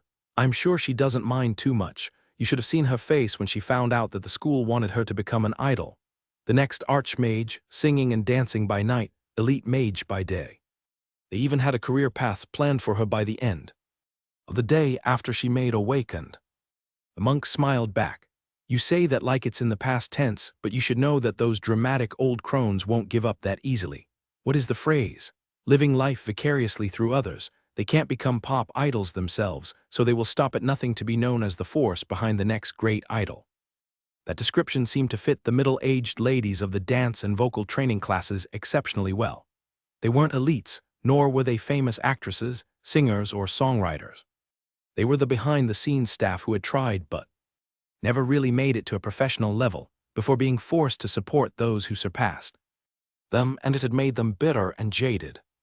At least in the magic and combat specialties, the people training you had real skills, not just a talent for teaching others to use their skills. Though even that was questionable. The classes who had an aptitude for singing, like the bards, would get magical enhancements to their voices, rhythm, and even their looks, so the value of the teachers in that department really was suspect. Carl's mind was still on Dana's unfortunate life. Plan when he saw her coming out of the showers in the same hassock he was wearing, with her deep chocolate curls still wet and bouncing all around her face.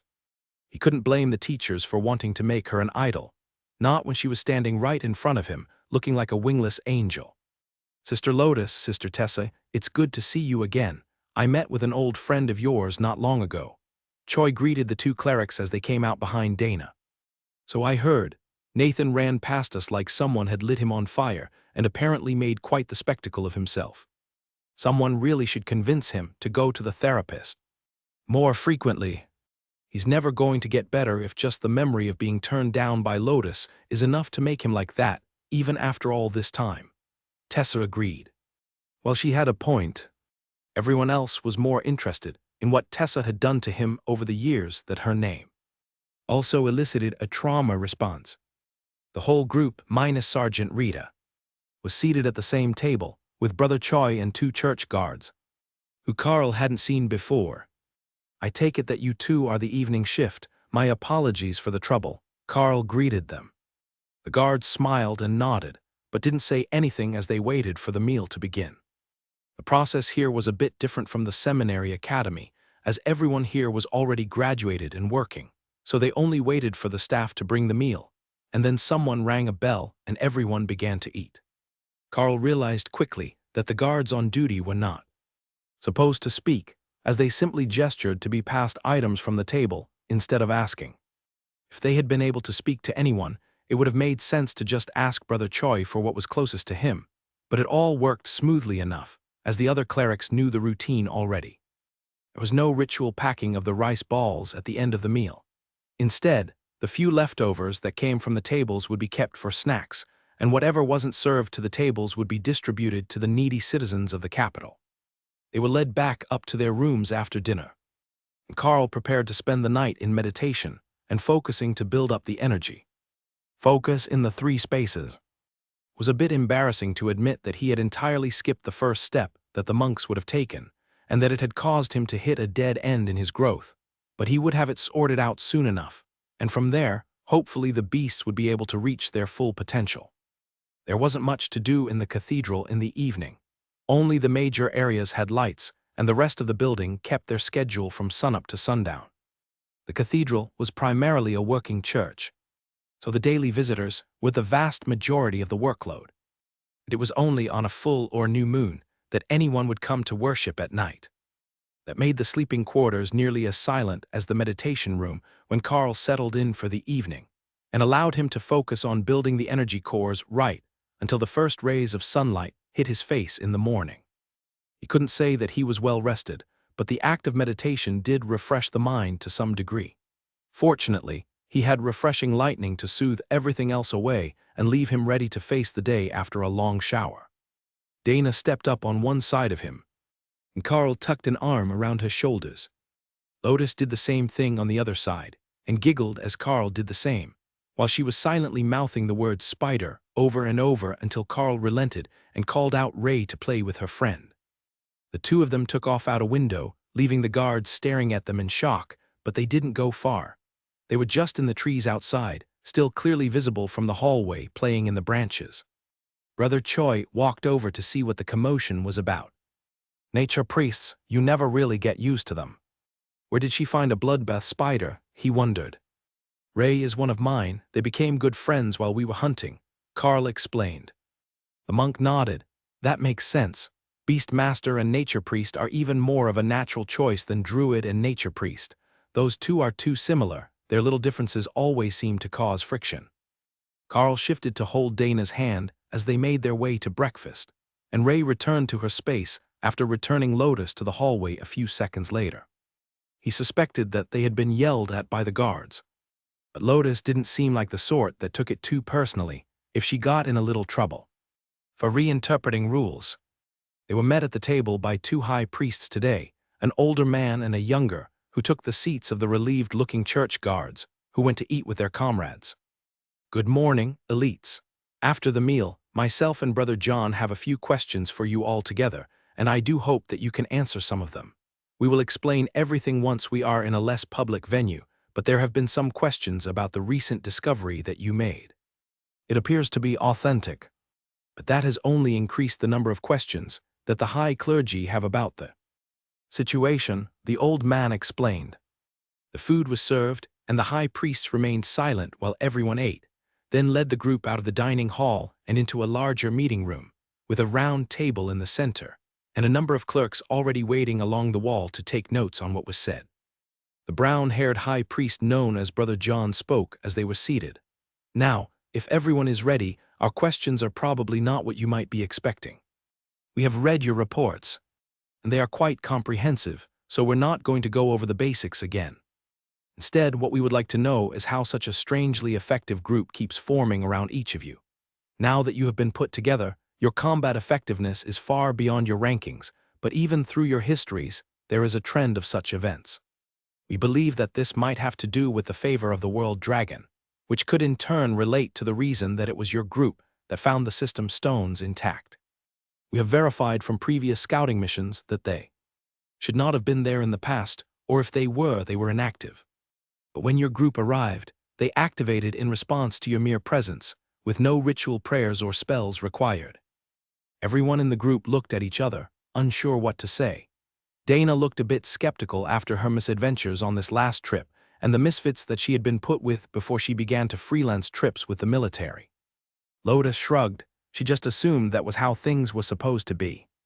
Her patron was the goddess of nature, and when you had her favor, the world was right all around you. Carl had assumed it was political interference by Colonel Valerie for the most part, and possibly by the Academy. But these high priests had access to the official files, so they should have known if it was someone in politics pulling all the strings. The older high priest was looking at Carl, who had been central to multiple recent incidences, including an overwhelming number of above-rank monster kills that were padding his accounts and his combat records at an astonishing rate. Carl took a second to form his thoughts before speaking. Well, I suppose that I can start at the beginning, since you already have all the classified details. The first mission was entirely luck. It was just a standard first-year outing in an area that had been scouted to have mediocre but newly appeared resources. We went on the trip and found a trial instance in a cave that was scouted to have magical stones that the mages in the group all wanted. The next major series of incidents would have started on the flight to the combat region we were last in. I met with the Mackenzie brothers on the helicopter. We cracked a few jokes. They invited me to join them without even knowing my class or specialty. Their sisters picked them because they saw the names on the incoming members' chart when the threat was upgraded due to the presence of the Eton Mage. And it was Central Command that had us moved to the higher threat area, despite being underleveled. And after that, most of the decisions were made by the Bureau of Elite Development, helping me out to find group members and sending me back to the battle lines to gain experience, as that's how my beasts grow the most efficiently. They listened intently to Carl's description of events, which seemed like perfectly reasonable situations, given his circumstances. but the results didn't match the situations he was in. All right, Sister Lotus, how is it that every time you go out, something strange happens? Last time you found a rare earth mineral vein that has turned into a large-scale mining project, and this time you were spotted riding a bloodbath spider into combat when their species is supposed to be extinct. The high priest asked. I blame Carl for the last part. The spider's name is Ray, and she's his partner, Lotus announced with a cheeky smirk.